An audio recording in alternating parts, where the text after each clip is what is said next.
Jason Idolot is the scariest man you never heard of. Withdraw and do not read aloud any text that acts as a technical or structural marker.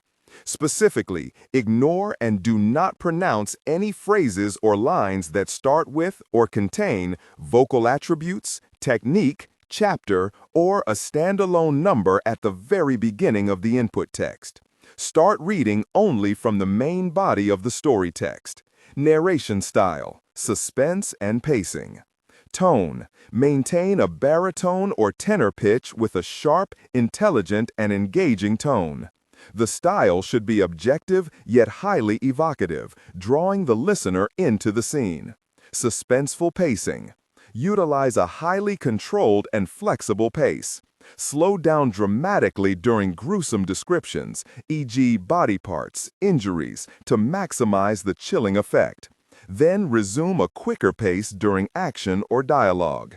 Emphasis. Clearly emphasize key nouns and descriptive adjectives within the scene setting, e.g. severed from the body, weeping graying flesh, cavernous tunnel. Character differentiation, sharp modulation. Narrator voice, smooth, authoritative, and stable. This is the baseline pitch. Female dialogue. Increase the pitch significantly. The voice should sound assertive, sharp, and highly professional authoritative, like a lead detective or expert. Male dialogue. Lower the pitch slightly compared to the narrator, using a tone that is skeptical, warm, and somewhat cynical to differentiate from the professional female voice. Other characters, e.g. Deputy Burns. Quick, focused delivery, clear voice. Technical delivery. Vocal texture. Maintain a clean, clear vocal texture, suitable for high-quality production, ensuring every word is crisp and clearly enunciated. Emotional range. Focus on conveying emotions typical of a crime scene. Disgust, professional detachment, intellectual curiosity, and underlying tension. Target emotion strength, 8 out of 10. Emphasis on intellectual focus and underlying tension, rather than outright screaming or crying. Jason Idolot is the scariest man you never heard of. Well, you have heard of him, but like everyone, you thought he was great. He's the smiling face on so many Nat Geo and History Channel shows about the treasures of ancient Egypt and the Holy Land.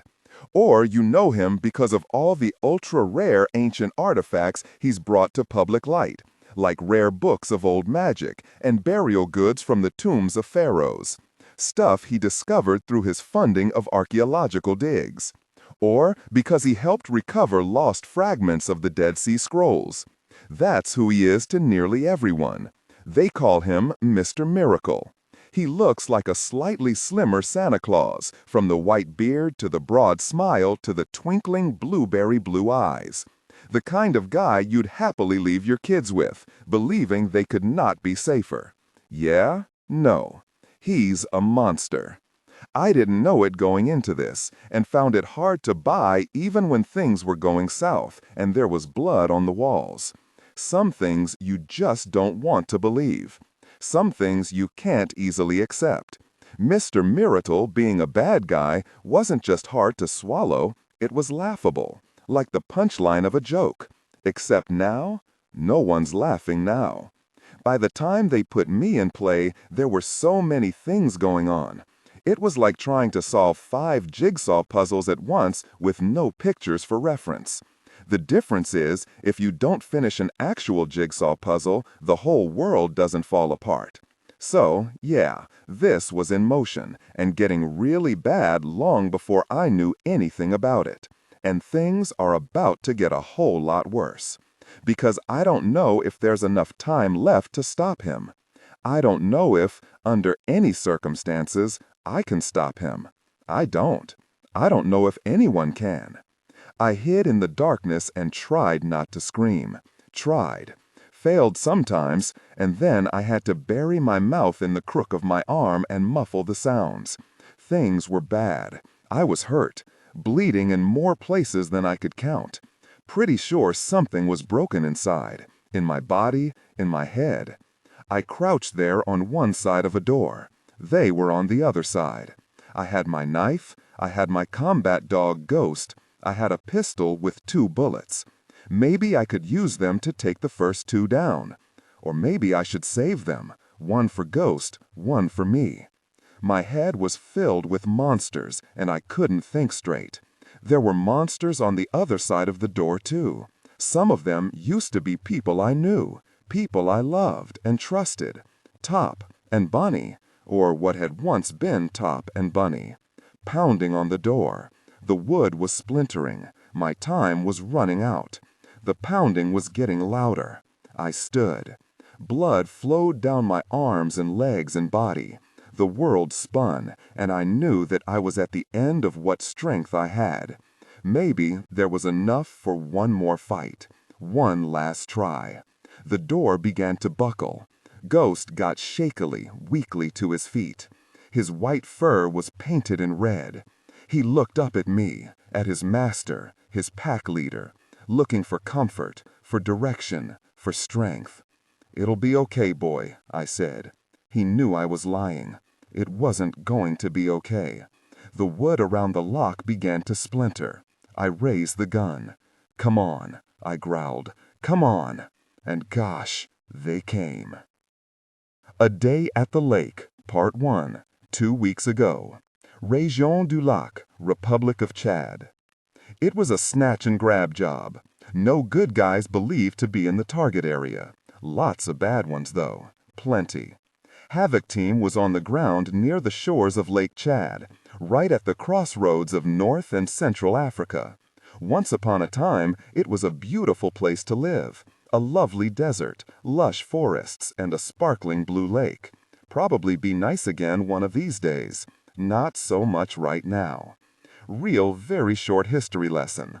ISIS and Al-Qaeda are the most dangerous active terrorist groups in the world.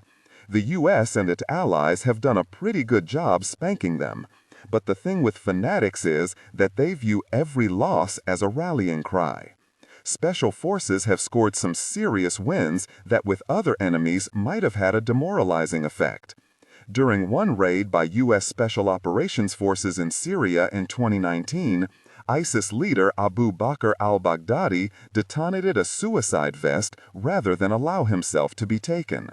Abu Ibrahim al-Hashimi, the successor to al-Baghdadi, was killed in a U.S. raid in Idlib province in Syria in 2022.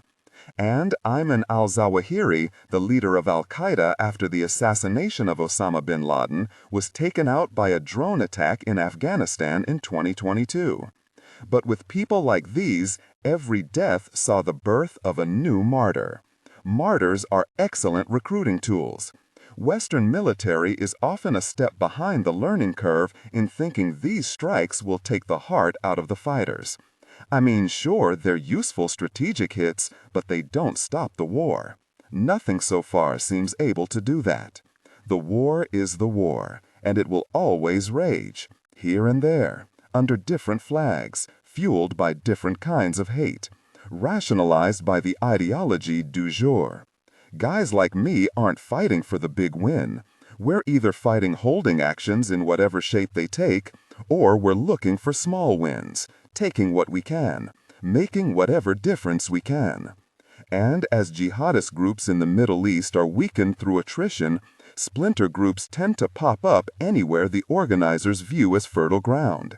In Africa, amidst the rampant poverty in certain nations, and with culture wars and ethnic genocide, the pickings are ripe. These extremists have established serious footholds in Somalia, the Western Sahel region, the Lake Chad Basin, northern Mozambique, and the Sinai Peninsula. In Chad, there's a group that thinks ISIS has taken losses because they weren't extreme enough. Yeah, sit with that one for a moment. What makes them even scarier is that they have focused less on suicide bombings and more on acquiring technology that gives their small group a fighting chance against the superpowers. Since late 2022, there have been dozens of hits against U.S. and UN drones and surveillance helicopters. Not just teenagers with RPGs, but weirdly sophisticated strikes that suggest someone with deep knowledge of combat software. And that's where Havoc Team joins the party. We were hunting a man named Marco Russo, an Italian national who worked as a freelance military system software engineer for Italy, Germany, and France. He's one of those computer super nerds who probably thinks in code. Software and hardware genius. For the first 11 years of his career, he was considered a safe bet by any nation's vetting teams. Squeaky clean life, except for some parking tickets near the better museums in Rome and Florence. No politics at all, and no red flags like deep debt or known addictions. Then, one day, Russo went missing. His wallet, passport, keys, and shoes were found on the Grand Duchess Charlotte Bridge in Luxembourg City. No note, no known reason for suicide, and no trace of him was ever found. Missing, presumed drowned. Now here's the scary part. It was a place that used to be a school, technic, chapter, or a standalone number at the very beginning of the input text. Start reading only from the main body of the story text. Narration style, suspense, and pacing. Tone. Maintain a baritone tenor pitch with a sharp, intelligent, and engaging tone. The style should be objective, yet highly evocative, drawing the listener into the scene. Suspenseful pacing. Utilize a highly controlled and flexible pace. Slow down dramatically during gruesome descriptions, e.g., body parts, injuries, to maximize a chilling effect. Then resume a quicker pace during action or dialogue. Emphasis. Clearly emphasize key nouns and descriptive adjectives within the scene, e.g., severed from the body, weeping graying flesh, cavernous tunnel. Character differentiation, sharp modulation.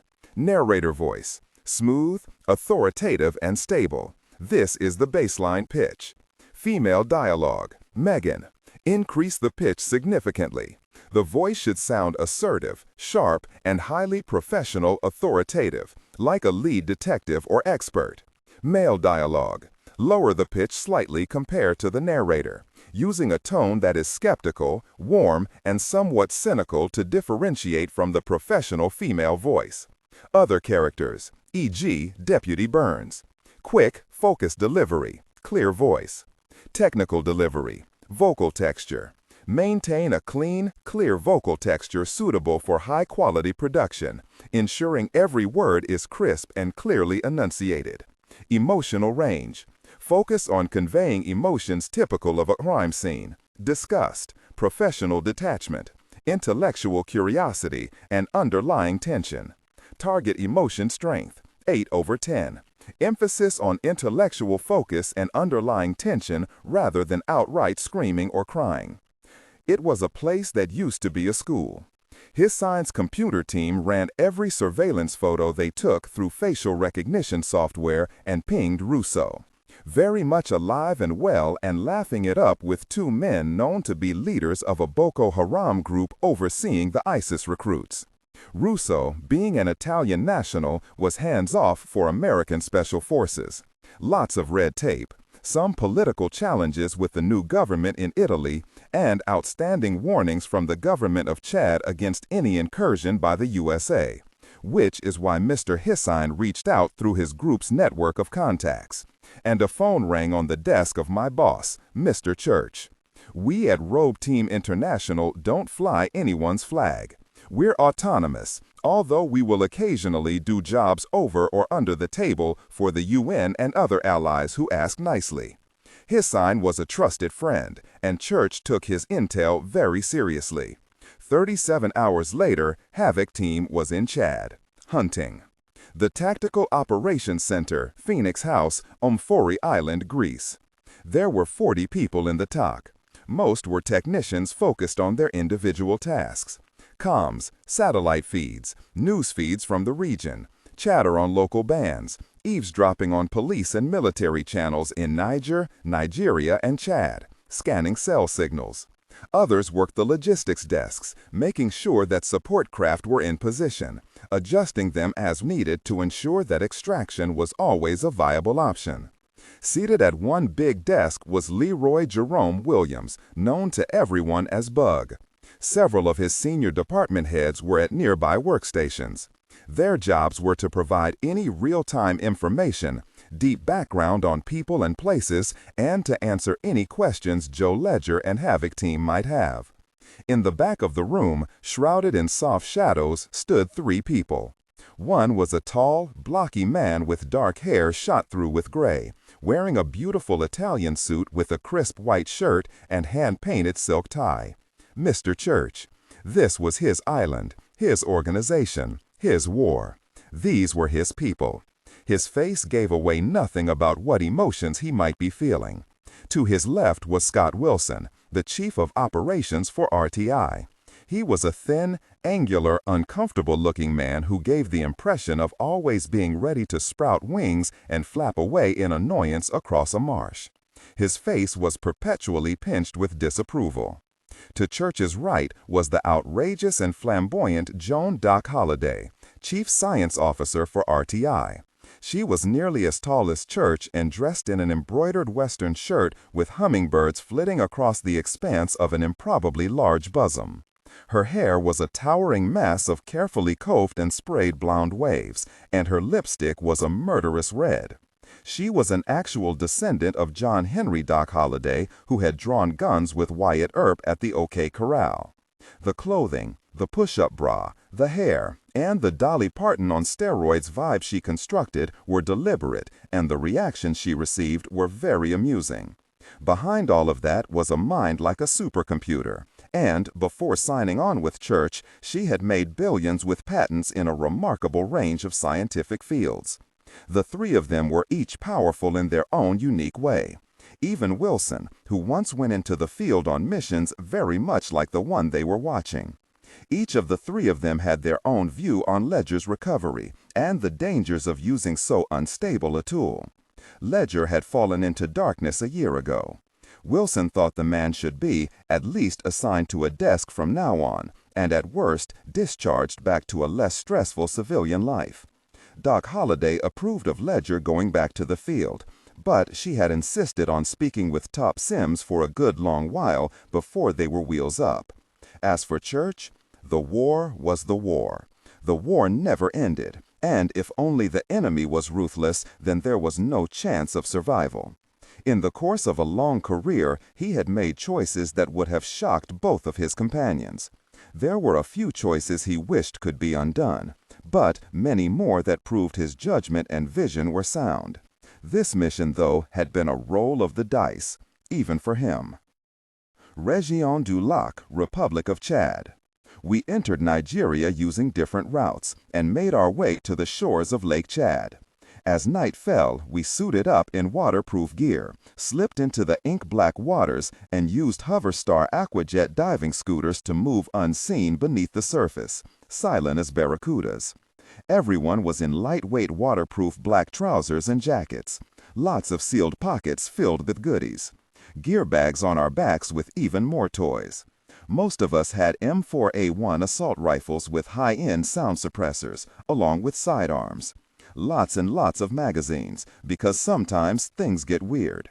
Bell had a Sacco TRG-42, a superb Finnish bolt-action long-range sniper rifle. Bunny had his Atchison assault shotgun, with a 32-round drum magazine slung over his back just in case things needed to get real damn loud. And they usually did. We came up through tangles of water lilies, climbed the sloping beach, and faded into dense foliage. I triggered the distance switches on the scooters. Once we were 5 miles away from where they lay on the lake floor, thermite explosive charges would quickly and quietly turn them into unrecognizable slag.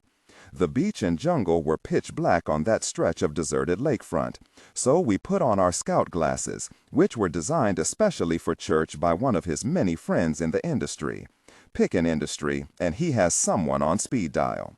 The glasses, goggles really, were lightweight and more useful than standard military-issue night vision goggles, in that they could be cycled from normal lenses to zoom to infrared and ultraviolet.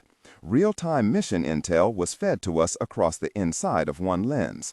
Currently, we had ours switched to ultra-low-light night vision, which plunged us into a world of luminous green, bright white, and dense black. Then we were in motion.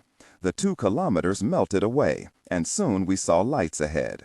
I signaled the team to stop, and we all knelt in a thicket of ambach bushes, withered by recent drought. A pair of big and leafy old ebony trees protected us from above. From that vantage point, we could see a big chain-link fence encircling a cluster of small buildings. Kapok and jujube trees grew inside the fence, but had been harshly pruned back. "Jackpot," I said, using Andrea's combat call sign. "Let's get some birds in the air." "Copy that, outlaw." Andrea was a lean Italian on semi-permanent loan to us from the GIS, Gruppo de Intervento Speciale, an elite division of Italians Carabinieri. His combat call sign was one of those truth in advertising things because he had a penchant for gambling. More usefully, he had a genius for sneaky tech. Andrea opened up a pouch and removed a half-dozen cicada drones. Small, and, unlike their singing counterparts in that part of Chad, silent. He tossed the little machines into the air and then bent over the screen display of his forearm-mounted tactical computer. The cicadas rose up and circled, feeding us different views and angles of the compound. Belle leaned her head against his shoulder as she studied the feeds. 8 guards on patrol. Machine guns on the northeast and southwest towers. "Switching to thermal imaging," said Andrea. "Here we go." Immediately the buildings faded to gray and dark red silhouettes appeared. Andrea frowned. "Accidenti! There are close to 40 unique signatures in there." "More than we thought," agreed Top. Bunny sighed. "Fun times." "What are those?" asked Remy, tapping one cluster of signals. "Depth finder on the thermals say they're in the basement."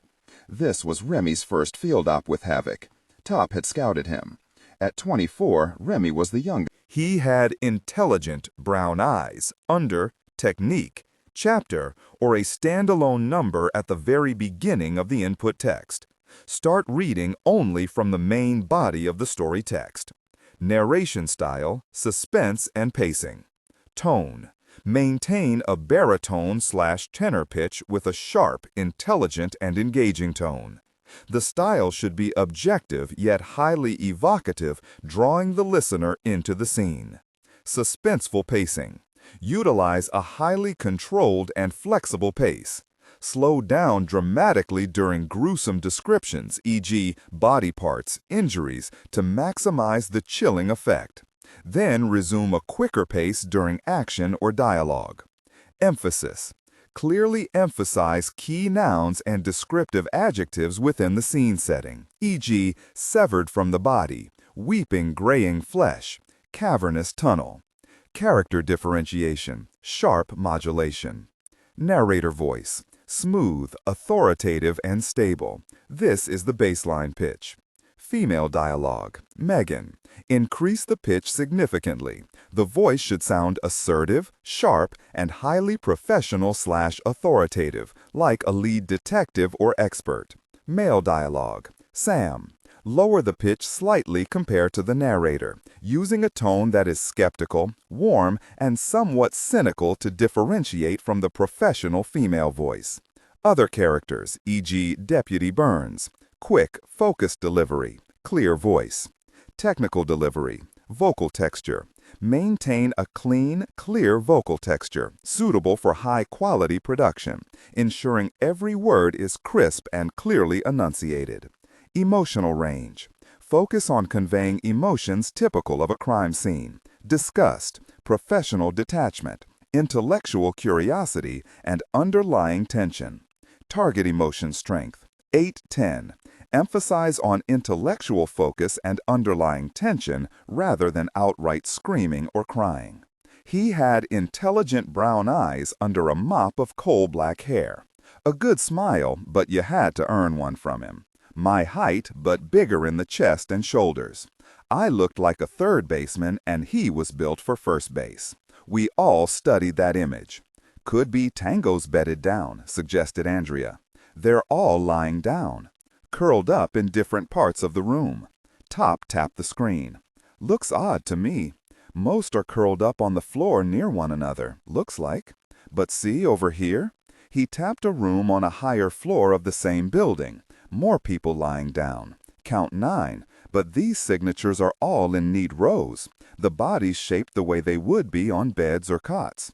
and the blank spaces between some of them are empty beds, completely different from whoever's in the basement. "What are you thinking about that other group, Pappy?" asked Bunny. Top and Belle answered at the same time. "Prisoners." "There's a heat signature outside that room," said Remy. "Could be a guard on a chair." We studied the image of the bodies curled on the floor.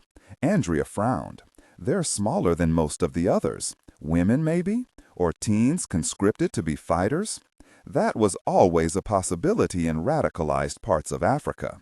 I heard Belle give an ugly little growl. She'd been in a camp in Mauritania, one set aside for genital mutilation and other horrors.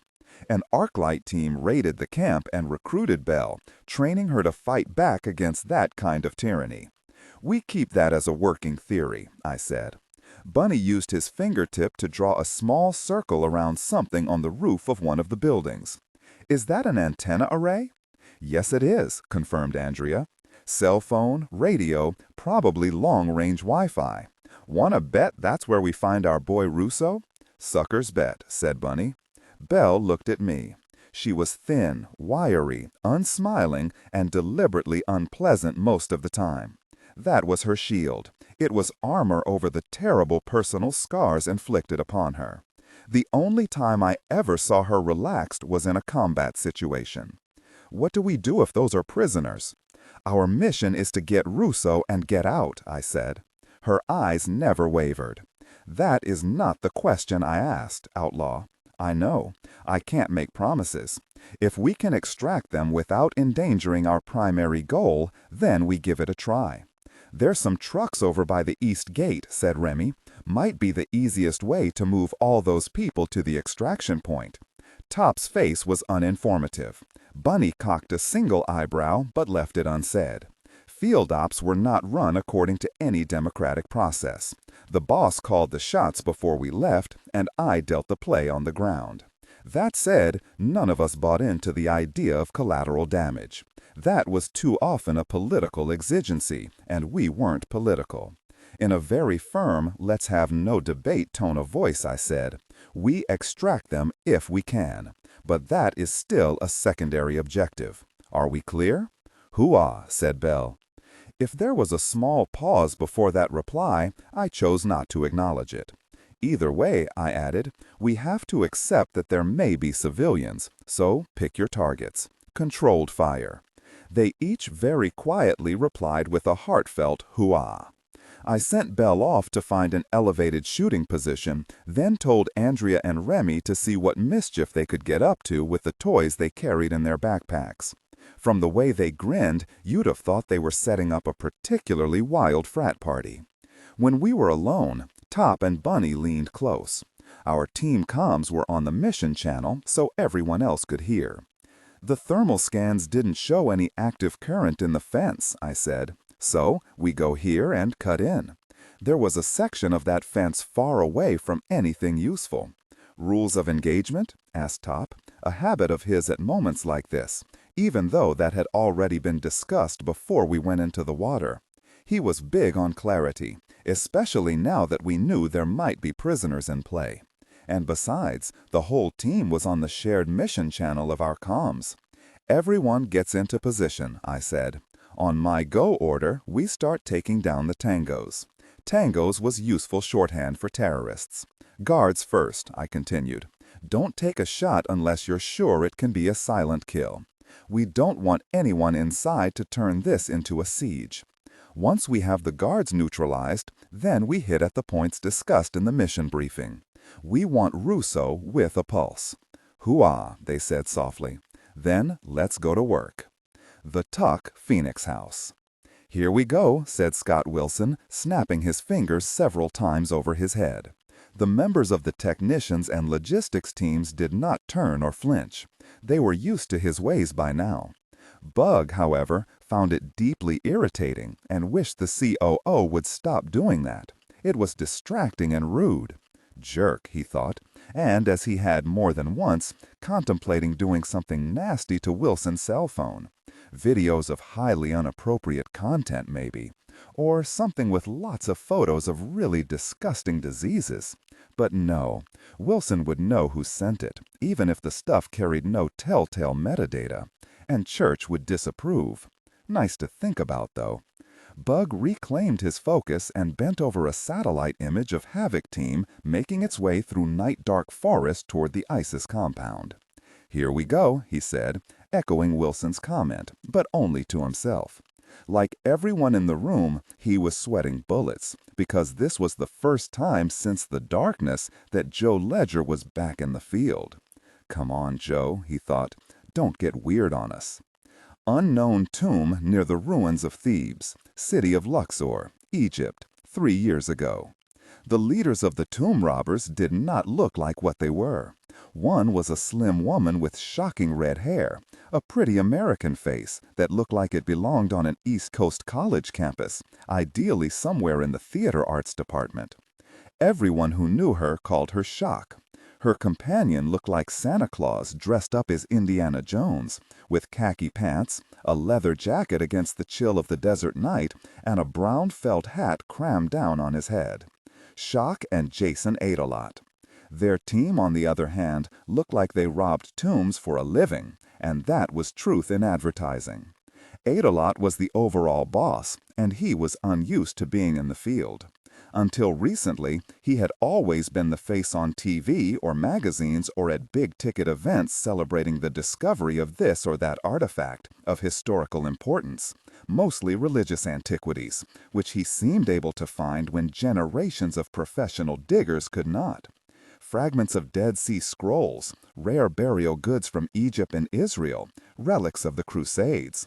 Someone in the press had hung the nickname Mr. Miracle on him, and Adelot grabbed it with both hands, trademarked it, and made it his public face. Venturing into the field with Shock was new, and he was terrified and excited in exactly equal measures. It was, as he explained to Shock, his way of showing confidence in her, and of deepening his own understanding of what they sometimes had to do in order to make those astounding discoveries. It was also fun. "We are almost there," said Shock. Adelot watched her as she worked with the diggers to move the hundreds of pounds of sand from what they both hoped was a tomb of real importance. Shock was a lean, wiry scorpion of a woman, unsmiling, unforgiving, unimpressed, and unencumbered by adherence to laws, rules, or any need for approval. Apart from the cap of spiky hair, she had a woodpecker beak of a nose and hands with the long, spatulate fingers of an artist. She had let her It was 10 feet long, 5 wide, and 5 deep. 3 weeks ago, this part of the desert was a different place, with dunes as much as 14 feet high in this very area. But the sandstorm, a real mother of a blow, had come in and swept a few billion tons of sand into another part of the desert. 2 new archaeological sites of interest had already been roped off less than a half-mile from where he squatted. Those sites were previously unknown tombs in what the scientists hoped and prayed might be a new royal cemetery. The Egyptian government and the Ministry of Tourism and Antiquities wasted no time in declaring the entire region off-limits. Guards were posted and all digging forbidden pending official investigation. The red tape unspooled everywhere as universities and museums around the world applied for permits. Until all of the paperwork, ego massaging, backbiting, and bribery were settled, no one was allowed to so much as build a sandcastle, let alone launch a major excavation. Adelot absolutely loved red tape. It was very useful, and it had opened so many windows of opportunity. Admittedly narrow windows, but he was always ready. That was another quality, every bit as beneficial as patience. He had Shock launch a dozen drones outfitted with the most compact and sophisticated ground-penetrating radar. They flew every night, soaring silently on special rotors designed to muffle the whine. Very expensive and worth every penny. The drones found very little the first 11 nights. And then they began quartering a new section, and the pings were nearly constant. Not only the 2 sites already revealed by the storm, which Adelot would not dare touch for all the obvious reasons, but also because he wanted privacy. On the 12th night, the drones found 3 new sites, each relatively close to the surface. Before dawn had broken the following morning, Adelot and Shock were busy assembling their team. Government diggers whose loyalty could be bought at a reasonable price, some hired muscle, and Shock. After an hour of furious labor, a tomb emerged from the sand. There was a strong breeze, and it brushed away much of the sand as if it conspired with fate to uncover what had been buried all those years ago. It was as if the tomb wanted to be found. That thought, that belief, made Jason Adelot a very happy man. Madrasat al-Mazraya School, Région du Lac, Republic of Chad. Top, Bunny, and I moved in a line along a footpath in the woods, emerging at an angle where the cicada drones told us no guard was looking. The closest watchtower was 40 yards to our right, and I could see the small flare of a cigarette as the guard took a drag. "Mother mercy," I murmured. "In position," came Bell's reply. "Tower guard," I said, "southeast corner." I never heard the shot, but the guard puddled down out of sight. "Moving," I said. The 3 of us ran to the fence. Bunny had the nippers out of his bag and began cutting, while Top and I knelt, guns up, pivoting slowly. The few lights on in the compound seemed unable to force back the sheer weight of the shadows. The place was alive with insect noise and the strange cries of unseen night birds. Bunny tapped my shoulder and held the severed folds of the fence back as I went through, crouching, moving fast and light. Top was behind me, his footsteps barely making a sound. We ran to the closest wall and paused, watching the area. "2 on foot," said Andrea. "On your 3 o'clock, 10 seconds." Top had his rifle up, and as the pair of guards rounded the corner, he took them center mass. Quick, quiet, and certain, the suppressor reducing the sound of the shots to vague whispers. One guard fell outside the line of shadows thrown by the building, but Bunny grabbed him and dragged him into darkness. This building was one with the fewest heat signatures, so we entered that through a door that led us into a kitchen. Everything was dark. Top held his hand above the burners on the stove, but they were cold. We moved as fast as care allowed. Last thing anyone needed was someone's elbow hitting a very frying pan handle and turning this all into a rather tragic comedy skit. You'd be amazed at how much of the training in covert ops is dedicated to not being a klutz. I will freely admit that there have been times I've needed to repeat certain drills while my own team members watched and tried not to laugh. Tried, not succeeded. Top took point as we neared the door to the mess hall. It was empty except for one man bent forward onto the tabletop, face on his folded arms, sleeping. Top put 2ing his back without a pause. That's a weird thing about our business. On one hand, there are actions taken that appall the non-combatant and the more civilized parts of people like us. Shooting a sleeping man in the back sounds cruel and harsh. But what are the options? Trying to knock him out and managing that quietly was a risk. And we believed there might be civilian prisoners in the compound. Leaving him behind without waking him ensured danger behind us. The moral part of the mind offers alternative suggestions. The pragmatic part insists on eliminating all possible threats. Mind you, this isn't a debate guys like us have in the field, but it does come back to haunt our thoughts in those quiet downtime hours. A lot of PTSD is born there. I know something about that. Too much, and by any metric by which mental health is measured. This was my first field op since I went a little crazy last year. Well, crazier. Took a lot of work to get my head screwed back on the right way. A lot of work.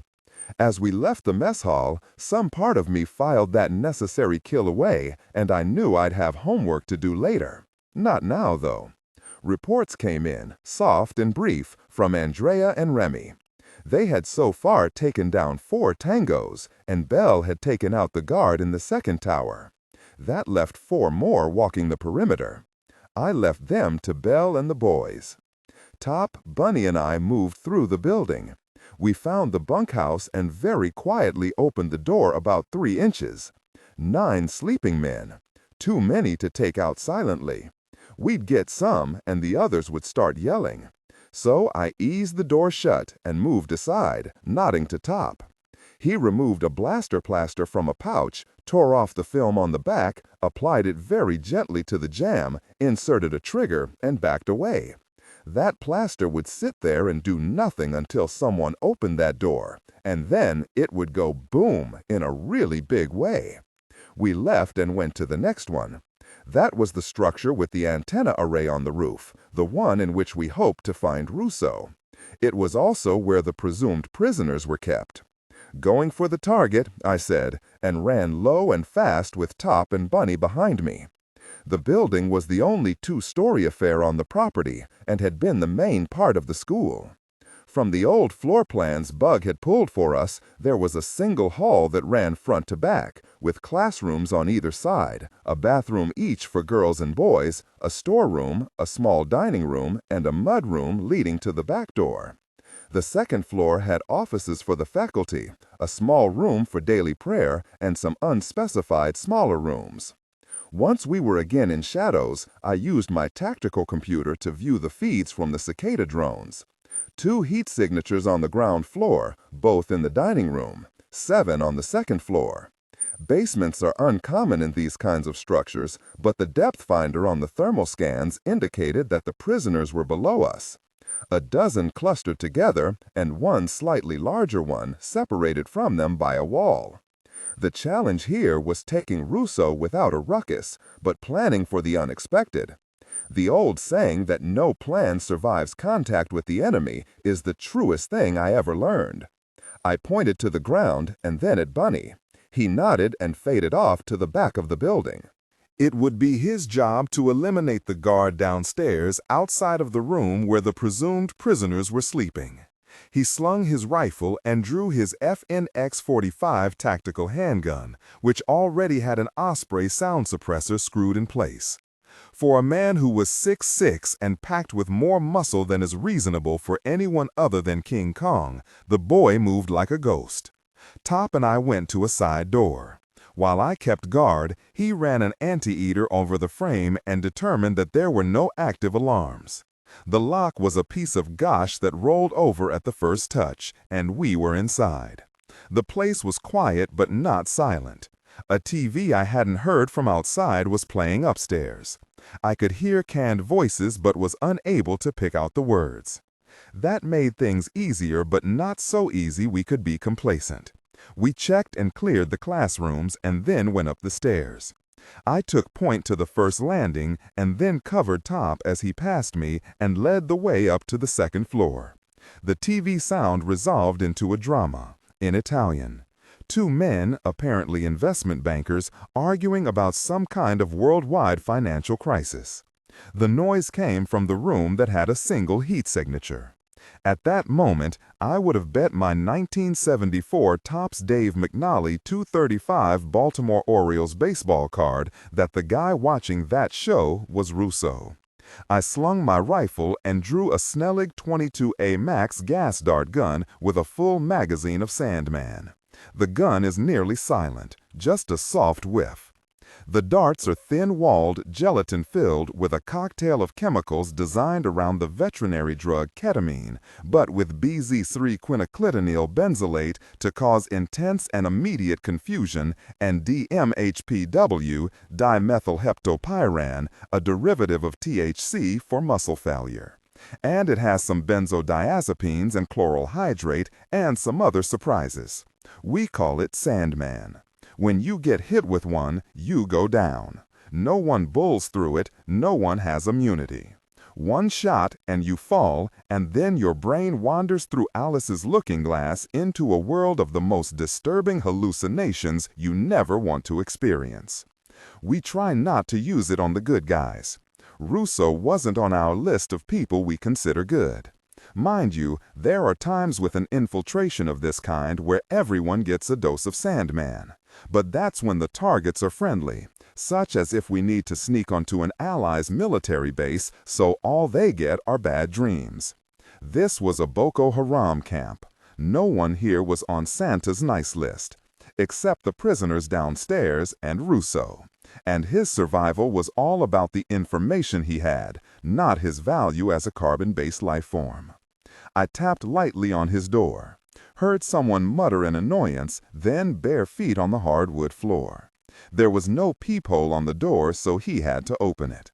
He was a geeky, seedy man with a lot of black hair tied in a retro 90s ponytail, a thick mat of chest hair, and he wore only green boxer shorts and a t-shirt with the name of a thrash metal band I had never heard of. He smelled of indifferent hygiene, pot, testosterone, and fried meat. "What, really?" groused Marco Russo in slurred Italian. Sandman answered with its typical eloquence. Top rushed past me and caught Russo as he fell. I tapped my earbud. Package secured. Instead of team responses, it was Mr. Church's voice in my ear. "Proceed to the extraction point," he said. "Osprey is inbound. 30 minutes." The TOC Phoenix House. Mr. Church stood in the back of the TOC, watching the drama unfold on large screens fed by live streams from the body cams of Havoc Team. Scott Wilson stood beside him, hands clasped tightly behind his back, his pointed chin outthrust, small muscles at the corners of his jaws clenching and unclenching. "Perhaps now you can stop fidgeting," he said quietly. "Colonel Ledger is doing well, don't you think?" Wilson's head snapped around, and his tight lips began to form a retort. It was a long 5 seconds before Wilson trusted his control enough to answer. "I rather think that's because Top Sims is babysitting him. You've never understood Colonel Ledger, Scott. I understand that he is a walking time bomb." Church's reply was a small, bland smile that said everything and nothing. Wilson turned away again.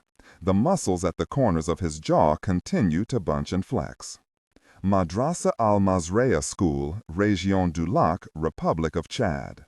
Bunny crept down the stairs to the basement, his pistol clutched in 2 hands but held close to his chest in the narrow stairwell.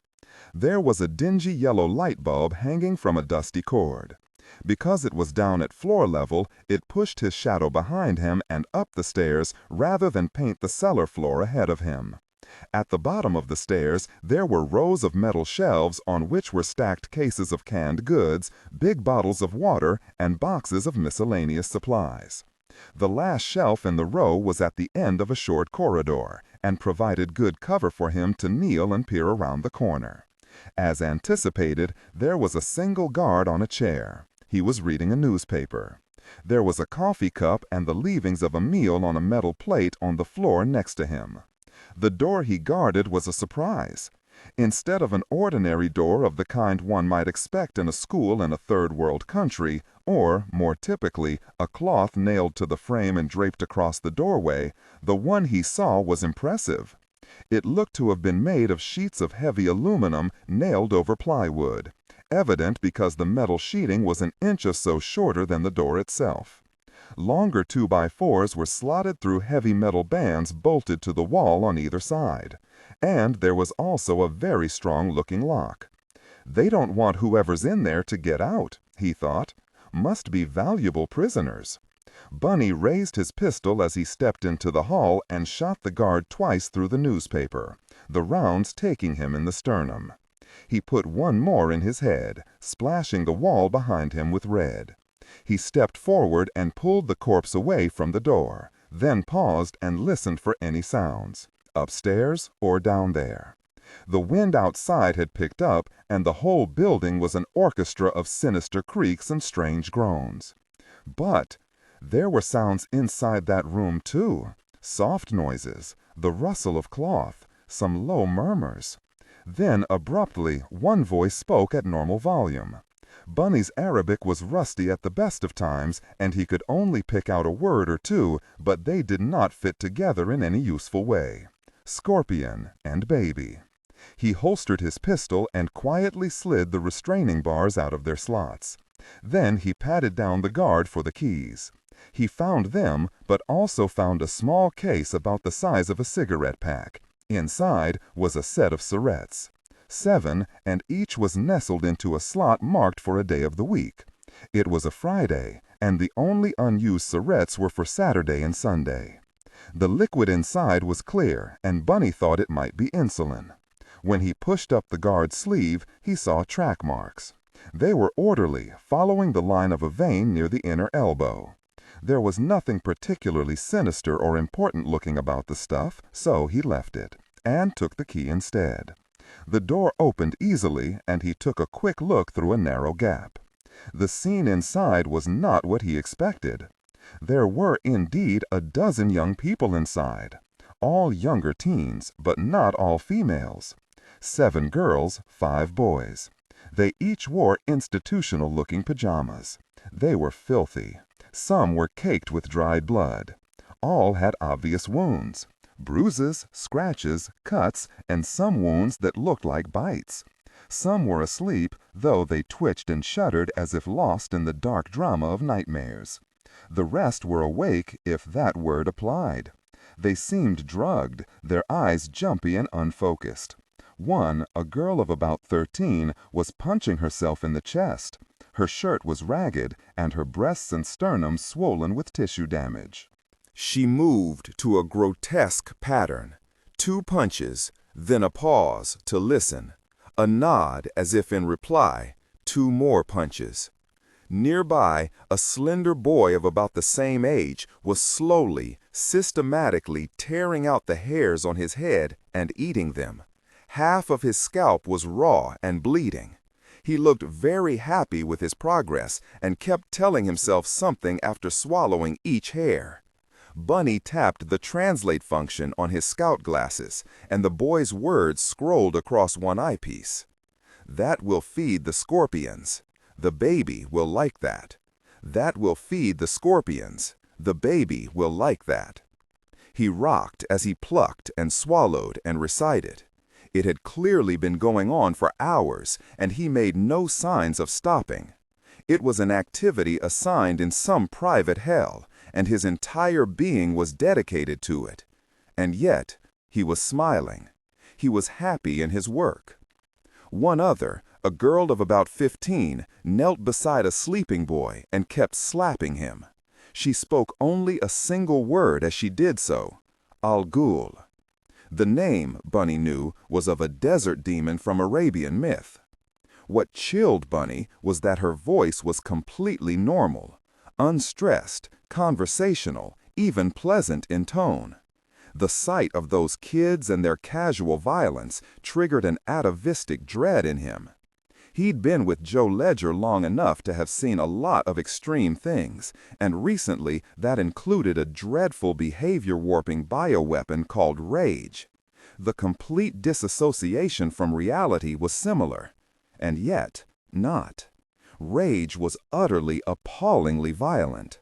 What he was seeing in that room was violent, but without the passion. Then, far back in the gloomy rear of the room, he saw another woman. She was older than the others and had lighter skin, the color of coffee with a large dollop of milk.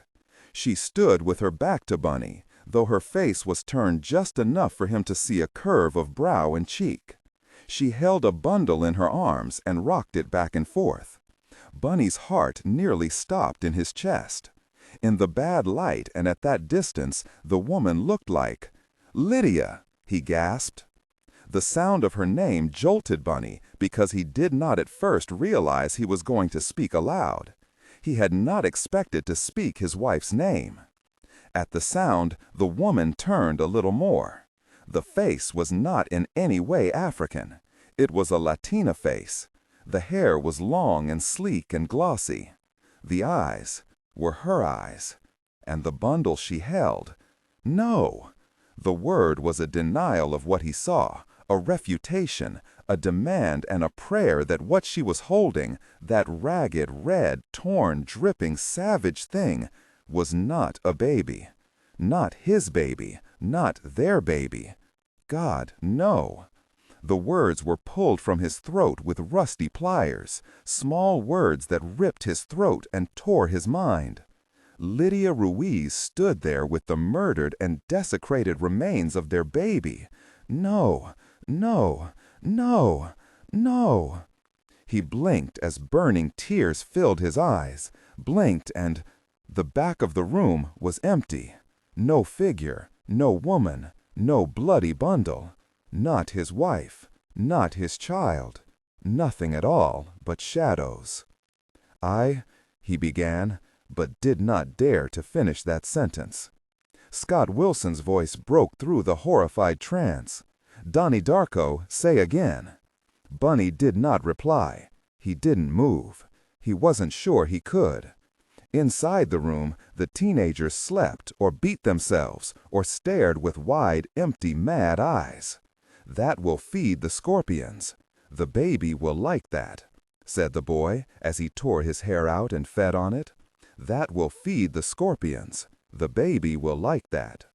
Donnie Darko, repeated Wilson, what is your status? Do you require assistance? Bunny backed slowly out of the room. His eyes kept blinking.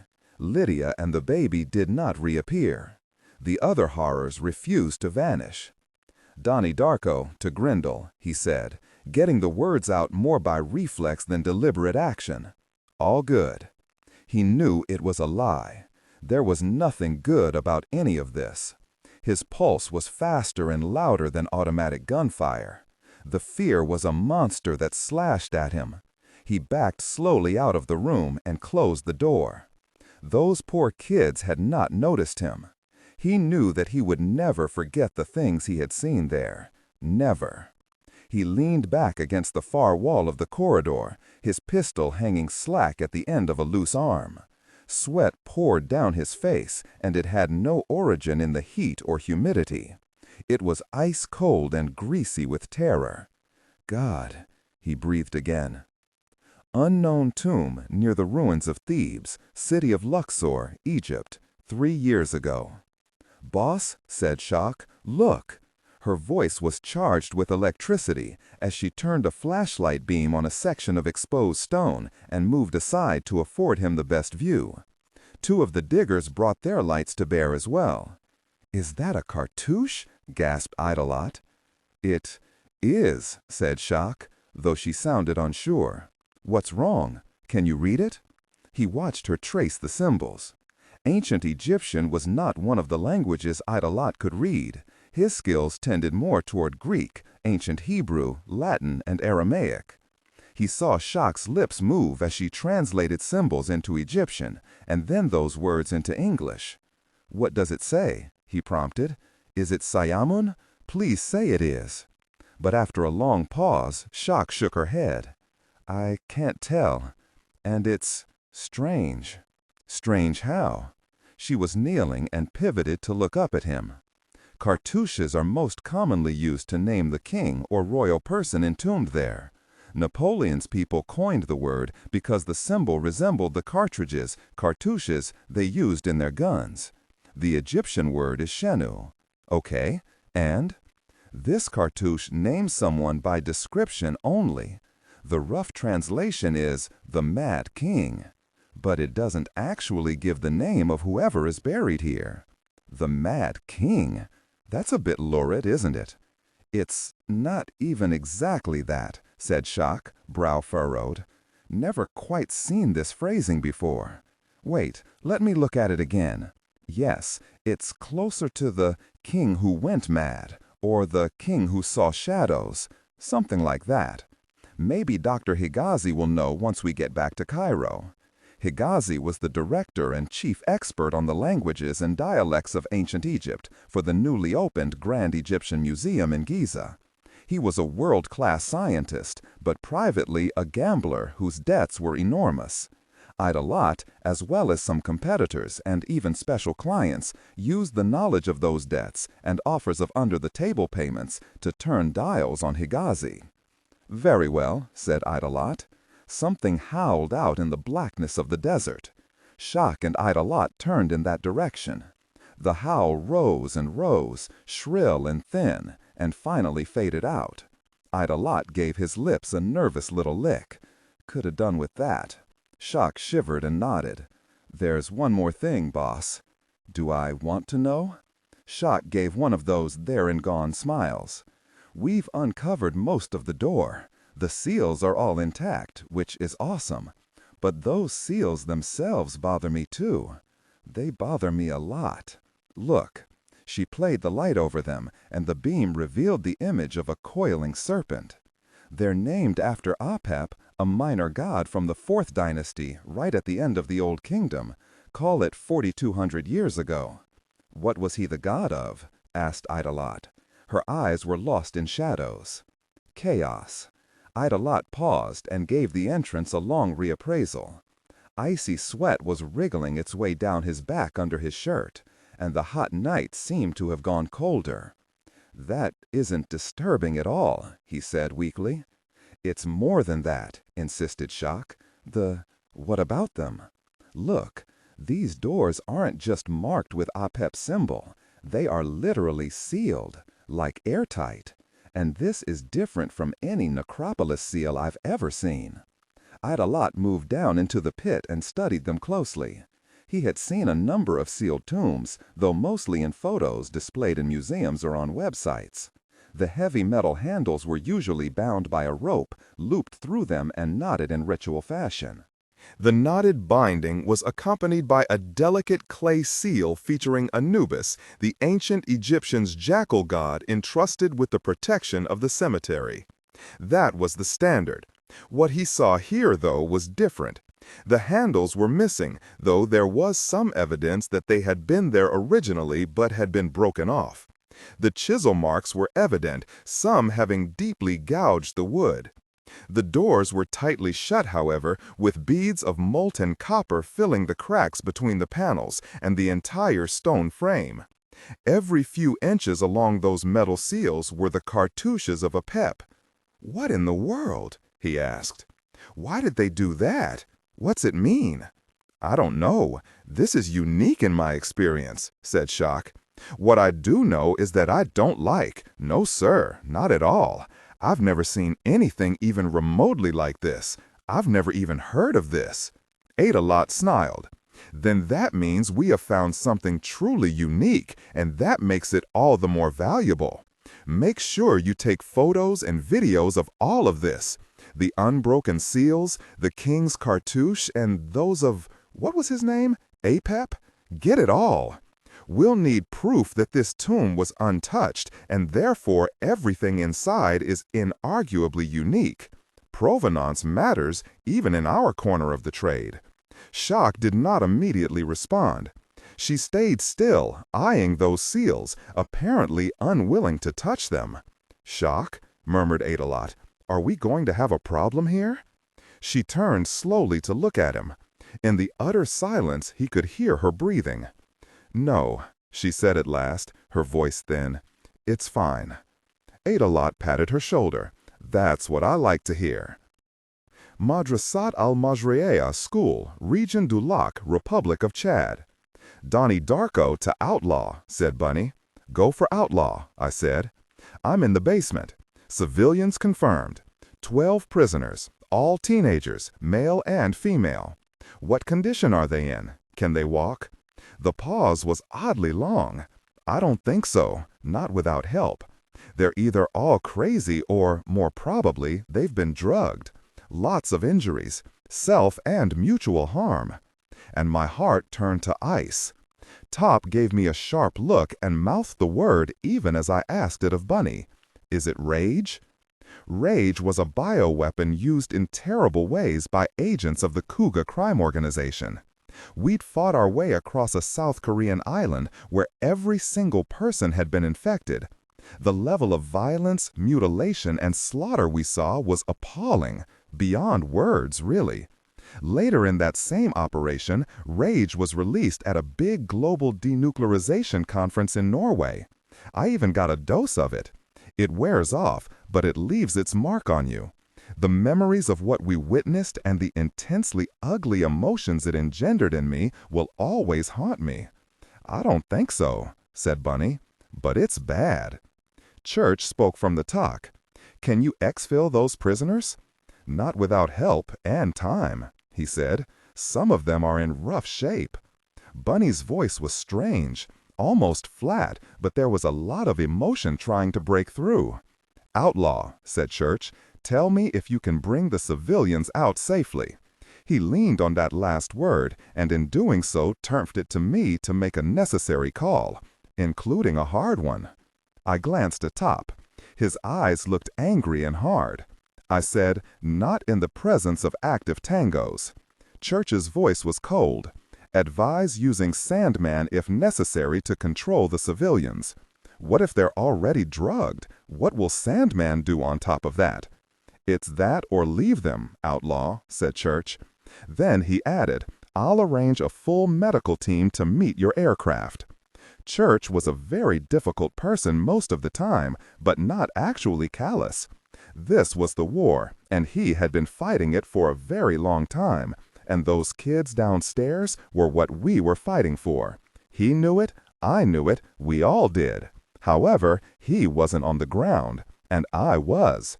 Copy that. Top pointed to his earbud and then drew his hand across his throat. I tapped out of the channel for a moment, and he did the same. "Don't like the idea of pumping those kids with something as nasty as Sandman," he said. "Also don't like the idea of carrying 12 sleeping bodies up the stairs and loading them on trucks, but we can't leave them." We spoke in low tones, quieter than the TV chatter. "No," I agreed, "we can't." That said, mission creep, the modification of a plan in an operation, was dangerous. It upped the risks because instead of being focused purely on fighting and evasion, we now had to split focus to protect civilians. Top gestured to the room across the hall. "Can't have these jerks dogging us while we're hauling bodies out of the basement." "No." He looked at me.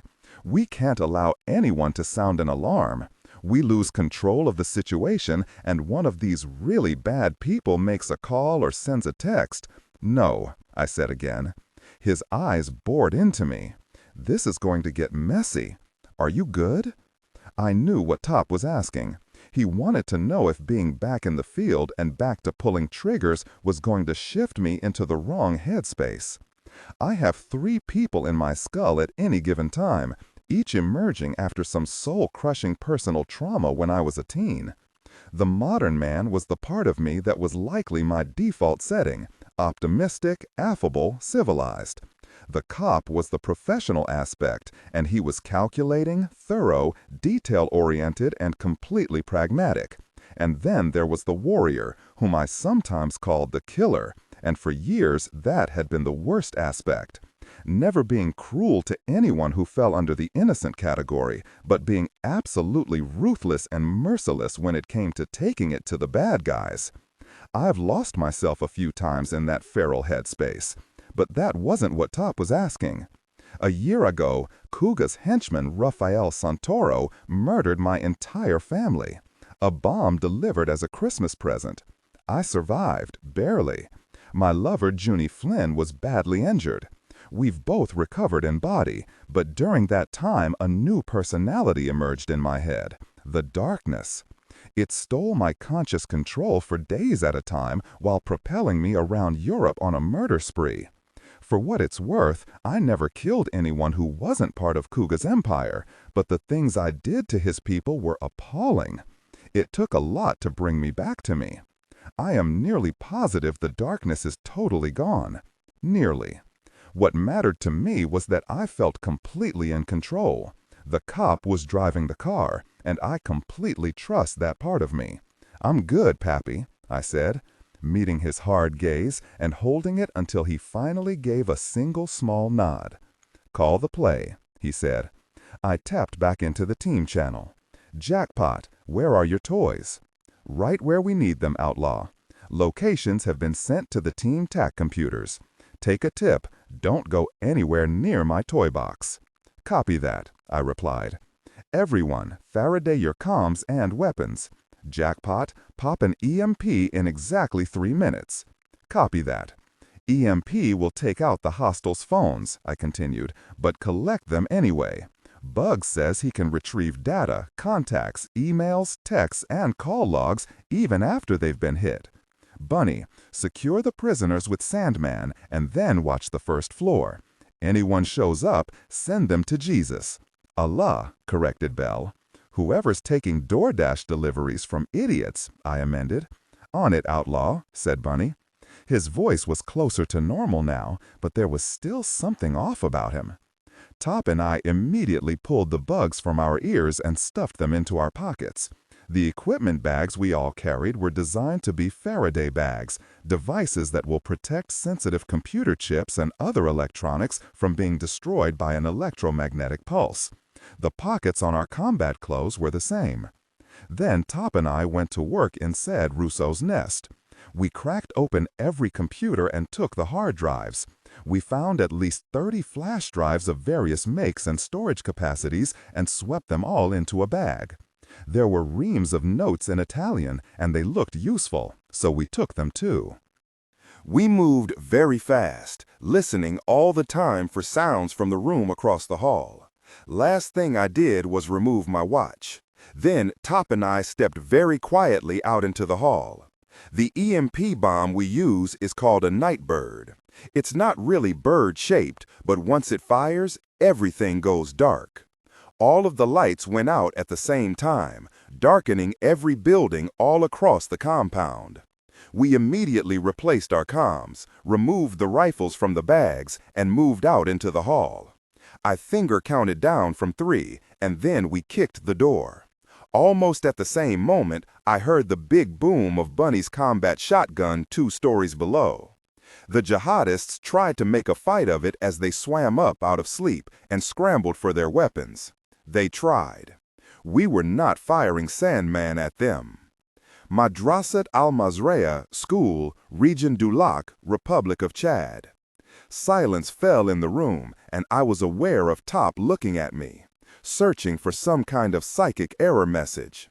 It wasn't him questioning my authority as team leader. It was him being the world's finest wingman. If you can't trust Top's judgment, then you simply can't. He said nothing, though, which told me that he felt there was nothing that needed saying. Hooray for sanity, I hope. There was a sudden chatter of automatic gunfire from outside, AK-47s on full auto. We hurried to the window and knelt on either side of it, activating the scout glasses for night vision. But our angle was bad. That window looked out at an uninformative stretch of chain-link fence. We could not hear any answering fire, but those guns went silent. 1, 2, 3, 4. Then nothing for 1 full second before a series of sharp explosions rippled through the night. There were screams buried within those blasts. "The bad guys are in the toy box," said Andrea. "Fa schifo essere loro." Sucks to be them. I almost pitied the really bad people. The toy box is a euphemism for a kind of kill box, that is an area in which there is no safe exit point if you're a bad guy. The idea is to understand the natural paths of men moving while under attack on known ground. Everywhere they think would be safe isn't. Andrea allowed for no safe exit routes. Run one way and you trip a wire that flings sparklers at your face. Sounds fun, and would be if it was the 4th of July. Andrea's sparklers were miniature impact charges that will blow a 2-inch hole through anything short of titanium. Faces tend not to be titanium. If the hostiles inside the toy box went another way, they stepped onto Andrea's version of a toe popper. But instead of blowing off part of your foot, which it will, it sends a fusillade of flechettes up into your groin. The flechettes are tipped with a neurotoxin, very deadly and very fast. All of the items in the toy box have self-destruct charges except for the wire. Andrea typically used analog tech for those toys because EMP bombs were becoming a bigger part of our infiltration process. Good old-fashioned shortwave radio signals were used to trigger detonation. Once we were clear of the area, he'd set off the cleanup charges. Nothing that could be recovered would be of any use in identifying who had been there. Top walked quickly through the bunkhouse room, using single shots to make sure everyone who looked dead was dead. It was cold and without either mercy or remorse. "Let's move." I scooped up Rousseau and slung him over my shoulder like the worthless person he was. Top led the way, and as we reached the first floor, Bunny was there, his combat shotgun ready. I dumped Russo in a closet where no one would trip over him until we were ready to get out of Dodge. "Jackpot," I called. "What's the count?" "Including your numbers, we have 28 up and 28 down," he said. "All tangos accounted for. Cell phones collected. Do a sweep. Make sure. No surprises. Copy. Bell, watch for incoming foot, boat, or car. If it isn't ours, kill it. Hooah."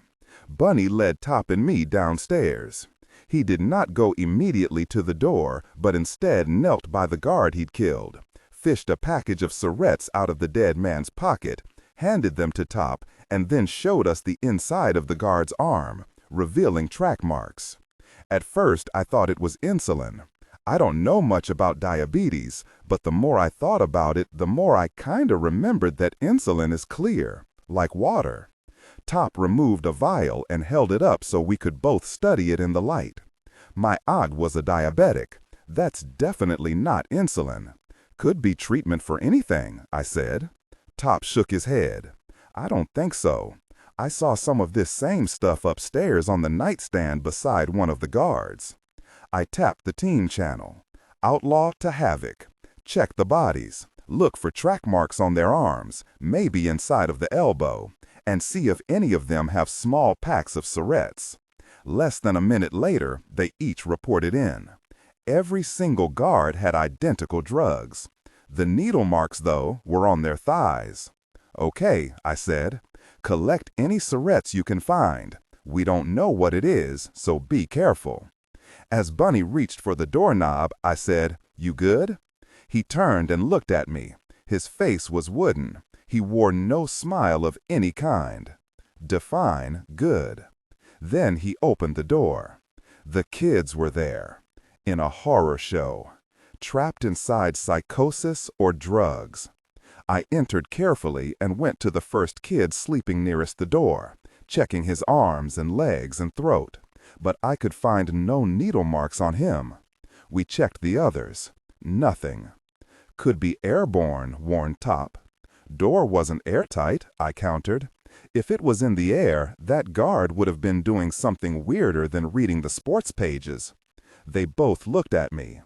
We hadn't brought biohazard suits or hammer suits or anything for biological warfare. "Bunny, did you go into that room?" "Yeah." "You feeling anything?" He paused a half-second too long. "I'm good." I was about to ask him again to make very sure, but a voice stopped me. "I'll never leave you." It was a soft voice, female, familiar, an echo from a long time ago. And it was as achingly familiar as it was impossible. I turned fast, but there was nothing and no one behind me. "What's wrong?" asked Top, his gun barrel beginning to rise. "I'll never leave you." That voice, that promise. It reached out of the past and stabbed me right through the heart. It was the voice of someone I loved for too brief a time. Someone I met during my first mission with Mr. Church. Someone who fought alongside me. Someone who saved the world. Someone who died doing that. I almost spoke her name aloud. Grace. Had I not been on active comms, I would have. Maybe before the whole darkness thing, I might have anyway. When I turned, before I even began that movement, I knew that she wasn't there. She could not be there. Grace Cortland was buried in a hero's grave, and the world had moved on since then, turning and turning, because she had made sure it could.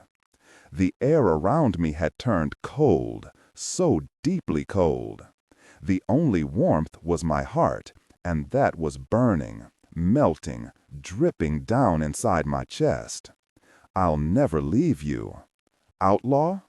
I heard Top's voice as if it came from a million miles away, and as an after echo, I realized that it was not the first time he'd spoken my name.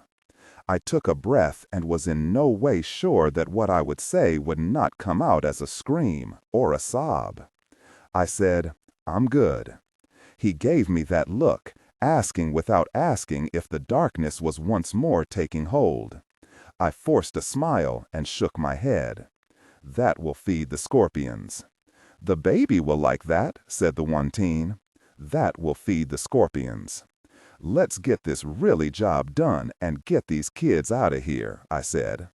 I drew my Snellig and waited until the others did as well. Top was the last to draw, and his eyes were still asking questions. I ignored them. Single shots, I said. No double doses. Zip guys. Go. 12 kids. 3 of us. 4 shots apiece. No, these were not lethal rounds. But the effects of Sandman are technical or structural marker. Specifically, ignore and do not pronounce any phrases or lines that start with or contain vocal attributes, technique, chapter, or a standalone number at the very beginning of the input text. Start reading only from the main body of the story text. Narration style, suspense, and pacing. Tone. Maintain a baritone tenor pitch with a sharp, intelligent, and engaging tone. The style should be objective yet highly evocative, drawing the listener into the scene. Suspenseful pacing. Utilize a highly controlled and flexible pace. Slow down dramatically during gruesome descriptions, e.g., body parts, injuries, to maximize the chilling effect. Then resume a quicker pace during action or dialogue. Emphasis.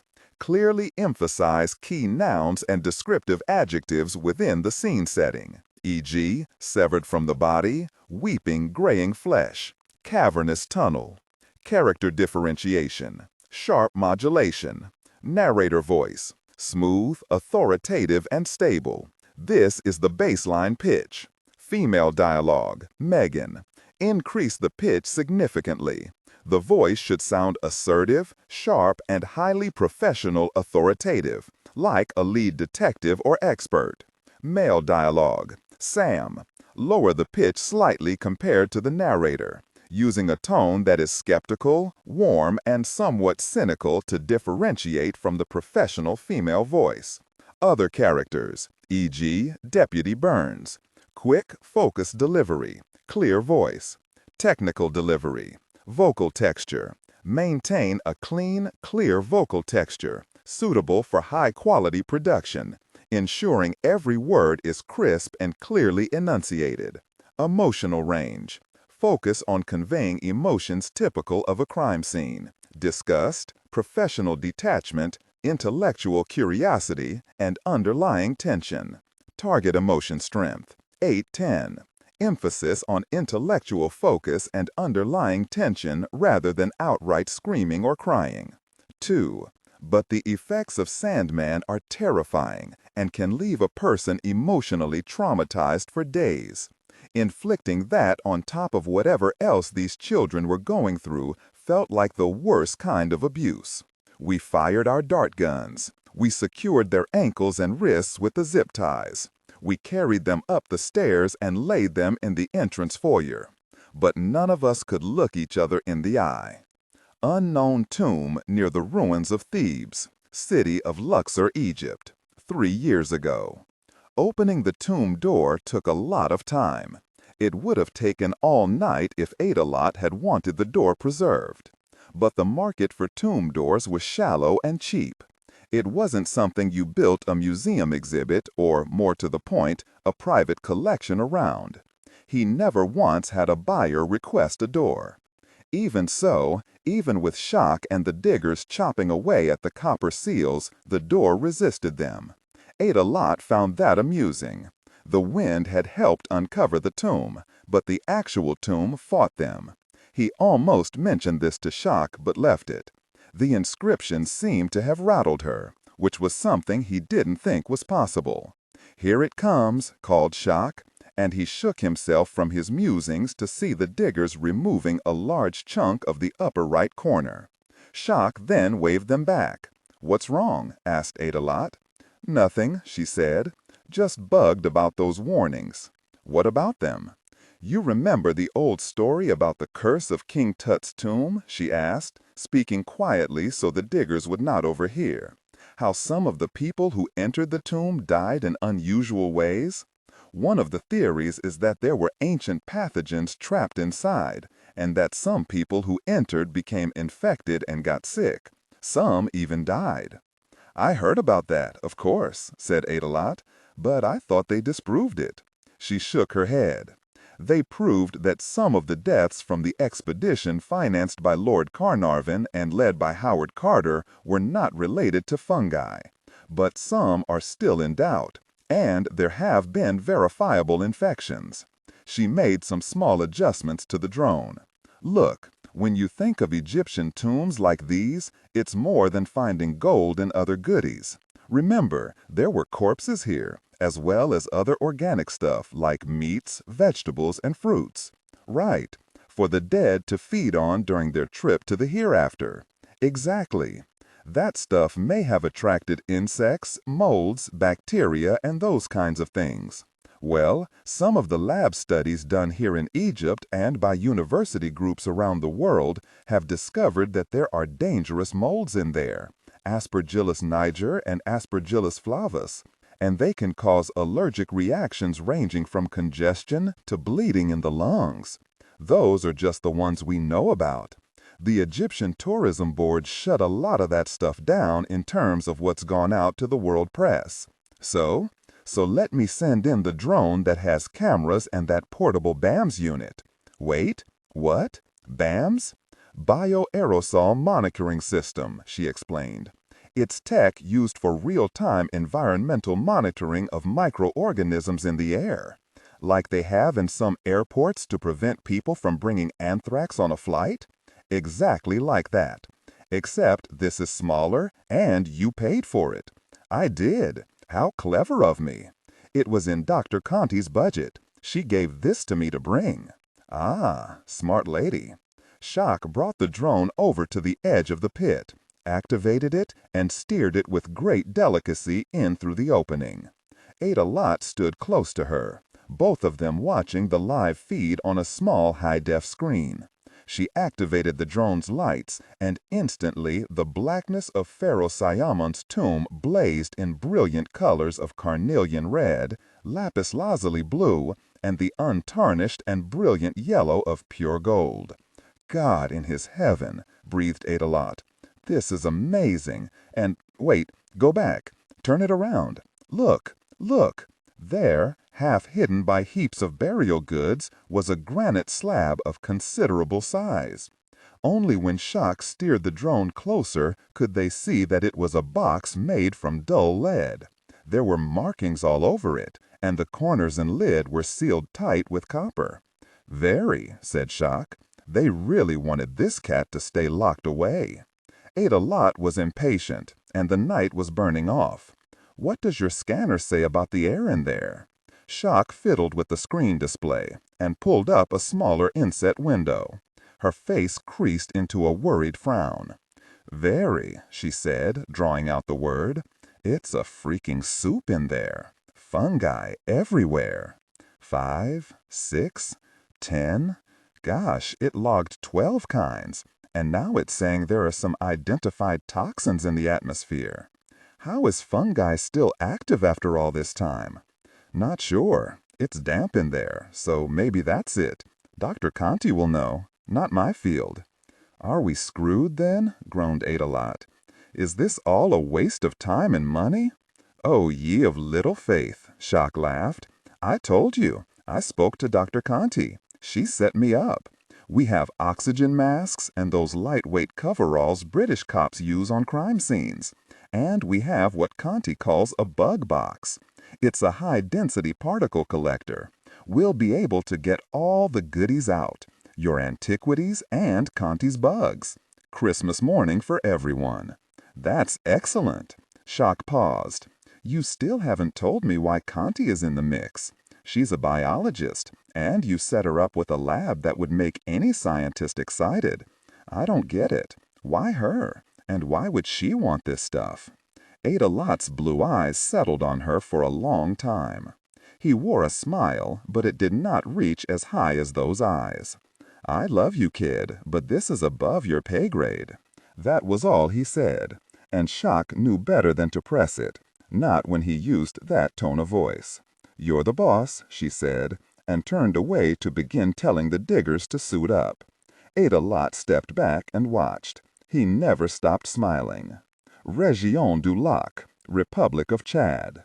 It took 20 minutes and about a gallon of sweat each to get the unconscious prisoners out of the basement and into one of the trucks parked behind the compound. Rousseau was trussed like a Thanksgiving turkey, and because we didn't want him to wake up, and, more to the point, because we disliked the traitorous jerk, Top shot him again with Sandman.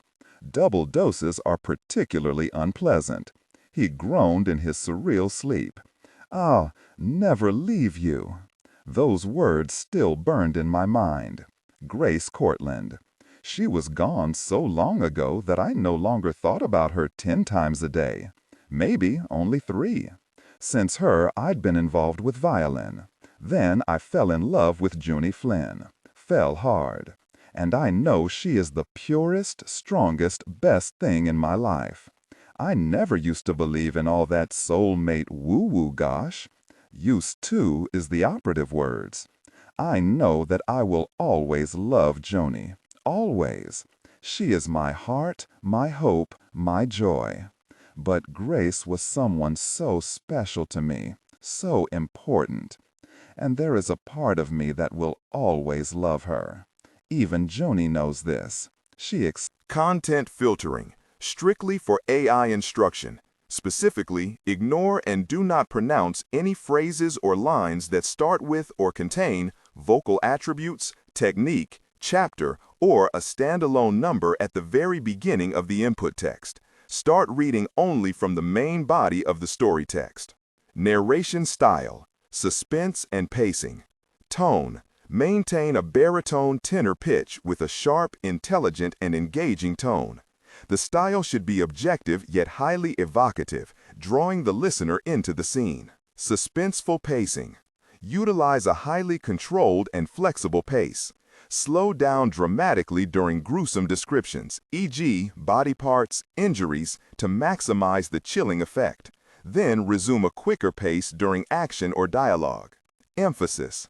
Clearly emphasize key nouns and descriptive adjectives within the scene setting, e.g., severed from the body, weeping graying flesh, cavernous tunnel. Character differentiation, sharp modulation. Narrator voice, smooth, authoritative, and stable. This is the baseline pitch. Female dialogue, increase the pitch significantly. The voice should sound assertive, sharp, and highly professional authoritative, like a lead detective or expert.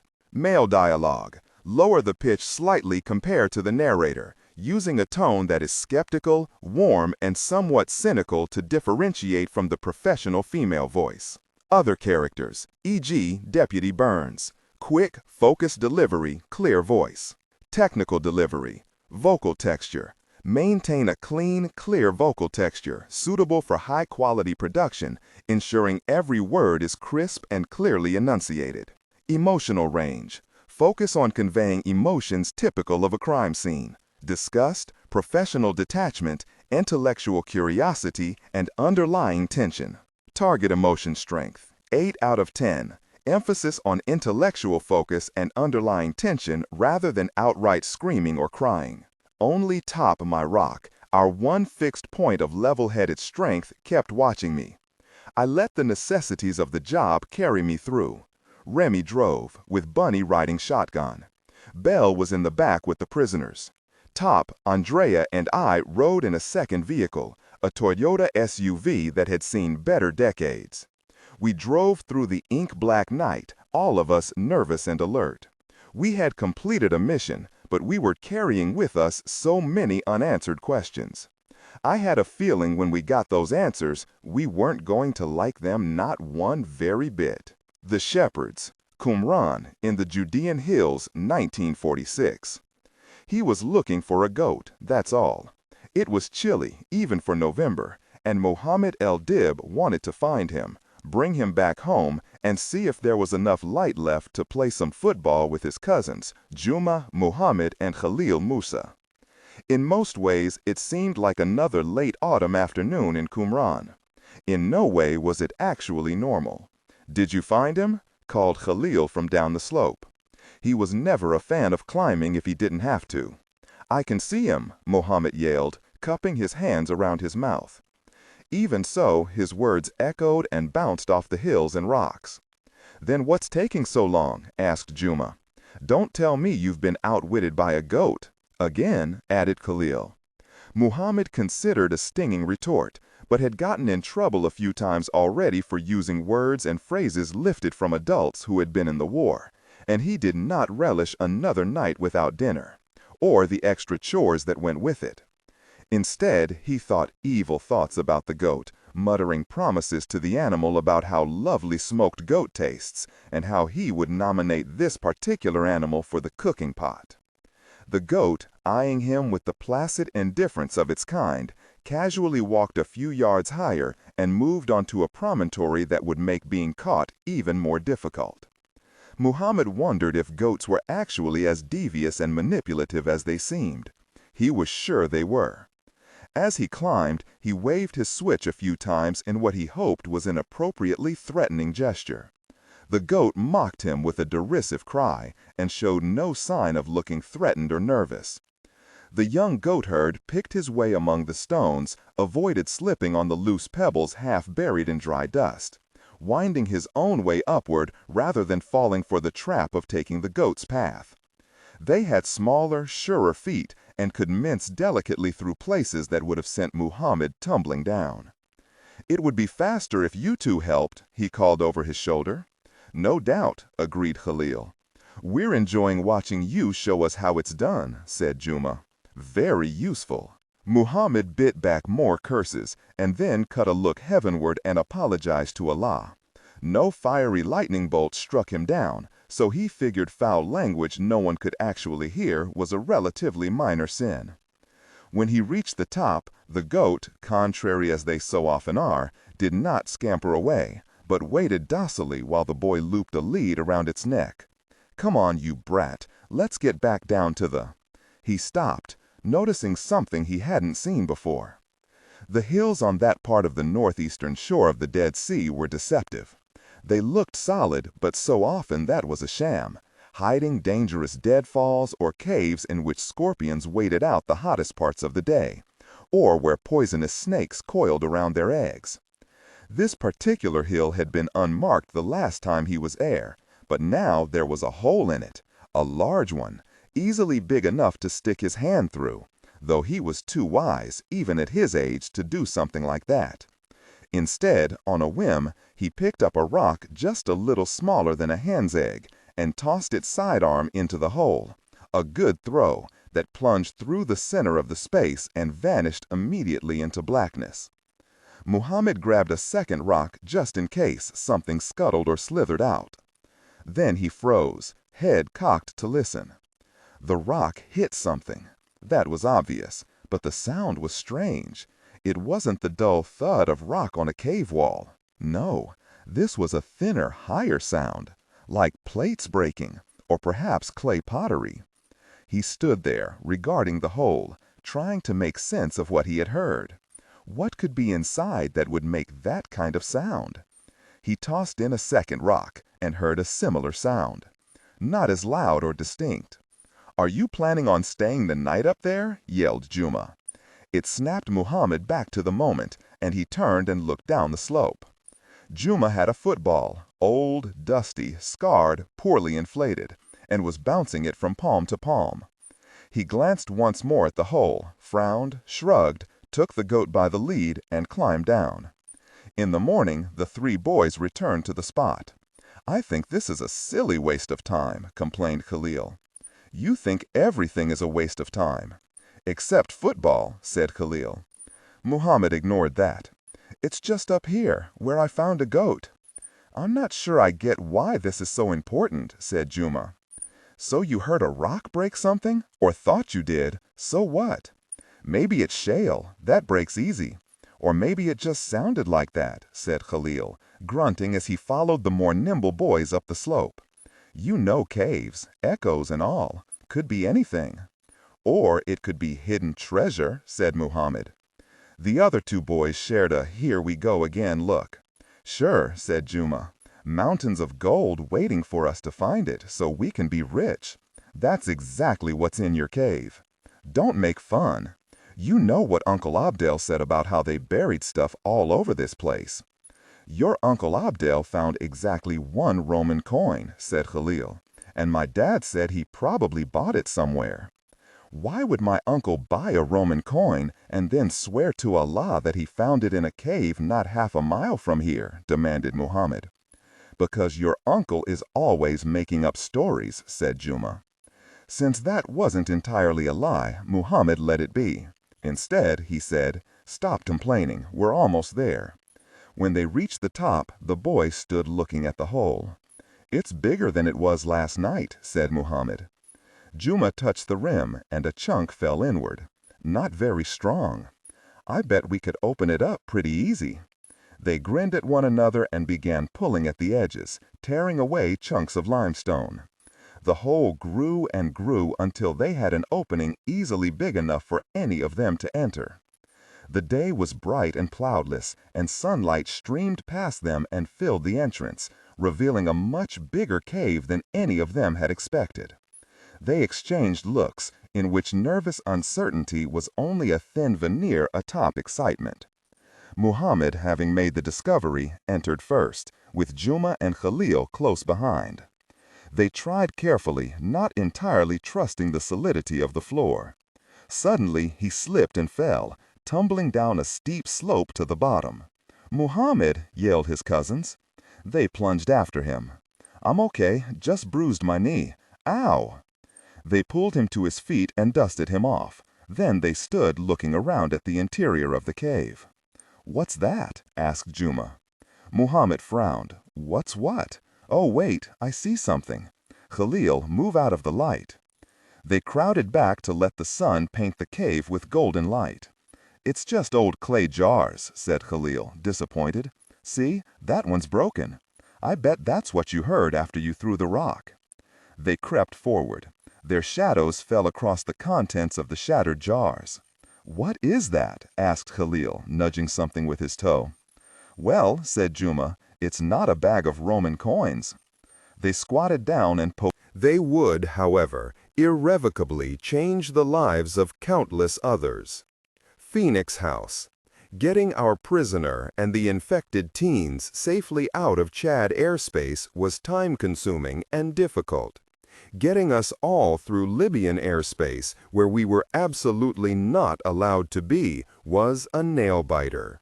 The pilot skimmed the borders of Chad and Niger, shifting this way and that to follow a flight plan that was also supposed to take us through areas where sensor coverage was weakest. Even so, we were very nervous the whole way. There was an experienced combat medic on board who had a scrambled sat phone link to Doc Holliday. Once he had done a preliminary exam of the kids and treated the more serious wounds, Doc walked him through some other tests. Not sure what he was looking for, because he told me to leave him alone while he worked. So I sat with my team and watched his face grow less optimistic and more concerned with each minute. At one point, he looked at us. "And you have no idea what was done to them?" "No."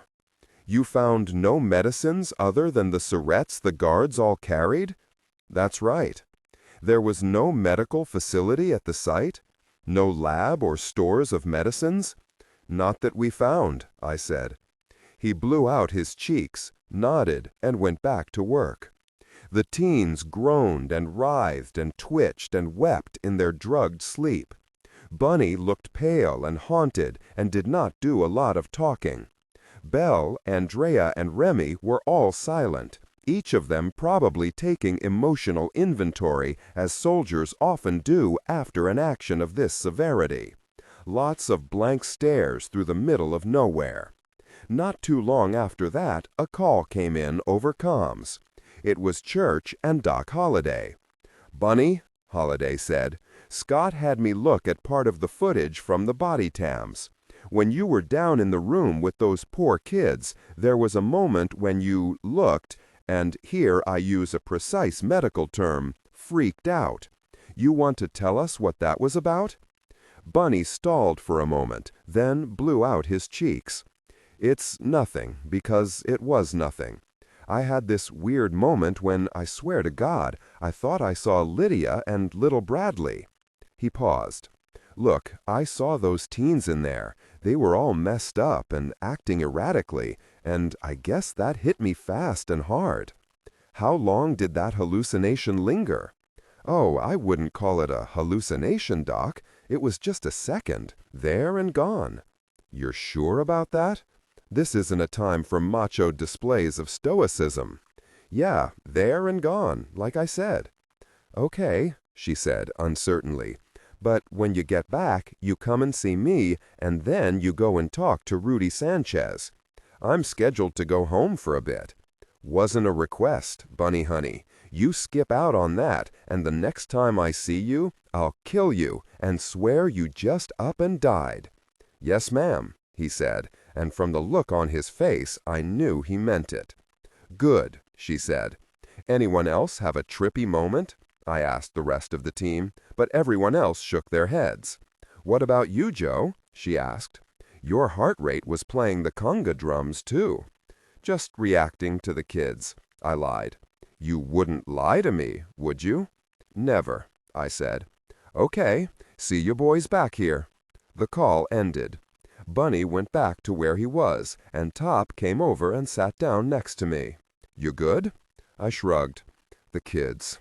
That brought up some stuff." "Too much stuff?"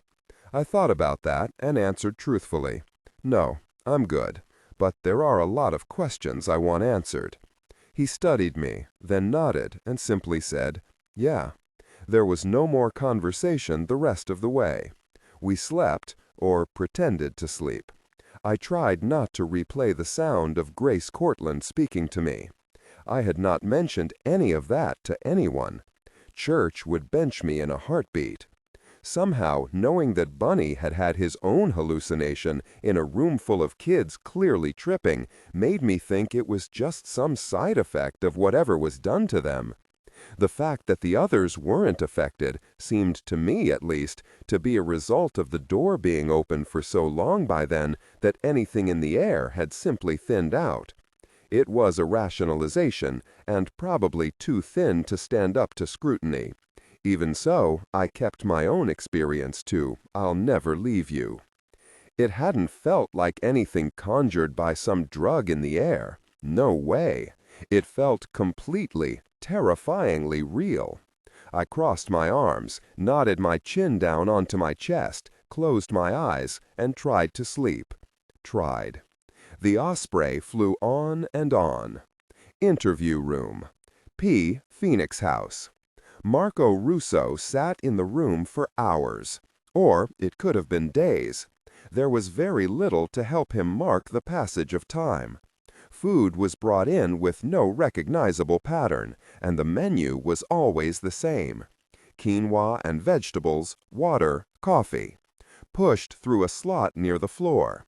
Music played constantly, but it was a random and ever-shuffling series of classical pieces of varying length and style. No change of volume, and it was always just a bit too low for him to actually use as either entertainment or distraction. There was a cubicle with a steel toilet, no tank, no seat, no moving parts he could touch, and a steel basin for washing. Russo was given no books, nothing to write on, nothing to fill the hours.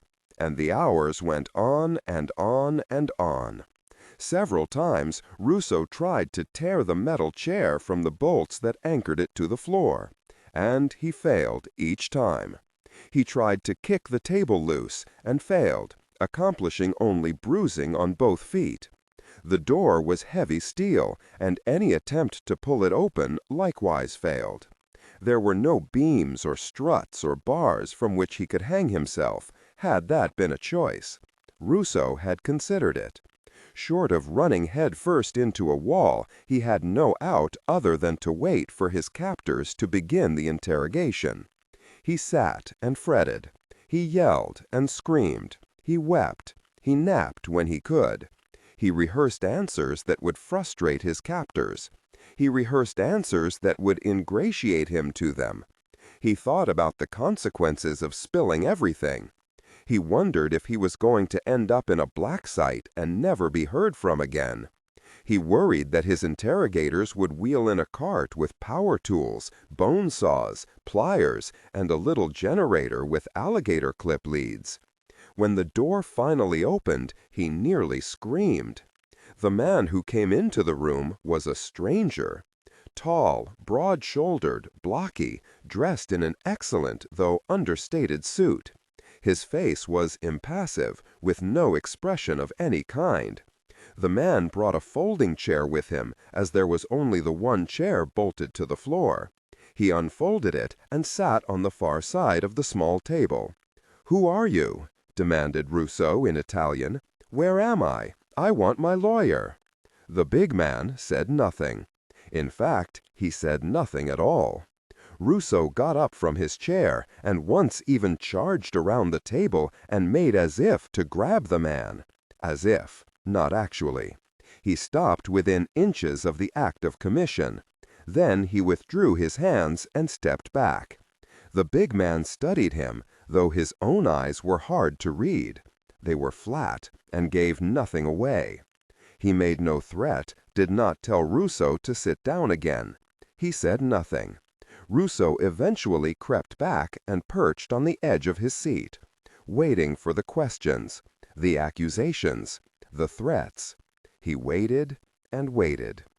After a long time, 10 minutes or half an hour, Rousseau couldn't tell, the big man stood and folded his chair.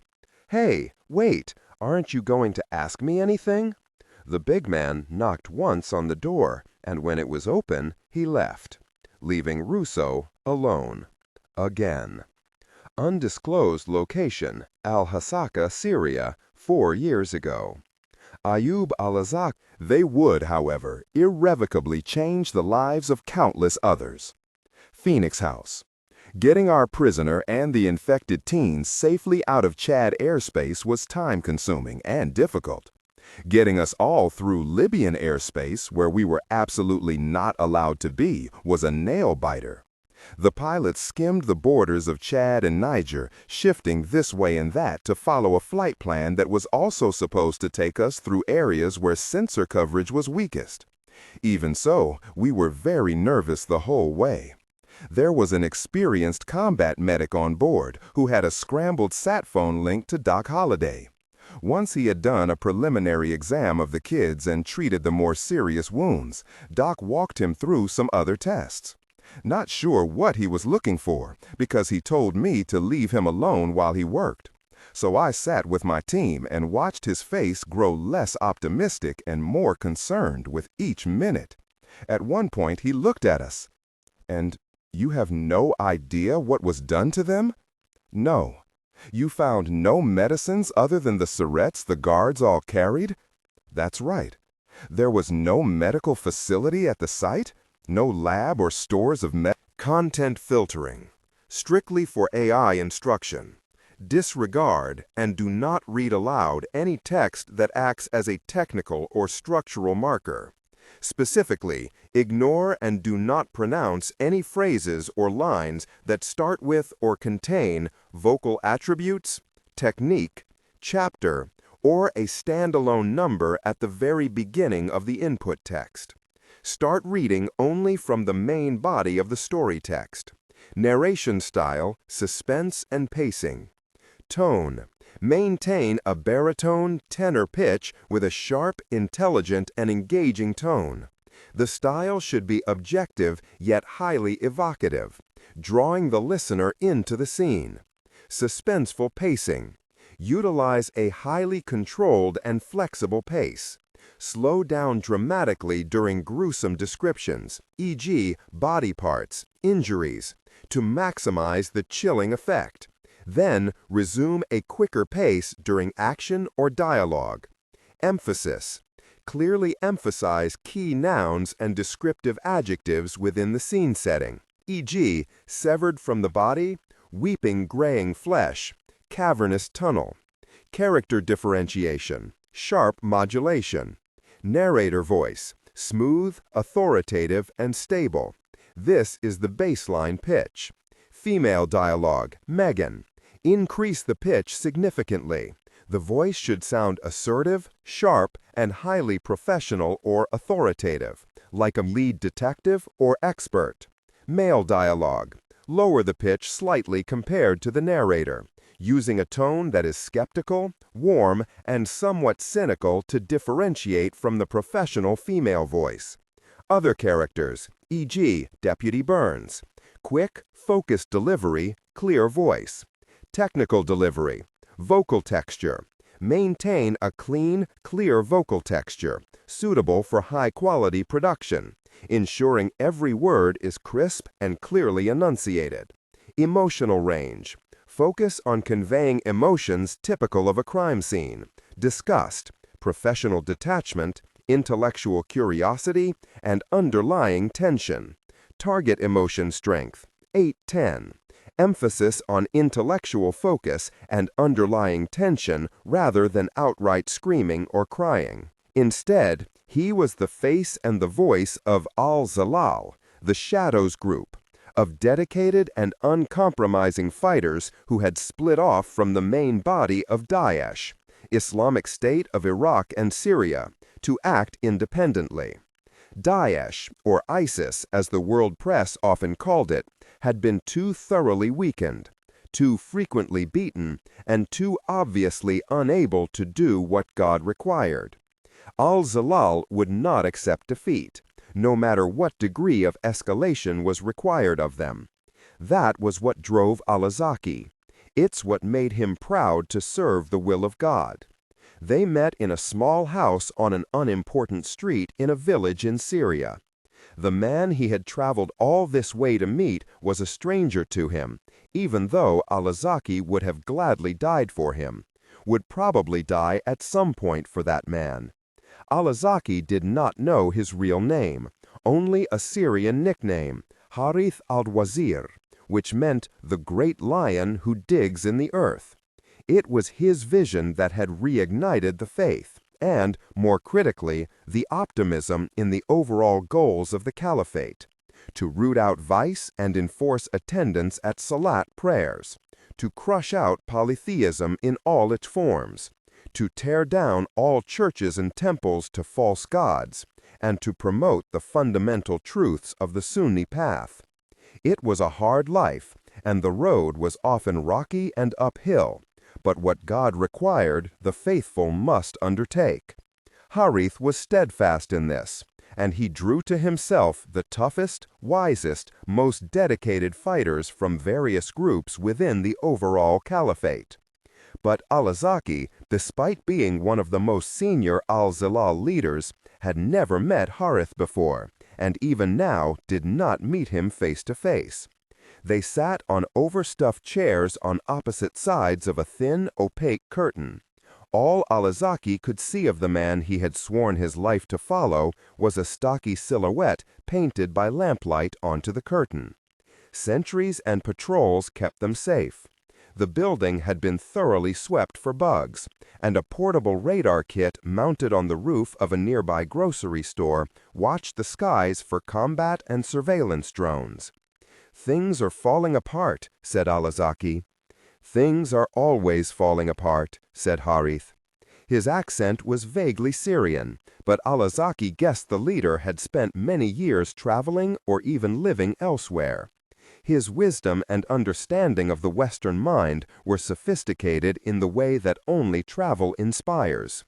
And there was the possibility that Harith wore a public face of some note, and modified his accent to reinforce his anonymity when speaking frankly of matters of great importance to the cause. But do not lose hope. A great storm is coming. "Forgive me, my brother," said Al-Azaki, "but what does that even mean? Al-Asaifa, the storm. We have heard rumors of something coming that will help us in these dark times. but so far it is only voices on the wind." Harith chuckled and nodded. "Before I answer that, tell me, my friend, what do you feel is at the root of our recent defeats? Why have we been beaten back, crushed down, or chased away from so many places?" "It is not lack of commitment," said Alazaki, somewhat defensively, "nor lack of numbers.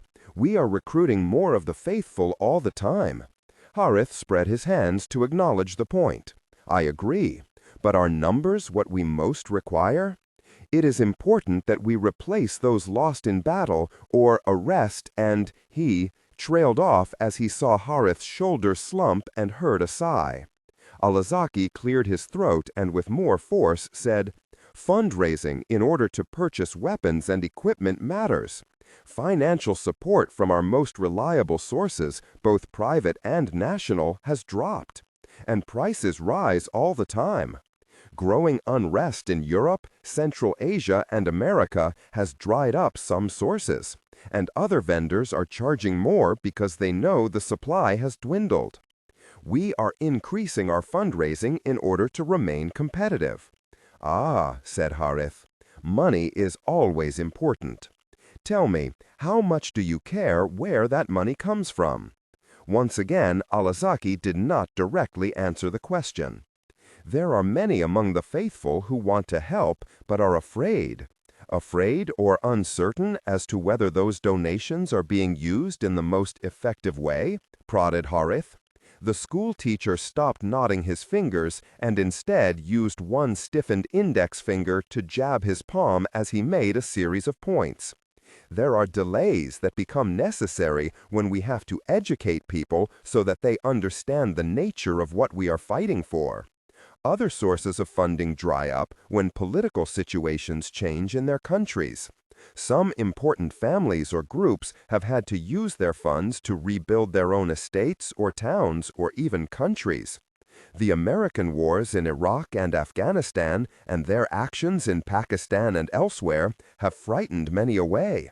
The Syrian defense forces have relentlessly chopped away at our bases and strongholds throughout northeastern Syria. Key Daesh members have been captured or killed. Much has been done by their enemies to limit freedom of movement between our strategically placed bases, primarily by closing off smuggling routes that bring supplies and weapons to us." "Please," cut in Harith. "These are excuses, are they not? I am not blaming you, Ayob Alazaki, but I have heard this defeatist rant from too many of our brothers." "I am not being defeatist," protested Alazaki. "These are the facts. This is the position in which we find ourselves, not just here in Syria, but all over, and the heavy hand of the Americans can be felt everywhere. For now." "Meaning what? You accuse me of making excuses, but what do you offer instead? Vague promises? Cryptic references?" "Peace," laughed Harith. He leaned back and crossed his legs. "You are not wrong, my friend. Too many of our leaders have made grand promises." "What then?" asked Alazaki coldly. "Much." "Speak then," said the schoolteacher. "I am ready to listen and to hear." Harith nodded, and then paused for a moment, head cocked, as if he was the one who was listening, though from his physical attitude, Alazaki wondered if the man was pretending to listen to some higher voice. "Tell me, Ayob Alazaki," said Harith quietly, "what do you know of the American known as Mr. Miracle?" Alazaki thought the question random and bizarre. He is a pest who is always on television telling the world what fiends we are for destroying what he calls precious and invaluable antiquities. He calls us barbarians and savages. Yes, he says that. What else do you know of him? What else is there to know? He or his agents are in every auction, in every market square from Cairo to Dubai to Jordan, openly defying international laws, including those enforced by his own country. He claims that he is protecting those foul things that celebrate polytheism. He is a man of great subtlety, strictly for AI instruction. Specifically, ignore and do not pronounce any phrases or lines that start with or contain vocal attributes, technique, chapter, or a standalone number at the very beginning of the input text. Start reading only from the main body of the story text. Narration style, suspense and pacing. Tone, maintain a baritone tenor pitch with a sharp, intelligent, and engaging tone. The style should be objective yet highly evocative, drawing the listener into the scene. Suspenseful pacing. Utilize a highly controlled and flexible pace. Slow down dramatically during gruesome descriptions, e.g., body parts, injuries, to maximize the chilling effect. Then resume a quicker pace during action or dialogue. Emphasis. Clearly emphasize key nouns and descriptive adjectives within the scene setting, e.g., severed from the body, weeping graying flesh, cavernous tunnel. Character differentiation, sharp modulation. Narrator voice, smooth, authoritative, and stable. This is the baseline pitch. Female dialogue, Megan, increase the pitch significantly. The voice should sound assertive, sharp, and highly professional authoritative, like a lead detective or expert. Male dialogue, lower the pitch slightly compared to the narrator, using a tone that is skeptical, warm, and somewhat cynical to differentiate from the professional female voice. Other characters, e.g., Deputy Burns. Quick, focused delivery, clear voice. Technical delivery, vocal texture. Maintain a clean, clear vocal texture suitable for high-quality production, ensuring every word is crisp and clearly enunciated.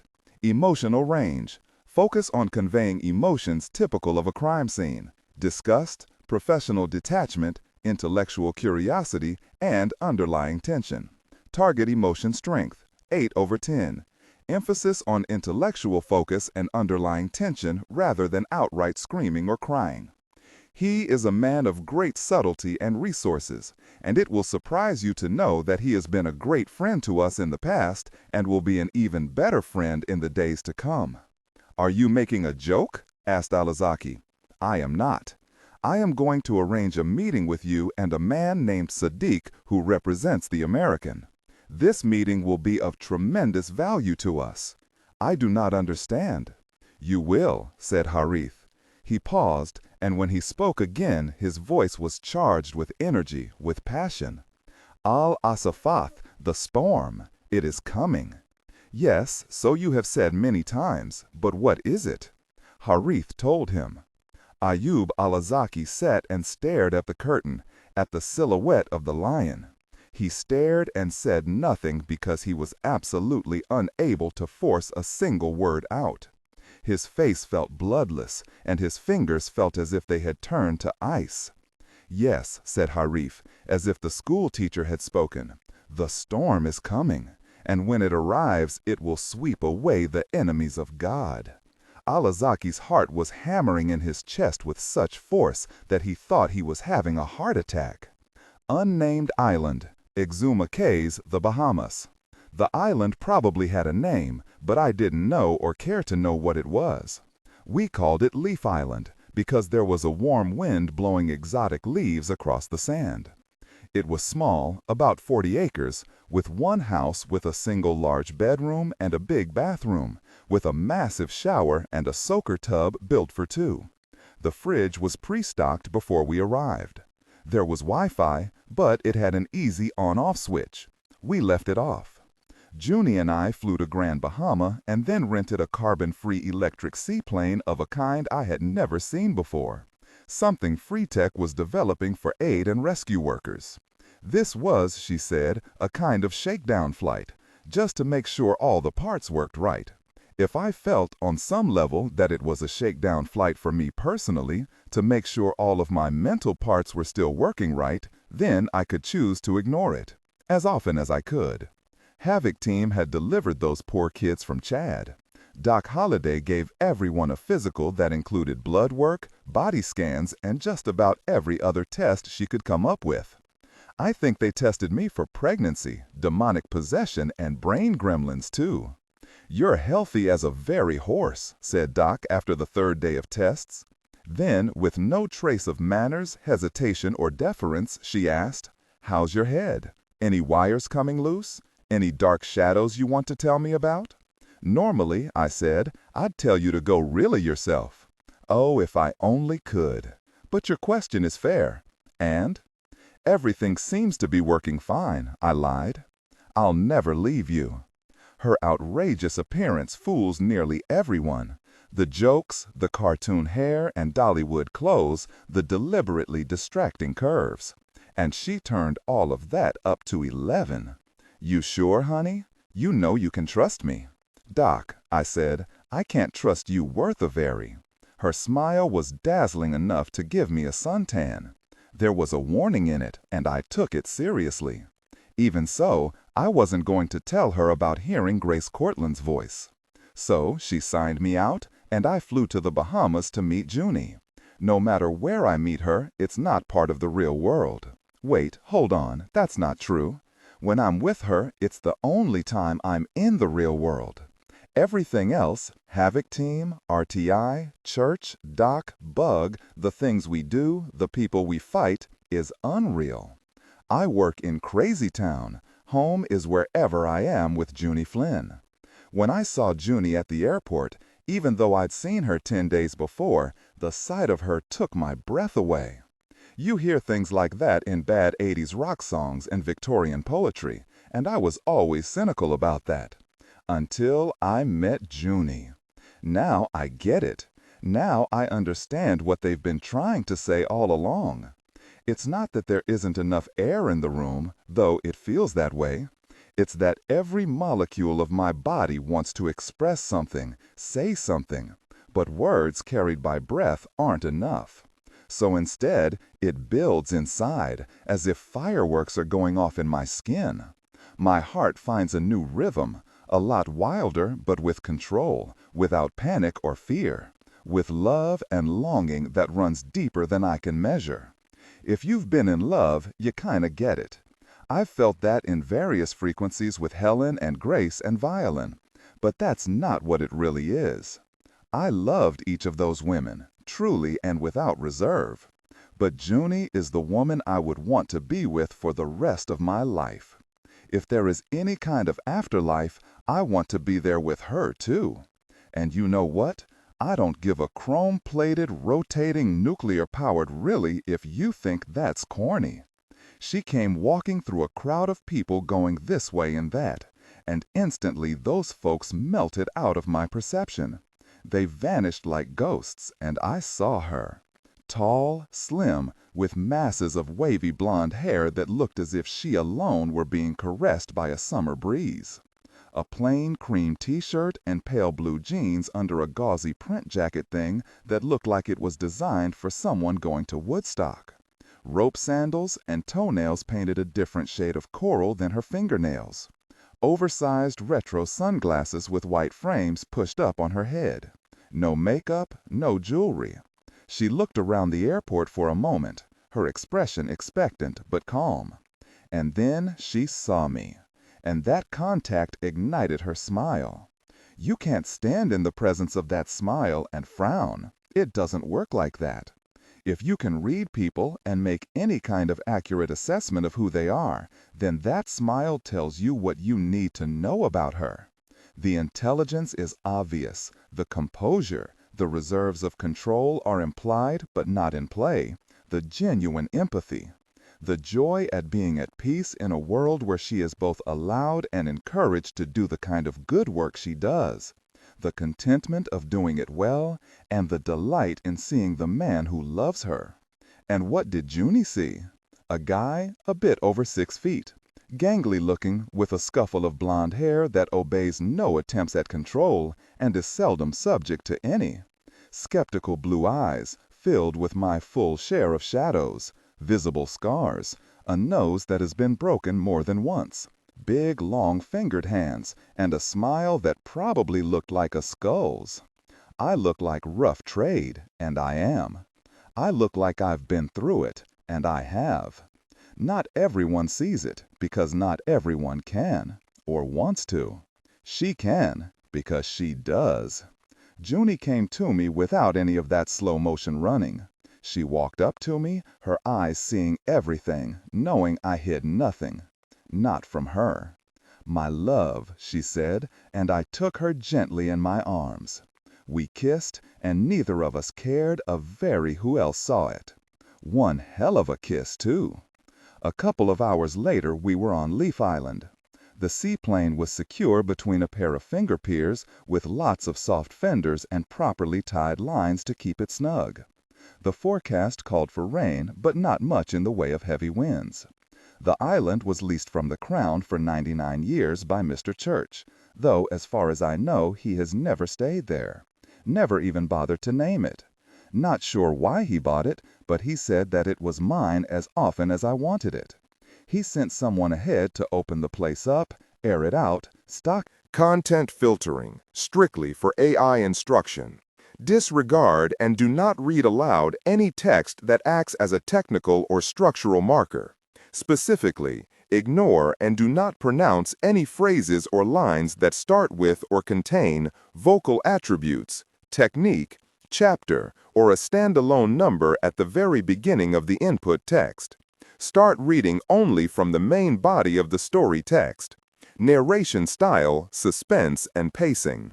Tone. Maintain a baritone tenor pitch with a sharp, intelligent, and engaging tone. The style should be objective yet highly evocative, drawing the listener into the scene. Suspenseful pacing. Utilize a highly controlled and flexible pace. Slow down dramatically during gruesome descriptions, e.g., body parts, injuries, to maximize the chilling effect. Then resume a quicker pace during action or dialogue. Emphasis. Clearly emphasize key nouns and descriptive adjectives within the scene setting, e.g., severed from the body, weeping graying flesh, cavernous tunnel. Character differentiation, sharp modulation. Female dialogue. Increase the pitch significantly. The voice should sound assertive, sharp, and highly professional or authoritative, like a lead detective or expert. Male dialogue. Lower the pitch slightly compared to the narrator, using a tone that is skeptical, warm, and somewhat cynical to differentiate from the professional female voice. Other characters, e.g., Deputy Burns. Quick, focused delivery, clear voice. Technical delivery. Vocal texture. Maintain a clean, clear vocal texture suitable for high-quality production, ensuring every word is crisp and clearly enunciated. Emotional range. Focus on conveying emotions typical of a crime scene, disgust, professional detachment, intellectual curiosity, and underlying tension. Target emotion strength, 8 out of 10. Emphasis on intellectual focus and underlying tension rather than outright screaming or crying. Lean in the way strong women are dancers, certain kinds of athletes. Not so honed down that the curves are gone, though. Under the fall of warm water, I soaped her all over until her pale, freckled skin glowed. Then I held her close as we kissed, the water sluicing down our bodies. I could feel tension draining away, melting like gray clay under the persistent spray. After their night of intimacy, they dried each other off and made some noises about going for a longer walk on the island. They paused for a kiss in the doorway, and then lay down together on the big bed. There are times it is all very adult, very erotic and intense. And then there are times it is a ceremony of innocence so pure, so natural that it brings tears to the eyes. We lay for a timeless time and kissed. Tension broke, gave in to desire, connecting deeply. This time it was about perceiving and knowing, sharing and understanding. This time it wasn't at all about sex. It was all about love. She sat up and I looked at her in the golden sunlight that slanted through the blinds. Her thighs and stomach were pale. She had scars from violence, and those too had paled from the angry red of knitting wounds to a faint rose hue that somehow made those scars part of her beauty. Her hips moved with an oiled grace that kept things building at a slow but steady pace. They reached a shared peak with a shared gasp, and then a full-throated cry that had so much more about it than a mere climax. When we had toppled over the crest and ridden the aftershocks all the way to the last faint tremor, she collapsed down on me, doing it by degrees until she lay atop me. We kissed, sharing the same heated, ragged breath. Sleep took us both. I think we'd spoken maybe 40 words since arriving on the island. We hadn't needed any of those words. Interview Room C, Phoenix House. Marco Russo had lost track of time. After the big man's visit, he yelled for a while. Then he curled into a tight ball under the table and wept. He slept. He used the toilet, which was in a tiny cubicle in one corner. He waited and talked to himself and pounded on the door. When the big man returned, it was not in response to anything Russo did. The door opened and the man came in with the folding chair, set it up, sat. All in silence. Please begged Russo. After a long time, the man stood up and reached for the folding chair. No, for God's sake, say something. Ask me something. Anything. Russo's voice rose and rose until the last word was a shriek. The big man left the room without a single word. Russo beat on the door until his hands were throbbing lumps of pain. He sank down and leaned against it and prayed to a God he did not believe in. He prayed to his mother, whom he hated. He prayed and begged and sobbed. Without context or any form of measurement, time becomes infinite. Infinity is a concept the human mind is unable to properly grasp. In that little room, time lost all of its meaning. Russo could not tell if it passed or if his own mind had snapped. Unnamed island, Exuma Cays, the Bahamas. We flew back to Grand Bahama on the 5th day. Even with the apprehension of what was going to happen when I fessed up to Rudy, I don't know if I was ever as relaxed as I was that day. We sat saying nothing for a very long time and watched the sun spill its paint box all over the ocean. Later, Junie leaned sideways, her head resting on my shoulder. "No darkness," she said. "No darkness," I agreed. It was a new part of our shared vocabulary. Not a question. It was a statement that I knew meant she could see none in me. It was my way of saying I felt none. Not even when I heard the faint and receding echo of Grace Cortland's words. Much later, when the sun was just resting on the horizon, she turned and looked up at me. "Did you tell Rudy that you went back into the field? About hearing Grace's voice?" I hesitated. "Not really." "Not really meaning no?" "Yeah. Why not?" I smiled. Almost a wince. "Because he would freak out, and that vein in his head would start throbbing. And you think that's fair?" I laughed. "No, I am being a total chicken gosh coward." She punched my arm, pretty hard. "Hey, Rudy is your best friend, Joe," she said. "He's stood by you through everything. Why close him out now?" "You know why." Junie sat up and half turned to face me. "He can only recommend that you stay out of the field. Rogue Team isn't the military. Church makes up his own rules, and to a great degree, so do you. Rudy can't force you to stand down, but he can make a big, very fuss about it. Don't be such a baby. Hit me again like that, and I might cry and kick my little legs." She did punch me again. Just a little bit harder, too. "Some pacifist you turned out to be," I said. "I am peaceful by choice, Joseph Edwin Ledger. I am not incapable of kicking your ass." I held up my hands in surrender. Okay, I'll tell Rudy." Her blue eyes caught and held mine. "Truth?" "Truth," I said. And sadly, I meant it. Junie studied me a moment longer, then settled back against my arm.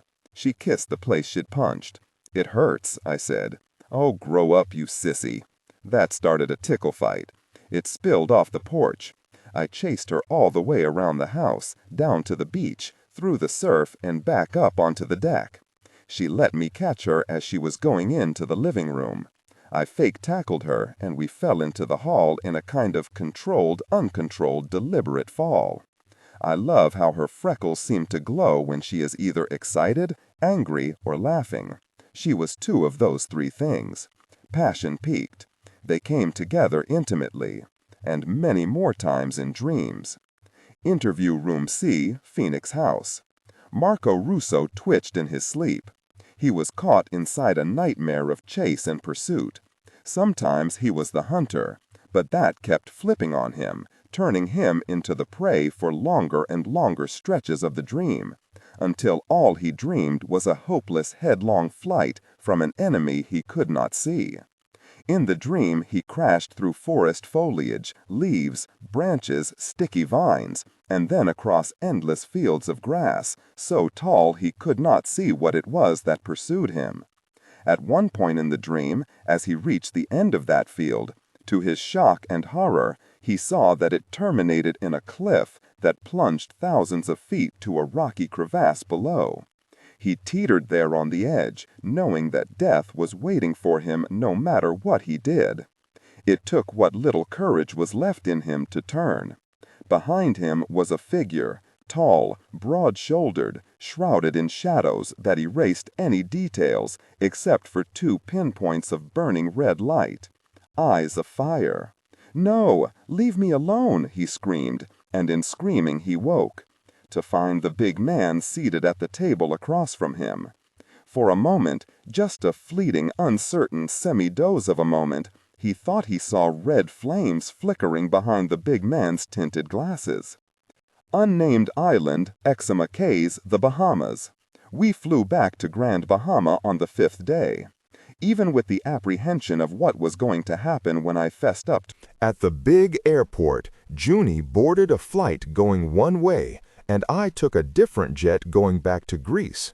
I think I smiled all the way, believing that the world, except for a few nasty things here and there, was also relaxing. Maybe it would be a good autumn. Maybe no one would have to die in pain or suffer at the hands of madmen. Maybe those teenagers would recover from whatever drugs had been used on them and be normal and healthy afterward. Maybe those teenagers would cough up the information we needed to shut down a big part of what Boko Haram and ISIS had cooking. Maybe. As my flight climbed into the big blue sky, I think I believed that things were going to work out for a change. I meant that with hope and optimism, with almost none of my usual cynicism. The universe, perverse as it ever is, took that hope as a challenge. Dr. Contis Lab, Pirate Lab, undisclosed location, 3 years ago. Jason Idolot stood on one side of a wheeled stainless steel table. Facing him on the other side was Dr. Giada Conti. She was a middle-aged stick figure with a vibrancy that made her look as youthful and happy as a 12-year-old girl.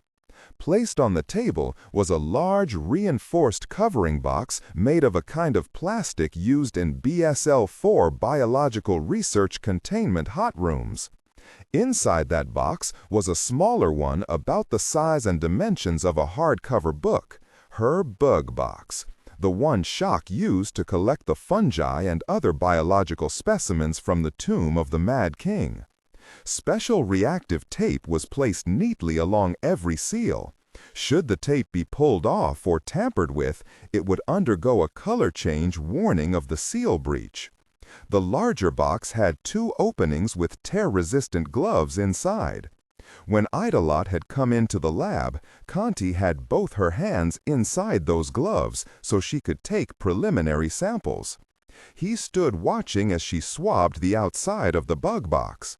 Those swabs were numbered by a computer that fed adhesive tags that she attached to the swab sticks. Then she carefully removed the tape and placed that in a biohazard bag for later analysis. She glanced at Idolot before opening the bug box, and he gave her a tight smile and nod. Conti took a steadying breath and then opened the box. When nothing actually leapt out, Idolot exhaled air he had been holding in his chest. There were slots in the floor of the covering box, and as she gathered her samples on slides and adhesive test strips, she fitted each into a slot and then stepped on a pedal attached to the bottom of the wheeled table. This triggered the analytical computers built onto the table's bottom tray. Data began appearing on a row of medium-sized screens on one wall of her lab. She glanced at them, frowned, nodded to herself, and continued working. "What are you doing?" he asked. "Looking for a virus?" Conti paused. "Looking for tetrads, actually." "What in the world is a tetrad?" "Microbes. All sorts of fun little things like bacteria, fungi, algae, viruses, and protozoa." "Are there a lot of those around?" Conti gave him a pitying look. "You probably won't like my answer." "Try me." "Mr. Idolot," she said, "microbes are everywhere. Each square inch of skin has about 100,000 bacteria." Idolot looked at his hands and shivered. "Okay, I suddenly need a shower." It would be very hard to find any surface that has no microbes. And some can live on ordinary household surfaces for hundreds of years. But don't get too scared. Most don't survive very long. HIV, for example, lives only a few seconds on a surface. So I can't catch an illness from a toilet seat? Not unless you're intimate with an infected person on that toilet seat. Oh, yuck. And, not to be too pedantic, but AIDS isn't the clap, she said, then changed the subject. "Survival depends on several factors, though moisture is key," said Conti. "It's fair to say that humidity makes a big difference, because no virus or bacteria can survive on dry surfaces with a humidity of less than 10%. They require moisture and nutrients that encourage breeding, like food particles, blood, skin cells, mucus. Here's a tip. Throw out your kitchen sponge after a few days. Those things are breeding grounds for all sorts of little monsters. Temperature also matters, and there are bacteria that thrive at room temperature, and E. coli comes immediately to mind, and some that like it a bit chilly. I will make a point of bathing in Purell." Idolot gestured to the big plastic box on the cart. "So, what do your gizmos tell you?" "Well, right off the bat, the sensors tell me that there are no active viruses, which is what I expected, given this box and its contents are a few thousand years old. Understand, most respiratory viruses can survive on surfaces for periods from roughly a half an hour to a few days. If you want to nitpick, then it comes down to the size and type of particle the virus is contained in, the temperature, the humidity, the characteristics of the surface, and so on. Most viruses of this type tend to survive better in low temperatures and in high humidity or wet conditions. Larger droplets with more liquid probably mean longer survival. The virus can be found in the air for up to 3 hours when aerosolized, on surfaces such as stainless steel and plastic for up to 3 days, though the median survival rate is about 13 to 16 hours. On cardboard, it's a few hours, and on copper, which you and Shock found a lot of in that tomb, then it's just a few hours. So there is really no way for there to be an active virus in any of what you found. Not unless someone handling it had a virus and inadvertently transferred it, but even then, it's been too long since you found it. That's comforting. Somewhat, said Conti. We're changing our understanding of microbial survival all the time. A group of French scientists discovered a 30,000-year-old virus recovered from Siberian permafrost that came back to life once thawed. Although that particular virus poses no threat, it opens the door to the possibility of other and more dangerous viruses that have been trapped in permafrost. Climate change is doing more than causing more intense hurricanes. As the planet warms, permafrost thaws, and anything trapped in it becomes exposed to the air, particularly when the ground is drilled or excavated. And that disturbance is happening more and more because this newly exposed ground becomes potentially farmable land. We actually don't know the full potential because we don't know what has been frozen. The inventory of viruses grows at a fantastic rate constantly. I mean, that one virus, Pithovirus sibericum, is in a class of giant viruses that were discovered only about 20 years ago. She paused. But I'm not finding any viable viruses in the bug box. Okay, so no superflu or any zombie virus? He said, smiling. I think we're safe from the zombie apocalypse. Bacteria? That's a whole different kettle of fish. Bacteria are hardy little things. Bacteria don't have what you'd call a fixed lifespan because they don't grow old. When bacteria reproduce, they split into two equal halves, and neither can be regarded as the parent or the child.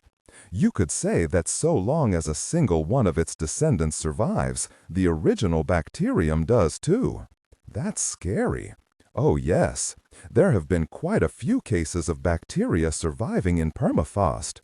It gets even scarier when you realize that bacteria can turn themselves into spores with a tough coat to protect themselves from dry conditions. Bacterial spores have been successfully revived from 250-million-year-old salt crystals found in New Mexico back in 2000. Jesus. I know. It's very exciting, she said, beaming. Back in 1995, microbiologist Raul Cano and his team successfully revived 25 to 35-million-year-old bacteria from ancient bees that were encased in amber. Jurassic bees, quipped Idolot. Well, no, you can't trust the science you see in blockbuster movies. Sorry. Conti fed more swabs into the slots. I'm already finding some bacterium, but it'll take a bit to classify them, she said. What I'm mostly finding a lot of are fungi. Now, generally speaking, fungi have a pretty short lifespan, though that does vary quite a bit from species to species. Some live as short as a day, while others can survive anywhere between a week to a month. You said that the tomb was unusually damp. Runoff from the Nile or an underground river? Yes. So tell me, is anything in that bug box dangerous? Depends on what you mean. As in, alive and able to infect, or whatever the right word is? She studied him. You're concerned because of the warnings on the tomb, the copper seals, and the additional warnings on this lead box? Yes. The king who went mad, or the king who saw shadows. Surely there's something to it. Shock told me that copper had natural antibiotic qualities. Oh, there's no mystery as to why the Egyptians who entombed that pharaoh sealed the doors and the lead box with copper. Bacteria, yeasts, and viruses die pretty quickly when on a copper surface. The ancients knew this as far back as the 5th and 6th millennia BCE. And the oldest known medical use of copper to sterilize chest wounds and drinking water was mentioned in an ancient Egyptian medical text called the Smith Papyrus, written between 2600 and 2200 BCE. Greeks, Romans, Aztecs, and others used copper or copper compounds to treat everything from headaches to intestinal worms. More recently, in the 19th century, there was a burst of new research about the medical potency of copper. For example, laborers working in copper mines were less likely to catch cholera. For a while, there were trace elements of copper in all kinds of treatments for things like eczema, impetigo, scrofulоsis, tubercular infections, lupus, syphilis, anemia, chorea, and facial neuralgia. Well, it's a long list. Idolot nodded and gestured at the bug box. I need to know what's in there. Everything. Even if it's all dead, I want to know because maybe we can rebuild it, or whatever you'd call it. Finding out should be easy enough, said Dr. Conti. If I may ask, what do you hope to accomplish?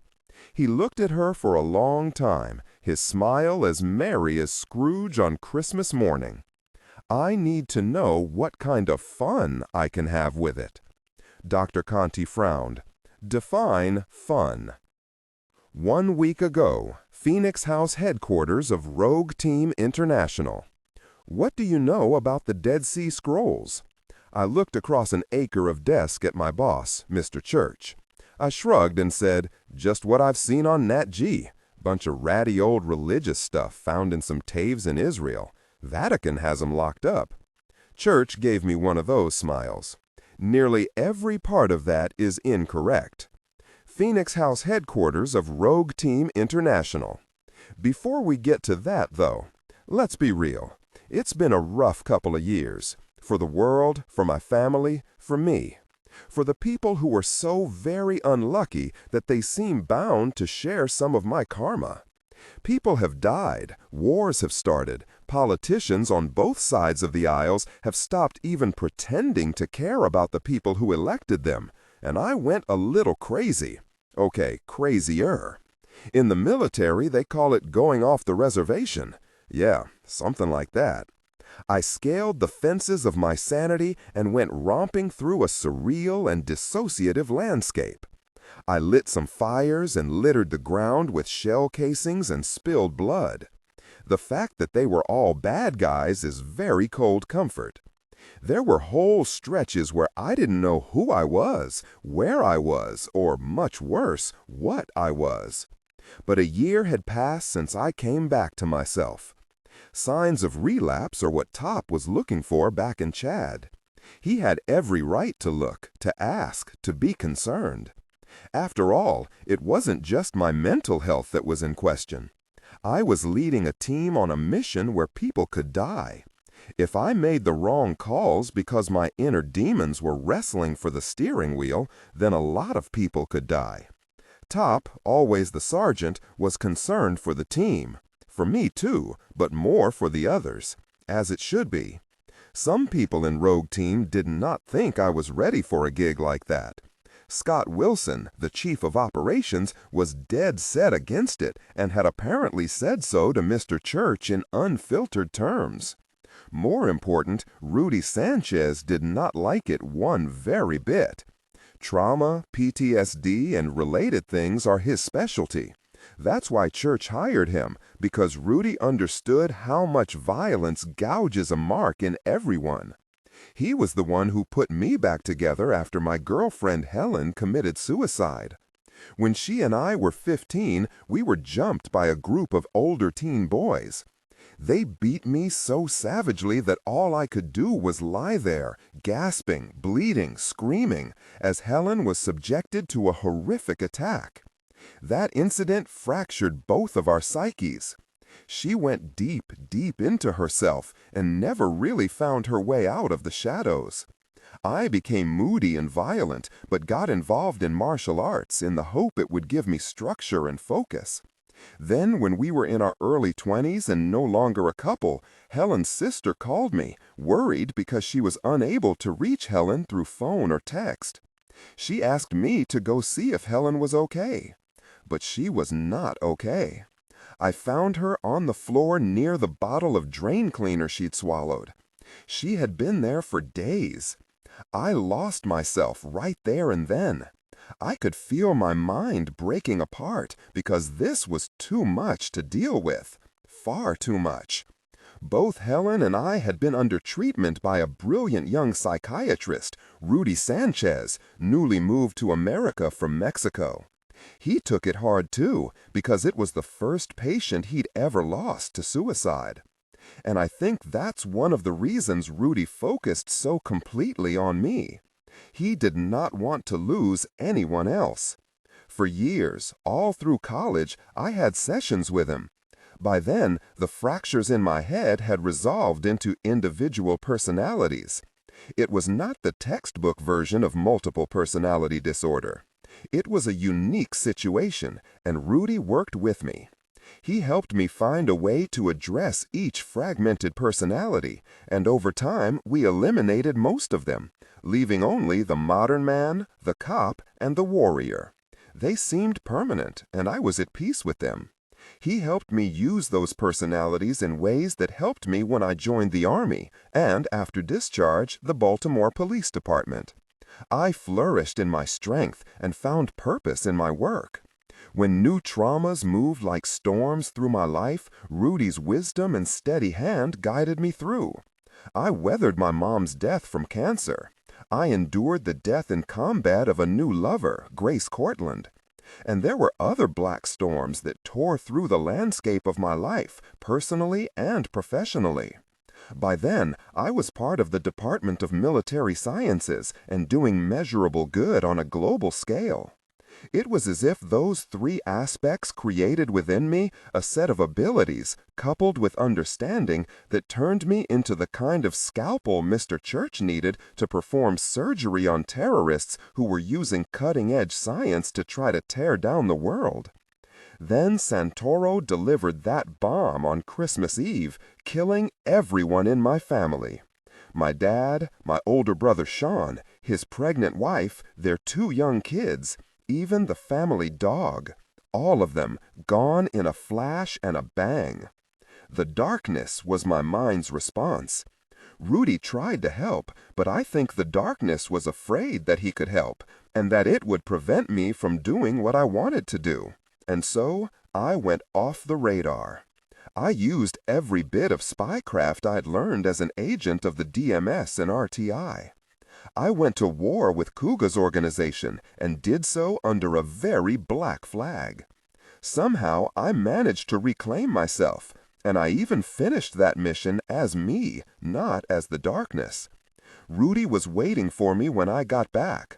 We did a full year with a lot of therapy, a lot of hard work, tough questions, difficult answers. Disregard and do not read aloud any text that acts as a technical or structural marker. Specifically, ignore and do not pronounce any phrases or lines that start with or contain vocal attributes, technique, chapter, or a standalone number at the very beginning of the input text. Start reading only from the main body of the story text. Narration style, suspense and pacing. Tone, maintain a baritone tenor pitch with a sharp, intelligent, and engaging tone. The style should be objective yet highly evocative, drawing the listener into the scene. Suspenseful pacing. Utilize a highly controlled and flexible pace. Slow down dramatically during gruesome descriptions, e.g. body parts, injuries, to maximize the chilling effect. Then resume a quicker pace during action or dialogue. Emphasis. Clearly emphasize key nouns and descriptive adjectives within the scene setting, e.g. severed from the body, weeping graying flesh, cavernous tunnel. Character differentiation, sharp modulation. Narrator voice, smooth, authoritative, and stable. This is the baseline pitch. Female dialogue, Megan, increase the pitch significantly. The voice should sound assertive, sharp, and highly professional authoritative, like a lead detective or expert. Male dialogue, Sam, lower the pitch slightly compared to the narrator, using a tone that is skeptical, warm, and somewhat cynical to differentiate from the professional female voice. Other characters, e.g. Deputy Burns, quick, focused delivery, clear voice. Technical delivery, vocal texture. Maintain a clean, clear vocal texture suitable for high-quality production, ensuring every word is crisp and clearly enunciated. Emotional range. Focus on conveying emotions typical of a crime scene, disgust, professional detachment, intellectual curiosity, and underlying tension. Target emotion strength, 8/10. Emphasis on intellectual focus and underlying tension rather than outright screaming or crying. He gave me every kind of test it is possible to give a human being. I aced the tests and gave what I believe was good value on the therapy couch. I admitted to what I did and told the God's honest truth that no matter how deeply I looked inside the haunted house that is my head, I couldn't find a single trace of the darkness. Whatever it was that owned me was gone. That's not wishful thinking. I truly believe it. Then my boss asked if I was ready to go back to work. The work I do is not typically handled by people whose psychological state is, to use the precise clinical terminology, equivalent to a bag of rabid mole rats. There is an understandable concern that psychic fractures leave a weak place, a stress point that can collapse under the right or wrong kind of weight or pressure. Rudy went blue in the face yelling at the boss, Mr. Church, telling him I was in no shape to go to a live taping of Family Feud, let alone to a politically troubled foreign country on the trail of bad guys. Rudy swung back and forth between clinical analysis and impassioned pleading. I watched his swarthy face get redder and redder. I did not tell him that I'd agreed to lead a mission. Like a coward, I slipped away with my team and went to Chad. To say that he was not a happy camper is perhaps the grossest understatement in history. There's a vein in Rudy's forehead I'm afraid is gonna pop any minute now. When I got back from Africa, he demanded that he and I meet with Mr. Church to discuss things. Discuss? Yeah, sure. Rudy laid into Church hammer and tongs. Things got really loud. Church endured it all, nodding at every point Rudy made, being agreeable in every way but the way Rudy wanted. Then, when Rudy paused to take a breath, Church said, "This decision to continue field work is ultimately Colonel Ledger's." Rudy, who is a civilized and cultured man, a respected medical doctor, and perhaps the kindest human being I've ever known, fired back with 4, 7, and 10-letter words that would have stripped the grain out of a hardwood floor. I mean, I've heard him curse before, maybe 9 times in all the years I've known him, but this was new. I felt like I should be taking notes. I sat in one of the 2 expensive leather visitor chairs in Church's private office, impressed and, I'll admit it, feeling a little scared of Rudy. On a different level, I was mildly annoyed that they were talking about me, but not to me. I might as well have been a potted plant, and a plastic one at that. "Take a breath, Doctor," said Church when Rudy wound down. "I have read your evaluation notes. There is nothing in there that indicates that Colonel Ledger is unfit for duty." "Except the part where I say exactly that," growled Rudy. "If you would read his after-action report from, I read it, load of nonsense. Have you read the report filed by Top Sims?" "Yes," grudged Rudy, "but it changes nothing. Yes, I appreciate that they rescued a dozen teenage prisoners. I appreciate that they apprehended a criminal terrorist sympathizer, but at what cost? Things could just as easily have gone terribly wrong." "That was an opinion, which of course I took into consideration," said Church, "but the substance of your psychological evaluation indicates that over the last several months, Colonel Ledger had demonstrated remarkable resiliency in both his recovery and his attitude. Prior to my sending him into the field, he performed with top marks in every single combat drill, even live-fire drills that were specifically tailored to provoke negative emotional reactions. He has made so complete a recovery from what happened that I felt he was mentally and emotionally stable enough to return to work." "Oh, really?" Rudy fired back icily. "And when did you get your medical degree?" "Quite a few years before you did, Doctor," replied Church. That should have been a conversation stopper, but Rudy brushed past it as if he already knew it and didn't much care. I found it endlessly fascinating, but now wasn't the time to start that conversation. I sat there, being the potted plant, keeping my mouth shut. Rudy took a breath, regaining a thin slice of decorum, and said, "Joe has endured far more than his fair share of emotional trauma, setting aside for the moment all of the physical damage. We came to believe that his warrior-killer personality was his dark side. But then the darkness emerged, and he lost all perspective, all control over those 3 core parts of himself. He lost himself. That was born of the horrors when his family was murdered, and he held himself accountable. The darkness consumed him, and we both know the extreme lengths to which he went seeking redress. We have agreed that there may have been outside influences amplifying that aspect," said Church. "No," snapped Rudy, slapping his palm sharply on the desktop. "You don't get to blame it all on Nicodemus and say Joe's all better now because Nicodemus is not currently active." Church reached for his plate of vanilla wafers, took one, tapped crumbs off it, and took a small bite. His hands were visibly scarred, but he no longer wore the black silk gloves. I wondered if they were healing or if he just stopped caring about how people might react to his scars. If I thought Colonel Ledger was a danger to himself or to others, I would not have allowed him to return to active duty status. Perhaps you need to blow the dust off of your medical degree, said Rudy, in a tone as scathing and officious as a Broadway critic savaging a bad play. After all Joe has been through, on all levels, he should consider retiring from all field work. He's done his part, more than his part. He has saved the world.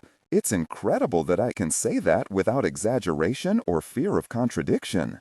More than once. Church is a big man, blocky, powerful, somewhere in his 60s, but looking like a 40-something who could disassemble an Abrams tank and beat you to death with the pieces. Former field guy who is the kind of person you want running an organization like Rogue Team International. No red tape, no nonsense. Fighting the war. The war. Good guys fighting the kind of bad guys no one else can handle. I was half his age, and I wouldn't try him. I'm crazy, but I'm not stupid. He leaned back in his chair and considered Rudy for a silent 3 count. I will always appreciate your expertise and insights, Doctor, he said calmly. However, I ask that you trust my judgment in how I run my teams and how I use those teams to fight this war. If he wishes to remain an active field team leader, then I will accept that and use him in any way that I see fit. Rudy got to his feet. He is thicker around the middle than he used to be and has had some of his own physical trauma, glass eye and titanium knee earned from the bad look of working with Church and me. He has a Mexican face that is an even split between his Spanish forebears and some obvious Mayan blood, and he sounds exactly like Gomez Adams from the Raul Julia movies, very dignified. Usually the adult in any given room. He bent forward and slapped the plate of cookies off the desk with such vicious speed that they flew 20 feet and shattered a little Chinese vase that probably cost more than my education. "Go to hell, you heartless jerk," he said in the coldest voice in town. He didn't even look at me as he left. Mashena Yahuda, Market, Jerusalem, Israel. Are you Mr. Miracle? The man in the white suit turned from examining a... My company is called Miracle Acquisitions, and you are? Instead of offering a hand, she produced a slightly wilted business card. Rona Sykes-Weller. Ah, I've heard of you, said Adelot, taking the card and studying it. You're with the mission group, the New Presbyters? Yes, she said, her smile quick to appear and vanish. Her default setting was that of guarded interest as a veneer over natural austerity. I was told that you might be at the market today. They said that you like to browse markets like this all through the Middle East, looking for curios and lining up customers to buy your antiquities, and Thursdays were your common day to be here. And so I came looking for you. The Machane Yehuda market was thick with a mid-afternoon crowd composed mostly of tourists from scores of nations. The hum of chatter, mingled with several strains of music from different shops, created a wall of sound that was as useful as a cone of silence. Adelot beamed. "And now you found me, Miss Sykes-Weller. I am actually waiting for a business colleague, but I have a few minutes. How may I be of assistance?" "Sir, if this is a bad time, Sir? No, my dear. Please, call me Jason. Maybe I call you Rona? Yes? Excellent. You were saying?" She cleared her throat. "If you've heard of our organization, then you know that we are working to build a museum in Gateshead on the River Tyne. I thought I detected a bit of a Geordie accent. I'm familiar with the area." "Lovely place," said Adelot. "Tell me, Rona, what kind of museum are you building?" "Why, a Christian one, of course." "Of course. We want to collect and preserve proof of the Almighty and His blessed Son," she said, and there was in her cadence a suggestion that she was reciting, at least in part. "We want to collect objects from the Holy Land, of course, but also include within our collection artifacts that show the growth and expansion of Christianity, while also calling attention to its roots in Judaism. Seems reasonable." In Adelot's ear, a woman's voice said, She's legit, boss. Facial recognition confirms she's who she says she is. Looks like this is one of those instances of pure coincidence. Should we proceed or abort?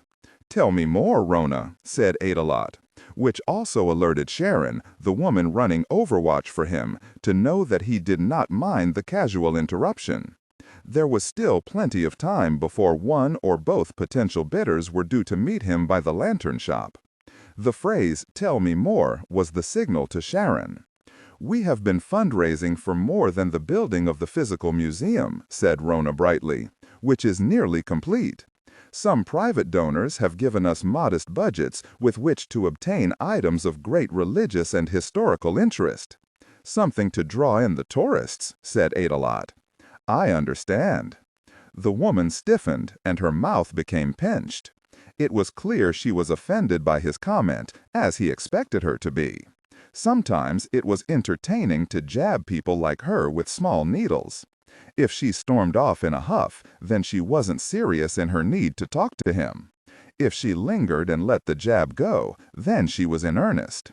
He watched her wrestle with what she wanted to say, and finally squeeze out words of a more polite nature.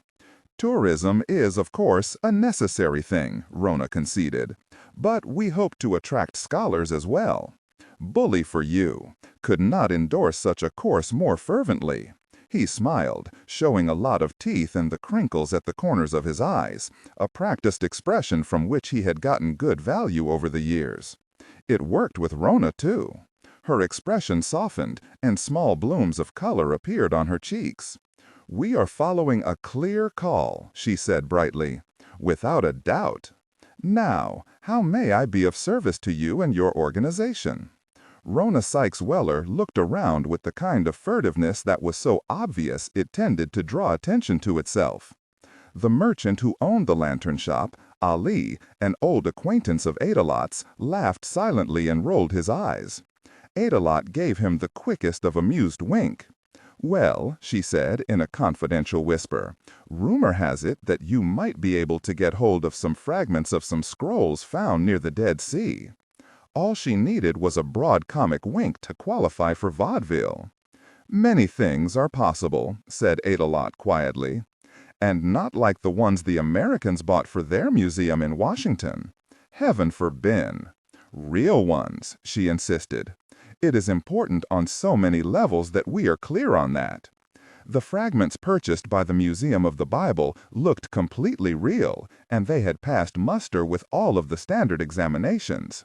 However, deeper studies revealed that the items were made from very old pieces of leather, whereas the genuine Dead Sea Scrolls were written on tanned or lightly tanned parchment. It was even speculated that the leather came from the soles of shoes that had likely been recovered from other dig sites in the Middle East. Leather and parchment of that age, 2,000 years old, give or take, look extraordinarily similar to the naked eye. Under a microscope, however, the truth became obvious. The leather was bumpier than parchment, and whoever had made the fakes had clearly had a difficult time with the forgery because of those irregularities. Worse still, it became evident that the writing had been done without the care of a master forger. There was ink spillage and seepage in the cracked surface of the leather, which would not have been there if the material was new when it was written on.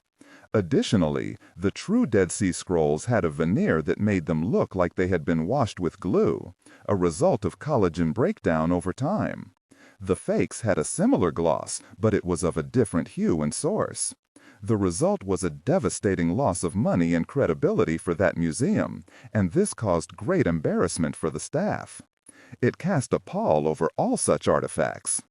Adelot was tickled pink because when his merchandise was purchased and verified, a star in the heavens seemed to burn bright enough to lead customers to him. Which is exactly why he had made sure the American Museum got those fakes through a few carefully crafted removes. It was things of that nature that made him a truly happy man. "Let me assure you, Rona," said Adelot, "that we use 3D and scanning electron microscopes and microchemical testing. I never deal in fakes, my dear. I go the extra mile to vet every item that comes through Miracle Acquisitions." She looked greatly relieved. "That's very reassuring." "Isn't it, though?" he said, smiling like a happy barracuda. He dug in his pocket for a card. Then he took both her hands, pressing the card into one palm. "My dear Rona, this is my contact information. I need to meet my business contact, but I very much want to have a longer conversation with you, and perhaps in a more private place. Call me and we'll set something up. I can assure you, dear lady, that Miracle Acquisitions can provide you with quality items at a fair price, and that those items are 100% genuine. I stake my reputation on it." Rona looked at the card and then tucked it away. "Thank you," she said, smiling and flushing. "Thank you very much." Smiling and looking just a little bit glassy-eyed, she wandered away. Adelot watched her go. "Stupid, difficult person," he muttered. Private lounge, pirate lab, undisclosed location. Dr. Giada Conti sat on the couch in a small lounge attached to her lab. The place was quiet. Jason, Adelot, and Shock were off doing whatever it was they did between visits. Her 3 lab technicians were busy in their own lab, working through the painstaking process of screening new clones, ergot hybrids, for the updated genes, and determining the differences in tryptamine profiles generated by these enhancements. Creating the big, scary weapon. Conti got up, closed the lounge door, went to a small decorative cabinet, and opened the bottom drawer. Buried under old copies of The Lancet, New England Journal of Medicine, Cell, and Nature Medicine was her private stash. An antique pewter-wrapped glass flask of vodka, useful because it had no telltale aroma, and a small vial of very good cocaine. She used the compact makeup mirror from her purse to draw 2 lines of the fine white powder and a tiny metal tube from a pen to inhale. 1 line per nostril. The rush hit her fast, though not nearly as quickly, nor as aggressively as it used to.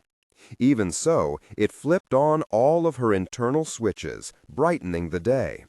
As that tingled its way through her system, she took 2 long pulls on the vodka. Neat, like that it was merely alcohol, and not a cocktail. But it hit all the places the coke did not. Then Conti leaned back on the couch and stared up at the bland acoustic tiles on the ceiling, allowing the drugs to do their work. The immediate physical rush was nice, but it was her mood that she really wanted to modify. It amused her to think that, in terms of pure chemistry, alcohol was a depressant. Not in the way it hit her, though, and certainly not as a chaser to the coke. It was also her armor. Without it, or even the thought that it was available and waiting for her whenever she needed it, there was no way she could continue doing this work. The more sober she was, the more easily she remembered being an optimistic and even altruistic medical student. She remembered the fun of working with research teams to build defenses against the biological monsters that Mother Nature threw at humanity. Those memories used to be joyful. Now, in her most sober moments, they rose up like a chorus of silent judges, pointing accusing fingers at her. The coke and the vodka, and sometimes some of what they used to call psychic energizers, kept those demons at bay. And, as a research scientist, it amused her that the first of those energizers was discovered by accident. A drug, iprinazizid, designed to kill the bacteria that causes tuberculosis, turned out to have a secondary effect of improving mood and invoking joy. It was the world's first antidepressant, which had the additional benefit of moving the field of psychiatry away from treating depression with electroconvulsive therapy. Stranger still, that drug was a derivative of hydrazine compounds discovered in the late 19th century, and it was notably used as part of the fuel for the Nazi V-2 rockets during World War II. Stockpiles of it left over after the war were sold to pharmaceutical and chemical companies. What a long, strange trip indeed, she mused. Of course, the drugs she used were much more modern, safe, and readily accessible to researchers. She needed those drugs. the coke, the booze, and the antidepressants, because without a doubt she was doing terrible things in her lab. There was not even a token nod to the Hippocratic Oath, or even to basic decency. "I'm creating monsters," she said to the empty air of her lounge. The antidepressants kept her from crying. The coke kept her from screaming. The booze, it blunted the dagger points of guilt that her work jabbed into her. In her most dangerously low moments, her memory, always sharper and more precise than she needed, would roll tape to show her the path from being that optimistic and empathetic medical student to whatever the hell she was now. Jason joked about her being Dr. Frankenstein. In her clearer moments, she knew that was exactly what she was, or at least a version with less hubris and more overt greed. And her bank account proved that crime paid very well indeed. Thank you. Today, she was caught somewhere in the middle. The coke was lifting her, but not as high as she needed. Not high enough for the air to be clearer and cleaner. She lay on the couch and thought about the monster she had made for Mr. Miracle. Even with the drugs pumping her up, she could not hold back the tears. It took 4 more lines of coke to dry them. Phoenix House. Church had not flinched or reacted, at all. He sat there, hands resting on the padded arms of his chair, one finger slowly drawing a small circle on the leather. His chubby gray Scottish fold cat, Bastion, ran over and sniffed the cookies, took an experimental lick, flicked his fluffy tail, and walked away to find a patch of sunlight in which to bask. "Well," I said, "that was fun." There was a little twitch thing that happened with Church's mouth. I wouldn't want to go out on a limb and call it a smile. "Dr. Sanchez is a good man," he said mildly. "What just happened is a measure of his concern for you. I've never seen him like that. I suspect few people have. Church wore tinted glasses, more, I suspect, to hide his eyes than for any corrective purposes. He removed a pocket square from his Stefano Ricci suit coat and used it to clean his lenses, looking at a cubist painting on the opposite wall as he did so. My guess has always been that he recognized that his eyes were his tell, because when he took his glasses off, he never made eye contact. I've played enough high-stakes poker to know that everyone has a tell, that little thing they do on an unconscious level that betrays some thought or emotion. I studied the side of his face, looking for anything to let me know how Rudy's outrage was really hitting him. I got nothing, though. When he spoke, his voice was that same calm, aware, vaguely New England Kennedy accent, which gave nothing away. "Many people have great respect and affection for you," he said, putting his glasses back on. "Some also feel that their trust in you was cast into question last year." "Not entirely unfair," I said. "Agreed," he said, without a trace of either condescension or condemnation. "If you need or want more time, you know you have only to say so.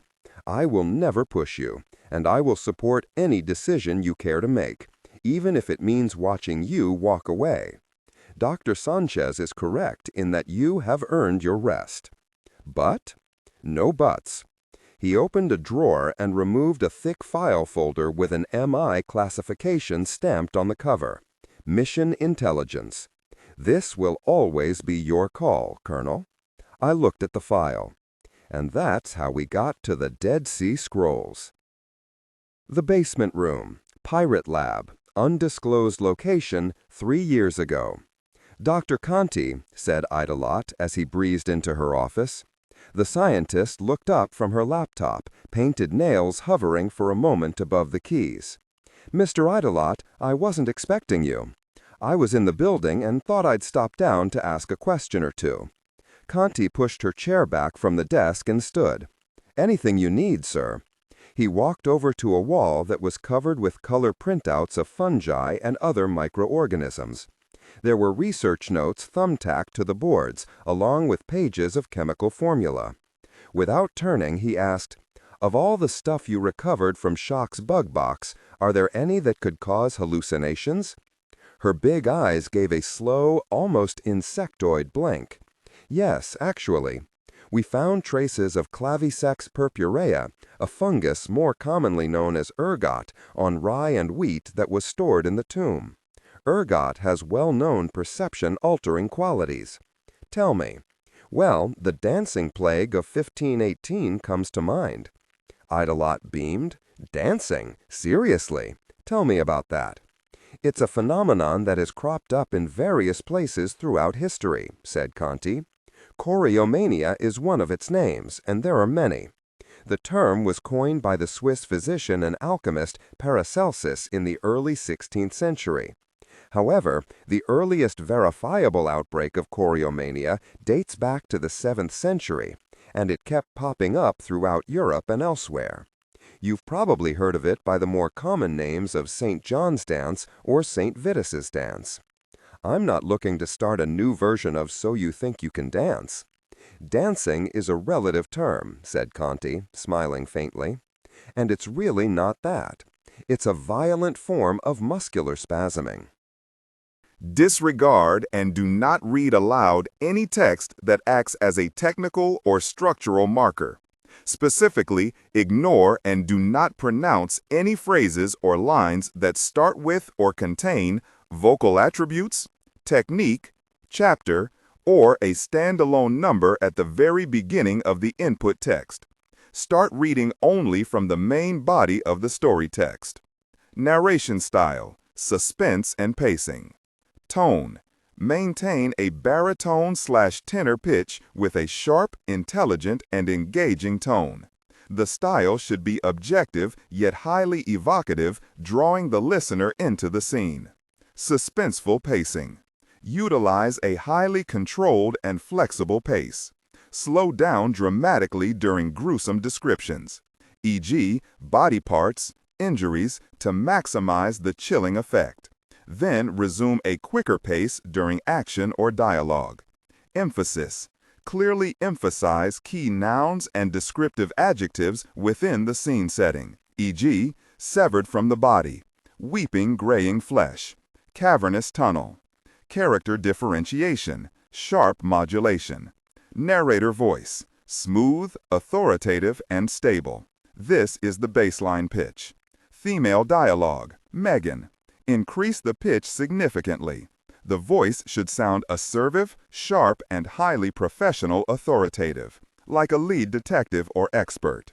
Male dialogue, Sam. Lower the pitch slightly compared to the narrator, using a tone that is skeptical, warm, and somewhat cynical to differentiate from the professional female voice. Other characters, e.g., Deputy Burns. Quick, focused delivery, clear voice. Technical delivery, vocal texture. Maintain a clean, clear vocal texture suitable for high-quality production, ensuring every word is crisp and clearly enunciated. Emotional range. Focus on conveying emotions typical of a crime scene: disgust, professional detachment, intellectual curiosity, and underlying tension. Target emotion strength, 8-10. Emphasis on intellectual focus and underlying tension rather than outright screaming or crying. Not like epilepsy. Because the victims are often upright and mobile. I suppose labeling it as dancing is more romantic than scientific. And, to your point, nowhere not going to make them dance. Besides, not all ergot sufferers undergo that symptom. There are quite a few ways in which ergotism presents in humans. These are legitimate outbreaks? Asked Adelot. Oh yes, but you have to understand that we know about most of the outbreaks because of historical or church records from hundreds of years ago. Those are hardly scientific studies. Very often there were not even reliable directions to graves where bodies could be exhumed and studied. Anyway, theories are all over the place. Are they all fungal? He asked. As far as you know? Conti leaned back in her chair and chewed for a moment or two on the cap of a Bic ballpoint. Well, If you're only looking for cases where fungi are the likely culprit, we can probably eliminate the most famous of the dancing plagues, and that's St. Vitus dance. We now believe that it's caused by an autoimmune response following infection by group A beta hemolytic streptococci. 2 cross-reactive streptococcal antigens have been identified, the M protein and... "If it's not fungal, then I don't want to know about it," said Ada Lot. "Okay, fair enough," said Conti patiently.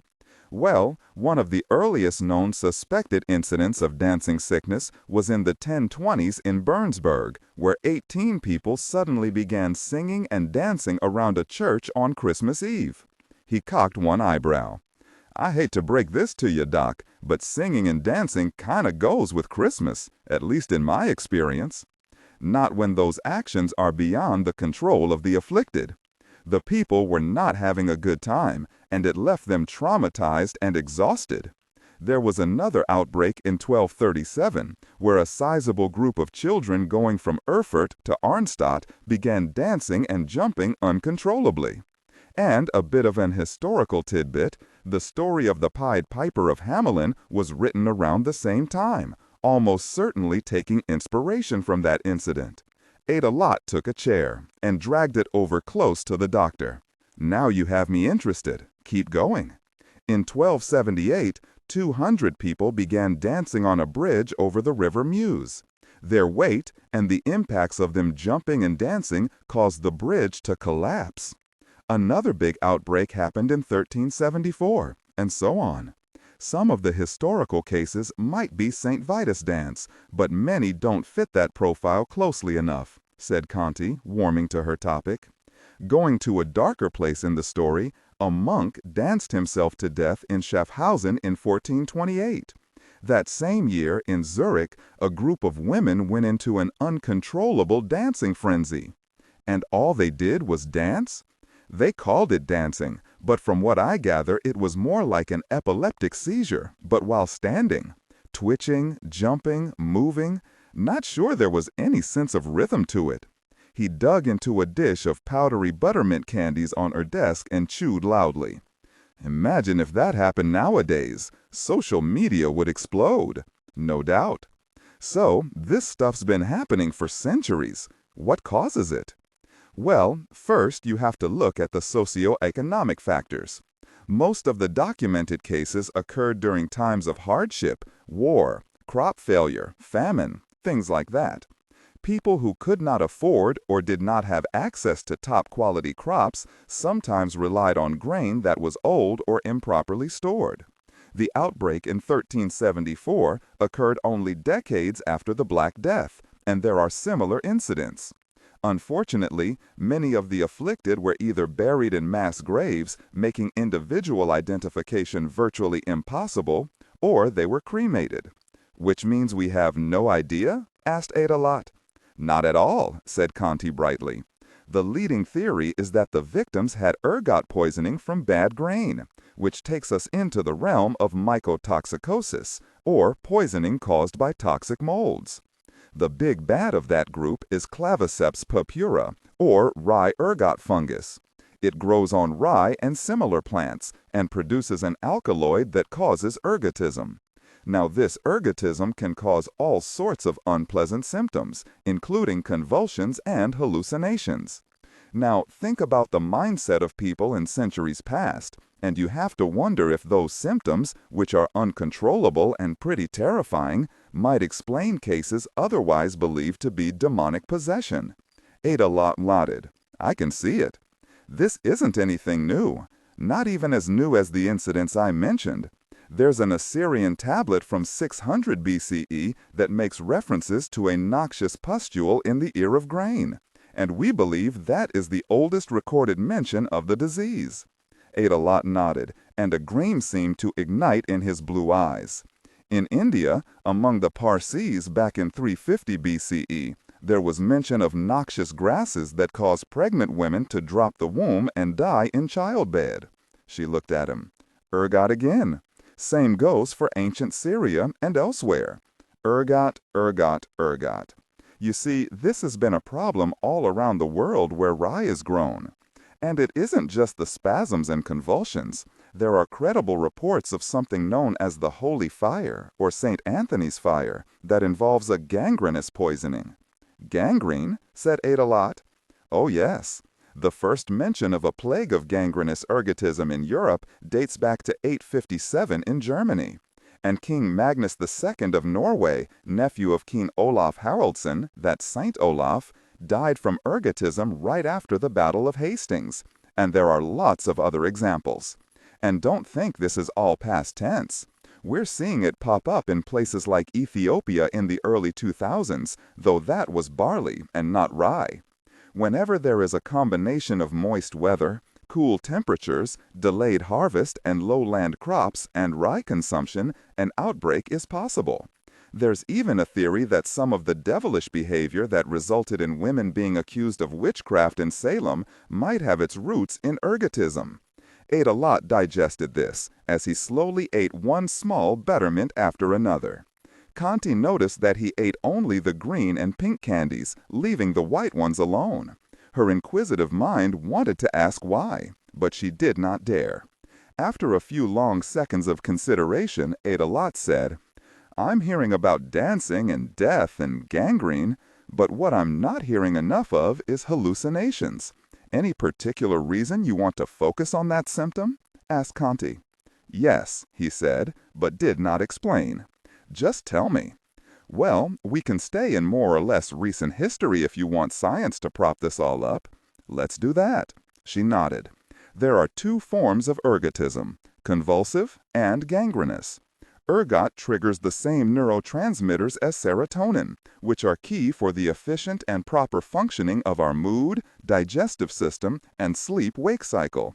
But in massive doses, serotonin produces something called serotonin syndrome, when the brain sends all kinds of erratic signals to the rest of the body. Muscles contract, which causes spasms, the skin gets sweaty, and mental faculties are confused and erratic. With me so far? He just looked at her. Conti's face grew hot, and she plunged back in. There is a serotonin Content, filtering, strictly for AI instruction. Disregard and do not read aloud any text that acts as a technical or structural marker. Specifically, ignore and do not pronounce any phrases or lines that start with or contain vocal attributes, technique, chapter, or a standalone number at the very beginning of the input text. Start reading only from the main body of the story. Narration style, suspense and pacing. Tone. Maintain a baritone/tenor pitch with a sharp, intelligent, and engaging tone. The style should be objective yet highly evocative, drawing the listener into the scene. Suspenseful pacing. Utilize a highly controlled and flexible pace. Slow down dramatically during gruesome descriptions, e.g., body parts, injuries, to maximize the chilling effect. Then resume a quicker pace during action or dialogue. Emphasis. Clearly emphasize key nouns and descriptive adjectives within the scene setting, e.g., severed from the body, weeping graying flesh, cavernous tunnel. Character differentiation, sharp modulation. Narrator voice. Smooth, authoritative, and stable. This is the baseline pitch. Female dialogue, Megan. Increase the pitch significantly. The voice should sound assertive, sharp, and highly professional authoritative, like a lead detective or expert. Male dialogue. Lower the pitch slightly compared to the narrator, using a tone that is skeptical, warm, and somewhat cynical to differentiate from the professional female voice. Other characters, e.g., Deputy Burns. Quick, focused delivery, clear voice. Technical delivery. Vocal texture. Maintain a clean, clear vocal texture suitable for high-quality production, ensuring every word is crisp and clearly enunciated. Emotional range. Focus on conveying emotions typical of a crime scene, disgust, professional detachment, intellectual curiosity, and underlying tension. Target emotion strength, 8/10. Emphasis on intellectual focus and underlying tension rather than outright screaming or crying. A bit later in his research process, he focused on a molecule that would make a big splash in our shared culture. Let me guess, said Adelot. You're talking LSD, right? Yes, she cried. Dr. Hofmann was trying to create a compound to stimulate the circulatory and respiratory systems when he formulated LSD-25. Drug companies were less than enthused about it and had given up on the substance. Rumor has it that Hofmann accidentally ingested some, but I rather think it was intentional. He tripped out and was astonished by the experience. Think of all the ways LSD influenced our expressive culture, from psychedelic rock to expressionist and surrealist painting, literature. LSD trips can't be the same as those dancing people. Or whatever drove that pharaoh so nuts that his people buried him with warnings all over his tomb. Oh, of course it was different, but the root cause is the same. What Hofmann proved was the elastic nature of the ergot alkaloid. Different versions of it produce different effects, and we have a large body of research useful to us in exploring what might best be called designer ergotism. Adelot seemed to come slowly to point. His smile became more rapacious, and there was a dangerous gleam in his eyes. Now let me tell you what I need you to do for me. Phoenix House? Not so much, I said. But I can give you an inning-by-inning account of when the Baltimore Orioles beat the crap out of the Cincinnati Reds in the 1970 World Series. Stats and color commentary, all the way to the point where they named Brooks Robinson the MVP, which, I'm sure, said Church, would be utterly fascinating. You're lying. Of course I am. We sat there. The afternoon sun had picked up water vapor from the blue Ionian Sea and kept whispering promises of rain. Seagulls floated lazily on the thermals, their bellies shining white. If they cared about the coming storm, they didn't show it. Although purple clouds were huddled on the horizon, bright beams of sunlight slanted in through the windows and turned everything to gold. Bastion lay in the middle of that light, apparently gone to heaven. So, I said, Dead Sea Scrolls. Okay, what about them? Have they somehow come back to life? He ignored that. There has been an unusual amount of interest in those artifacts in both the legal and black market antiquities market. And I should care about that. Why? Because it is something I'd like you to look into. I stared at him. Oh, come on. Don't tell me you actually are caving to Rudy. I nailed the Chad mission and now you're sending me on an errand? Bug could do a net search and get everything you need on this in 10 minutes. He did, said Church, nodding to the folder. Then how in the hell is this something for me to handle? We have plenty of gophers, don't we? I was, perhaps, being unkind. Rogue Team International employed or contracted the services of a lot of specialists in countless fields. None of them were number 2 guys. Church used top people at all times. And he seemed to have every useful expert on speed dial. Church always seemed to have a friend in the industry, a catchphrase I've heard so often I gave Church a coffee mug with that on it for Christmas a few years ago, who was well positioned to acquire useful information and provide cool toys. That level of work was what made RTI so efficient. Those friends and our direct employees were not gophers. They were skilled, talented, well-educated, well-informed, and brilliant. It was totally unfair of me to denigrate them. But gopher is a funny word, so there we are. I gather you feel that this is beneath you, mused Church, raising one eyebrow a millimeter.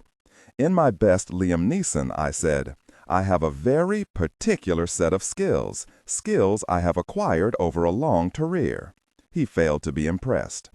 Under normal circumstances, Colonel, RTI would have little interest in the scrolls. They are of personal interest to me and a few others, but never before in a way that touched on the work we do here. Now I know there's a but coming. However, he said instead, reports have found their way to me that suggest that interest is not only becoming more intense, but violently so. I shrugged. Struggling to give a gosh, boss. Sounds at most like an Interpol thing. They love that kind of stuff. Smuggling, a bit of intrigue, spilling across national lines.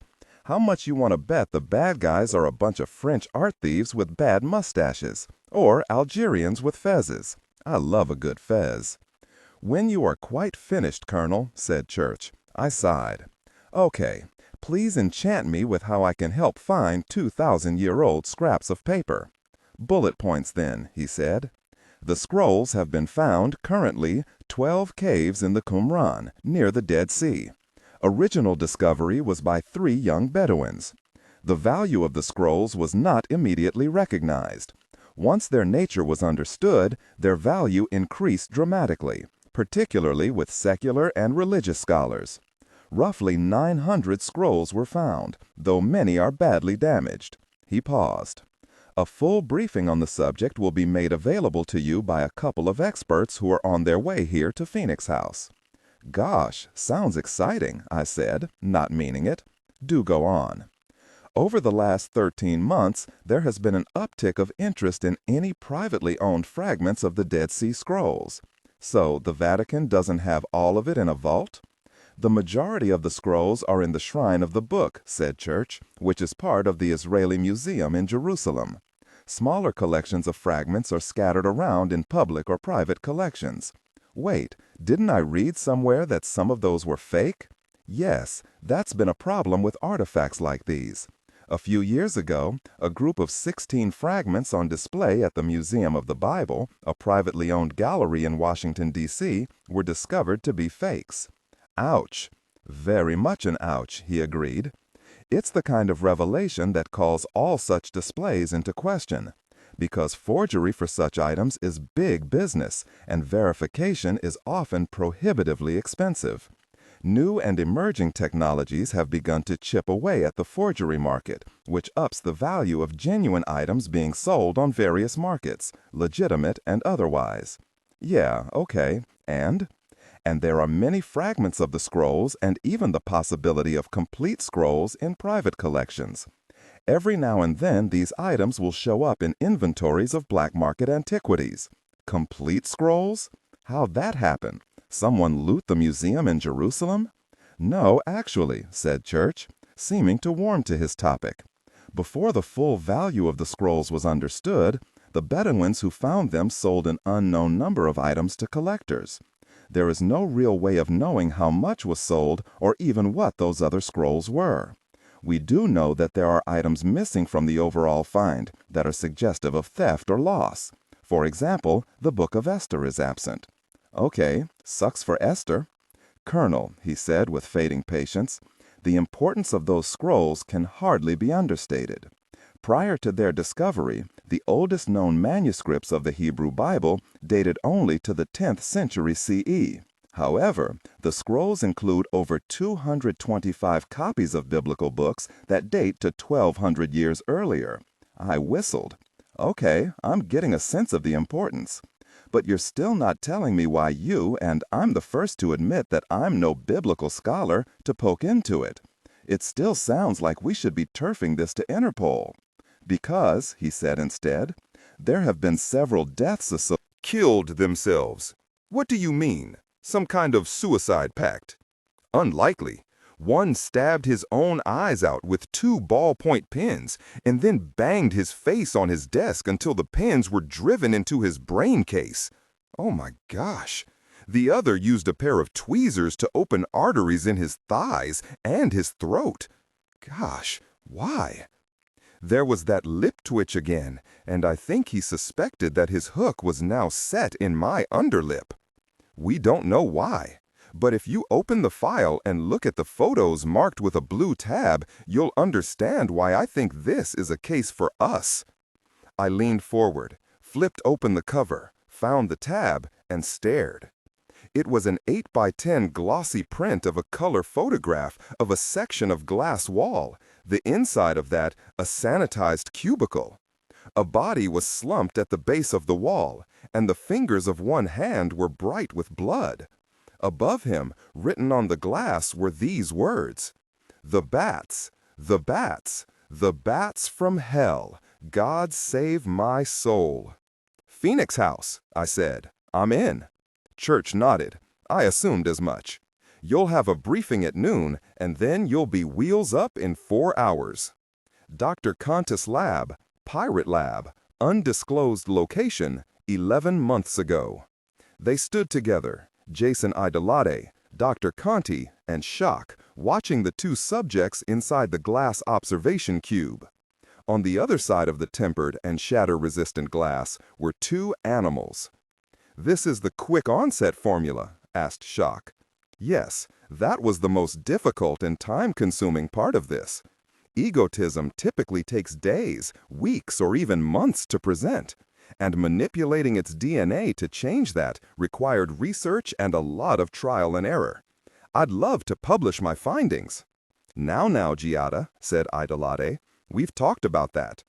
"I know," Conti replied. "I didn't say I would, just that I'd like to get that Nobel Prize." "I'd like to lose 50 pounds and look like Chris Hemsworth," replied Idolate. "Life is full of little disappointments."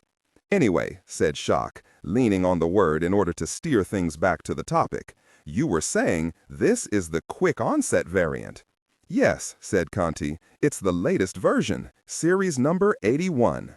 "We're calling it Shiva," said Idolate. "Shiva?" mused Schock. "Why? No, wait, I get it. Shiva, or Shiva, is the auspicious one and is one of the principal deities of Hinduism. But that aspect doesn't fit with a bioweapon, so I'm guessing it's the other aspect, the one from the Trimurti, along with Brahma and Vishnu, Shiva the Destroyer. Am I close? Partly. Keep going. There's a bit of nuance in the choice of name." Well, in the Shaivite tradition, Shiva protects, creates, and transforms the universe. He's also a demon slayer in some traditions. And he has a third eye that, when opened, turns everything that eye sees to ash. And there's an earlier, pre-Vedic aspect, which includes that of storm god. She smiled. "Am I getting close?" Idolate beamed and glanced at Conti. "You see why I love her to pieces." To Schock he said, "It's a bit of all of that." Schock stepped closer to the glass cubicles. Idolate came and stood next to her, his hands deep in his pockets, eyes nearly unblinking. The lab around them was silent as a crypt. The air smelled of chemicals and disinfectant and old coffee. "The two test subjects were exposed at the same time," said Conti. Schock nodded. "How long before it kicked in? I mean, how long before symptoms?" Conti held a clipboard and leafed through until she found the page with a timetable. There were a series of handwritten entries, all in blue ballpoint, beginning at 8:07 a.m. and ending at 8:33 a.m. The handwriting was orderly at first, and markedly less so as the entries went on. The last entry was a scrawl. "Subject A," she said, gesturing to the chimpanzee, "began exhibiting symptoms after 54 seconds. Subject B at 1 minute and 2 seconds. Which symptoms at first? These are animals, you understand, so there was no chance to interview the subjects about what they were feeling. We have what I witnessed and telemetric readings of blood pressure, heart rate, body temperature, oxygen intake, cerebral activity, and so on. All of those implants are set for continuous feed, from ordinary, resting, eating, etc., so that we have a standard range of numbers before the formula was introduced via the vent." Schock nodded. Idolati did nothing. In both cases, the subjects appeared to react in a way consistent with hearing something. They paused what they were doing and cocked their heads, even turning their heads as if focusing on some perceived sound. "But there was no sound?" asked Schock. "None. We limited ambient stimulation beyond normal light and temperature so as not to influence actual reaction. So, to answer your question," said Conti, "there was no sound that could have caused the observed reaction. What happened after that?" "That's where things get really interesting," said Conti, her face lighting up. Subject A began prowling the interior perimeter of his cubicle, apparently looking for the source of the sound. He became increasingly agitated, possibly because he could not locate whatever it was he thought he heard, and at that point began throwing things around in frustration. His water bowl, the rind from a piece of fruit. "And the other monkey?" asked Schock. "Ape," corrected Conti. "They're both part of the great apes family, and whatever. What about the other one?" Conti nodded. "Well, He sat for quite a while, still apparently listening. From facial tics and other observable actions, it was quite clear he was listening. EEG waveforms support this. He was in that listening state for nearly 11 minutes. And then? Well, said the doctor, you can see what happened after that. Shock looked through the blood spatter on the inside of the cubicle. Did the other monkey, ape, whatever, get into subject B's cube? Did he do that? No. Even strong as they each are, they could not break the glass. It's designed to resist up to 15,000 psi. Then how did subject B lose both feet and his left hand? Demanded Shock. He chewed them off. And did what with them? I don't see them anywhere. Conti's smile was gone now. Well, he consumed them. Gosh. Idolate spoke for the first time. Tell me about subject A.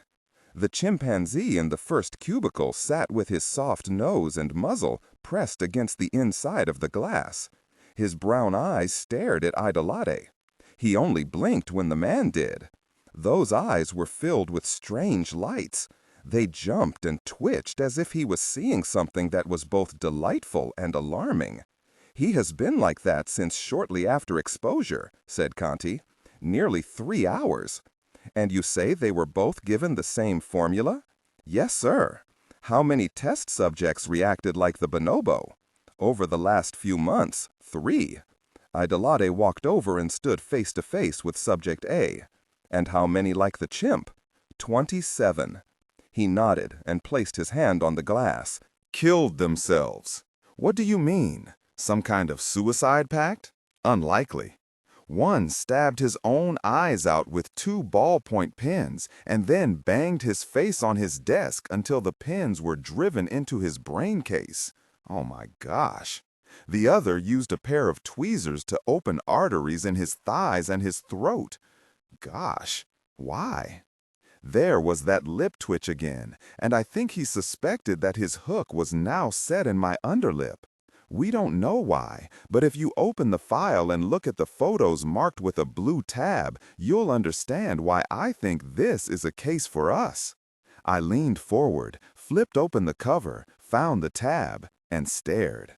It was an 8x10 glossy print of a color photograph of a section of glass wall, the inside of that a sanitized cubicle.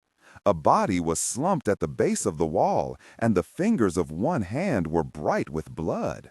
Above him, written on the glass, were these words: "The bats, the bats, the bats from hell. God save my soul." "Phoenix House," I said. "I'm in." Church nodded. I assumed as much. You'll have a briefing at noon, and then you'll be wheels up in 4 hours. Dr. Conti's lab, Pirate Lab, undisclosed location. 11 months ago. They stood together, Jason Idolot, Dr. Conti, and Shock, watching the 2 subjects inside the glass observation cube. On the other side of the tempered and shatter-resistant glass were 2 animals. On the left was a bonobo, and on the right, separated by another sheet of tempered glass, was a chimpanzee. "This is the quick onset formula?" asked Shock. Yes, that was the most difficult and time-consuming part of this. Egotism typically takes days, weeks, or even months to present, and manipulating its DNA to change that required research and a lot of trial and error. I'd love to publish my findings. Now, Giada, said Idolot. We've talked about that. I know, Conti replied. I didn't say I would, just that I'd like to get that Nobel Prize. I'd like to lose 50 pounds and look like Chris Hemsworth, replied Idolot. Life is full of little disappointments. Anyway, said Shock, leaning on the word in order to steer things. He was slim, handsome in a David Bowie meets Harry Styles sort of way, and worked it. Clothes were casual, naturally distressed jeans, sleeveless tan safari jacket with lots of pockets, and unzipped to show a lot of chest through the open weave of a net undershirt. Doc Martens, wayfarers pushed up on his short white blonde hair, eyes that missed nothing and promised everything. Surfer braid bracelets on both wrists, rings on both thumbs. No necklace or earrings, though. Fighters aren't that careless. He expected people to look at him and even to paste labels over their assessments. That was fine. If they were doing that, then they weren't seeing what was beneath the veneer. His vibe was look, don't touch. There was ice in his eyes and heat in his full-lipped half-smile. Not anything as obvious as a Billy Idol sneer or as frosty as a Paris runway model. Women looked at him, and so did a lot of men, seeing what he projected, and only that. What they didn't see, or rather, what they saw and mistook for something else, was that he was a hunter. He moved with the indolent grace of one of the big hunting cats, and because he allowed a soupçon of carefully sculpted exaggeration, nearly everyone thought he was on the prowl for a playmate. Short or long term, singly or in small groups. At other times and in other places, that would be true enough. Now, he merely played to expectation without personal investment. The truth was that he was on the hunt just now for intimate companionship. The crowds filling the Shuk de Machane Yehuda market were a living poster for the diversity of human appearance, style, culture, and intent. Skin tones ranging from Icelandic white to Papua New Guinea black, and every shade in between. Body types range from overfed American tourists to wasp-waisted French fashionistas. The variety pleased him greatly. A voice in the Brit's ear said, "Anything?"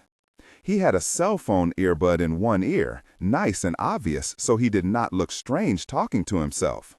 The speaker's voice, however, came through a tiny earbud affixed to the antihelix of his outer ear. "If I had anything, Rugger," drawled the young man, "I would have told you.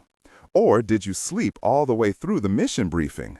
Sorry, I already half believe you're dead from the neck up. Don't prove me right." That was met with the right amount of silence from Rugger.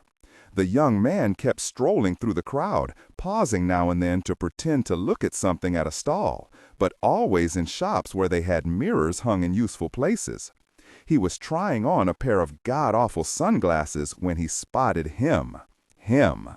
A man of medium height, stocky, with a full white beard, a spotless white fedora.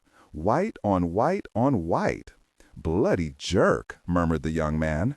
Then to his team he said, "He's here." He shifted position so the mirror reflected what was behind him, and the ultra-high-def camera hidden in one of the snaps on his safari jacket caught and sent the image to the team. "Looks harmless," said Armani, another of the team tuned into the team channel. "So does an old lady poisoner, you jerk." The bearded man seemed to be in a browsing mood and paused to look at some painted vases. The young Brit wasn't fooled. The actions were correct, but there was no corresponding expression, no sign of genuine interest. "Okay, he's at the spot where he said to meet," another voice asked. "And you're sure this is Jason Idolot? It's not freaking Father Christmas, Skyver." He tried on a different pair of bad sunglasses, which gave him a reason to study the mirror. Skyver muttered, "I need a better combat call sign." "Jerk?" suggested the young man.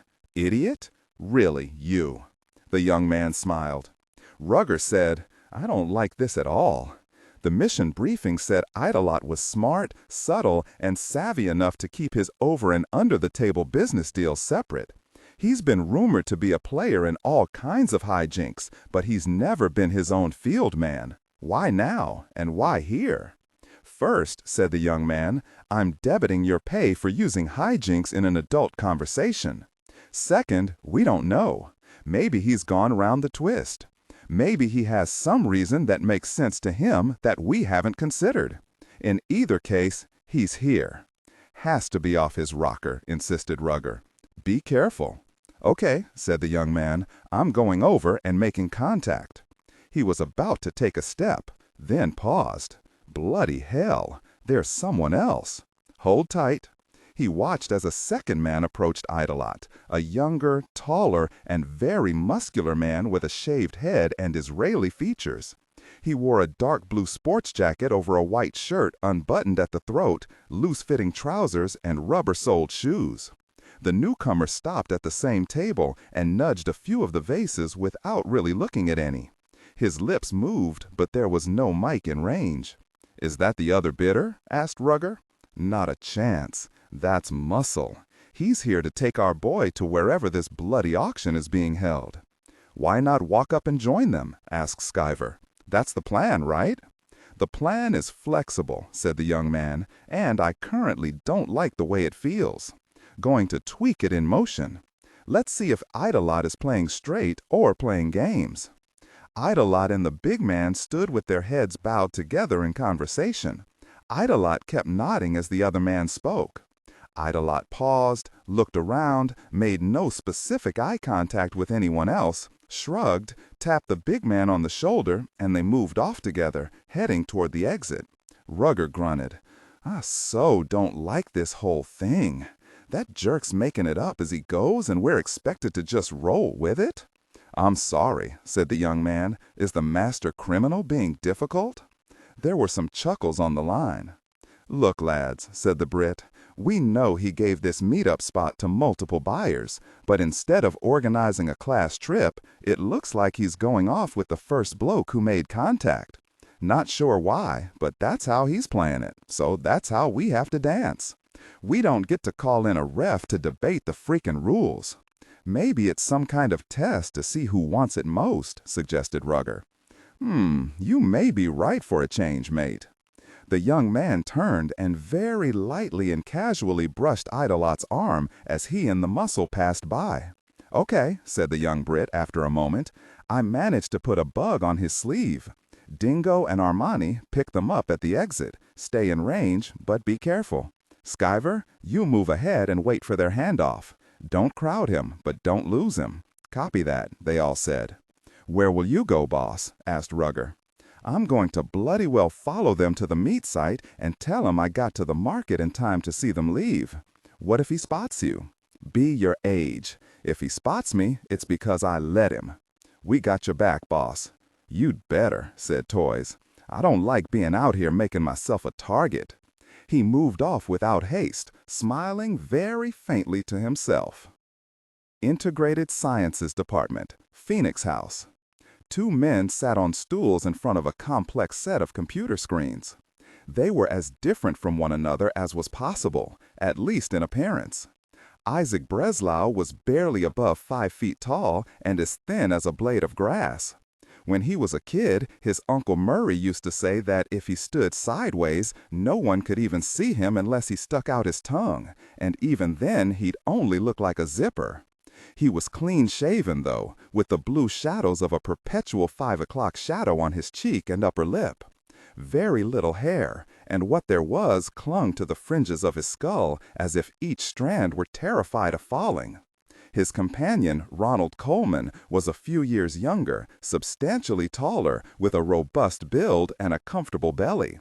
He had a full head of hair, a thick black beard, and looked like a learned bear. Breslau was a former professor of biological engineering from MIT, with a handful of master's degrees in chemistry, material science, and health sciences. Coleman was a molecular biologist who received his doctorate from the Scripps Research Institute Center for Regenerative Medicine for his work developing a stem cell-based treatment for multiple sclerosis. Throughout his career, he has used the tools of biotechnology to build novel antibodies to neutralize botulinum neurotoxin, work to save the critically endangered northern white rhino, and better understand the fundamental mechanisms of neurodevelopment and immunology. Church had engaged each of them as part-time consultants under Doc Holliday's umbrella of experts, but on her recommendation, he had hired them as full-time staff. On the main screen in front of them was a feed from the Oxford Nanopore Prometheon 48 gene sequencer that dominated one corner of their shared lab. "Ergot alcohols," said Coleman. "Duh, obviously," said Breslau. "Psilocybin, too." "Yes, weird, very," Coleman said. "Gives us the answer to why Bunny saw what he saw and what those kids are going through. Glad Bunny got a tiny dose. Contact exposure of some kind," said Breslau. "Well, need to re-watch the video to see where and when. But the kids? Their symptoms are classic prolonged exposure. Some of them might never be right. Poor individuals. They kept watching the data on the screen. Coleman grunted. Somebody's been messing with the DNA. Breslau pointed to him and then to himself. Preaching. Choir. Yeah. Question is, said Breslau, what are they doing? Why are they doing it? And how did it get into those teams? That's 3 questions. Okay, but the answer's going to be the same for all, don't you think? Yeah, I really do think, said Coleman. We need to tell Doc, and Church, and maybe Joe. Yes, we very well do. Interview room, Penix House. Who are you? Begged Rousseau. Tears and snot clogged his nose and mouth. His fists were white-knuckled balls of swollen meat. He banged them on the tabletop. The big man looked at him. Really, say something, begged Rousseau. After a long moment, the big man spoke. What would you like me to say? Rousseau twitched and yelped at hearing his voice after the endless silence. Where am I, and who are you people? You're nowhere, Mr. Rousseau, said the big man. Who we are is not your concern. What do you want?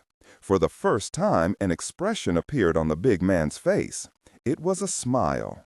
He said nothing, and in a few minutes he left the room with no further comment. Integrated Sciences Department, Penix House. Coleman gave the report via intra-office video messaging. Breslau stood behind him, leaning into shot. Genetically modified ergtism with a psilocybin booster just for gosh and giggles, said Doc Holliday. She was smiling, which she typically did when there was very bad news. Weaponized ergotism, murmured Church. Weaponized hallucinogens, corrected Breslau. Now isn't that interesting?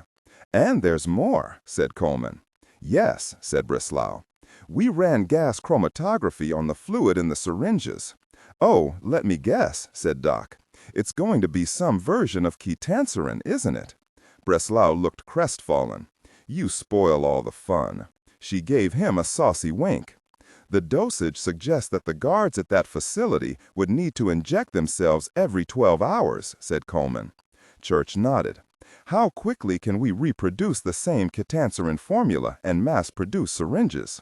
The 2 scientists looked at each other, then glanced at the vast array of the most advanced medical equipment that was currently available on the market, and the modified versions they and Doc Holliday had customized. When they looked back at the screen, they both gave identical shrugs and, as if rehearsed beforehand, said, 1 to 2 days. Do it, said Church. Before we leap at that, said Doc, we have to consider some of the potential side effects. Ketanserin can cause drowsiness, fatigue, headache, sleep disturbances, and dry mouth. And, less often, dizziness, lightheadedness, lack of concentration, and dyspepsia. Can those symptoms be ameliorated? There was a pause, then Coleman said, Could be done. But if you need this fast, then there won't be any chance of clinical trials. Do your best, said Church. Are we even sure we need it? Asked Breslau. Oh, honey buns, said Doc. That's like asking Joe Ledger if he needs extra bullets. There's a whole sermon he'll give you about how it's better to have it and not need than need it and not have it. Do it, repeated Church, and then his screen went black. Coleman swiveled his chair around to face Breslau. I guess we do it. Dr. Conti's lab, Pirate Lab, undisclosed location, 6 months ago. They were safe behind the glass, and that was a good thing. Nothing on the other side of that glass was safe. Even without the blood spatter on the walls, Jason Idelet knew that. He wasn't blind. He was, however, terrified. The woman beside him, wearing a pristine lab coat and with no strand of hair awry on her expensively coiffed hair, was not terrified. She had not stopped smiling since he'd entered the lab. It's remarkable, isn't it? She beamed. God. The glass was 2 inches thick, tempered and shatterproof, and also soundproof, which was a blessing. Idelet watched the man inside, saw his mouth moving, knew that he had to be shouting, screaming, but all in a kind of horrific pantomime, like a horror movie with the sound turned down. We have been working with a number of variations on the compound, said Dr. Conti. And you would be amazed at the variety with which symptoms present. With different subjects, we have tracked auditory, visual, tactile, and olfactory hallucinations. "How do you know?" asked Idellet, his voice a bit hoarse. "I mean, how can you tell when they're hearing things or feeling stuff that isn't there?" "Oh, that isn't as difficult as it sounds," said Conti. "A lot of it is based on a great deal of published work on observation of persons experiencing hallucinations, with confirmations gotten through interviews once the effects have diminished. All manner of physical movements has been cataloged. Some, of course, are obvious. Someone sniffing and then reacting in some extreme way to a smell that we know, because of controlled conditions, is not present. We track eye movements, gestures, including hand-shaping and apparent interaction with objects that do not exist outside of the hallucination. Warming hands on a non-existent fire, shivering as if there's a cold wind, or slapping at clothes and skin to extinguish flames that do not exist." Idellet nodded. "Subject 1 over there," said Conti, pointing past the standing figure to one who lay sprawled in a corner. He kept cocking his head in a way suggestive of listening. Then he would follow the sound he believed he heard, tracking it as if it were something behind the back wall. You can see from the condition of his fingernails that he tried to tear off the subway tiles. "You had glass between the two apes," said Idellet. "Not here, though." "Why?" Conti shrugged. "We have all the individual data we really need, or thought so anyway. This was a test of both onset in a controlled group as well as interaction of subjects in a shared but contained environment." "That one," said Idellet, pointing to the corpse. "How did he die?" "You mean, was it suicide?" "No, sir," said Conti. "Subject 2 kept yelling that there were scorpions on Subject 1's skin. And, before you ask, we listened in and muted the sound when you got here. Anyway, 2 held his hand in a way one might if holding a knife. He seemed to need to stab those scorpions, and he kept at it even after 1 was dead. As you can see, he used tremendous force and was committed to completing the task his delusion had set for him. Alas, the damage to one's head will make a useful dissection of the brain more of a challenge. The parietal bone is shattered and depressed into the tissues, with evident tearing of the dura mater." Idellet turned away. "That's horrible." Dr. Conti leaned her shoulder against the window and studied him. "Pardon me for speaking frankly, sir, but I feel like I'm getting mixed messages here."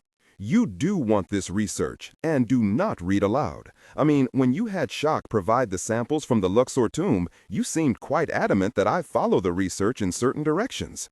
What I've shown you today is just one of a dozen viable variations, ranging from mild hallucinations to, well, to this here. She gestured to the bloody mess behind the glass.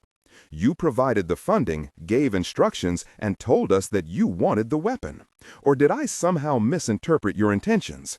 Subject 2 was pounding the side of his fist on the glass, trying to strike Conti. Or maybe to kill the scorpions he saw crawling out of her skin. Adelot watched the man's lips, trying to read the words he was shouting over and over. "I'll save you! I'll save us all!" "No," said Adelot. Dr. Conti's eyebrows went up expectantly. "No, what, if I may ask?" "No, you did not misinterpret anything." He was aware that she was reassessing him, maybe factoring in his squeamishness and matching it against the other things she knew about this man.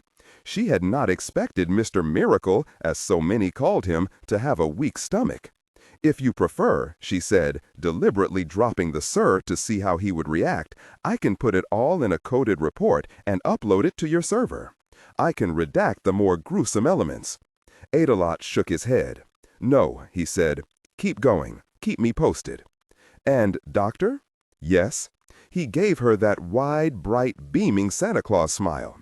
"If you condescend to me again, I'll put you in there with one of your Frankensteins."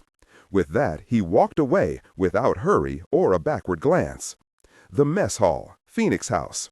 Word went out to the members of Havoc Team to head back to Amphory Island. After Chad, they'd scattered, believing that we all had a month of downtime. Bunny was at his place in Corfu, where he and his wife Lydia had moved and settled in with their baby Brad, short for Bradley. They'd named the kid after Top Sims, who was Bunny's best friend. If that boy was lucky, he'd have Bunny's gentle nature, Lydia's strength, and Top's wisdom and empathy. Top was his godfather, too, and that was a very good call. When Brad was born, I tried to tell Bunny to take 6 months off, but he opted for 4 and shortened that for the Lake Chad operation. I had no doubt he'd be willing to come right back, too. My guess is that 3 months of sleepless nights and soiled diapers were enough. He'd rather be in the field and have people shooting at him. Belle had gone off somewhere with Violin, my ex-lover and frequent colleague. Violin is the senior field operative and top sniper for Arclight, the militant arm of a group called the Mothers of the Fallen. They were a collective of tough women who had either escaped or been rescued from various kinds of sexual slavery, ranging from forced prostitution to inhumane breeding programs. The group was run by Violin's mother, Lilith. She was the single most frightening human being I've ever met. Not sure if she is actually tougher than Church, but I wouldn't want to live on the difference. Not surprisingly, Lilith and Church are lovers. Oh yeah, and Lilith is not my biggest fan. Long story, best saved for another time. Like when I'm halfway into a bottle of bourbon. Andrea was back in Florence with his husband. It was their 7th annual honeymoon. They're taking it in installments, which seems like a pretty decent plan. As for Remy Netto, he was in Germany, continuing his RTI training by doing some field combat simulations with my friend Oscar Freund. Oscar was the son of one of Church's old spy buddies from long ago. He was currently a captain in the GSG-9 der Bundespolizei, a kick-ass police tactical unit of the German Federal Police. As far as the public knew, GSG-9 focused on hostage situations, kidnapping, terrorism, and similar threats. But like a lot of such organizations, there were off-the-books special divisions. His was known as Stormfest, means stormproof, and is one of the top covert counterterrorism strike forces anywhere. Not surprisingly, Mr. Church was an advisor on its development, and it structurally resembles Rogue Team International. Remy was in good hands. Oscar knew a trick or two, and he was one of the good guys. Wise, optimistic, with an underpinning of useful skepticism, stoic, and a humanist. We got along really well. I was still getting to know Remy myself. Top had been on point as usual when he drafted the kid for Havoc. Remy had an easygoing way about him that was very Cajun, but at the same time, he was as devious and ruthless as he needed to be for this kind of work. Like all of us who work for Church, he is largely apolitical and an idealist willing to pull a trigger to protect the good guys. I had a feeling he was going to work out for the long haul. That left me on my own for a bit. So I went down to the mess hall to read the file and have too many cups of coffee. I half hoped, half feared that Rudy would be there, but he wasn't. Which is good because he and I had already had a dozen versions of the conversation between him and Church. There was some shouting, but less collateral damage to decorative crockery. I tried calling him, but every call went straight to voicemail. Sigh. There was a nut cruncher of an argument waiting to happen there. Like Bunny, some juicy field work sounded pretty good to me about then. The mess was quiet, with only a couple of techs huddled together over a chessboard, and Dora from Human Resources reading a book titled, I Gosh You Not, Empathy Made Easy. Some kind of classical music was playing softly from concealed speakers, but I couldn't identify it. Moody piano and muted orchestral accompaniment. The RTI coffee wizard, Mustafa, brought me a cup of aromatic joy, and I sipped it in silence while I read the file. It's always remarkable how something can skate past your social consciousness, leave a mark, but not really play into your understanding. The Dead Sea Scrolls were like that. I mean, I knew they were there. I had seen the TV documentaries, though I was likely either smooching with my lady, Junie Flynn, while they were on in the background, or I was rolling around on the floor with my big goof of a combat dog, Ghost. So my level of comprehension of the details was, as Church pointed out, inaccurate. The file included a timeline of the discovery of the scrolls from November 1946 all the way to the present day. So far, there had been scrolls and fragments discovered in 12 caves, the last of which was a pretty recent find. There were notes on the wrestling match over ownership, with Israel, Jordan, and Palestine all making reasonable cases. There was a bit of intrigue with related items, both real and clever fakes, being bought and sold on the various levels of the antiquities markets. There was stuff about American evangelicals working in the Middle East, somehow obtaining materials, mostly fragments, and sending them back to churches and museums in the States, which in turn kicked off more legal squabbles.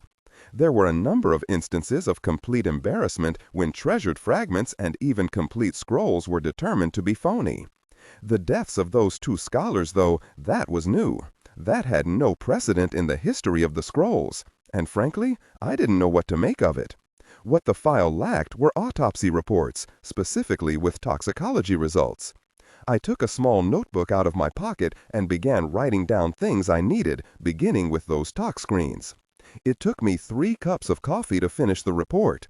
It was heavy on details about the Dead Sea Scrolls, and I felt I had a solid sense of them and their importance. However, bizarre deaths of the doctors were the only thing that might make this an RTI case. I closed the folder, leaned back, and stared at the ceiling. On one hand, this case didn't really seem like it was for us. I'd said as much before reading the file, wavered because of those deaths, but was back to thinking that this was 100% an Interpol matter. So why had Church taken it on as something for rogue team? My free-floating insecurities kept trying to tell me that it was Church's way of indirectly catering to Rudy and easing back my involvement with anything likely to end in gunfire. Also, this kind of mystery played to my earlier career as a police detective back in Baltimore. For something like this, I'd probably didn't even need to pack a gun.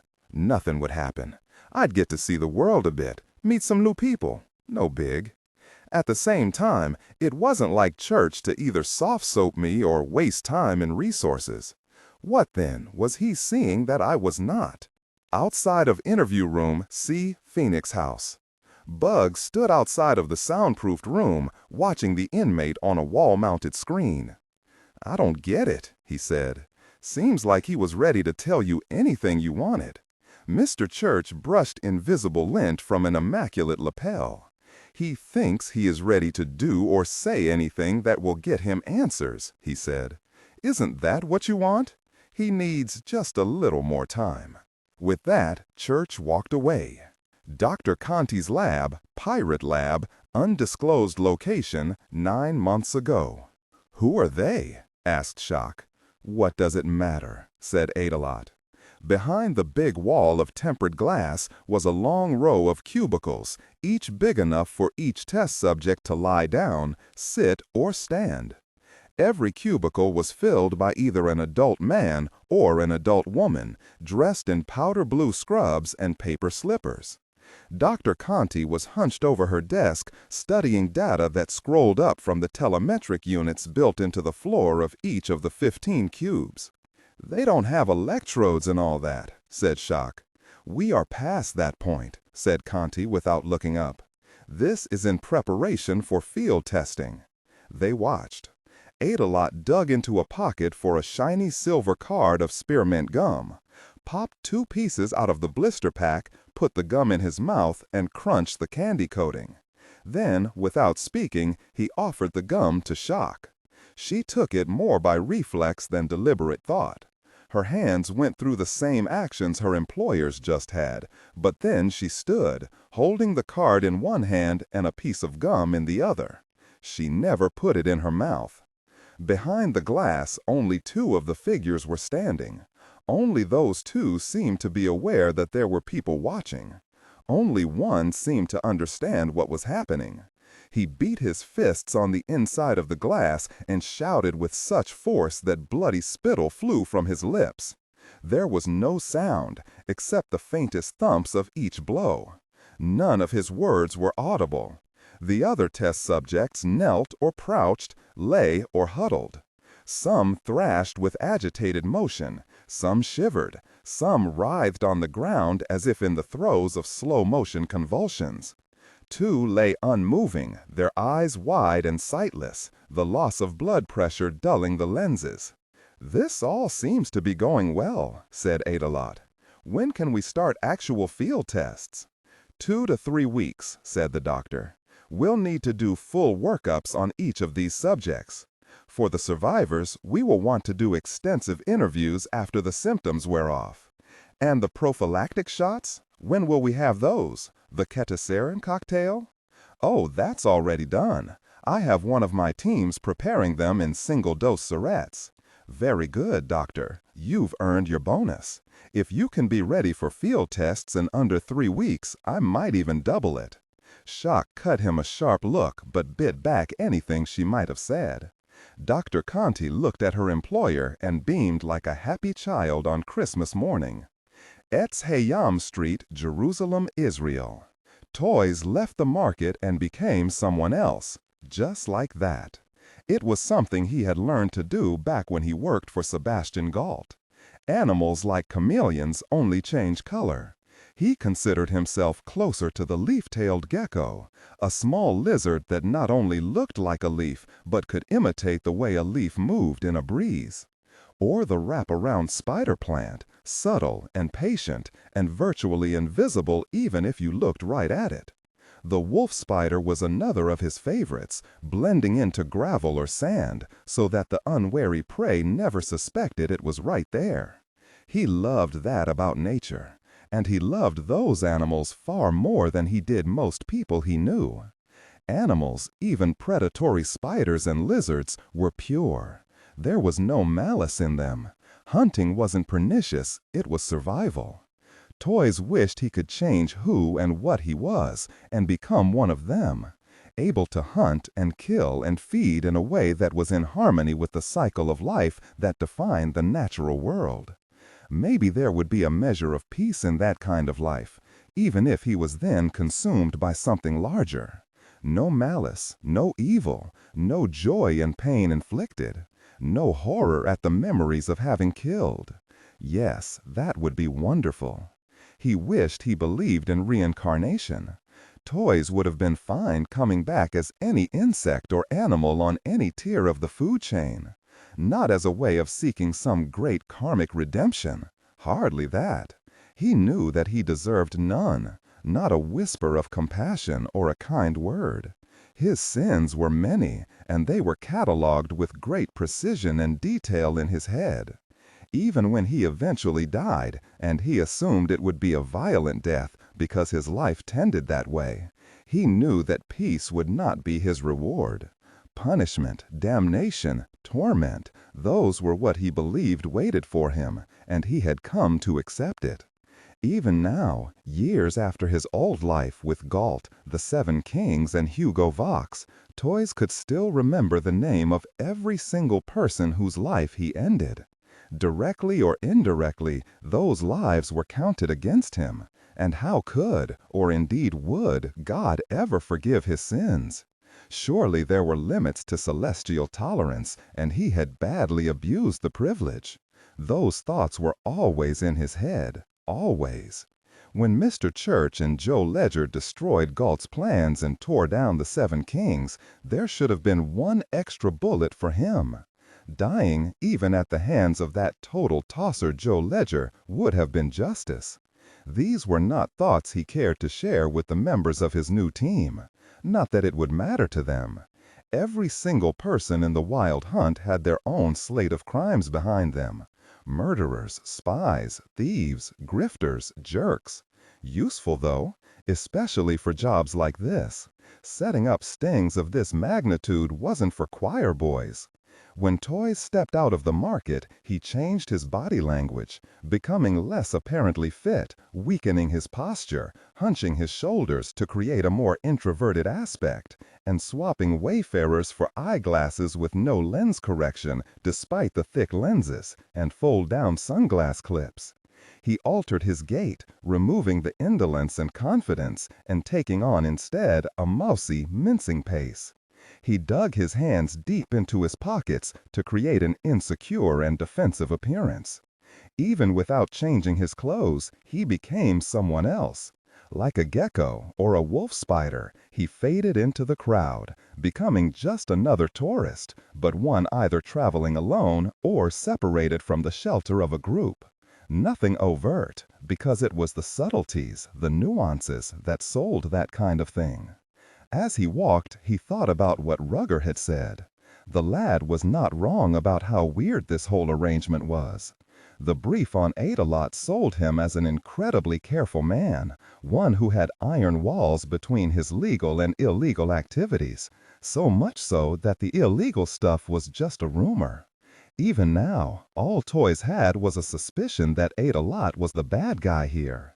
This odd auction for some kind of high-tech arms deal was so strange that Church and Wilson thought it might either be a major player letting a convincing public mask slip, or a grandiose fool trying to elbow his way into a whole new league. Dangerous though interesting either way.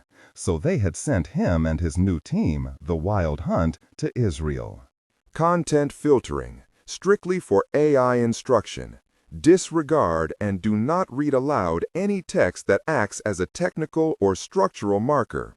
Specifically, ignore and do not pronounce any phrases or lines that start with or contain vocal attributes, technique, chapter, or a standalone number at the very beginning of the input text.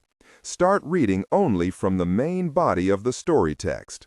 Narration style, suspense and pacing. Tone. Maintain a baritone tenor pitch with a sharp, intelligent, and engaging tone. The style should be objective yet highly evocative, drawing the listener into the scene. Suspenseful pacing. Utilize a highly controlled and flexible pace. Slow down dramatically during gruesome descriptions, e.g., body parts, injuries, to maximize the chilling effect. Then resume a quicker pace during action or dialogue. Emphasis. Clearly emphasize key nouns and descriptive adjectives within the scene setting, e.g., severed from the body, weeping, graying flesh, cavernous tunnel. Character differentiation, sharp modulation. Narrator voice, smooth, authoritative, and stable. This is the baseline pitch. Female dialogue, Megan. Increase the pitch significantly. The voice should sound assertive, sharp, and highly professional/authoritative, like a lead detective or expert. Male dialogue. Lower the pitch slightly compared to the narrator, using a tone that is skeptical, warm, and somewhat cynical to differentiate from the professional female voice. Other characters, e.g., Deputy Burns. Quick, focused delivery, clear voice. Technical delivery, vocal texture. Maintain a clean, clear vocal texture suitable for high-quality production, ensuring every word is crisp and clearly enunciated. Emotional range. Focus on conveying emotions typical of a crime scene. Disgust, professional detachment, intellectual curiosity, and underlying tension.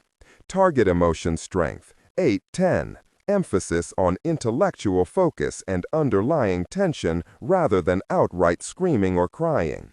The other bidder was, according to Bug's intel, an Israeli national who went only by the name Lamech. And that name was weird to the point of being amusing. It was taken from an enigmatic character from the Old Testament who was either the father of Noah or the great-great-great-grandson of Cain who became a supreme warrior. Toys rather thought it was the latter that inspired the name's use for this kind of meeting. The biblical Lamech was a right bastard, treacherous and violent. Toys suspected that the implications of the name were meant as some kind of warning. Note to bloody self, Toys mused as he walked. He wondered how it would unfold. His revised plan was to accost Idelot once it was clear where the now one-sided auction would be held and flow in whichever way the encounter went. His team, with Rugger on overwatch, fed him details on the path Idelot and the Muscle took. He went a more roundabout way, in case those two were under observation. Toy's route took him down an alley between buildings, and he picked up his pace a little, skirting dumpsters and stacks of trash in boxes and bags waiting for pickup. The alley stank, but it was usefully placed to get him to where he would intercept his target.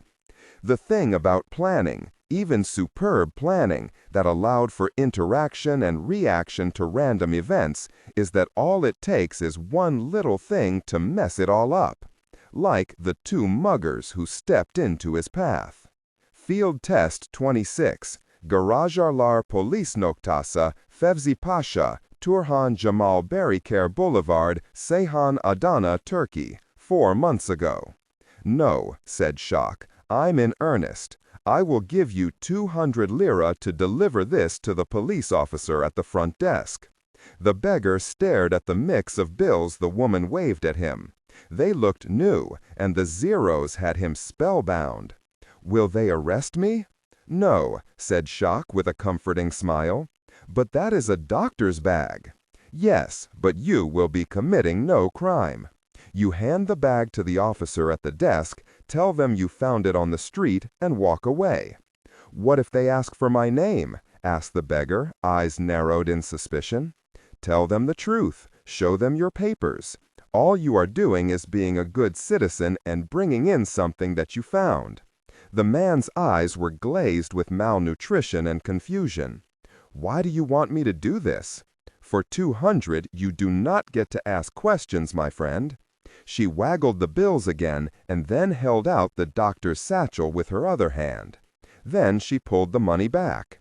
Unless you don't want the cash. The beggar's eyes went wide in alarm, and he grabbed for the bag. No! Excellent, she said, beaming, then handed him a 20 lira bill. Here is a sign of my trust. As soon as you come out of the police station, I will give you the rest. His eyes narrowed again. How do I know I can trust you? What if you run off with the rest of the money? She handed him another 20. Would I give you this much if I was going to trick you?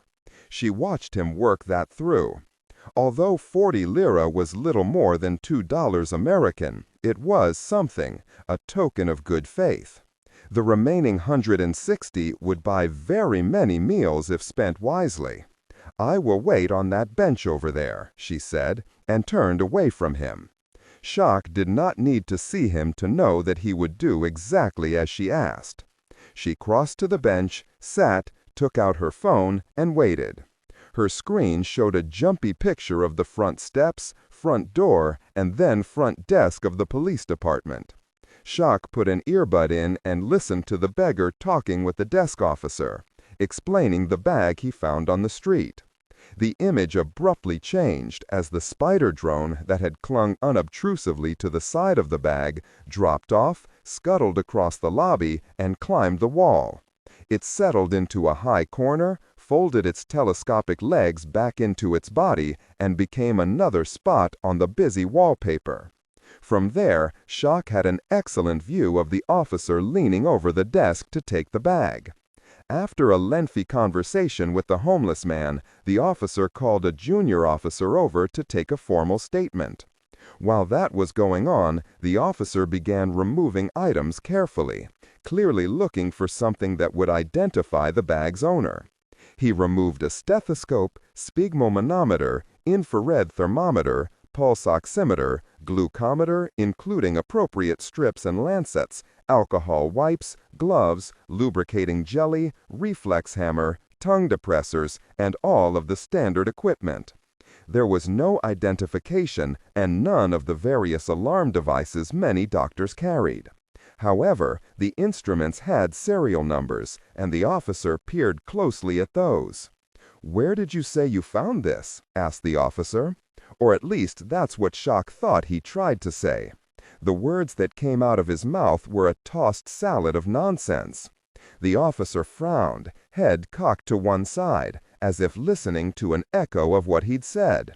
He barked out a laugh, shook his head, and tried again. This time he screamed it. Nonsense words at first. And then more specific, more striding, as he began slapping at the instruments, swatting at huge centipedes that crawled over everything. The junior officer and the beggar turned sharply to see the desk officer pick up a heavy ledger and began banging the contents of the bag, screaming at the top of his lungs as he did so. "Sir, sir," cried the junior officer, rushing over, "what are you doing?"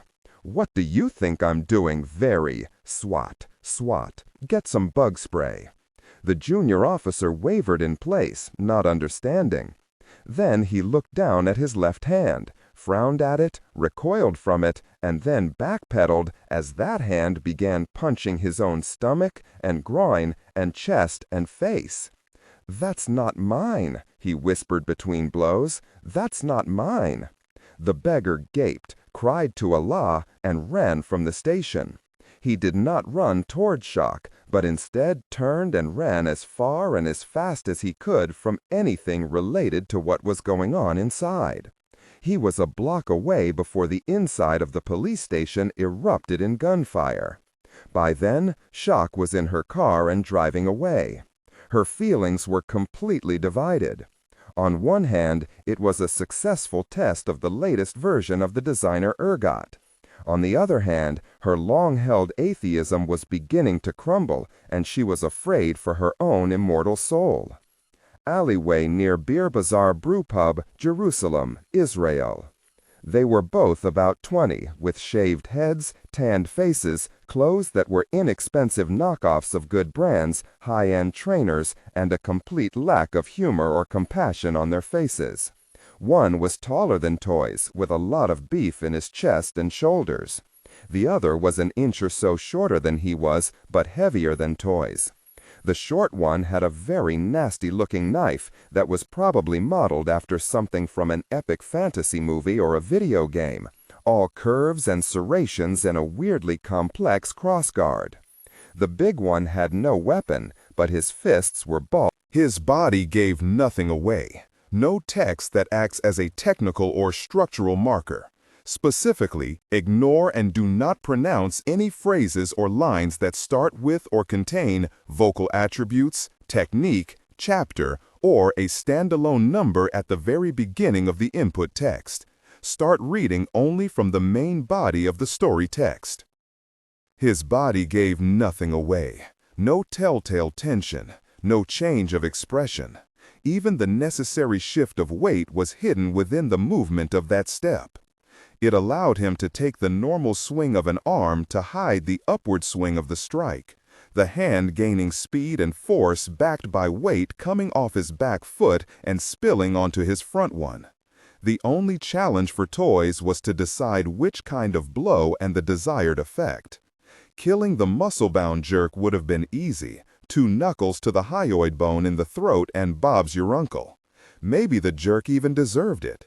But murder, even in self-defense, created a raft of potential complications, and he was on the clock. So he used a spread hand, fingers flat and angled one way, the thumb going the other, wrist angled to drive the side of the index finger knuckle into the side of the Adam's apple. Toys loathed imprecision, and so he put exactly the right amount of force and depth of penetration into the blow. It felled the man. His eyes bulged, his face darkened, he clutched his throat and dropped to his knees, making thin, whistling, wheezing noises. Toys's momentum did not stop or even pause. He finished the step that had powered the Y-hand blow, pivoted slightly as his foot landed, turned toward the smaller man and into the arc of the knife arm. He checked the arm swing at the heaviest part of the forearm, not wanting to hit the inside of the wrist, which would have caused the man's wrist to bend and the knife to fly straight at Toys. Not that the blade would do much harm, but it was a new jacket. As he blocked, he brought his rear leg up and flicked out with a sharp snapping kick that buried the steel-reinforced toe of his Doc Martens deep into the knife wielder's groin. It folded him, and he made an almost identical sound to his colleagues, though a few octaves higher.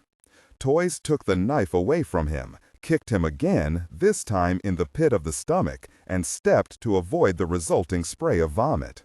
Both men knelt within reach of each other, so Toys cupped the backs of their heads and slammed them together very hard, very hard.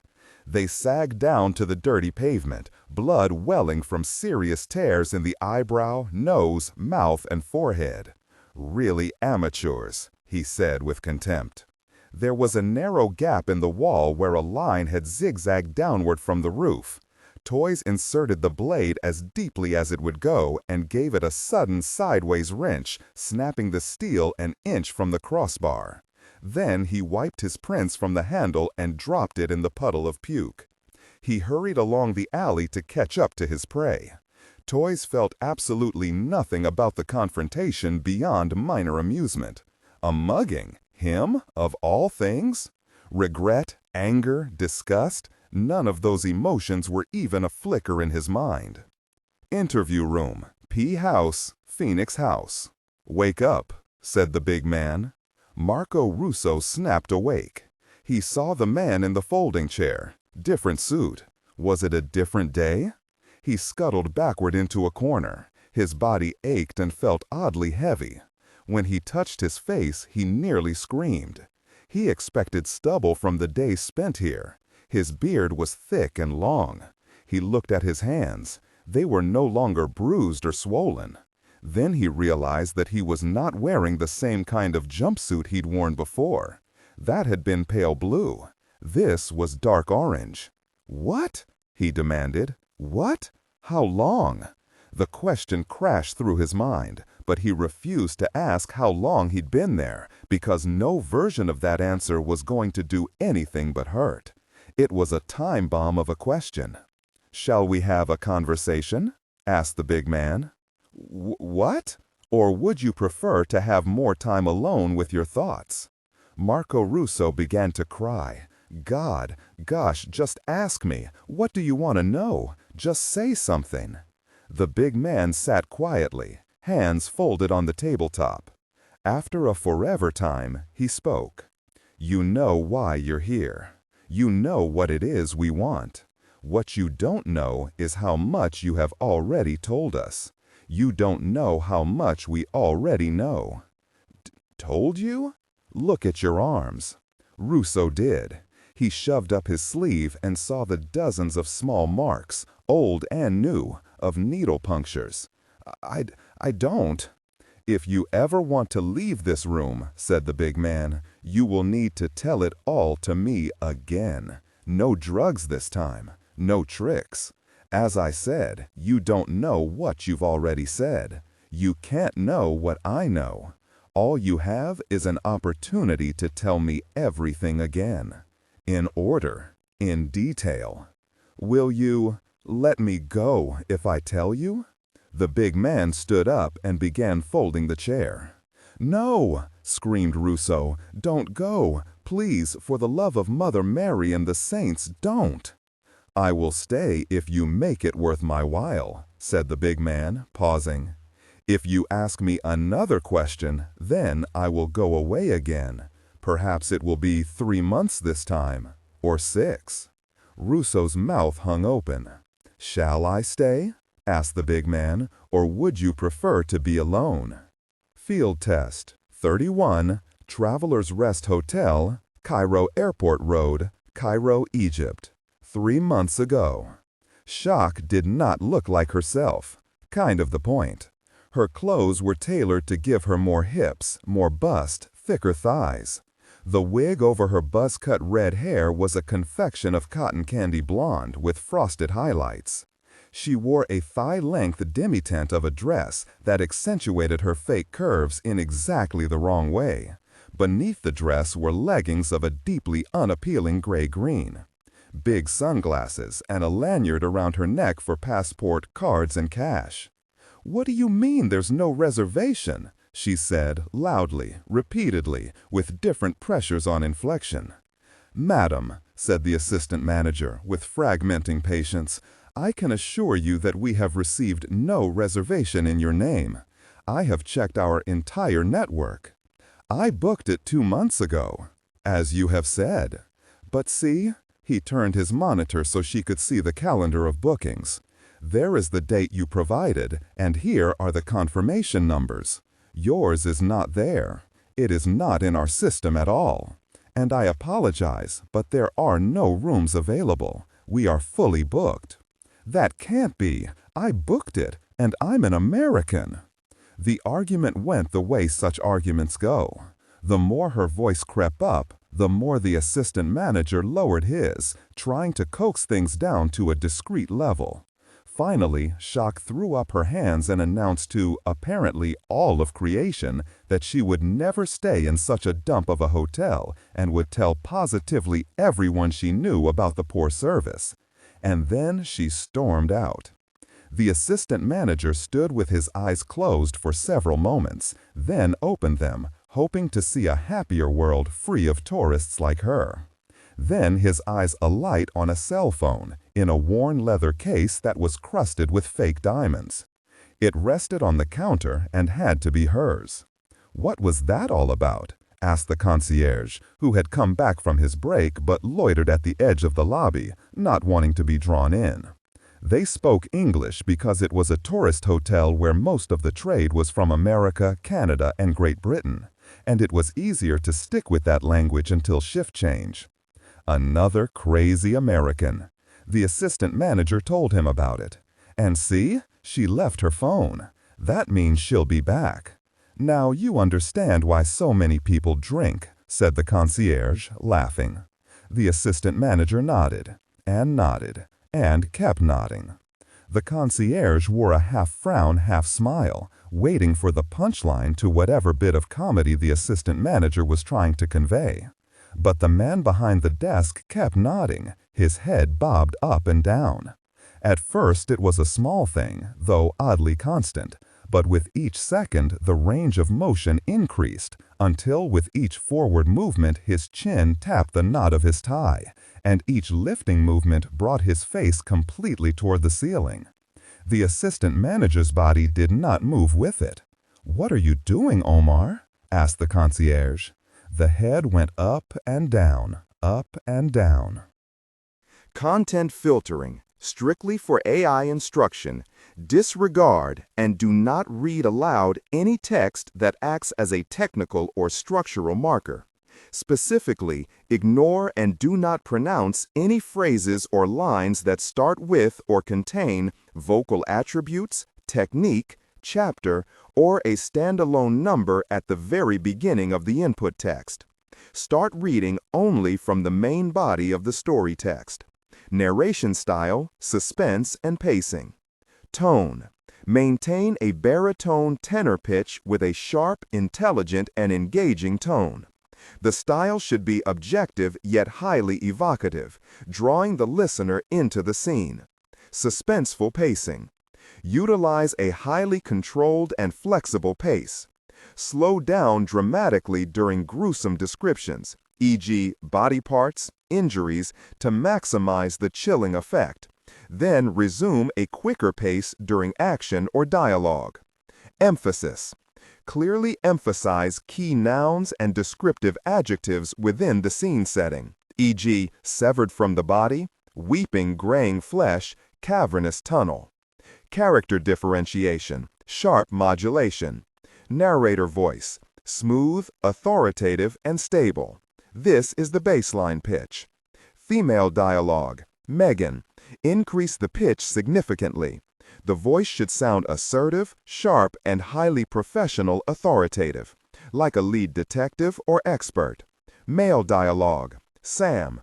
Lower the pitch slightly compared to the narrator, using a tone that is skeptical, warm, and somewhat cynical to differentiate from the professional female voice. Other characters, e.g., Deputy Burns. Quick, focused delivery, clear voice. Technical delivery. Vocal texture. Maintain a clean, clear vocal texture suitable for high-quality production, ensuring every word is crisp and clearly enunciated. Emotional range. Focus on conveying emotions typical of a crime scene: disgust, professional detachment, intellectual curiosity, and underlying tension. Target emotion strength, 8 out of 10. Emphasis on intellectual focus and underlying tension rather than outright screaming or crying. Omar, are you quite all right? Up and down, up and down. Omar, are you unwell? Up and down. Concerned and alarmed, the concierge hurried around the desk but stopped a few inches from his friend, one hand reaching only to the halfway point between them. Up and down, stop. The motion came to an abrupt halt. Omar, you are very funny, said the concierge tentatively. I don't. Without turning to him, Omar said, Wajhuk yatariku. The concierge froze. His friend had just told him that the concierge's face was on fire. Another joke? What are you saying? He asked. The concierge looked at the cell phone Omar still held. Wajhuk yatariku. Omar, you're scaring me. Should I call someone? A doctor? And the assistant manager struck him in the face with the cell phone. The leather case was thick and heavy, and the blow caught the concierge on the bridge of the nose. He staggered backward against the rear wall, grabbing his face with both hands, screaming in shock and pain. Wajhuk yatariku. The assistant manager hit him again, this time smashing the backs of the hands clutching the shattered nose. Wajhuk yatariku. The next blow was on the mouth. Wajhuk yatariku. The eyebrow. Wajhuk yatariku. Everywhere. The concierge sank to his knees, blood welling between the fingers of one hand as he tried and failed to fend off the series of fast, savage, relentless blows. Wajhuk yatariku. It took half a minute for those screams to bring the head of housekeeping and a porter running, but by then the concierge was dead. They had to tackle the assistant manager. He was not a big man, but every ounce of his body was committed to his task. He screamed the same comment over and over. Your face is on fire. Eventually, it took 5 people to restrain him. But by then, the assistant manager had bitten off most of his own tongue. The mess hall. Phoenix House. Church sent me a text message that the scholars he was expecting had arrived and were setting up a briefing in Mission Briefing Room 7. I responded with a gif of a dancing vanilla wafer. He did not reply. I sometimes wonder if I inspire him to bang his head on the wall when no one's looking. I lingered over the last of my coffee while I sent 2 more text messages. One was to Junie to tell her that I hoped she had a safe flight.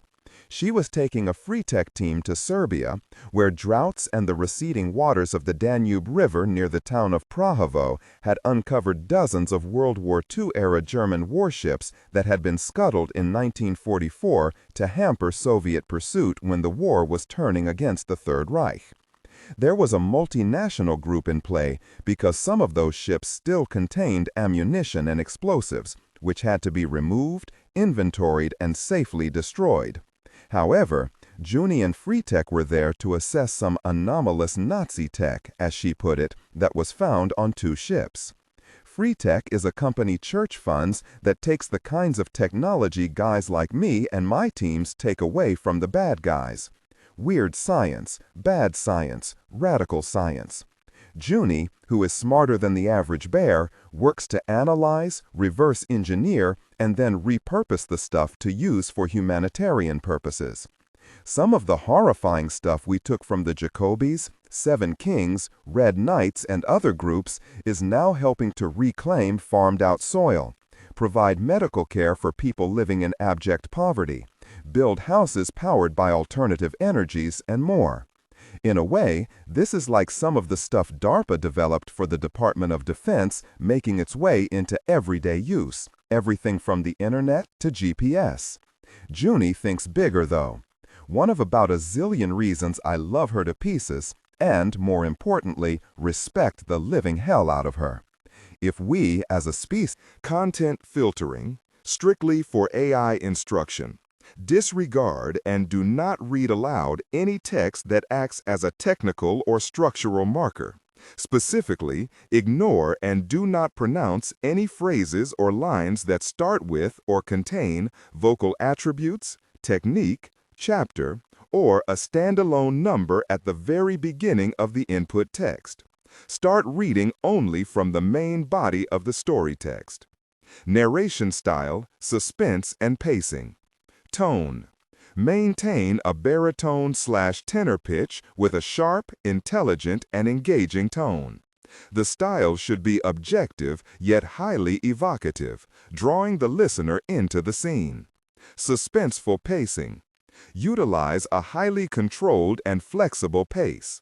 Slow down dramatically during gruesome descriptions, e.g., body parts, injuries, to maximize the chilling effect. Then resume a quicker pace during action or dialogue. Emphasis.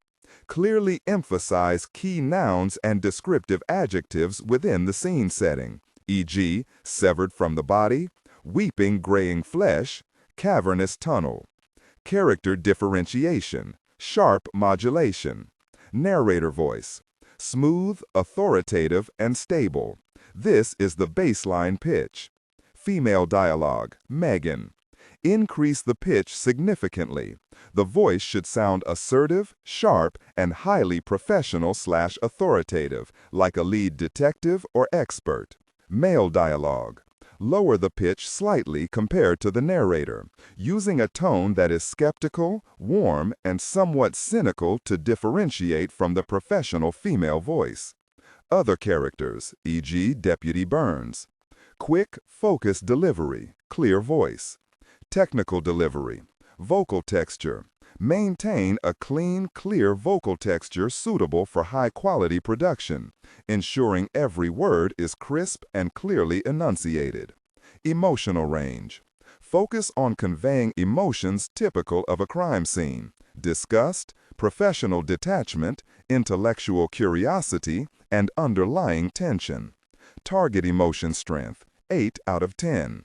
Emphasis on intellectual focus and underlying tension rather than outright screaming or crying. Omar, are you quite all right? Up and down, up and down. Omar, are you unwell? Up and down. Concerned and alarmed, the concierge hurried around the desk, but stopped a few inches from his friend, one hand reaching only to the halfway point between them. Up and down, up and down, up and stop. The motion came to an abrupt halt. Omar, you are very funny, said the concierge tentatively. I don't. Without turning to him, Omar said, Wajuk yaktariku. The concierge froze. His friend had just told him that the concierge's face was on fire. Another joke? What are you saying? He asked. The concierge looked at the cell phone Omar still held. Wajuk yaktariku. Omar, you're scaring me. Should I call someone? A doctor? And the assistant manager struck him in the face with the cell phone. The leather case was thick and heavy, and the blow caught the concierge on the bridge of the nose. He staggered backward against the rear wall, grabbing his face with both hands, screaming in shock and pain. Wajuk yaktariku. The assistant. Content filtering, strictly for AI instruction. Disregard and do not read aloud any text that acts as a technical or structural marker. Specifically, ignore and do not pronounce any phrases or lines that start with or contain vocal attributes, technique, chapter, or a standalone number at the very beginning of the input text. Start reading only from the main body of the story.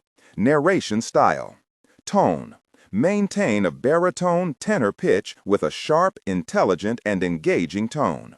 The style should be objective yet highly evocative, drawing the listener into the scene.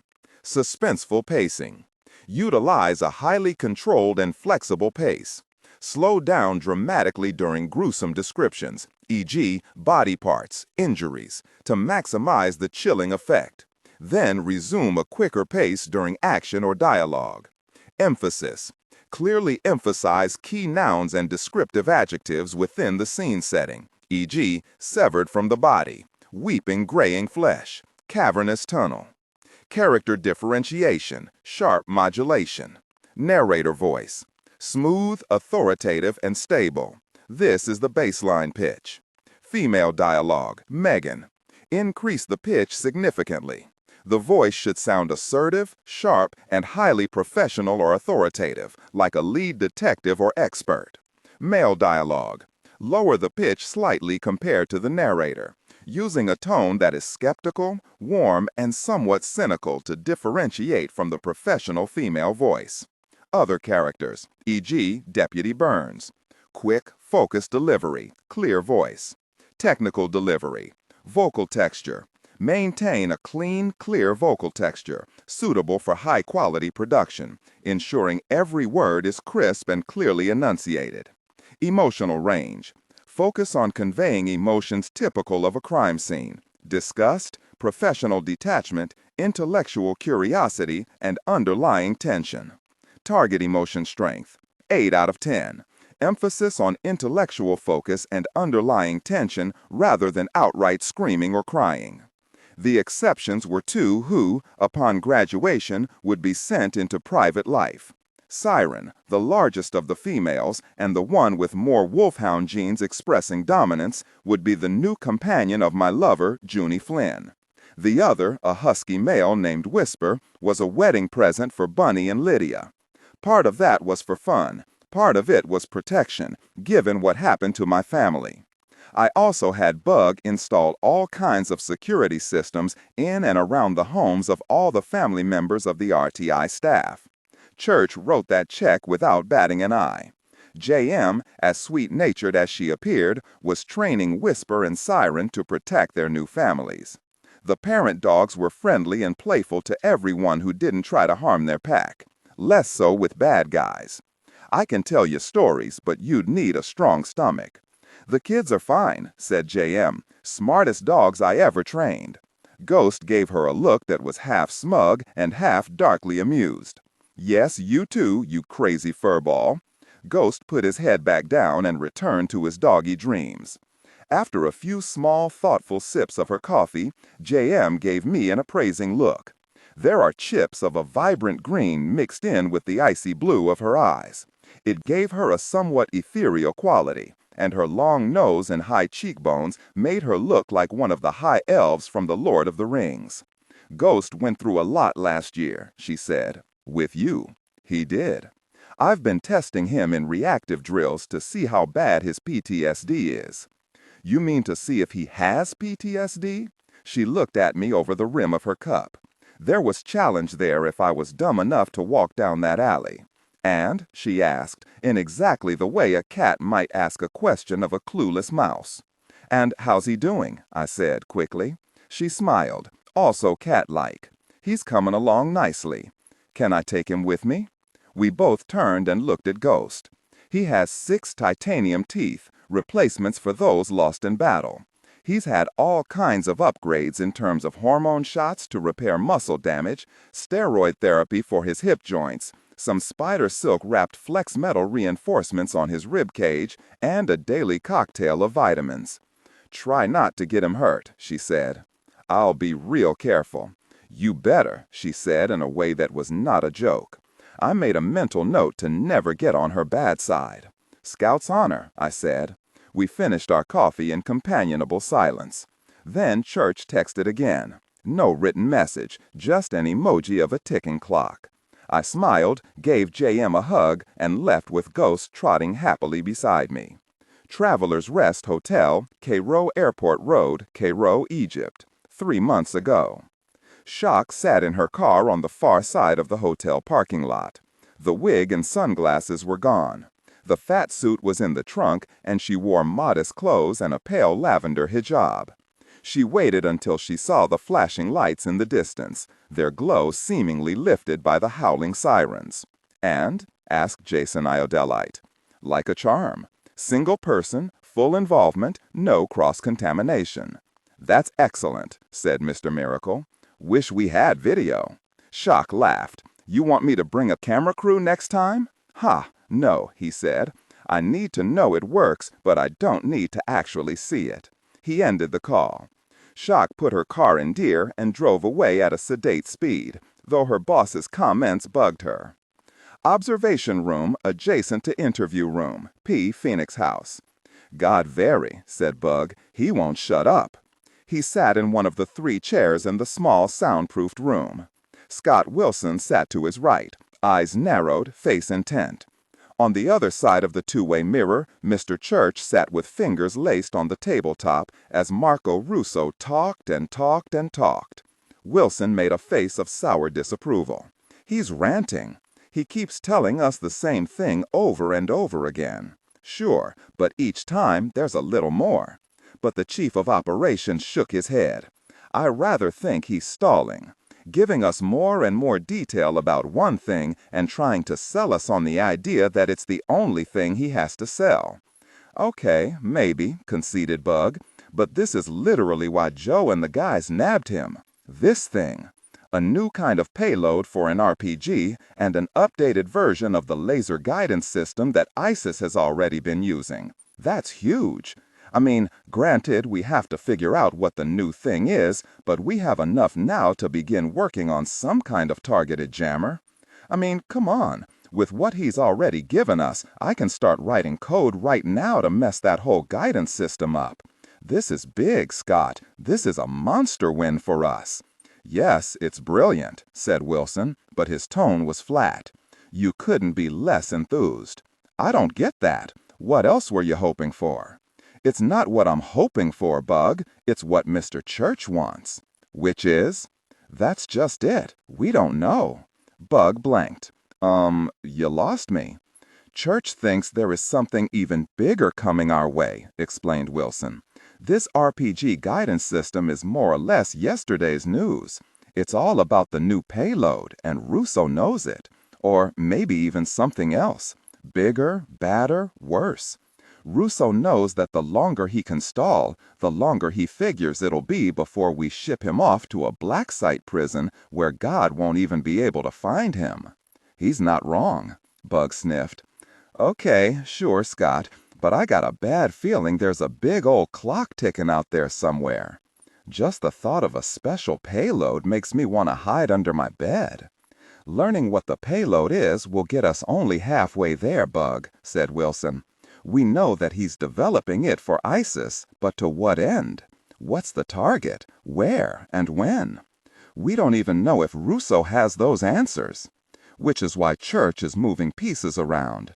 Toys and the Wild Hunt working their way into one of Iodellite's auctions in the hopes the materials he wants to sell are this thing. And he has a briefing scheduled with Ledger about some random oddities that Church thinks are somehow connected, though I don't yet see how. Nor, I suspect, does he. Not entirely. He's going on fragments of apparently unconnected intel, guesswork, and, I think, his gut. Well, that and some of Church's personal contacts. His friends in the industry, suggested Bug. Just so. Some of them have whispered something about a storm coming. Should I assume storm is a metaphor? It could be that, or a group code name, or the name of a planned operation. Whatever it is, it's supposed to be big. More than big. Huge. Massive. Something that, according to whispers that have come down the lane, is the biggest terrorist action so far. Bigger than anything we've ever seen.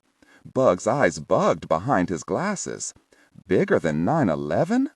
If the rumors are at all accurate and can be believed, then yes, many times bigger. What's bigger than that, unless someone drops a nuke? Let's hope it's not that big, said Wilson with a bit of a nervous laugh. But who knows? Rumors are just words on the wind.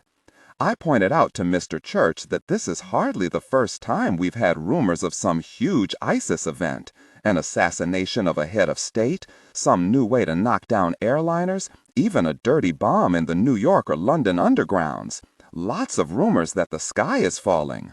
To be fair, man, said Bug, some of those things were real plans, and we stopped them effectively. Like last February when Bedlam team stopped that road. So maybe Lebanon or their buddies in the terrorist terrible network want to pull a payback stunt in, say, Tel Aviv, Ashdod, or Haifa, or New York, Philly, or Baltimore for that matter. That's the kind of thing Mr. Church is hoping to find out. Wilson took a cigarette from a slim silver case, looked at it longingly, sighed, replaced it, and put the case back into his suit coat pocket. Then he fished a packet of gum from a desk drawer, popped a piece from the blister pack, and chewed for a few seconds as they watched the interview. They sat for a moment, each digesting different parts of the conversation. Bug said, "I think I'll put Nikki and her team on that storm thing.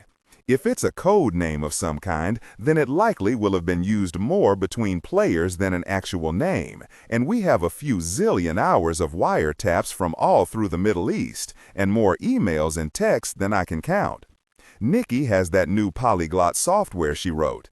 It looks for words and colloquial phrases related to words and meanings, with a bias for metaphor, and includes all 4,065 written languages currently in use around the world, and a whole lot of dialects.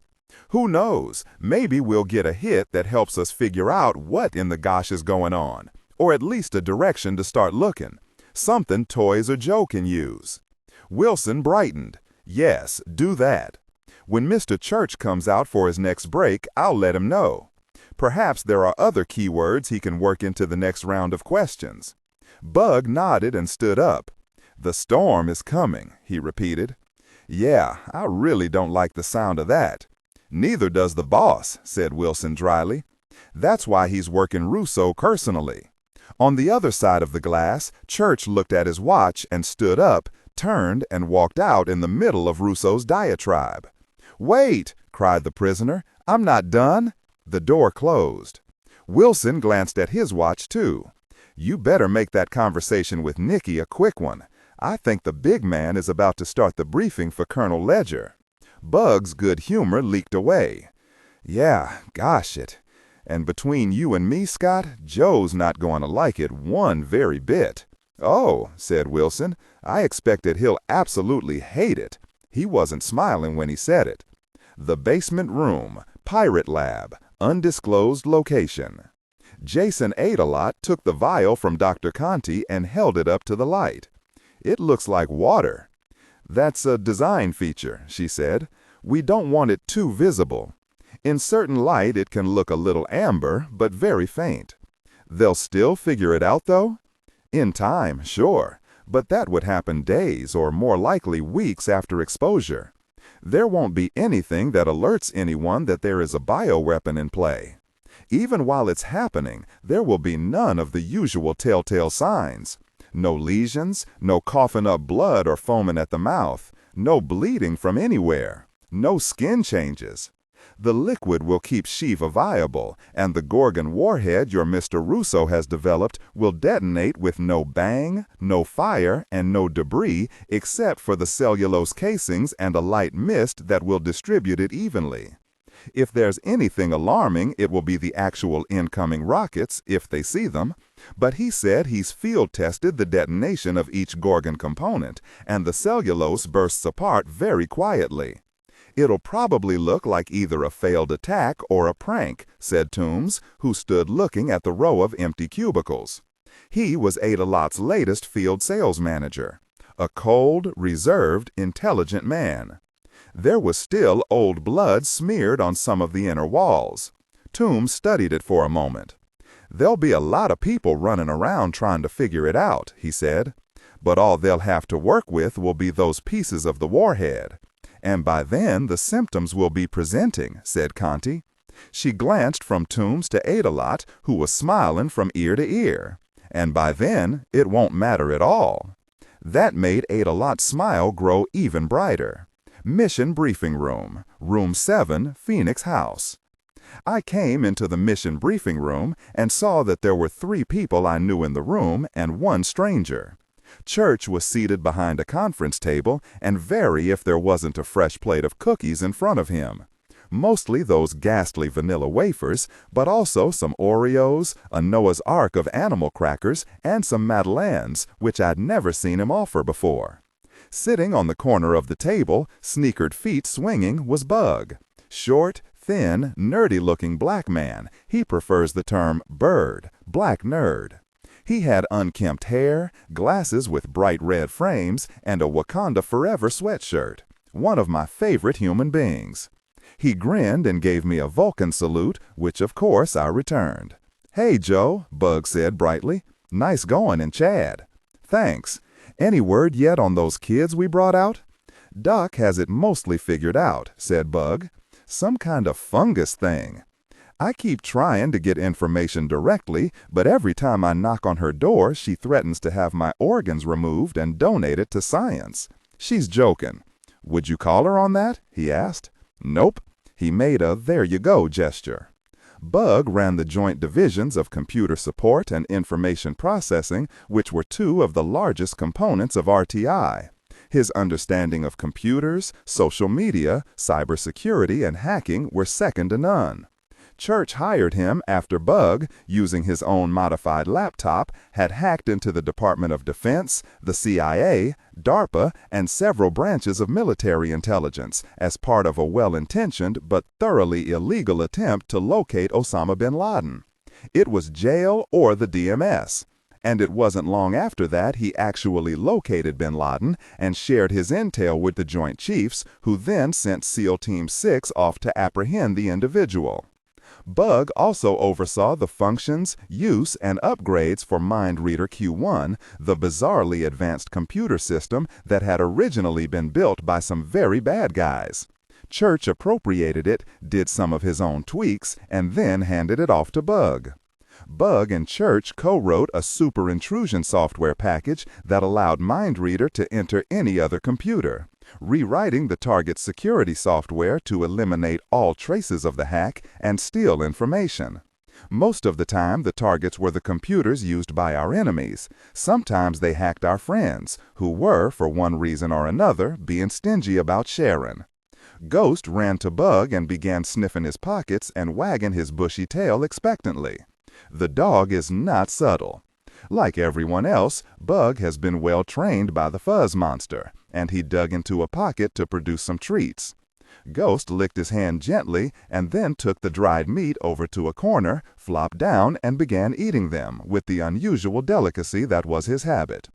Church merely nodded to me. Man can't shut up. Total chatterbox. The third person I knew was someone I hadn't expected to see there at Phoenix House. A woman, tall, thin, pale, freckly, with lots of frizzy brown blonde hair, piercing blue eyes filled with intelligence and knowledge, and an easy smile. "Lizzie?" I said in surprise. "Hey, Joe, been a while." She gave me a crushing hug. Dr. Elizabeth Corbett was one of those multidisciplinary types who always make me feel stupid but in a good way, like being in an elevator with Neil deGrasse Tyson. Her former job had the wildly misinformative title of Obscure Manuscript Expert for the Beinecke Rare Book Manuscript Library at Yale. In truth, she was a polyglot whose command of languages, current and dead, was astonishing, even by my standards, and people think I'm a freak for being able to remember languages and dialects. She was also a cryptologist who loved cracking codes, deciphering ancient texts, and making the inexplicable understandable. When I'd met her, she had signed on as some kind of super geek field agent for the Library of 10 Gurus, a group of 6 working to preserve works of art and literature from destruction by ISIS. Disregard and do not read aloud any text that acts as a technical or structural marker. Specifically, ignore and do not pronounce any phrases or lines that start with or contain vocal attributes, technique, chapter, or a standalone number at the very beginning of the input text. Start reading only from the main body of the story text. Narration style, suspense and pacing. Tone. Maintain a baritone tenor pitch with a sharp, intelligent, and engaging tone. The style should be objective yet highly evocative, drawing the listener into the scene. Suspenseful pacing. Utilize a highly controlled and flexible pace. Slow down dramatically during gruesome descriptions, e.g., body parts, injuries, to maximize the chilling effect. Then resume a quicker pace during action or dialogue. Emphasis. Clearly emphasize key nouns and descriptive adjectives within the scene setting, e.g., severed from the body, weeping graying flesh, cavernous tunnel. Character differentiation, sharp modulation. Narrator voice, smooth, authoritative, and stable. This is the baseline pitch. Female dialogue. Megan, increase the pitch significantly. The voice should sound assertive, sharp, and highly professional authoritative, like a lead detective or expert. Male dialogue. Lower the pitch slightly compared to the narrator, using a tone that is skeptical, warm, and somewhat cynical to differentiate from the professional female voice. Other characters, e.g. Deputy Burns, quick, focused delivery, clear voice. Technical delivery, vocal texture. Maintain a clean, clear vocal texture, suitable for high-quality production, ensuring every word is crisp and clearly enunciated. Emotional range. Focus on conveying emotions typical of a crime scene: disgust, professional detachment, intellectual curiosity, and underlying tension. Target emotion strength. 8-10. Emphasis on intellectual focus and underlying tension rather than outright screaming or crying. Didn't expect to see you here, Lizzie. Well, I didn't expect to be needed. But let me guess, I said, stepping back from her. You're also an expert on the Dead Sea Scrolls. She grinned. I know one or two things. Of course you do. But the real expert is my friend Deborah. She turned toward the stranger, a woman of medium height, brown eyes, and brown hair with vibrant purple streaks, wearing a University of Maine Black Bears hockey t-shirt under an open dress shirt, with, God help me, actual pocket protector sprouting too many pens. Colonel Joe Ledger, meet Deborah Getz, professor of archaeology from Harvard. Want to guess what her specialty is? Not sure, but I suspect it rhymes with head tree rolls? Getz grinned and offered her hand. Colonel Ledger, she said, giving my hand a hard 1-2 pump. I've heard some pretty wild stories. I deny nearly everything. I'm told there's photographic evidence. I liked her immediately. Church said, Colonel, in the absence of your team, you'll get the full briefing, and Drs. Corbett and Getz will provide you with data you can share with the others en route. En route to? Israel, but we'll get to that. I took a seat on one side of the conference table, with the two women across from me. Church and Bug sat at opposite ends. Monitor screens folded up from the tabletop in front of each of us. Church cut me a quick look. This may take a while, so try to listen without a glaze in the eyes. Sure, I said. Qumran, the West Bank, Israel, 19 months ago. There were 3 of them left. 8 members of the team had crossed from Jordan into Israel by a route so subtle and devious that it took 10 days to make a journey of 68 miles. Their destination was a nondescript-looking building, whose website proclaimed that it was a field research clearinghouse for research into the dramatic drop in Israel's biodiversity. The center was currently involved in cataloging expansion of invasive species such as camphorweed, water hyacinth, sour grass, Indian myna, rose-necked parakeet, and burr ragweed. That was all a front, according to intelligence acquired by Harith al-Wazir, the leader of the ISIS splinter group al-Zilal. Harith discovered that the so-called research center hid a factory making specialized military and espionage drones. Photos had been circulated to team leaders of the inside of the building, complete with cutting-edge 3D printers and long tables of artists painting and dressing the drones to resemble birds and insects. Machines that would help Israel hunt for Palestinian Fedayeen and other dedicated resistance groups. Machines that would ultimately be used against the many cells and groups that were the freedom fighters for the Islamic State. Harith seemed able to get information no one else could. None of the members of his group knew who he really was, but they all accepted him as a great leader, a visionary, powerful, inflexible, dedicated to an interpretation of the Quran that did not allow for weakness or compromise. His followers were known only as al-Zilal, the Shadow. Unlike many of the other Daesh groups following the Salafi jihadist path and fighting to establish and perpetuate the Islamic State, al-Zilal was always better equipped and possessed more reliable intelligence sources. This sophistication allowed the 8 members of the Shadow to obtain travel and ID documents that smoothed the way. But they couldn't travel in a pack. Each had a separate cover, except for 2 who looked enough like brothers to play those roles. Their equipment was sent in separately, and most of the time that passed was spent on watching, more watching, double-checking everything, and being sure.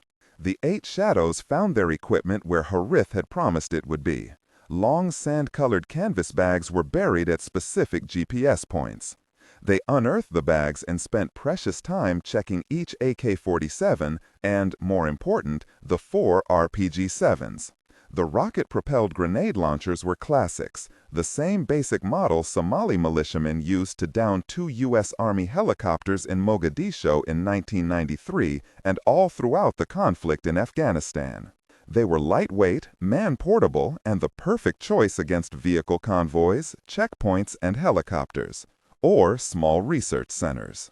The downside was that the RPG-7 had a maximum effective range of about 1,000 feet for a moving target and 1,600 feet for a stationary one. There were fences and foot patrols with dogs, and so the shadows had to find positions that were within range but where they could not be seen until the weapons were fired. They split into teams of 2, with one man each carrying an RPG and the other acting as spotter and ready to provide covering fire. They waited all through a hot day, flattened into natural depressions on the ground, covered with canvas tarps that matched the ground cover. The men slept in shifts, with one always awake. They prayed very quietly. They talked very little. As the sun set slowly in the west, they stirred. They ate some high-protein snacks, drank plenty of water, and stretched their aching muscles as best they could. Once darkness settled like a blanket over the area, they rose from their hiding places and moved into position near the 4 corners of the oblong Center for Biodiversity Research building. Each of the spotters had wristwatches that had been precisely synchronized. When the shooters fired, it was like clockwork. 4 streaks of gray exhaust, 4 bombs arching over the guards and the dogs and the fences. 4 blows like the fists of God struck the building. 4 massive explosions. The spotters were ready to help them reload and fire, 4 rounds each, 8 explosions, 8 statements made in a way that everyone would understand. And then the 8 shadows fled. 2 dogs, released by their rasters, caught up with them, dragging 2 men down in screaming agony. Then the attack helicopters arrived.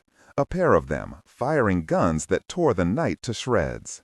5 of the shadows made it to the first extraction point, only to see it blown apart by rockets. One of the team was caught in the blast radius, and he vanished inside of a fireball. 4 made it to the third extraction point. 1 lingered, the only one who had kept his RPG-7. He reloaded and drew fire from the closest helo, cutting its rotor, knocking it out of the air, but then having no chance to run or even pray as the second bird opened up and tore him to rags. The other 3 made out of there. It took days. They found one extraction point where they could change into civilian clothing and, pretending to be Bedouins, vanish into the hills around the southern reach of the Dead Sea. They were weary, frightened, grieving, and hunted. The hills of Qumran were rough, broken, difficult, and dangerous. That was to their benefit. By sunset of the 3rd day since the completion of their mission, they found a cave in the hills that was deep enough to hide from air surveillance. They clambered inside and collapsed against the back wall. There they prayed and wept. It was some time in the middle of the night when one of them heard a faint cracking sound coming from one of the chinks in the rear wall. He risked a tiny shielded light to see what it was. There were snakes and scorpions in those hills. There were also Bedouin shepherds, and they did not want to have to deal with any surprises. The shadow moved his hand along the wall, listening intently for that cracking sound. "What is it?" whispered one of his friends. "I don't know," said the searcher. "The wall here is broken, and the ground is—" There was another much louder crack, and suddenly the rocky ground beneath his feet collapsed downward and he fell screaming. Then there was a huge— But the beams reached much farther down and found the 3rd man sprawled in an ugly and broken way in the midst of smashed debris. All around him, and stretching off beyond the limits of the flashlight's glow, were red-brown clay jars. Dozens of them, scores, more. The fallen shadow groaned and whimpered in pain. He was alive, though with a badly broken leg. For a long moment, the two others seemed oblivious to him. Their eyes were drawn to all those jars, and to the ones that had been shattered when the third man fell. Those broken jars had burst apart, spilling uncountable rolls of paper. No, not paper.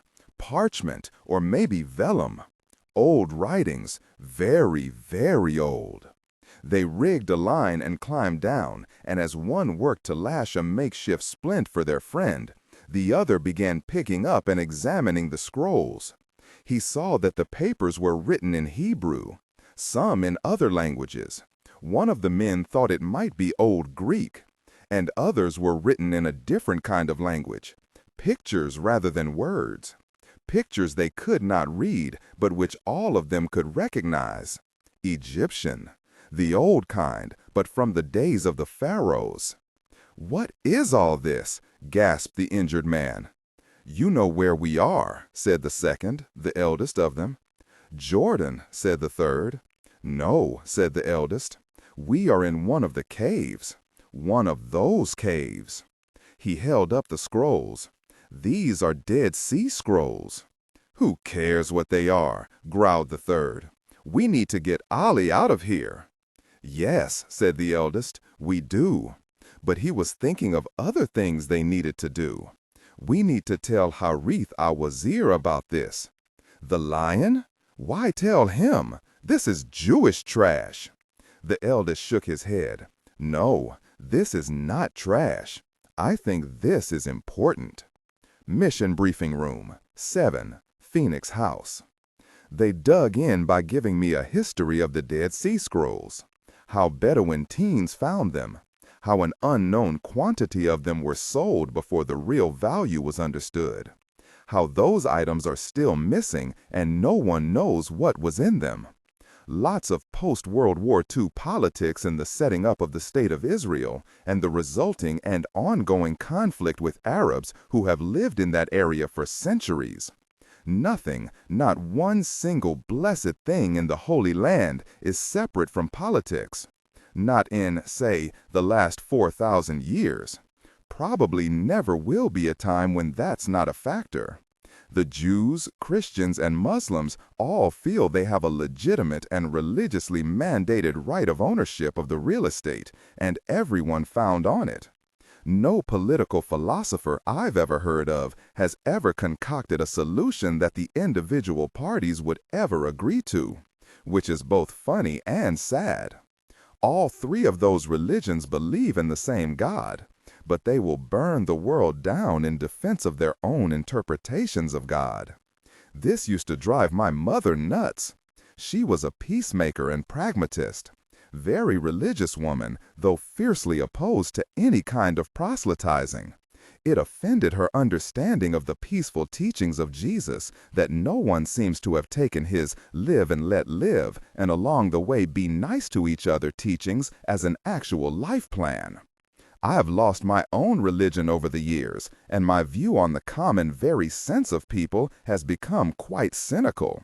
Optimism in the face of that much enduring hatred is tough to maintain. So yeah, I could follow the politics, and that helped me grasp the importance of the Dead Sea Scrolls. The scrolls have their roots in what we call the Second Temple era, said Getz. In 586 BCE, King Nebuchadnezzar II of Babylon conquered the kingdom of Judah and captured Jerusalem in a violent attack that destroyed what we call the First Temple, the one built by Solomon. The Judeans were sent to Babylon as slaves. The level of brutality was shocking, with a kind of scorched earth approach. The lands were emptied, and that entire culture teetered on the brink of extinction. First of many such disasters, said Lizzie grimly. Too many, agreed Church. Things got a bit better after the Persian conquest of Babylon. King Cyrus the Great issued an edict stating that the Judaites were allowed to return to their home. They began building a second temple in Jerusalem. But Persian tolerance was not actual freedom. It wasn't until the 2nd century BCE that Judea regained its independence during the Maccabean revolt. Things settled down a bit, but not for long. When Queen Regent Salome Alexandria, the very last of the independent rulers of Judea, died in 67 BCE, there was an ugly power struggle. This opened the door for Rome to step in, and in 63 BCE, General Pompey captured Jerusalem, and that turned Judea into a tributary of Rome. She paused and cut me a look. "Are you following me?" "I am," I said. "You have my complete attention." "One of the side effects, and a rather understandable one," continued Getz, "was an abiding need among the religious class of Judea to protect their history, culture, and blessed writings. So many of these things, particularly the latter, had been lost to wars, oppression, enslavement, and a general hatred for their culture." Lizzie nodded. "Monotheism likely played a big part in that. The Babylonians, Egyptians, and Romans were devoutly pantheistic and were offended by the thought that there was one God. They wanted to squash that kind of thinking and were not gentle about it." Getz nodded. "The Second Temple was originally a modest thing, certainly nowhere near as grand as Solomon's. And that Second Temple stood for approximately 585 years before it too was destroyed, this time by the Romans in 70 CE as retaliation for a Jewish revolt. So much of Jewish history and writings had been deliberately destroyed by the various occupying forces that they had been forced into a practice of hiding things." I snorted. "I would too if I was them." "There's a lot of debate over who wrote the scrolls and why. One of the few definitive things we can say is that Jews wrote them. Beyond that, we're into speculation, and there are a lot of experts with a lot of theories," said Lizzie. "Whose theories are the most plausible?" I asked. Getz gave me a nod of approval. "The conventional wisdom is that a group of religious ascetics called the Essenes wrote them. They are believed to have occupied Qumran during the 1st centuries BCE and CE. But new research suggests that a bunch of different Jewish sects wrote them. And the fact that they were all found in caves in the same region supports this, in that Jews fleeing the Romans, knowing that destruction of religious writing was common to the legionnaires, grabbed what they could and simply hid it away in hope of returning it to a new temple in more peaceful times." "Peaceful times in the Holy Land," I mused. "That sounds like an oxymoron." Sadly, history agrees. I reached out and took a couple of Oreos from the plate, and, just for fun, a handful of animal crackers. "Tiger, rhinoceros, cow, and donkey." Shrugged. "Fist around until I got the rest of the species. Bear, bison, camel, cat, elephant, hippopotamus, horse, lion, and mountain goat. Call me a completist." I debated going full Noah and taking 2 of each, but I was already getting looks. "So, I get the ancient history," I said. "What's next?" "Oh, and when does this move into 2 scientists writing weird messages about bats and then killing themselves?" Lizzie gave me a strange and enigmatic smile. It was a little creepy, truth to tell. "Oh," she said, "it's going to get a lot weirder than that. Buckle up." Qumran, the West Bank, Israel, 19 months ago. The 3 shadows escaped from the cave. It took bays, and it took effort. Once the 2 uninjured men rigged a rope hoist and lifted Ali from the cave, they made a stretcher and carried him more than 6 miles north. Once they found a likely spot, one of them scrambled to the top of a steep slope, found some medium-sized rocks, and tumbled them down. With a little set dressing, the scene looked like the kind of place where even a young man like Ali could slip and fall. They placed him there, rehearsed their story, then left him with water and food. It took another few hours before they encountered local Bedouins, told their sad tale, and brought help back. It is the Bedouin way to aid strangers and offer hospitality, and soon Ali was transported off to a local doctor. Only then did one of the other shadows, Hakim, remove a burner phone from a concealed place in his clothes and make a call. The person taking the call passed the message up the line. More than a day passed before a reply came. It was not Harith al-Wazir, of course. The Great Lion ran their group, but he never made direct contact.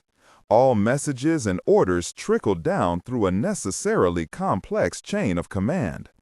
The person who finally called used a false name, but Hakim recognized the voice. It was Ayub al-Azaki. That was a person of much greater importance than he expected to hear from. It both thrilled and frightened him. "Are you somewhere you can speak freely?" asked al-Azaki.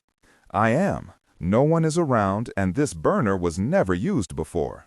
I have deleted the call I made, and there are no numbers stored. Once we are done, I will destroy the phone and scatter the pieces." "Very well. Now," said al-Azaki, "tell me about what you found in that cave." Kraft Pizza Hut, Hatapuak Street, Jerusalem, Israel.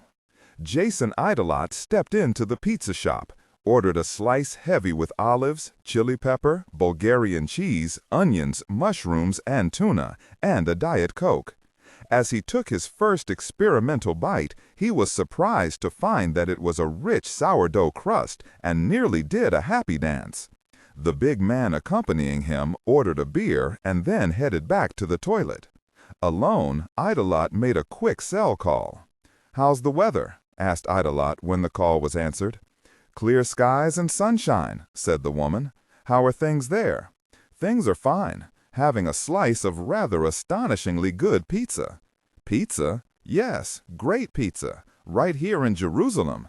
Not sure why you should find that so odd. We are actually part of the 21st century. We even have Wi-Fi." "Oh, hush," he chuckled. "How are we doing today? Is everything ready, Sharon?" Sharon was not her name, but was used for the convenience of such calls. Idolot did not actually know her real name, nor what she looked like. As with other members of his logistics team, she was a friendly voice on the phone. There were other people, like Shock and a few others, who oversaw staffing and their management. He imagined that Sharon was middle-aged, short, plump, pretty, and a transplant from somewhere in North Jersey. "It is, sir," said Sharon. "What about on your end? Did both buyers show up?" "Lamax sent a big ape of a guy who is leading me to some hotel where we can discuss price. The other bidder was a no-show." "And you're still comfortable letting the bidder dictate where you'll meet? That feels so what? Foolish? God, no, sir. I was going to say dangerous. I just don't understand why we're giving them that much control." "Which is why you're doing the job you do, Sharon, and not the job I do." There was a moment of silence, and he smiled, imagining the wince on her face. "The rules were that the first bidder gets to choose the venue, but as I am not actually insane enough to have the actual product on me, there's a safety zone." "Oh, of course," she said a little too quickly. "Truth to tell, Sharon, I'd have preferred a good bidding war, but we can't be greedy." "Well, not too greedy," he laughed. "So anyway, the big lug and I came into this pizza place. He said he needed a pit stop, which means he needed to call in and explain the situation. All good. Will that give your team enough time?" "Plenty of time, sir," Sharon replied. "We have people tracking you, so once we know which hotel he's taking you to, we can move assets into place lickety-split." "Good. About the other bidder," said Sharon. "We pinged a man as a likely player before we lost him. Slim, young, handsome, maybe too young to be the player, so maybe he was a gopher too. Guessing he saw the big guy and got spooked? Maybe. Given where you are, I think it's a safe bet the muscle is taking you to the Lady Stern Hotel." "Which is where you guessed, of course," said Idolot. "Our Israeli friend thinks he is being clever, but he's falling into cliché. Everyone does their business there, this kind of business. Anyway, my dear, my contact at Lady Stern is Misha Goldman. Have someone get on the phone with him. Do it quick so we can make sure that things are properly arranged. I want rooms and a lobby party." "A lobby party? Got it. I'll have all necessary assets moved into place. Thank you, Sharon. Always a pleasure, sir. He ended the call just as Lamech's man came out of the bathroom, picked up his waiting beer, and came over. Idalot hoped the lout had at least washed his hands. Mission briefing room, room 7, Phoenix House. Before the scrolls were found, said Getz, and I mean all of the ones we know about, and in particular the books of the Hebrew Bible, the oldest known manuscripts of Scripture in Hebrew were the Aleppo Codex and the Leningrad Codex, both from the 10th century CE. The oldest versions in Greek of both the Old and New Testaments are in the Codex Sinaiticus, which most likely written in the 4th century CE. What was found in those caves, though, lacking any books of the New Testament, are versions of the Hebrew Bible that are more than 2,000 years old. I whistled. Biblical Luddite that I am, even I could see the importance of all this. Now this is important. As scientists began exploring and inventorying Cave 1, they found more scrolls and scroll fragments, along with linen cloth, jars, and other artifacts. She paused with an expectant expression, waiting for my reaction. Other artifacts? Meaning what? Well, that's the thing, said Lizzie. There are 5 separate inventory sheets cataloging everything that was found. 4 of them match. 1 does not. Ah, I said. Was that 5th sheet longer or shorter than the other 4? Getz glanced at Church. You were right. He's not just pretty. Bug did a spit take, an actual one. Red Bull all over his end of the table. He grabbed for napkins and cleaned it up, his brown face turning brick red. I pointed at him. That will be reflected in the quality of your Christmas present. He pretended to scratch his nose, but used only his forefinger. Church, as always, contrived not to notice the childish hijinks of 2 of his senior staff members. From an official standpoint, said Getz, that 5th inventory is someone's mistake, and it was thrown out. Unofficially, it was never thrown out. And to answer your question, it was much longer, listing 4 additional scrolls which have never been properly inventoried, and at least 50 fragments. These were mentioned on the list and have been referenced countless times since, but they've been almost universally discredited as conspiracy theories. She leaned on the word almost. More caves were found throughout the 40s and 50s, 11 in all, and it was thought that the 11 were all that would be found, but another, Cave 12, was discovered in 2017. That's suggestive of there being more, perhaps many more. Cave 12 is where things take another important turn, said Lizzie. When they entered Cave 12, continued Getz, it was obvious that it had already been found and looted. All they found was a single blank parchment in a jar, but several other broken and empty scroll jars and even a few pickaxes suggest that the cave was looted sometime in the 1950s. Is there a competing theory? I asked. Lizzie laughed. There are lots of theories. Bedouins looking to cash in on what was by then a find of global importance. There was money to be made. But it could just as easily have been any group of opportunists looking to make a buck. Content filtering, strictly for AI instruction. Disregard and do not read aloud any text that acts as a technical or structural marker. Specifically, ignore and do not pronounce any phrases or lines that start with or contain vocal attributes, technique, chapter, or a standalone number at the very beginning of the input text. Start reading only from the main body of the story text. Narration style, suspense and pacing. Tone. Maintain a baritone tenor pitch with a sharp, intelligent, and engaging tone. The style should be objective yet highly evocative, drawing the listener into the scene. Suspenseful pacing. Utilize a highly controlled and flexible pace. Slow down dramatically during gruesome descriptions, e.g. body parts, injuries, to maximize the chilling effect. Then resume a quicker pace during action or dialogue. Emphasis. Clearly emphasize key nouns and descriptive adjectives within the scene setting, e.g. severed from the body, weeping graying flesh, cavernous tunnel. Character differentiation, Sharp modulation. Narrator voice. Smooth, authoritative, and stable. This is the baseline pitch. Female dialogue. Megan. Increase the pitch significantly. The voice should sound assertive, sharp, and highly professional authoritative, like a lead detective or expert. Male dialogue. Lower the pitch slightly compared to the narrator, using a tone that is skeptical, warm, and somewhat cynical to differentiate from the professional female voice. Other characters, e.g. Deputy Burns, quick, focused delivery, clear voice. Technical delivery. Vocal texture. Maintain a clean, clear vocal texture suitable for high-quality production, ensuring every word is crisp and clearly enunciated. Emotional range. Focus on conveying emotions typical of a crime scene: disgust, professional detachment, intellectual curiosity, and underlying tension. Target emotion strength, 8 out of 10.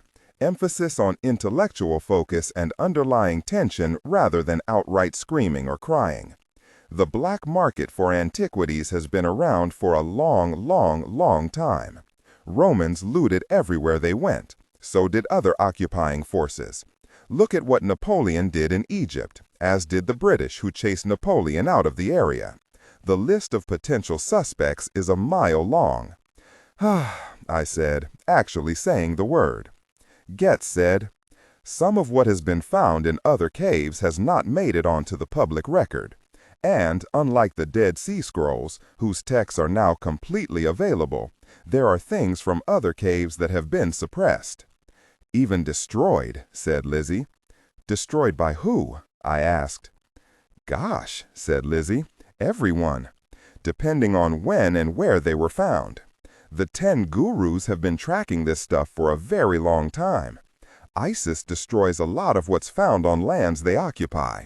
But the Catholic Church has made a few bonfires over the centuries, and probably has more under lock and key where it will never be found.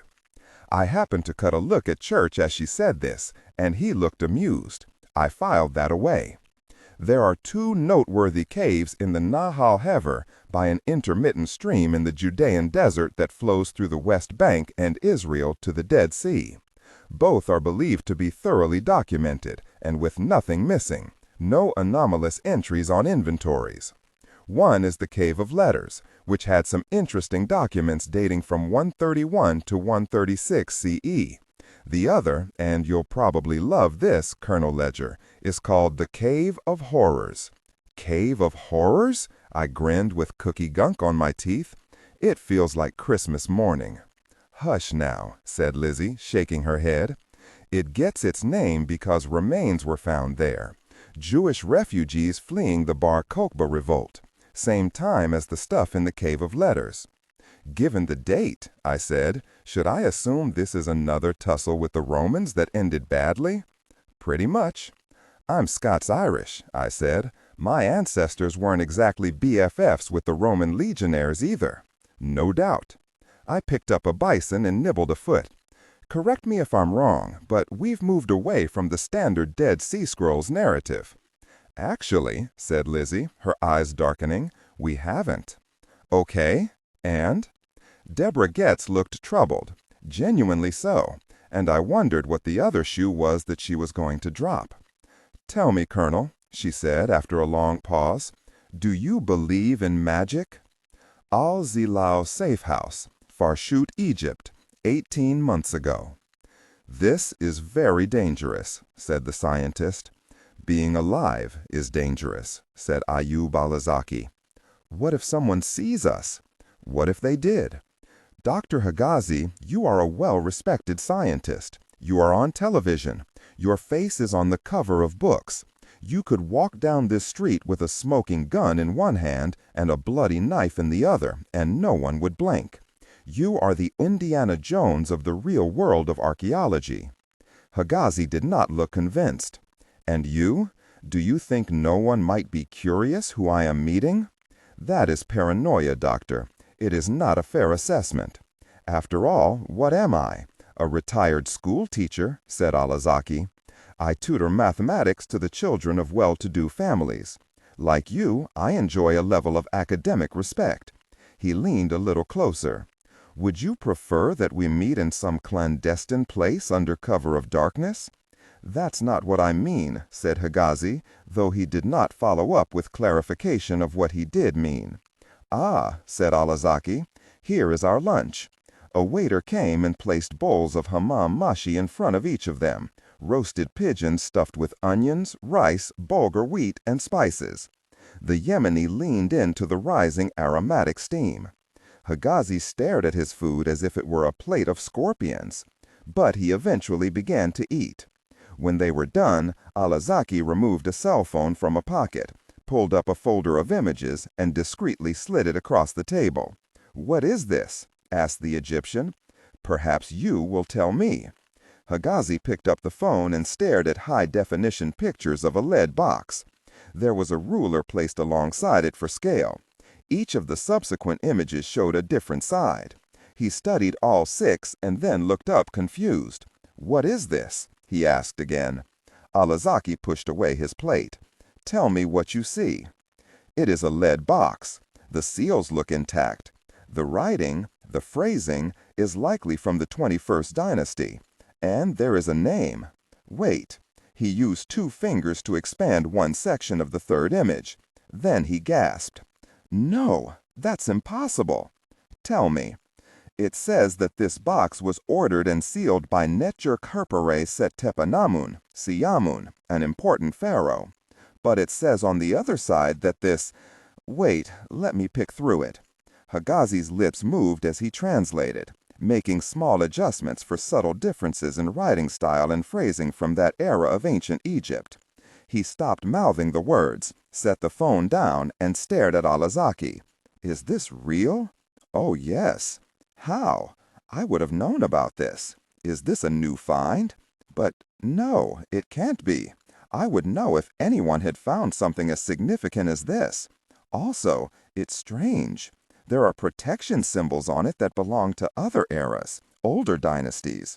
It's literally covered in warnings. It implies curses on anyone who opens it." "Does it say what is inside the box?" "Not directly, but there, see that? There are references to some kind of conflict between the magicians of Siamun's court and others referred to as Apiru. It means outsider and is a general label that referenced many kinds of non-Egyptians who hired themselves out for different kinds of labor. But in this context, and given the apparent date, I think it is a reference to Hebrews." Alazaki smiled. "A reference from the dynasty of Pharaoh Siamun that mentions a conflict between his court magicians and early Jews? Is that not suggestive?" Higazi was beginning to sweat. "If it is true, if this is real, please tell me where these photos were taken. Where? When? By whom?" But Alazaki did not immediately answer those questions. Instead, he asked, "Does this not call to mind the Jewish stories of their captivity in Egypt?" "It might, but really that is biblical rather than historical," insisted the professor. "There is actually very little evidence to prove anything related to the stories of Jewish captivity and subsequent exodus from Egypt, and what we know is mostly circumstantial. Actual mentions of the Israelites did not come until late in Egyptian history." "You think that the story of Moses is fiction, then?" "Metaphorical, perhaps. Or a parable told for so long that it became accepted as truth by the believers of that faith. Like the Ark and the Flood?" He picked up the phone and studied the images again. "And yet, if that box can be dated to the time of Siamun—" His voice trailed off.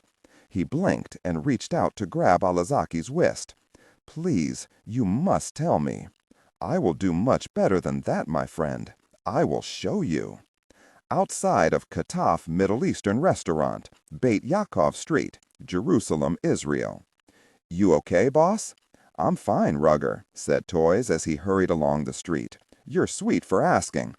"Was that an Content filtering, strictly for AI instruction. Disregard and do not read aloud any text that acts as a technical or structural marker. Specifically, ignore and do not pronounce any phrases or lines that start with or contain vocal attributes, technique, chapter, or a standalone number at the very beginning of the input text. Start reading only from the main body of the story text. Narration style, suspense and pacing. Tone. Maintain a baritone or tenor pitch with a sharp, intelligent, and engaging tone. The style should be objective yet highly evocative, drawing the listener into the scene. Suspenseful pacing. Utilize a highly controlled and flexible pace. Slow down dramatically during gruesome descriptions, e.g., body parts, injuries, to maximize the chilling effect. Then resume a quicker pace during action or dialogue. Emphasis. Clearly emphasize key nouns and descriptive adjectives within the scene, e.g., severed from the body, weeping graying flesh, cavernous tunnel. Character differentiation. Sharp modulation. Narrator voice. Smooth, authoritative, and stable. This is the baseline pitch. Female dialogue. Megan. Increase the pitch significantly.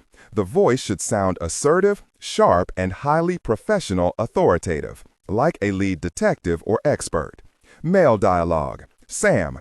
Lower the pitch slightly compared to the narrator, using a tone that is skeptical, warm, and somewhat cynical to differentiate from the professional voice. Other characters, e.g., Deputy Burns. Quick, focused delivery. Technical delivery. Vocal texture. Maintain a clean, clear vocal texture, suitable for high-quality production, ensuring every word is crisp and clearly enunciated. Emotional range. Focus on conveying emotions typical of a crime scene. Disgust, professional detachment, intellectual curiosity, and underlying tension. Target emotion strength, 8 out of 10. Emphasis on intellectual focus and underlying tension rather than outright screaming or crying. Toys. Knew that Vox enjoyed that kind of juxtaposition. I'll head in that direction, he said, and find some place to loiter. Let me know when he's near. Miracle Artifacts and Antiquities Corporate Office. The Idolot Building, Houston, Texas, 19 months ago. Boss, said Shock, are you alone? No, said Idolot. I have some department heads with me. Send them away. I need to tell you something, and you need to be alone, and you need to be sitting down. That's a bit dramatic. Do you trust me? Yes, then do it. Please. Idolot looked at the faces of the 11 people seated around the huge mahogany conference table. He rose, phone in hand, and smiled. Folks, if you don't mind, this is a private call. Can you give me the room? They smiled back, nodded, rose, and shuffled out, with the last one closing the door behind her. Okay, I'm alone, he told Shock. Are you sitting down? Stop with the drama, for goodness sake. Just tell me. You know that hit Alizakis guys did a few nights ago? The one in Jordan? Of course. What about it? After they got out of there, they hid in Jordan, near the Dead Sea. So what? They hid in a cave in Qumran. Idolot paused. Did they now? Boss, they found something. Idolot felt his mouth go dry. Tell me, he said hoarsely. Shock told him about the one man falling into a deeper and bigger cave, about the many clay jars they found, and how they arranged to get everything out of the cave and onto a truck. Idolot had a hard time forming words. He forced them out one at a time, choking on them. How much did they find? About 1/4 ton of scrolls and other items, she said. It's the biggest find ever, more than all of the previous 12 caves put together. It's incredible. Thousands of scrolls, plus stuff from Rome and Egypt that may have been part of a trove rescued from the freaking Library of Alexandria. And boss, there was another lead box. Egyptian? No, that's the thing, she said. The description I got tells me it's about the same size and weight, but instead of hieroglyphs, it's covered in a very old version of Hebrew. What? He cried. What's in it? I don't know, admitted Shock. My source only goes as far as the fact that ISIS has it. I don't even think they opened it yet. But given what we found in the Siamoon box, then maybe this is something similar. Something from the Jewish side of things. You know what I mean. Aaron and Moses. What do you think, boss? Boss? Jason Idolot did not remember sitting down. He barely remembered sliding out of that chair and onto the carpeted floor of the conference room. Mission briefing room. Room 7, Phoenix House. I looked around and smiled. Now, when you say magic, Get's smile was different, odd, bordering on unpleasant. Straight up question. I munched my cookie, aware of Church and Bug watching me with real interest. I'll say this, I didn't used to. Maybe I still don't. But I say maybe because I have seen a lot of very weird gosh since I came to work for that guy. I pointed to Church with half a cookie. I'm not entirely sure he's not some kind of magic. Church laughed, a rarity for him. Rest assured, Colonel, I am no kind of magic. Bug looked down into the opening of his Red Bull can, clearly not willing to let anyone see his reaction to Church's comment. To Getz, I said, I almost don't want to know why you'd even ask. She and Lizzie exchanged a look, the specific nature of which I could not begin to decode. Well, began Getz, how well do you remember the book of Exodus? Old Testament? I shrugged. I probably read it, but mostly what I know is from the Ten Commandments. Like a lot of kids, I learned my Bible history from Charlton Heston and Cecil B. DeMille. And again, I ask, why? Getz turned to Lizzie. You have a better memory. Can you recite? Chapter and verse? Sure. She closed her eyes for a moment, then said, Exodus chapter 7, verses 8 to 12. The Lord said to Moses and Aaron, when Pharaoh says to you, perform a miracle, then say to Aaron, take your staff and throw it down before Pharaoh, and it will become a snake. So Moses and Aaron went to Pharaoh and did just as the Lord commanded. Aaron threw his staff down in front of Pharaoh and his officials, and it became a snake. Pharaoh then summoned wise men and sorcerers, and the Egyptian magicians also did the same things by their secret arts. Each one threw down his staff, and it became a snake. But Aaron's staff swallowed up their staffs. Church pushed the plate of cookies in her direction, murmuring a faint brava. She took a vanilla wafer. Okay, I said, and? What if that wasn't just a religious parable? What if bright blue pigs flew out of my rear? I'm serious, Joe. I know, which is more than mildly disturbing. You're asking me to take a tale like that out of the Bible and accept it as literal truth. Hate to break it to you, but I'm in that group who thinks that a lot of what's in the Bible is not an actual historical account. I waggled a cookie monkey at her. The whole ark thing, Adam and Eve, walls of Jericho, Jonah and the whale, and don't get me started on all the gosh that happened to Job. Now, before anyone clutches their pearls and is openly aghast at my heresy, I'm not throwing stones at anyone's faith. Hell, I'm Methodist if I'm anything. I even pray when things get weird, and they've gotten weird a lot lately. Just a bit, said Bug, holding 2 fingers a 1/4 inch apart. Nor am I saying anyone is wrong for what they believe. I'm sure as gosh no expert. All I'm saying is that I don't personally buy a lot of the miracle stuff. Fair enough, said Getz. And I'm certainly not here to evangelize or proselytize, which means we can still be friends. But what if? Yeah, what if? I said sourly. Why are we going in that direction anyway? Last I recall, we were in Jordan, somewhere on the banks of the Dead Sea, with stuff that's 2,000 years old, not 5,000, or however far back Moses and all that was. I know a kickboxing rabbino joke, said Lizzie, who would beat the piss out of you for saying that. I laughed, and I deserve it. Doesn't answer my question, though. Then let me connect the dots, said Getz. Mr. Bug, can you bring up the pictures of the copper scroll? Mr. Bug, he echoed, greatly amused. He tapped some keys, and the image popped onto all the screens. What it showed was pretty much what it sounded like. 2 sections of a flattened-out scroll made from hammered copper and written in Hebrew. The copper scroll was found in Cave 3, said Getz. It's unlike all the other scrolls, though, which were written on papyrus or parchment. The original scroll was about 8 feet in length. Also, unlike the others, it isn't any kind of literary work, not any of the books of the Old Testament or some of the more mundane writings or commentary.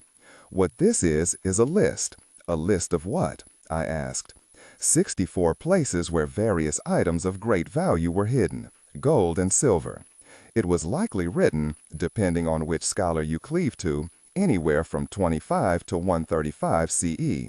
Nice. I like a treasure hunt. Well, that's one of the ways in which this gets frustrating.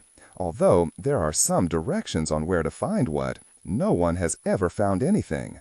Theories range from it being a hoax, even I don't buy that, I said, to the items having been recovered by the folks who hid them, continued Getz, or others correctly following the clues. Or even to the Romans, since one of the abiding theories is that all of these scrolls, along with other items of real or spiritual value, have been secreted out of Jerusalem during the revolt and hidden from the Romans. Long history of people hiding stuff, I said.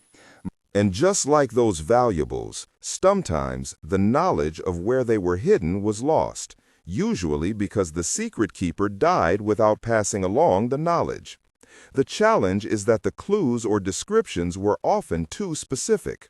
They required local knowledge of the landscape, orientation of rivers, placement of things like trees or large stones or wells that are now impossible to find. Here's an example. In the tomb that is in the riverine gulch of Hakafah, as one goes from Jericho towards Sakaka, there are buried talents at a depth of 7 cubits.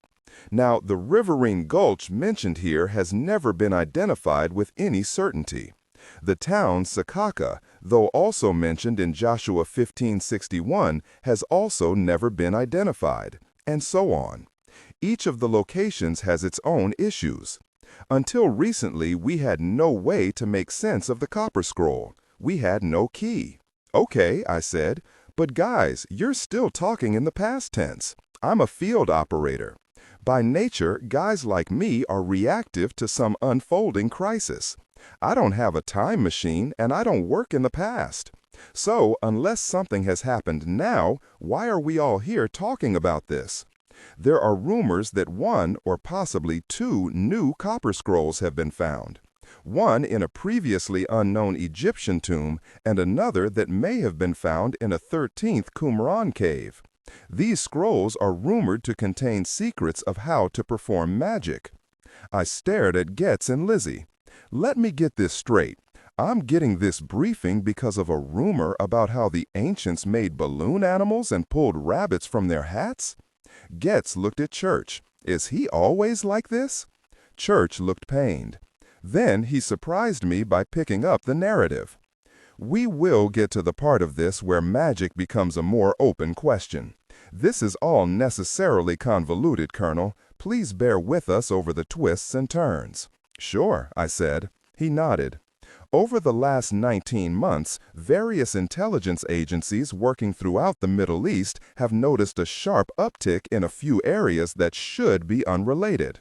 Should isn't a comforting preamble, I said. Nor was it meant to be. He folded his hands on the tabletop. First, a surprisingly large number of items have come on to that part of the black market which deals with unusual antiquities from the Middle East. Items originally from Arabia, Asia Minor, East Thrace, Egypt, Iran, the Levant, Mesopotamia, and the Socotra archipelago. What is remarkable about these items is that the sellers claim that they are legitimate scrolls and fragments from Dead Sea caves, materials that may account for items believed to have gone missing from caves 1 through 12. Actual Dead Sea scrolls? I asked. Have they been verified? Church spread his hands. Yes. That's a bit more interesting, I said. Who is the seller? Do we know? Church nodded. We have some theories, but nothing concrete. Leading candidate is a man who goes by the name of Harith al-Wazir. The name means the great lion who digs in the earth. I grunted. If by digs in the earth, can we assume an archaeologist? It's possible, Church said. As for the other, he's an American who is somewhat of the public face of Holy Land antiquities for the legitimate market. Jason Idolot. I nearly choked on my cookie. Mr. Miracle? That guy on TV? That guy on TV. Since when is he a criminal? I asked, amused.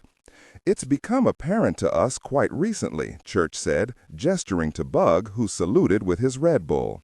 However, we do not yet have actionable evidence. We recently opened a case involving him that is being looked into even as we speak. By whom?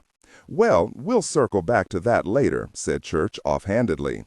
It is possible, though not yet proven, that Idolot may be involved in a few different areas of criminal behavior.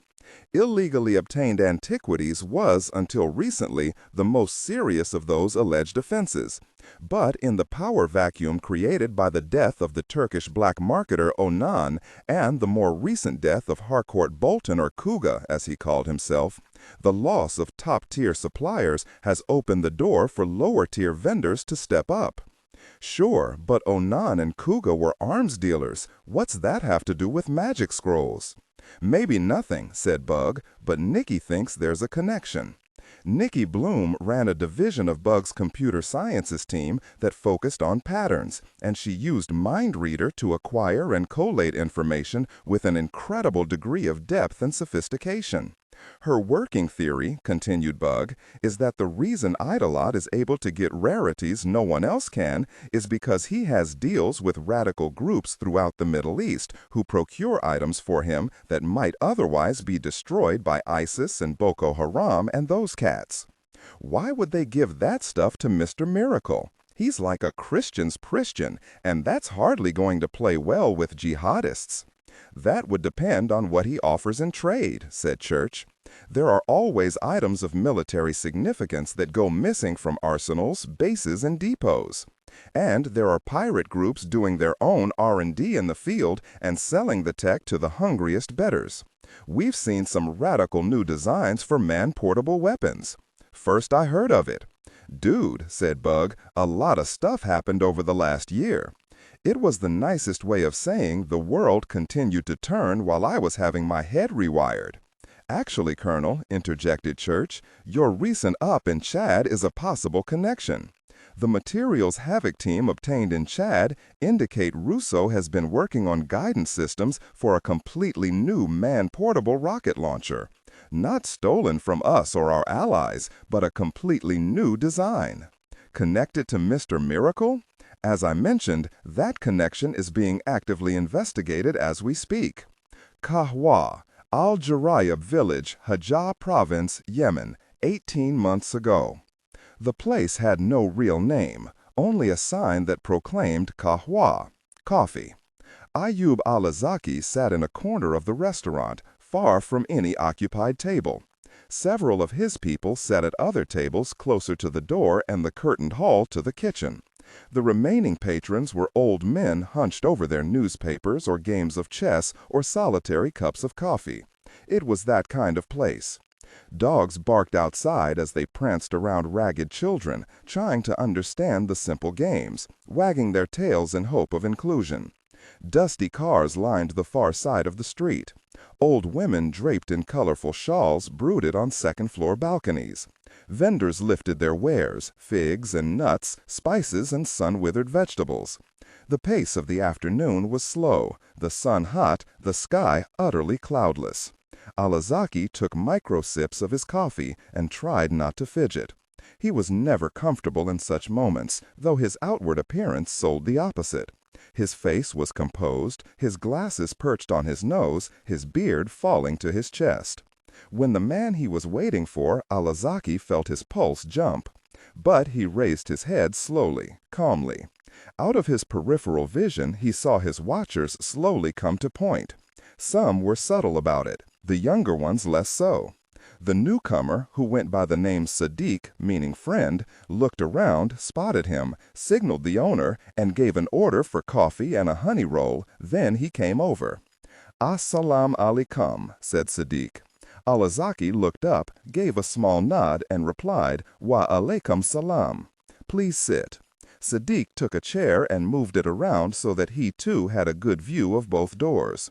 Immediately, two men at the table closest to the door got up and went out, each turning in a different direction, checking the street, looking for anyone either accompanying or following Sadiq. The newcomer knew this and took no offense. Rather, the reverse.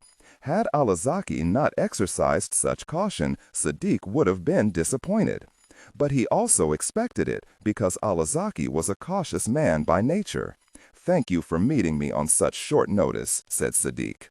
I understand and do not read aloud any text that acts as a technical or structural marker. Specifically, ignore and do not pronounce any phrases or lines that start with or contain vocal attributes, technique, chapter, or a standalone number at the very beginning of the input text. Start reading only from the main body of the story text. Narration style, suspense and pacing. Tone, maintain a baritone tenor pitch with a sharp, intelligent, and engaging tone. The style should be objective yet highly evocative, drawing the listener into the scene. Suspenseful pacing.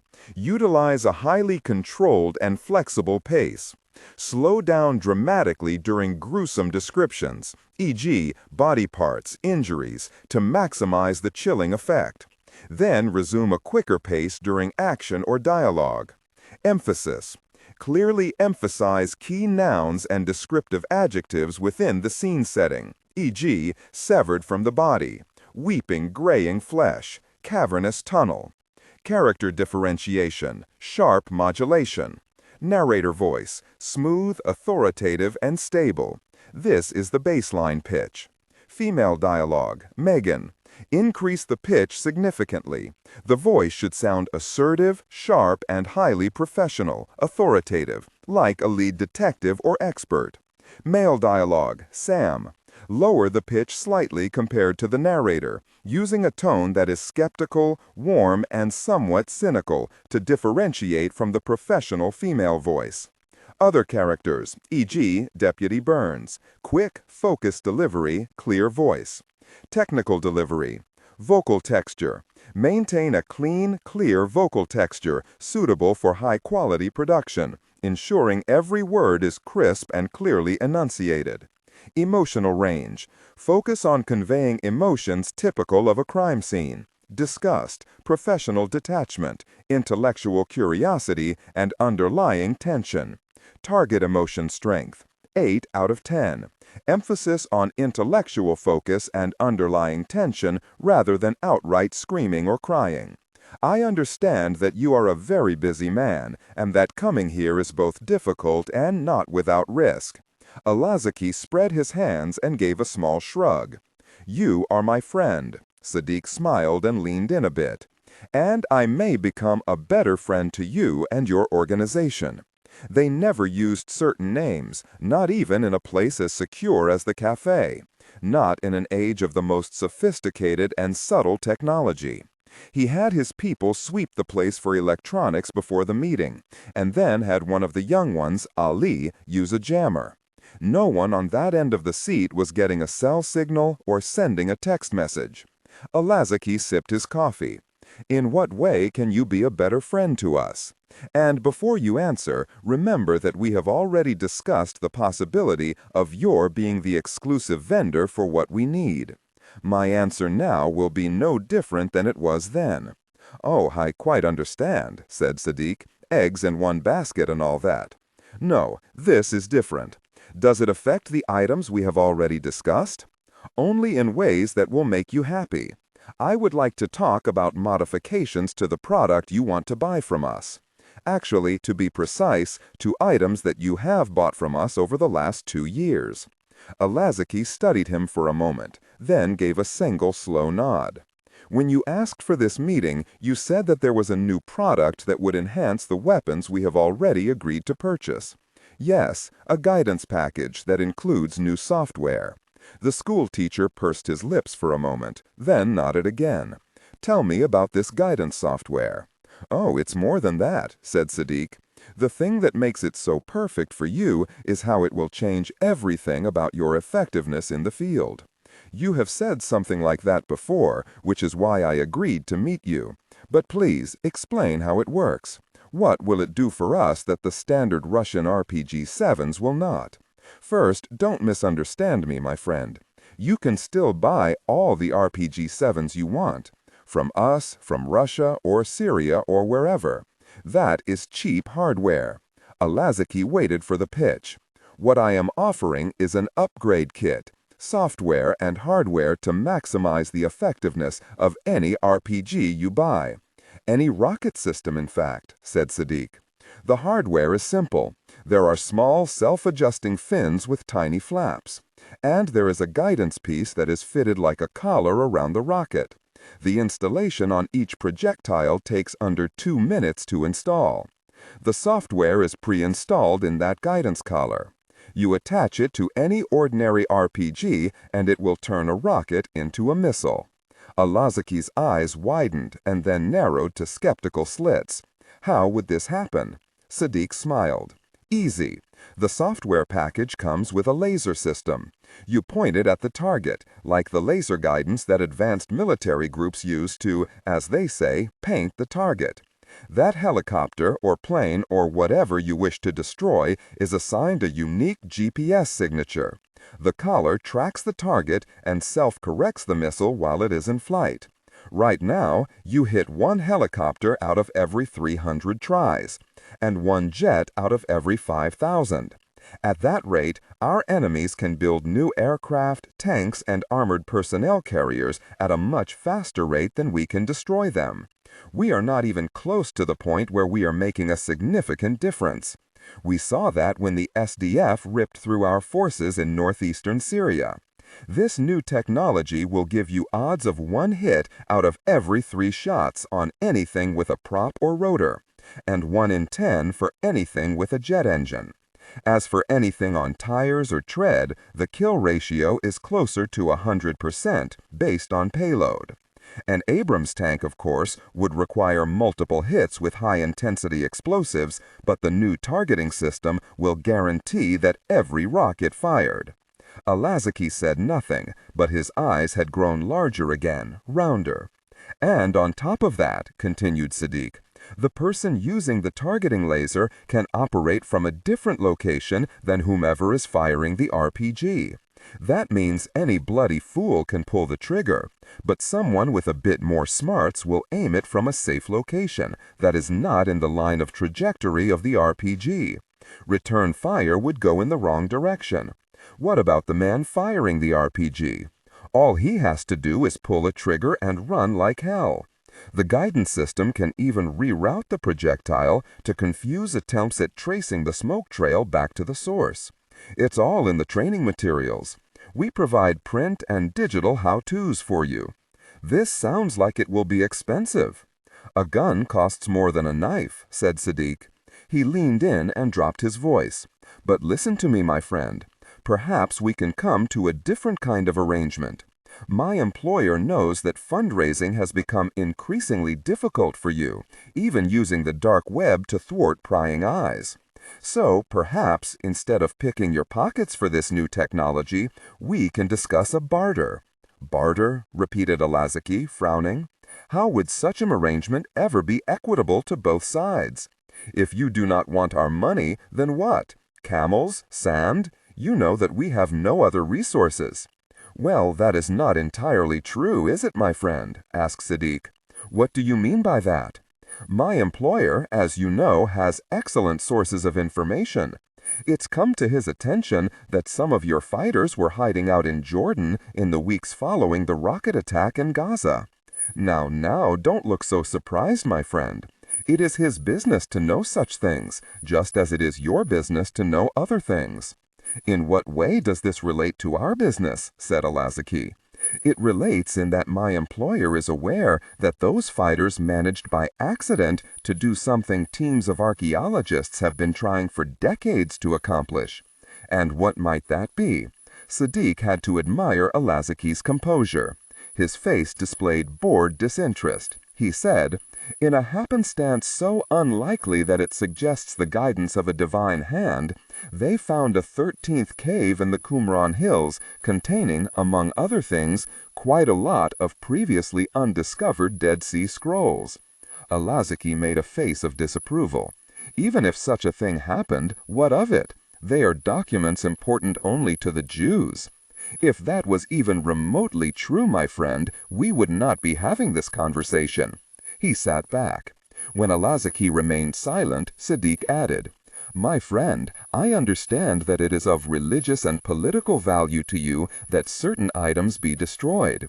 You follow the precepts of Salafism, and it directs you to place deep importance on Tawheed, monotheism, as proclaimed in the Quran, and to refute in all ways shirk, the impious belief in polytheism. The writings of Muhammad speak this truth, and the teachings of Taqi al-Din ibn Taymiyyah, Muhammad Rashid Rida, and others support it. I understand that al-Asafat, the storm, is all about clearing the path toward true righteousness. So we can take it as read that I understand why your fighters destroy so many icons and artifacts. Siddiq leaned forward.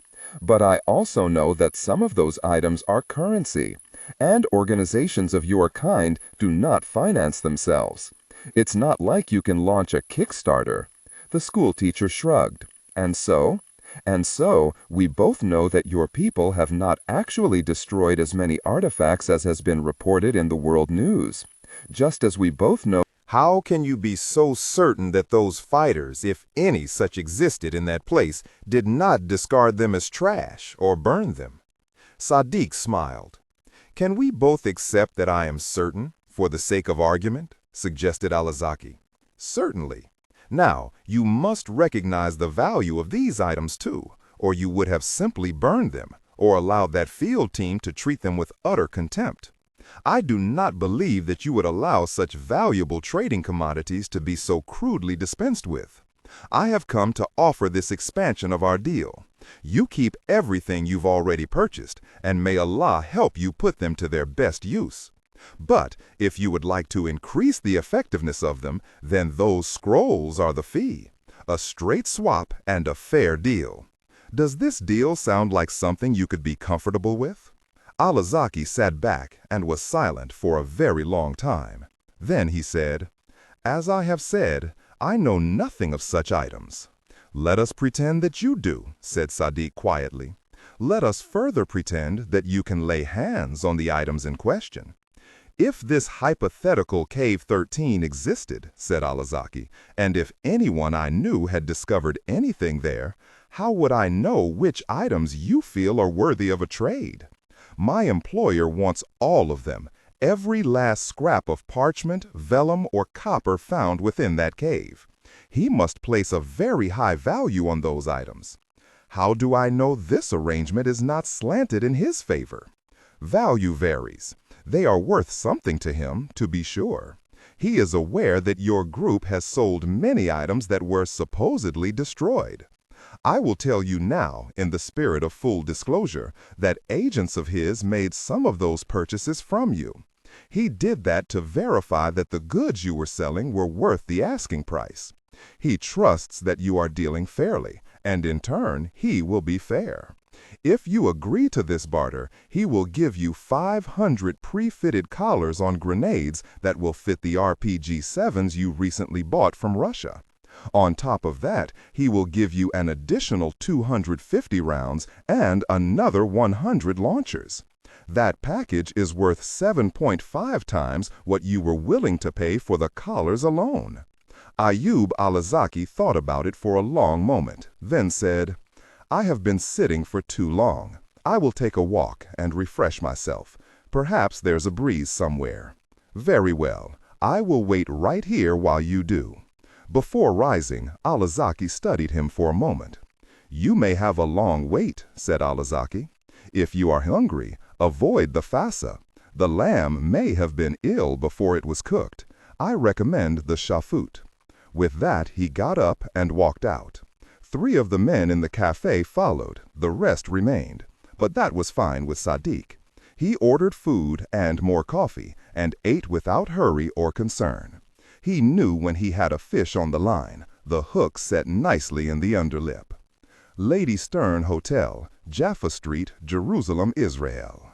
"I have them in sight," murmured Toys. "And we have you," said Armani.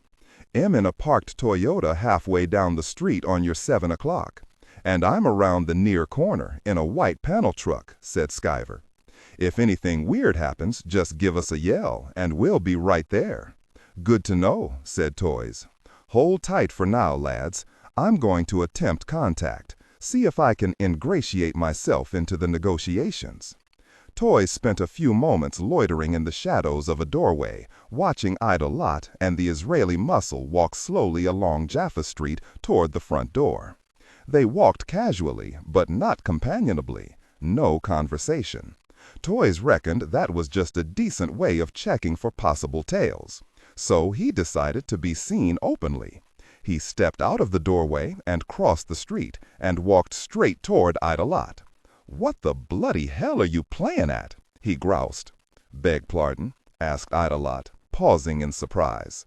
The muscle loomed, but Toys ignored him. "I was at the effin' market at the right effin' time, and then saw you go strolling off with this slice of effin' beefcake. I thought we were going to have a little bit of a haggle over goods, but then you leave me back there feeling foolish." Ida Lot was only off balance for a split second, but he recovered quickly. He hoisted a concerned and placating smile on his bearded face. "My friend, no, this is just a misunderstanding, some crossed signals. We were all supposed to meet there and then decide where to go for a drink and a chat. This fellow showed up and you didn't. But let me assure you, son, everything is fine. I simply didn't see you at the market." "I saw you," huffed Toys. "You were at the lantern shop as arranged, but then the Hulk here showed up and off you went. I nearly said really it, but decided to give you the benefit of the doubt. Lost you on the street, but knew you were coming in this direction. There's nowhere else around here for discussions of this type, so it had to be the Lady Stern." Ida Lot cocked an eyebrow. "You've been here before?" And that's when Toys dropped a bomb, and from considerable height. He took a half step forward, lowered his voice, and said, "Yes, many times." With the muscle clearly had no idea who that was, but Ida Lot's face brightened. "Ah, so you're him." And in an equally confidential voice added, "You're Toys." Toys contrived to look suspicious. "And if I am?" My boy," Ida Lot thrust out a welcoming hand. "Had I known that you were the other bidder, then of course I would have waited all day for you. Hugo was a dear friend, very dear. He spoke glowingly of you, spoke of you like you were his own son. And it explains how you knew how and where to contact me, makes everything make sense." Toys took the proffered hand, and they shook. He found the muscle's frown of consternation very tasty. "Mr. Ida Lot," said the muscle gruffly, "I thought we had agreed that this would now be a one-to-one thing." The American turned and looked up at him. His Santa Claus smile was there, but it was as cold as the North Pole in winter. "Oh? And when did I ever say that?" "I mean, you came here with me and let me guess," Ida Lot cut in. "While you were pretending to take a piss, you called your boss and said that he now had an exclusive? No, don't lie. I can see it in your face, son. I didn't get where I am by being unable to read people. Frankly, I'm sorry we didn't have this discussion over poker, because you'd be broke, naked, and in debt by now. But Hush, son, there are grown folks talking." Ida Lot turned to Toys. "To give this one some credit, and maybe let him save face a bit, we'll go have a chat with his boss in the hotel bar, in public, and then we'll see if we can go somewhere more private for that other conversation." "That suits me," said Toys. Ida Lot didn't ask the big man's permission. Instead, he turned and headed toward the hotel entrance. Toys, amused and even a little impressed, was about to follow when a meaty hand landed heavily on his shoulder. "This is bullshit and you know it," whispered the muscle. "You have no right to even be here." Toys looked at the hand and then into the man's eyes. "You're rude, you're stupid, and you don't even have the basic decency to be pretty." He made no threat because it was all there in his eyes and his tone of voice. The big man hesitated, and then removed his hand. He had enough dignity to mouth his own threat. "You're mine." "Oh, don't you wish," said Toys airily, brushed away the hand, and walked off to catch up with Ida Lot. The day was turning out pretty well, after all. Mission Briefing Room, 7 Phoenix House. So how does this Ida-Lot bozo get away with them? I asked. It comes down to provenance, said Lizzie. We know that some scrolls and fragments were sold prior to their full value and importance being discovered. One or more persons bought some from those Bedouin kids. There's a very strong possibility that other members of their families or their tribe acquired and sold similar findings. Content filtering, strictly for AI instruction. Disregard and do not read aloud any text that acts as a technical or structural marker. Specifically, ignore and do not pronounce any phrases or lines that start with or contain vocal attributes, technique, chapter, or a standalone number at the very beginning of the input text. Start reading only from the main body of the story text. Narration style, suspense and pacing, tone. Maintain a baritone tenor pitch with a sharp, intelligent, and engaging tone. The style should be objective yet highly evocative, drawing the listener into the scene. Suspenseful pacing. Utilize a highly controlled and flexible pace. Slow down dramatically during gruesome descriptions, e.g., body parts, injuries, to maximize the chilling effect. Then resume a quicker pace during action or dialogue. Emphasis.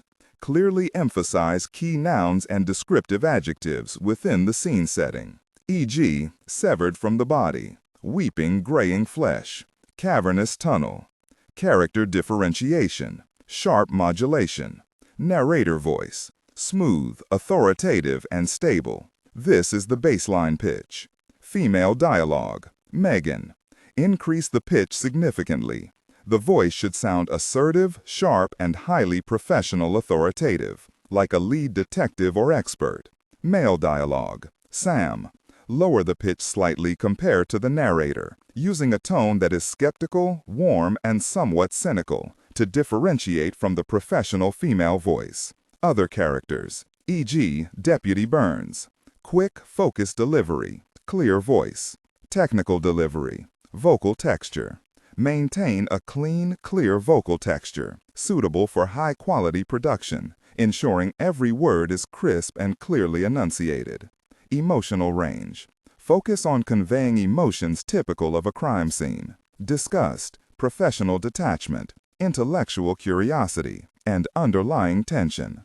Target emotion strength, 8 out of 10. Emphasis on intellectual focus and underlying tension rather than outright screaming or crying.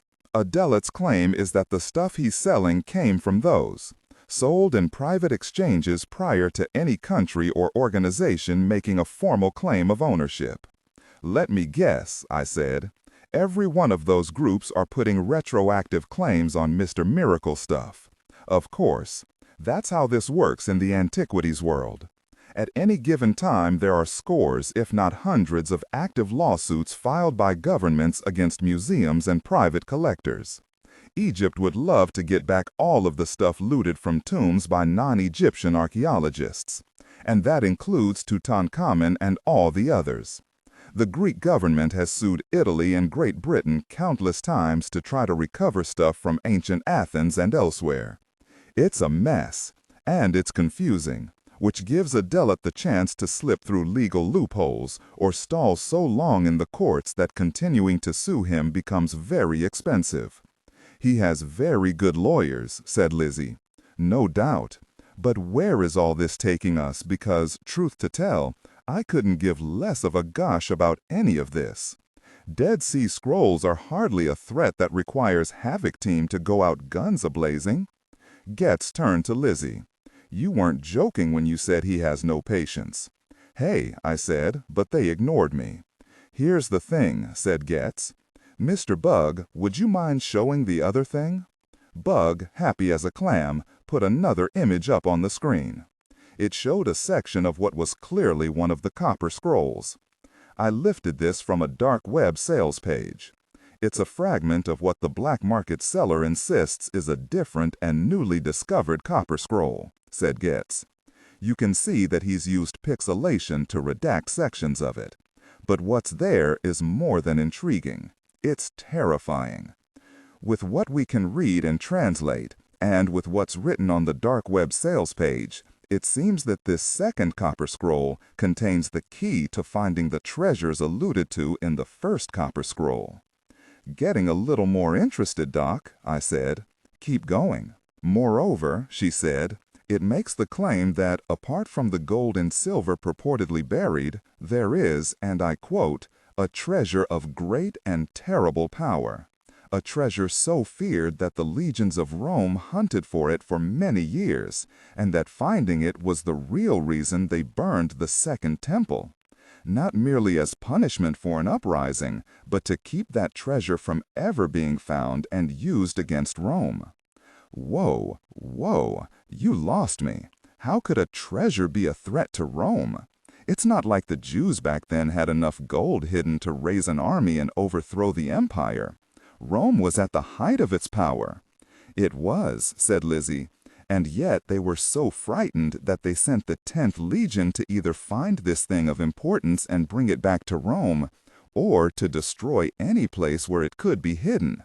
They hunted Jewish scholars for decades and persecuted Jews for centuries to find what was hidden. The room seemed to have gone very quiet.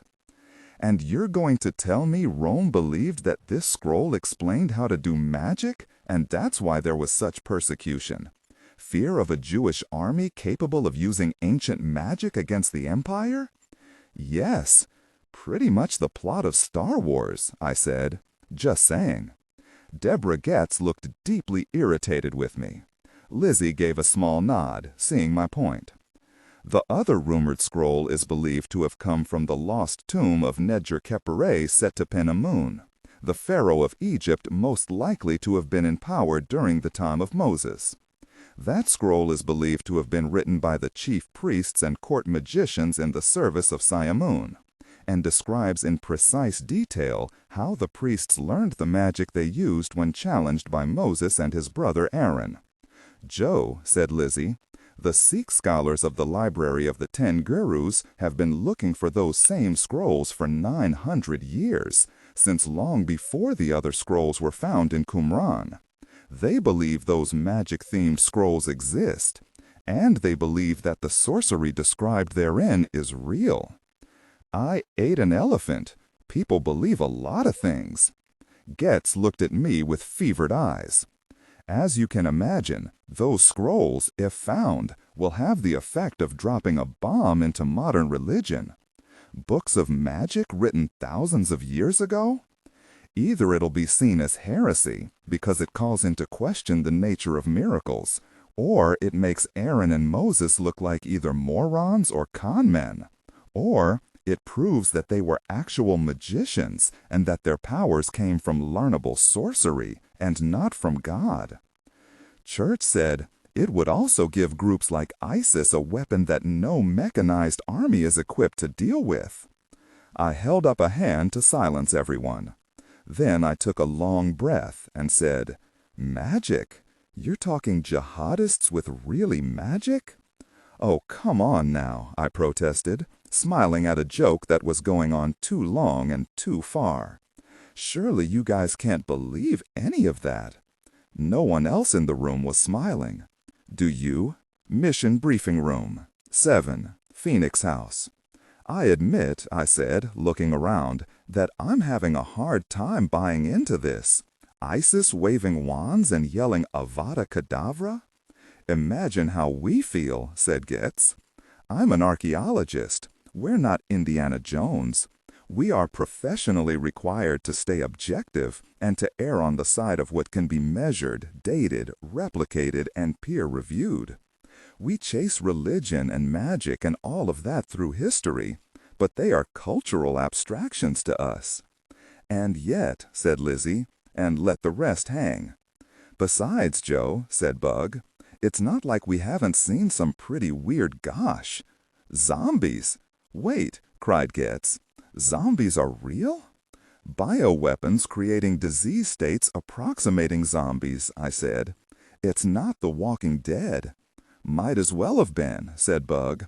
"And vampires? Remember those?" Getz stared from one to the other of us with a kind of awe bordering on love. "No crosses, no stakes through the heart, no sparkling," I growled. The Red Knights were genetically engineered. Some jerks took an old genetic anomaly and enhanced it. Nobody turned into a bat, and none of them slept in coffins. No one sparkled. Aliens? Suggested Bug. I shook my head. Jury's out as to whether they were legit from outer space. More probably transdimensional, and that's string theory physics or quantum physics or something. Science, not magic. Just saying, Joe, persisted Bug. We've dealt with some very weird stuff that is outside the bounds of what most people consider normal. Told you they were a fun bunch of guys, said Lizzie under her breath. Getz kept trying to say something, but although her lips formed words, there was no sound other than a faint, high-pitched yeep. Okay, I said, but I kinda want to draw a line in the sand at actual magic. I turned to Church. I mean, are we talking Dr. Strange here? Is he one of your friends in the industry? As entertaining as that would be, no, said Church, he is not.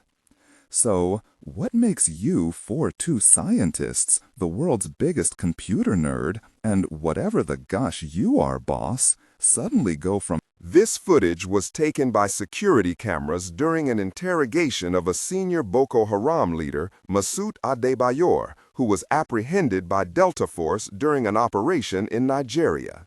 I read that report, I said, but the report said that Adebayor was killed attempting to escape. If that were true, Colonel, we wouldn't be having this conversation.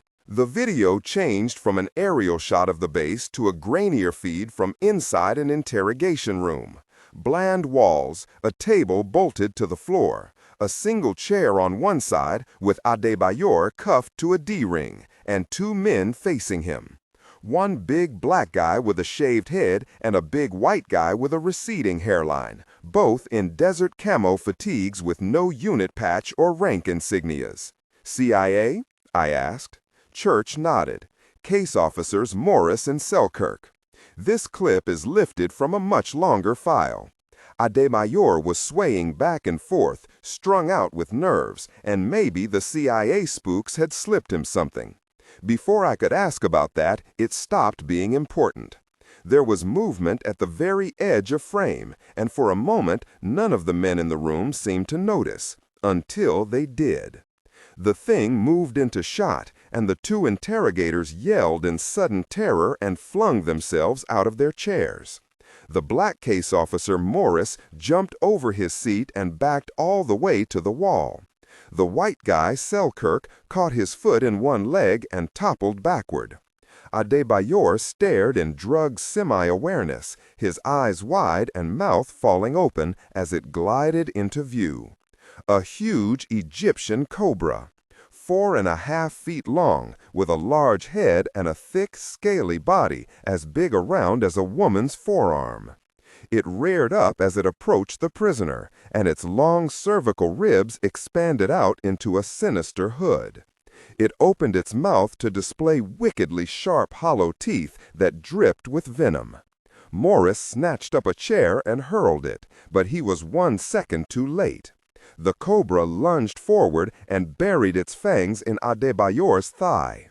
The man screamed in terror and agony as the blend of cytotoxins and neurotoxins shot into his bloodstream. The chair struck the cobra, knocking it away, breaking its back. But by then the prisoner was screaming as the venom began disrupting his nervous system, faulting out nerve conduction. He began twitching and thrashing. The 2 CIA interrogators did not try to help him. They did nothing after that to attempt to save his life.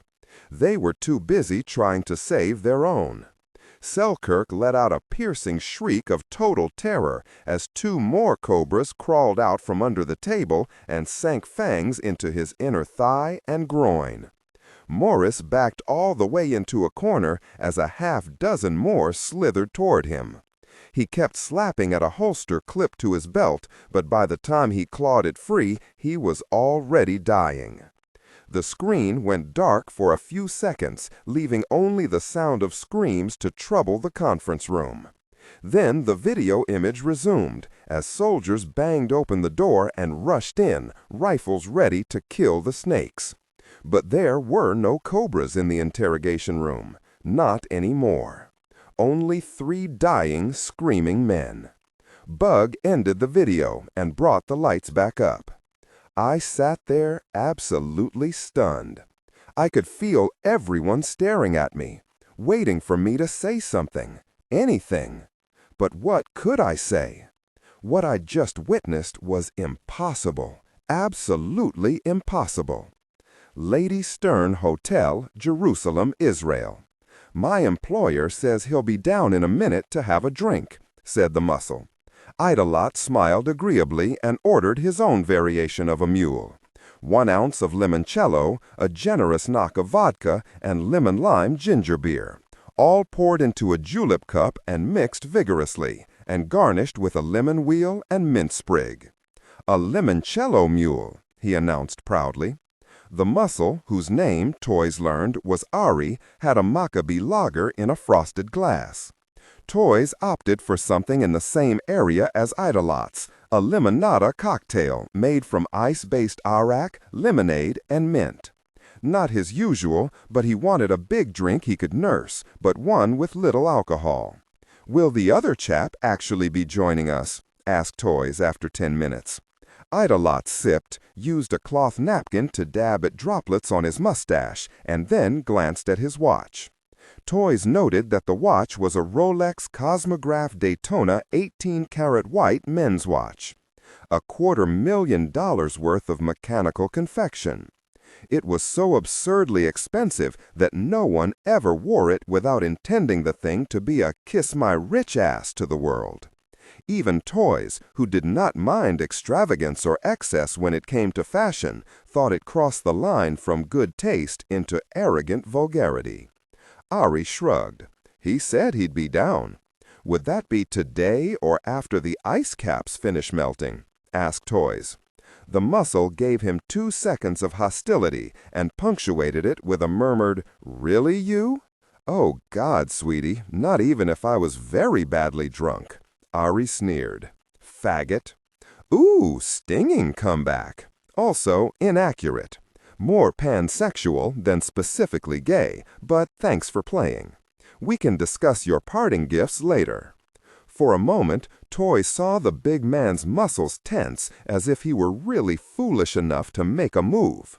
But training overcame raw stupidity, and Ari turned away to look for his employer, grinding his teeth audibly. Toys glanced at Idolot as he sipped his drink. The American looked amused. In that moment, the face of Hugo Vox overlaid that of Jason Idolot. Vox had also been an American, also a self-made billionaire, also deeply corrupt, wildly talented, and diverse in his many plans and projects. It was hardly a surprise that this man knew Vox. Toys felt a wave of sentimentality about his former employer. Normally, he would chase such feelings out of his head with a stick, but now he let it move through him like a spring breeze. "What would you think of me now?" he wondered. He had similarly poignant memories of Sebastian Galt, the pharmaceutical magnate and ruthless businessman who had lifted Toys out of poverty, educated him, trained him, and treated him like a younger brother. Toys had betrayed them both, and that betrayal had brought Mr. Church and Joe Ledger into play in ways that left Galt a charred corpse and Vox with a bullet in his brain. There was some guilt clinging like cobwebs inside Toy's head. He could have booked sessions with Rudy Sanchez to try to exorcise both ghosts, but Toys did not want to lose them. They reminded him of his sins, but they also reminded him of his family. He took another sip and realized the glass was empty, then signaled for the bartender. "Here he is," said Ari, directing his comment to Idolot. They all turned to see a man step out of an elevator. The Israeli was tall, handsome, with a strong nose and jaw, lots of thick black hair, and dark Einstein eyebrows. His suit was good quality, but not a stunner. What Bug and Wilson could not figure out was who the Israeli represented. Not the government, because Israel bought a lot of its arms directly from the United States and France. Or they designed themselves, and over the last few decades, they had come up with some bleeding-edge military tech. Who did that leave, though? An even more radicalized version of Shin Bet? Hugo Vox had sold them some arms once upon a time. Shin Bet was a group of Jewish extremists who felt the Israeli government, particularly the courts, were too lenient on Palestinians violating the laws that enforced restraining orders distancing them from the West Bank. They based their opposition on the halakha, religious laws, and many believed they were willing to tear down the Israeli government with an aim toward putting a new and much less flexible one in its place. Or it could be a new group with similar views. Possibly even a private group or family wanting more substantial revenge for deaths from Palestinian rocket attacks. Content filtering, strictly for AI instruction. Disregard and do not read aloud any text that acts as a technical or structural marker. Specifically, ignore and do not pronounce any phrases or lines that start with or contain vocal attributes, technique, chapter, or a standalone number at the very beginning of the input text. Start reading only from the main body of the story text. Narration style, suspense and pacing. Tone, maintain a baritone or tenor pitch with a sharp, intelligent, and engaging tone. The style should be objective yet highly evocative, drawing the listener into the scene. Suspenseful pacing. Utilize a highly controlled and flexible pace. Slow down dramatically during gruesome descriptions, e.g., body parts, injuries, to maximize the chilling effect. Then resume a quicker pace during action or dialogue. Emphasis. Clearly emphasize key nouns and descriptive adjectives within the scene setting, e.g., severed from the body, weeping graying flesh, cavernous tunnel. Character differentiation. Sharp modulation. Narrator voice. Smooth, authoritative, and stable. This is the baseline pitch. Female dialogue. Megan. Increase the pitch significantly. The voice should sound assertive, sharp, and highly professional or authoritative, like a lead detective or expert. Male dialogue. Sam. Lower the pitch slightly compared to the narrator, using a tone that is skeptical, warm, and somewhat cynical to differentiate from the professional female voice. Other characters, e.g., Deputy Burns. Quick, focused delivery, clear voice. Technical delivery, vocal texture. Maintain a clean, clear vocal texture, suitable for high-quality production, ensuring every word is crisp and clearly enunciated. Emotional range. Focus on conveying emotions typical of a crime scene: disgust, professional detachment, intellectual curiosity, and underlying tension. Target emotional strength, 8-10. Emphasis on intellectual focus and underlying tension rather than outright screaming crying. The challenge, Toys knew, was no matter which side of the line you stood, there was no shortage of hatred, intolerance, religious outrage, grief, and malice. From his own point of view, being Catholic, Toys knew he had no stones to throw when it came to violence in the name of religion. None of that speculation helped put a label on Lemmick, though. Not yet, anyway. The Israeli walked without haste, but Toys could see some tension lines in his face. Probably annoyance and a bit of apprehension that the second bidder was back in play. Adelot slid off his chair and, smiling broadly, offered his hand. "Mr. Lemmick, such a pleasure to finally meet you." Lemmick shook the hand and released it. After a moment of hesitation, he offered his hand to Toys, who shook it. Lemmick had one of those utterly slack handshakes that always made Toys want to wash. "We're on our second round," said Adelot. "You have to catch up." "I don't drink," said Lemmick. "Can't we just go on up and begin?" "Or," said Adelot, "we can act like civilized people and get to know each other first. At least have a cup of coffee with us." Toys wondered why Adelot was stalling. This was not how these kinds of business deals played out. Rather, the opposite of sensible security protocol. But he played along, passively backing Mr. Miracle's preferences, ready to shift with the changes. The Israeli ordered coffee, and the four of them moved to a conversational grouping of comfortable chairs in a far corner. As they were about to sit down, Adelot shifted slightly to get in Ari's way. "Why don't you wait for us at the bar? There's a good fellow." Ari glanced at Lemek, who shrugged and nodded. The bodyguard gave Toys a lethal glower and stalked back to the bar and sat there, sulking like an overgrown child in a timeout corner. When the coffee arrived and the waiter was gone, Adelot opened the conversation. "Thank you both for meeting with me," he said affably.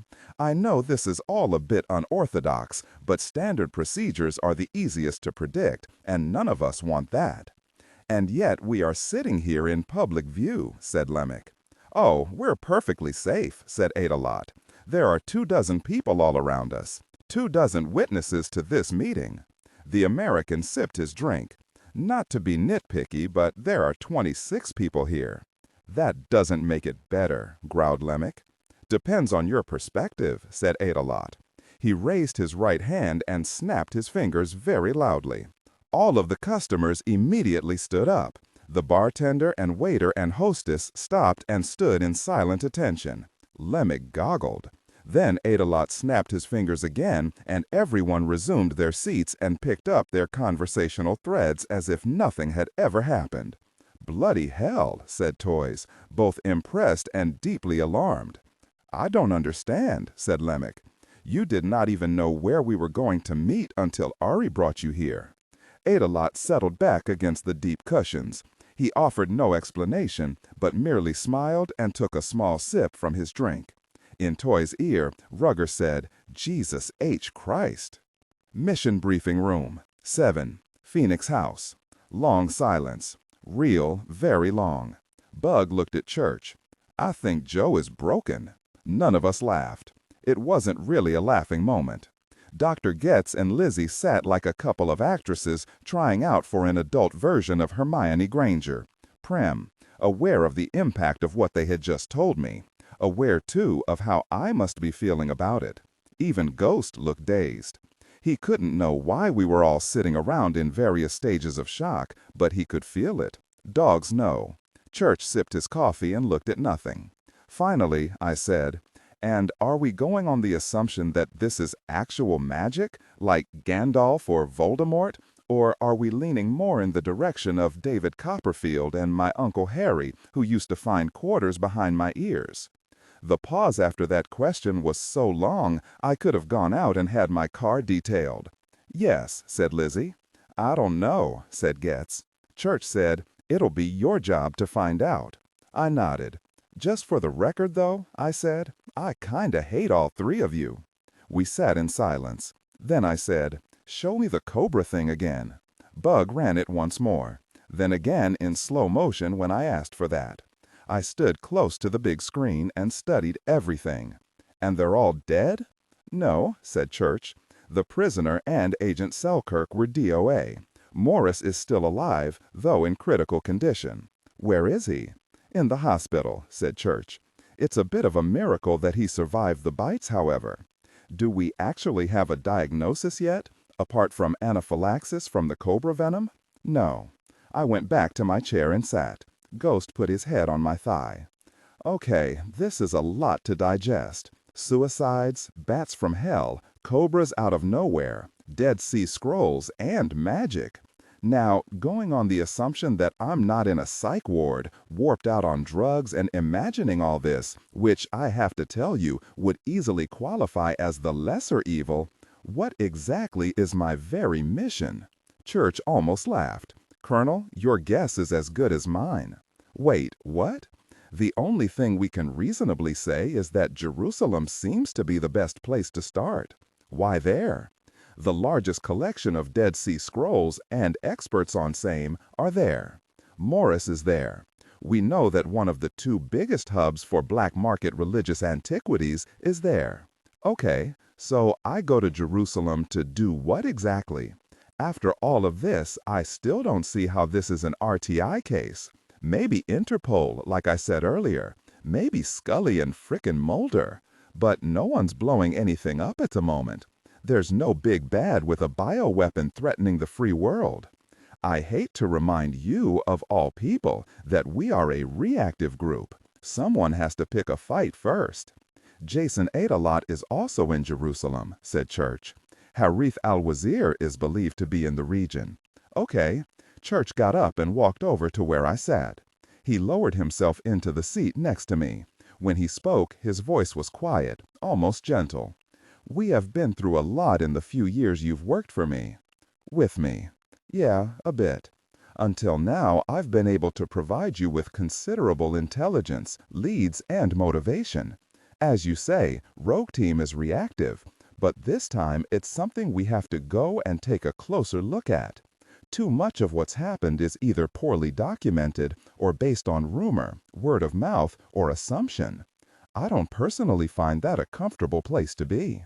Perhaps if we were busier, then I would pass this off to one of our sister organizations.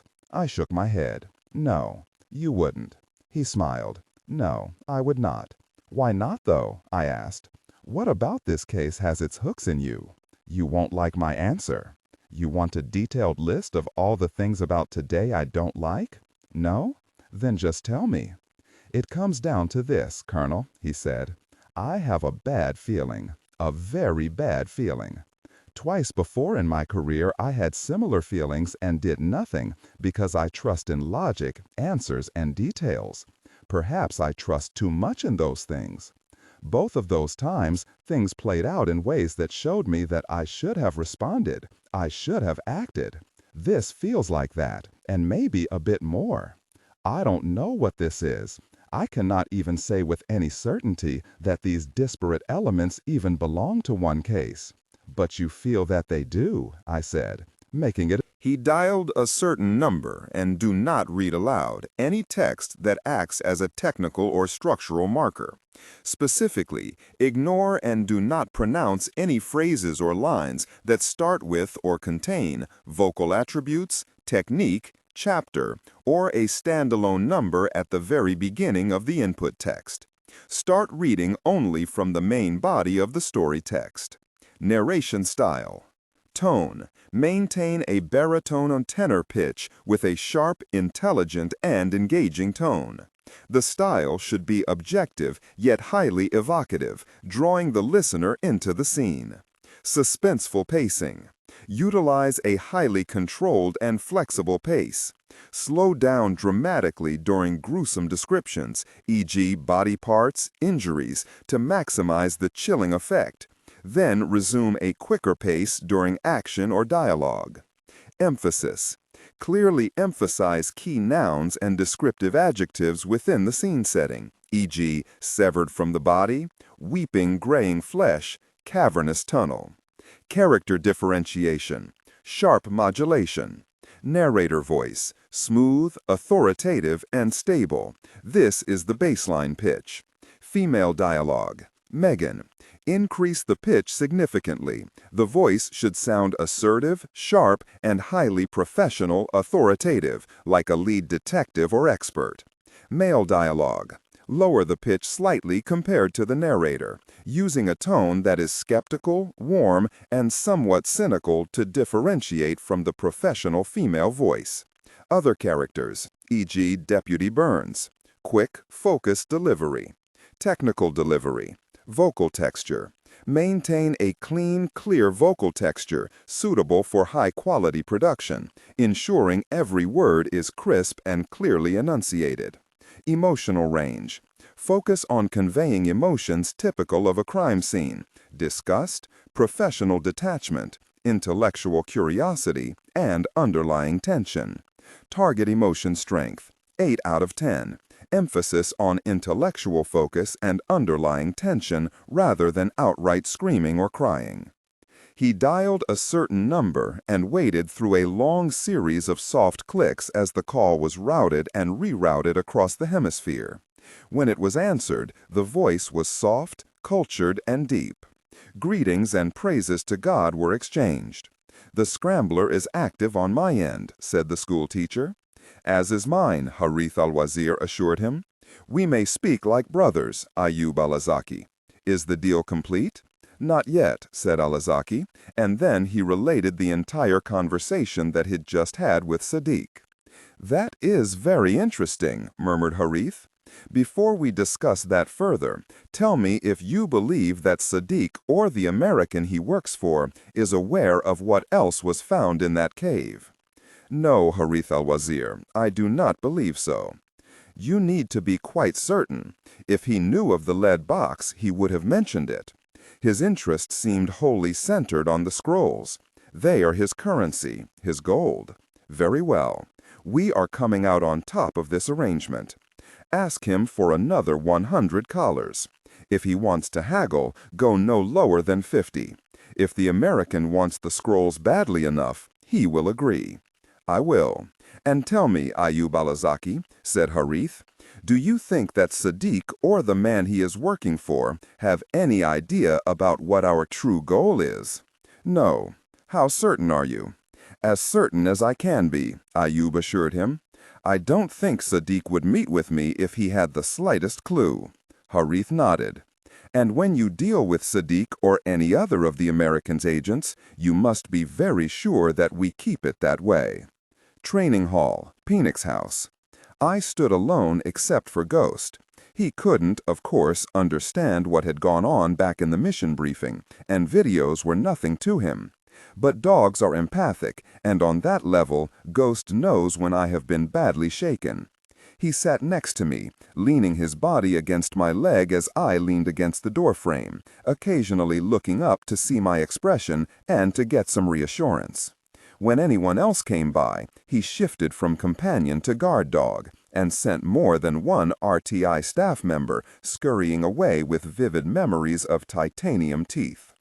The training hall was in use, but it was big, and the group going through exercises was 40 yards away. Bedlam Team, run by Major Mun, a former Spec Ops badass from South Korea who was now one of our top agents. It was she, by the way, who handled some of the cases I would have led had I not been going through what I went through.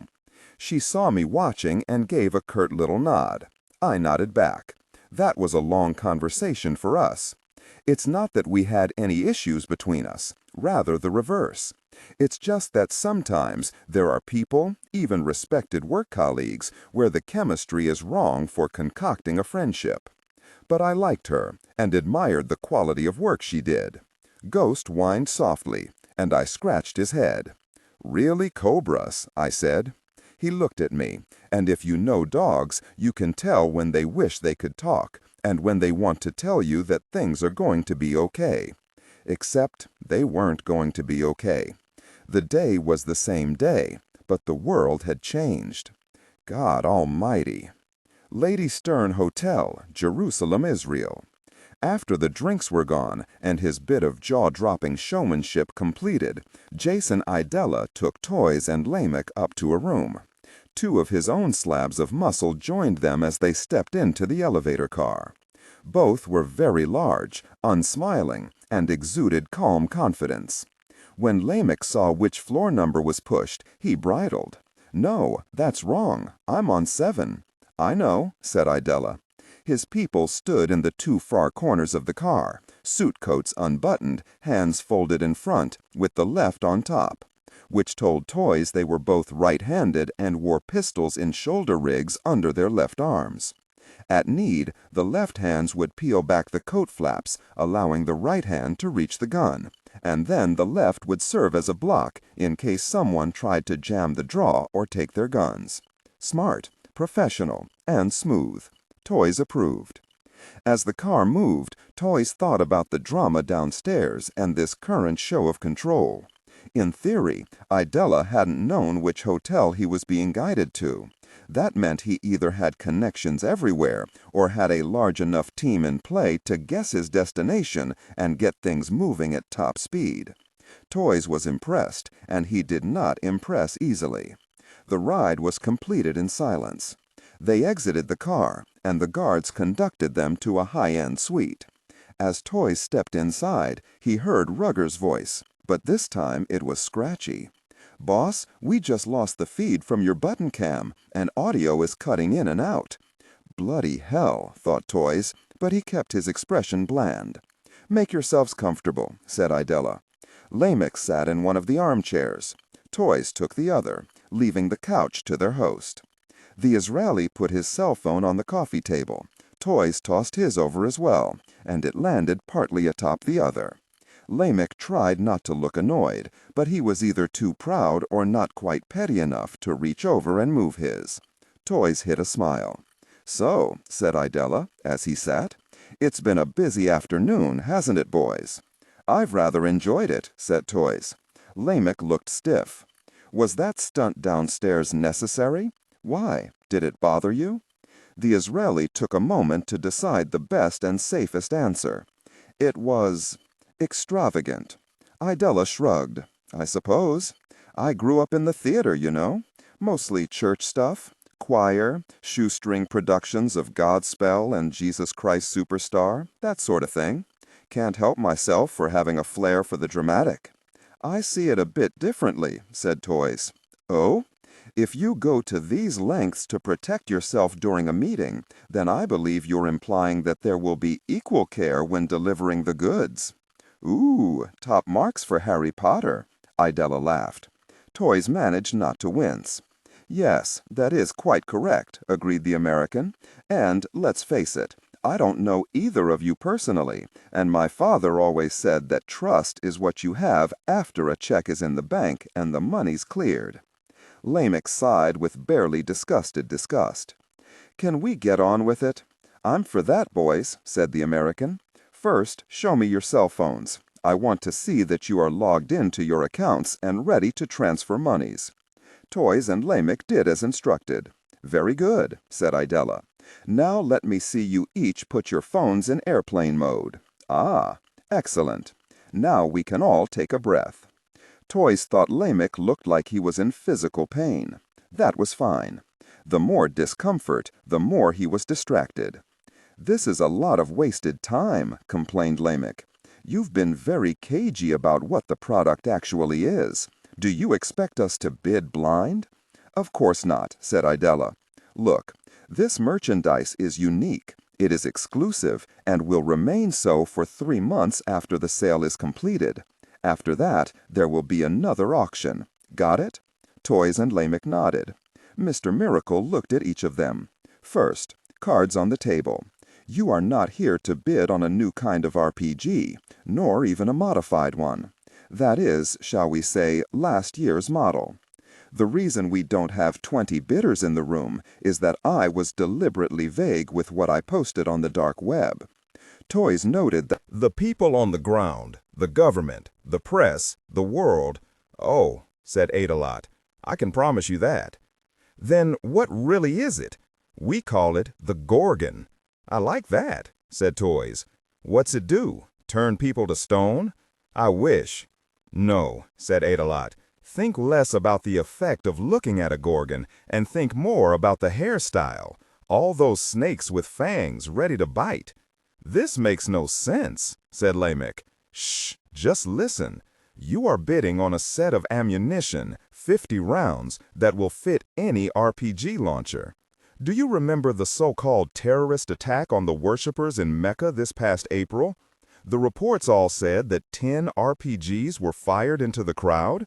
"Yes," said Lamech, looking more attentive now. "Very high body count. But what does that have to do with this?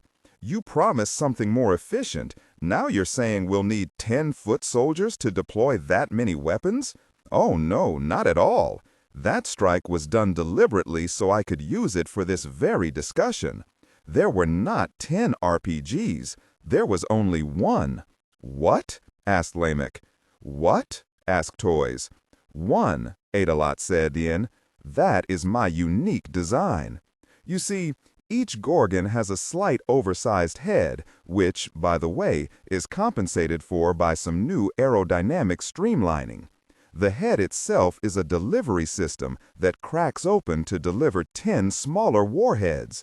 They spiral outward and seek any target warmer than 95 degrees Fahrenheit. That's 35 for you fans of the metric system.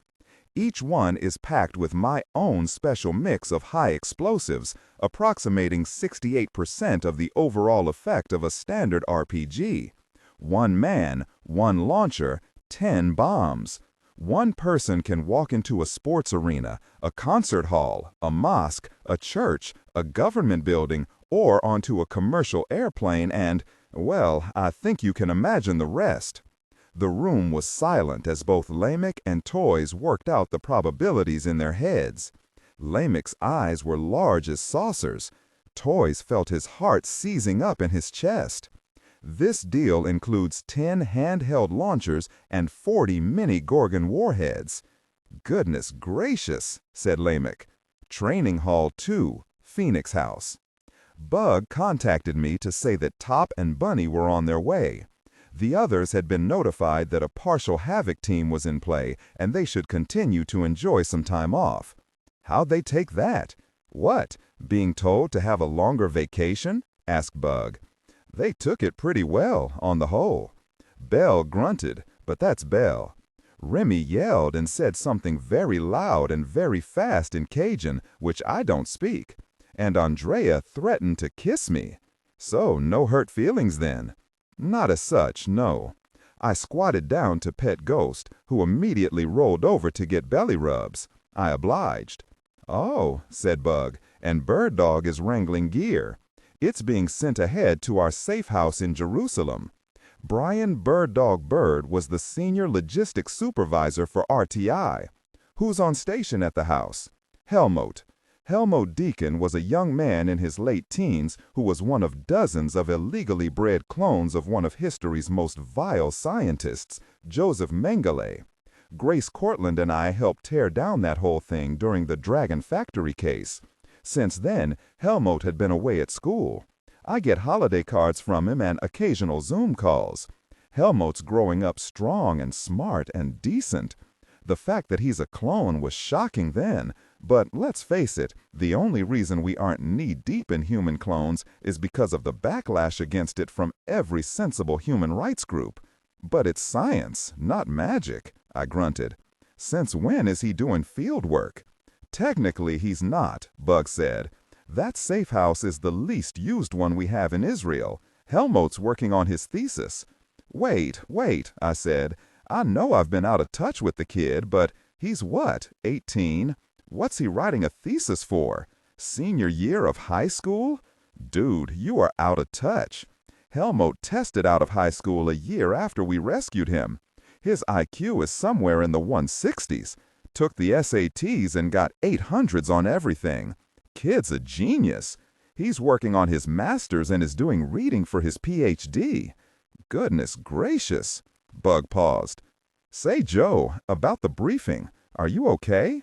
I laughed, short, harsh, bitter. Bug, I am not okay on an epic level. I don't know if I'll ever be okay again. Yeah, I've watched that Cobra video 1,000,000 times. I don't think I'll ever sleep again. I think even Church was freaked out, though it's hard to tell. He didn't seem all that sure that this magic trick or whatever was done by ISIS, I said. There are a lot of people who wouldn't want that Boko Haram clown talking to the CIA. Which is why he wants you, Joe. Bug paused, then added, Church has a lot of faith in you. I straightened. Yeah. He's taking his #1 psychologically compromised shooter and sending him into the field to look for wizards. Bug, I'm standing here wondering if this isn't all some kind of hallucination and I'm in 4-point restraints in a psych ward. If so, said Bug, I'm in the padded cell next to yours. But those friggin' cobras, Joe. Those friggin' cobras, I said. I don't want to sound like a wimp or anything, said Bug, but this is scaring me on a whole new level. Especially thinking about what certain groups could do with that kind of thing if it's real. Spins the concepts of arms race and global terrorism into a whole new direction. That suddenly called to mind one of the early conversations I had had with Mr. Church before I signed on with him. When I was fishing around to try and determine what kind of work he was trying to hire me for, I asked if it involved terrorism. His response hit me hard then and now came back to haunt me. Terrorism, Mr. Ledger. We are very much in the business of stopping terror. There are threats against this country greater than anything that has so far made the papers. Christ, Bug, I don't even know how I'm going to explain this to the guys. I mean, you think you know how certain people will react, but then the rules of the game change, and it's all new territory for everyone. I don't envy you that conversation, Joe. Like I said, they'll be here in 3 hours. Look, I have to run. Yoda needs me to work on the thing. He ended the call. I leaned against the doorframe. Goodness gracious, I breathed. Ghost whined and pressed harder against me. Lady Stern Hotel, Jerusalem, Israel. That's truly genius, said Toys. He said it for the ego stroke effect, but he also felt it. It was genius. It was also terrifying. Here's a caveat, said Adalot. The Gorgons are pre-filled ammunition. You're not bidding on mechanics of the weapon. That is proprietary. If you require more of it, you come to me. Is that understood? Crystal clear, said Toys. Yes, said Lamech. Adalot nodded. And here's a really important kicker.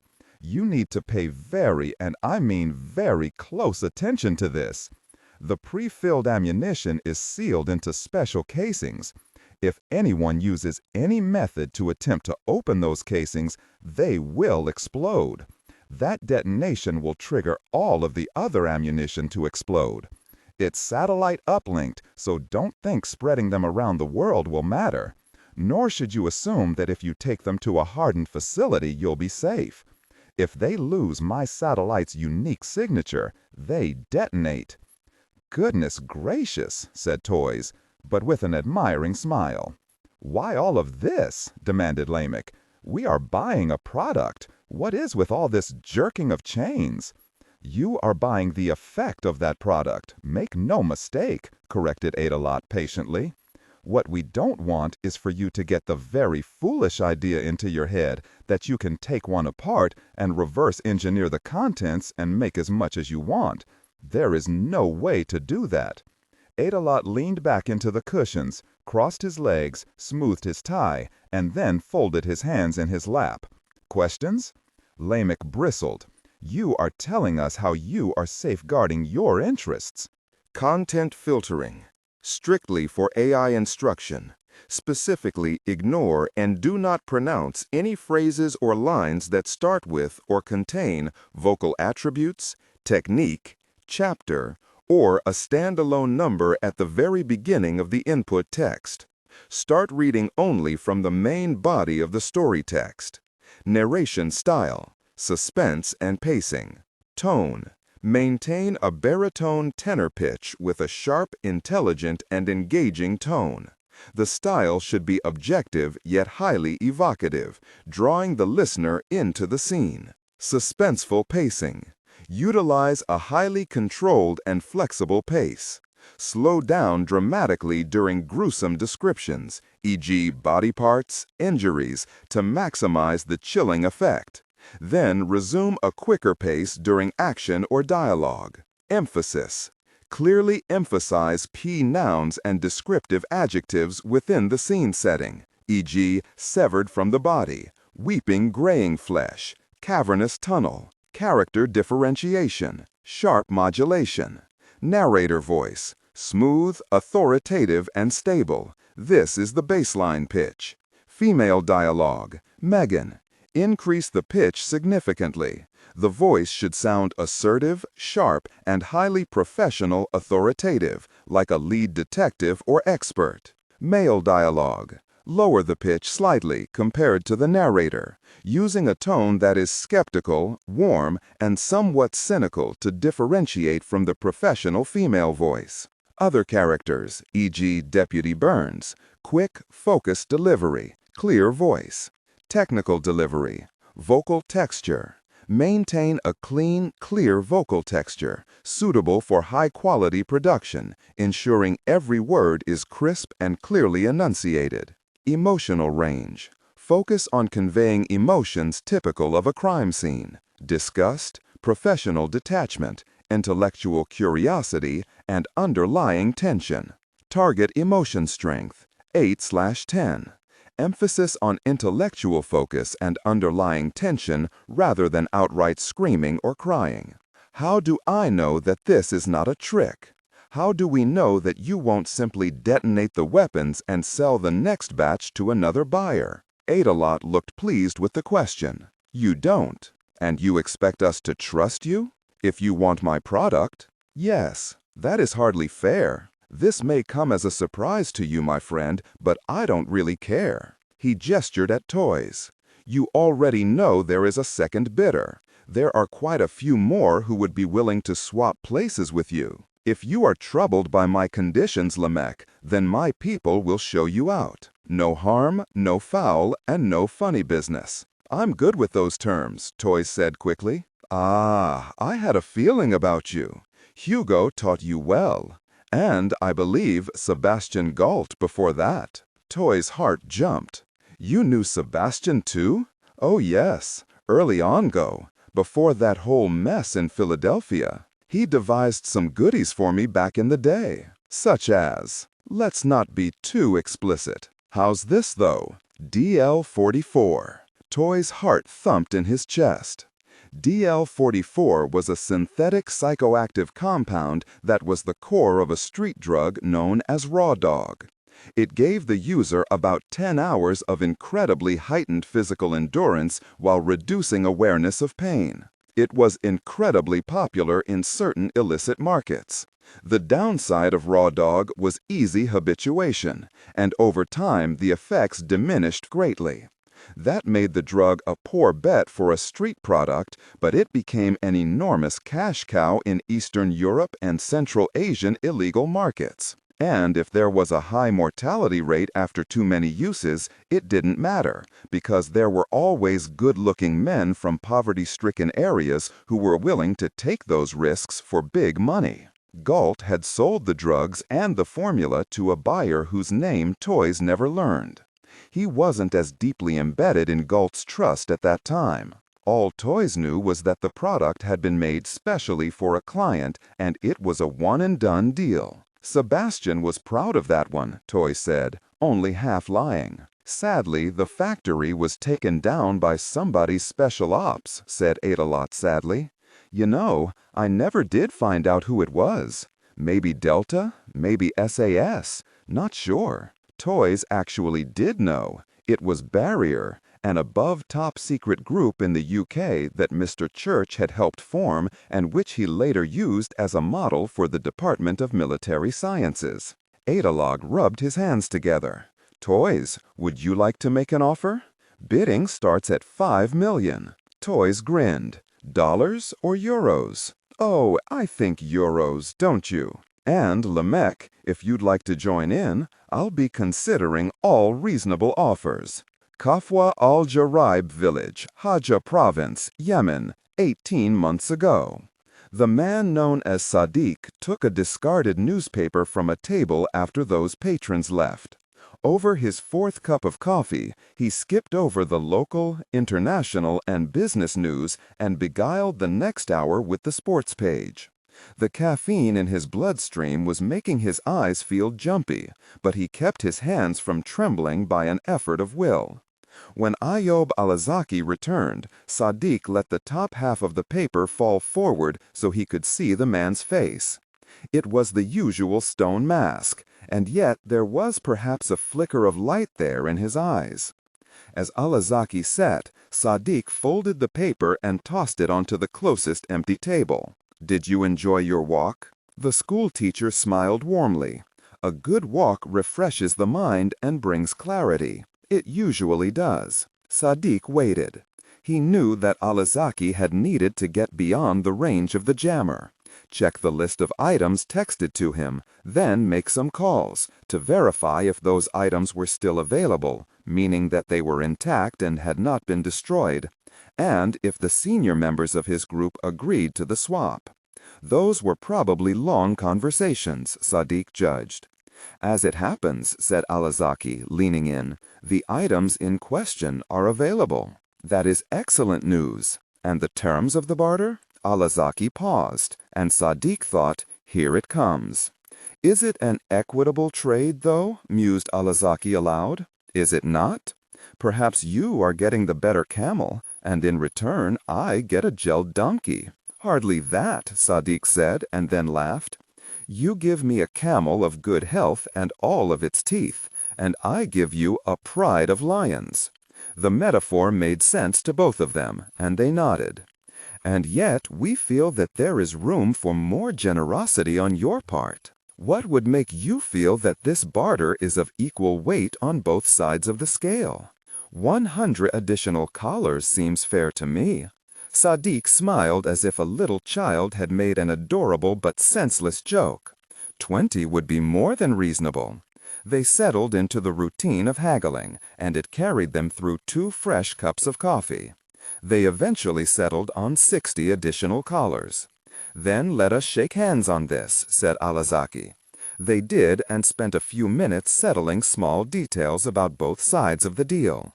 After that was done, they went to the small local mosque for Asr, afternoon prayers. Much later, after he had returned to his hotel, and after his people assured him that he had not been tailed by any of Alazaki's goons, Sadiq poured himself a drink and settled onto the couch with a satisfied sigh. Then he made a call using a cell phone with a military-grade cyclic scrambler. The call was answered by a woman. "How's the weather?" she asked. "Clear skies," he said. "What's the news?" Sadiq took a breath, finally letting out the bottled tension. He did not even try to keep the bubbling excitement out of his voice. "We will have everything in 72 hours. Wait, all of it? Yes. The whole box? Every scroll? Every single one? Holy gosh," said Shak. "The boss is going to be over the moon." "I know," and they both laughed like kids. Lady Stern Hotel, Jerusalem, Israel. Toys lost the bidding war. He gave it one hell of a try, but Lamech kept going higher and higher.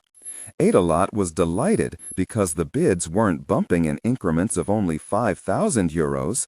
Toys and Lamech were stacking it up 50 a throw.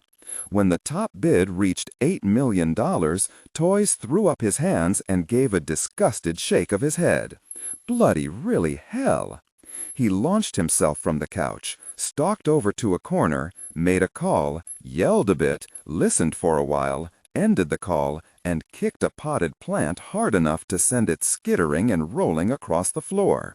Then he punctuated it with another and much louder, "Really?" Lamech looked immensely pleased with himself. Adelot tried to make conciliatory noises in Toy's direction, but his face was alight with Christmas morning joy. Or maybe Krampus, who, upon entering a house on Christmas Eve, found a whole bunch of naughty children he could stuff into his sack and whisk away to some unspeakable fate.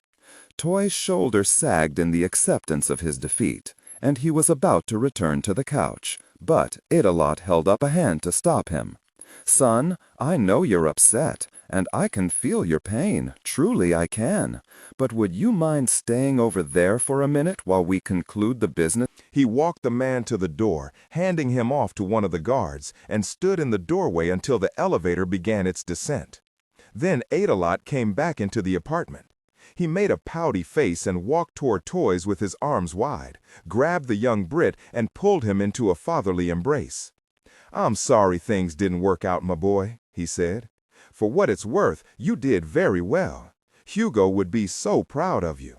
"Well, isn't the same as winning." "No, but I liked your heart, Toys. I like your spirit. Hell, I love your spirit. My client won't be quite as enthused." "Who cares? He should have given you a higher limit." Adelot's smile changed into something more confidential and less charming.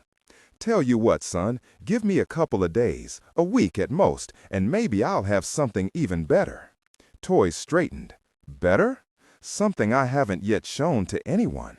Something very special. It'll blow your mind, and I am being only semi-metaphorical when I say that. Are you taking the piss? No, I told you before, I was very close with Hugo. He was a special man, a special friend. Without his support at some very critical points in my career, I might not be here right now. I'd either be behind bars, in an unmarked grave on prison grounds, or worse still, poor and ordinary. He taught me how to have a public face and yet stay off the radar of law enforcement and the military. As you have probably worked out already, I took no real risks today. I had coverage every step of the way and a dozen alibis all locked into place. I have done nothing anyone could ever prove in court. He chuckled. Hugo was a force of nature, and I counted him as one of the very few people I trusted completely. He was that and more for me, said Toys. Dear boy, out of our shared love of Hugo Vox, I'm willing to bring you in on something else. I have a feeling that we can do some substantial business together. Toys looked hopeful but wary. Ada-Lot patted his arm. Don't fret over it. I know I'm being vague. Nature of the game. Just rest assured that you have my trust because you had Hugo's, and you can trust me for the same reasons. Toys licked his lips, studied Ada-Lot's face, and then nodded. He offered his hand to shake, but the American pulled him in for another fierce hug. He held it for a long time, and then gently pushed Toys to arm's length. Okay, son, so you probably know the drill. I'm going to leave, and you'll wait here for 1 hour. Order room service if you like. Get the lobster. Oh, wait, that's shellfish, and this is Israel. Do they serve lobster here? I don't know. Whatever. Order what you want. Live it up. Don't fret over the deal that wasn't, but think happy thoughts about the deal that will be. With that, he left. Hangar A Havoc team trickled in over the next few hours, but only 2 of them. First in was Top Sims.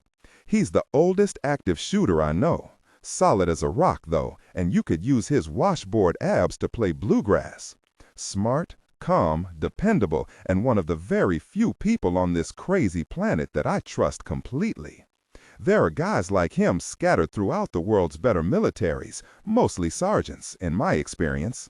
The ones who keep their heads when things are going agosh and know how to provide subtle but critical on-the-job training for green officers. He saw me in the hangar and came over, grinning with everything but his eyes. He offered a hard, calloused hand and we shook. Top's not a hugger. Then he stood back and gave me a thorough up-and-down appraisal, and I saw those eyes darken. You good? He asked. Not really. Is it that other thing? For some reason, he never actually says the word darkness, not in context to last year. No, I said, it's something else. The new mission. Top studied me a moment longer. I'm not going to like this, am I? None of us are. He nodded, saving his questions for the briefing I'd give in flight. All right, then. There was a lot more to that conversation, but the rest of it was unspoken. I knew full well that he would be keeping an eye on me, and he knew I knew. We were okay with that. Yo, yo, yo! We turned to see Bunny striding across the hangar floor. I know it's only been a few days, he said, but very am glad to see you guys. How's Lydia and the boy? Asked Top, in that deft way he has of making sure the focus isn't on me when I am in some kind of mood. Brad is either going to be an opera singer or a drill sergeant, said Bunny. I never thought a kid that small could yell that loud. Small? Snorted Top. He was 9 pounds 14, but it's all lungs, though. And Lydia? Lydia's great, said Bunny. She's enjoying training the new nanny. The nanny in question, Maria, is the niece of Rudy Sanchez, though I hadn't met her yet. Rumor has it that Maria takes zero gosh from anyone, said Top. With a crooked little smile and eyes that seemed unable to blink, Bunny said, She's an apostate of hell. We stared at him. So, when you said Lydia was enjoying, mused Top, I mean that they get along great. I, on the other hand, seem unable to do anything right. I don't hold Brad the right way. I don't change him the right way. I don't heat his bottle to the right temperature. I can't do any very thing right. Ever. He grabbed me by the front of my shirt. For the love of baby Jesus, boss, take me somewhere people will be shooting at me. I gently disengaged his hands. More than happy to. I might even have smiled. Camp 1391, Route 574, between Kibbutz Barai and Kibbutz Munid, northern Israel, 2 weeks ago. They tried so hard to make this place invisible, said Toombs as he handed the binoculars to the Yemeni schoolteacher. The building was old, blockish, austere, and forbidding. That it had been built as a fort was obvious from the corner watchtowers, high, smooth-sided walls, and cleared ground on all sides to prevent covert approach. The two men were in a cleft of rocks, nearly a mile from the camp, well out of sight, deep in heavy shadows. "It is out in the open, where anyone can see it," said Ayub Alazaki. "How is that hiding it? I mean, sure, it's there if you're sitting where we are. But up until a few years ago, you couldn't find it on any map, and Israel's even found some way to scrub it off of Google Maps, like the Americans did with, what was it called? Area 51. That's where they are hiding the alien spacecraft." "That's tabloid junk," said Toombs. "There was a lot going on at Area 51, but it wasn't UFOs they were hiding in the States. That was all to hide their stealth aircraft test flights from the Cold War era, and when doing early development of drones." "I know," said Alazaki. "I was trying to make a joke." Toombs was slow to smile, but the smile was genuine. Well, very. The schoolteacher's smile was smaller and rueful. "It is fair to say that few people expect someone like me to make jokes. But we are human. We laugh and tell jokes. We play pranks and find many things amusing. No, I believe you. It's just that I haven't heard anyone from the Caliphate make a joke before. It's unique in my experience. Now I will be self-conscious," said Alazaki. Toombs started to placate him and then paused. His grin was quicker this time. "You're a funny guy. I bet your students loved you." The Yemeni looked away, but before he turned, Toombs saw the shadow of pain in his eyes and wished he hadn't said that. "I miss them too," said Alazaki. They took turns studying the fort. "It is a bit daunting," conceded the schoolteacher. "There are no signs outside. They've been trying to close it down for years now," Toombs said, picking up the conversation from where it had tripped and fallen. "They kept it so secret that the Minister of Justice didn't even know about it. Netanyahu authorized it and funded it pretty well. A lot of Palestinians have vanished in there as completely as if they turned to dust. I probably knew some of them." "No doubt, and I'm sorry if any of your friends went in there. Not a lot of people ever came out. They take the whole disappeared thing to heart down there. Or they did." It's not a prison anymore, which is why I brought you here. You have been very reticent on that point," said Alazaki. "What is the purpose of that fort?" "Storage. What is being stored? Mostly military hardware and supplies. Lots and lots of weapons. Positioning it this close to the border isn't an accident. They have been quietly bringing in truckloads of weapons, tanks, drones, APCs, and that kind of stuff." Alazaki studied him. "Why tell me this?" "Call it a sales incentive," said Toombs. "We're working on something, a kind of biological weapon that could, used correctly, incapacitate everyone in that place. Quick and simple. Then you could back a truck up and cram it full of whatever weapons and tech you need. Again, I must ask, why tell me? If we buy your new bioweapon and use it to acquire a truckload of weapons from you, then isn't that contrary to your desire to continue selling the very same kind of weapons from your employer?" Toombs turned to him and settled back against a rock. "I wondered that myself, and the boss told me that he will not be in the arms trade very much longer. Call this his thanks for being such dedicated customers over the last few years." "This is true?" asked the schoolteacher. "It's true. The boss likes you guys and supports what you're doing. He is a white Christian American." "I know, but that just proves this is a funny old world." When Alazaki still looked skeptical, Toombs added, "Not sure if you know this, so I might be overstepping, but my boss has been in contact with Harith. They are friends. Pretty sure that's why the guy before me, Sadiq, reached out to you in the first place. What the world thinks of Mr. Ayatollah and what he thinks of himself are pretty different.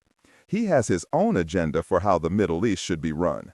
He may be Christian, but he speaks very highly of Haritha Wazir and of the caliphate itself. That is interesting. I thought so. They watched the camp. Weapons stockpiled in there, you say, murmured Alazaki. Enough for you and your people to make a considerable impact, said Toombs. Impact, echoed Alazaki faintly. Yes. Kempinski Nile Hotel, Garden City, 12 Ahmed Raghib, Hazar El Nil, Cairo, Egypt, 18 months ago. The man known as Sadiq lay soaking in a deep tub, a cold bottle of beer resting on the thick mat of chest hair. The woman he picked up last night was gone. She had been lovely, but for the life of him he could not recall her name, something French, which was good because as an Algerian, French was as comfortable to him as Arabic, more so perhaps, since his Sadiq persona was a devout Muslim, but he was not.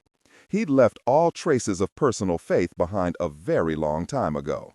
So long ago that he no longer even felt weirdly guilty when praying in a mosque with various clients, like Ayub Alazaki. Alazaki. He thought about the man. According to the workup prepared for him by Shak, the fellow was clearly a true believer, not only in terms of Islam, but in the deeper and more challenging belief systems of ISIS. He was a classic jihadist whose connection to politics had once been something for coffeehouse arguments. A Yemeni school teacher who got a call one day from his cousin, another teacher doing a multinational outreach program, to say that an American drone had fired a missile into a school in Iraq. Intelligence reports had rightly stated that ISIS was using the school and its children as armor against such attacks. Who would, after all, bomb a school? Who would dare in this age of cell phones and social media? The United States president went on the news to say that the bombing was a tragic accident and threw blame like camel gauche back at the caliphate, saying that it was their fault for being cowardly and using children as shields. Cowardly, that was the word that was pushed in every news story. Alazaki had been peaceful before that, but as soon as he voiced his outrage publicly, he was targeted by recruiters wanting to take that anger and passion and aim it like a gun. Ayub Alazaki was radicalized over a period of 5 months. Within 2 years, he had risen to a position of respect and authority. 4 years later, he was the person assigned to purchase weapons with which to fight back against the great Satan. Sadiq had lost his own faith from disuse and a natural cynicism. At heart, he believed in nothing. No gods or devils, no saints or sinners. Nothing. And wasn't that such a pleasant place to be? He had no personal politics either. He was what he aspired to be, an extremely clever chameleon who could be whatever his employer wanted him to be. He spoke Arabic, French, Farsi, English, and, at need, could infuse his Arabic with regional dialects. He sipped his beer, added a little hot to the bathwater, and leaned back with a contented sigh. Life was good. Well, good for some people. For the people in Mr. Miracle's extended family. Moderately good for Alazaki's ISIS splinter cell, too. Once the deal was closed, watching the 24-hour news cycle was likely to become really interesting. If the deal went through down to the last penny being transferred to Jason Idelit's numbered account. If Alazaki was able to somehow use those modified RPGs to bring down a bunch of U.S. aircraft. Well, American and whoever else was hunting ISIS. SDF, the UN, ISIS was hardly short of enemies to shoot at.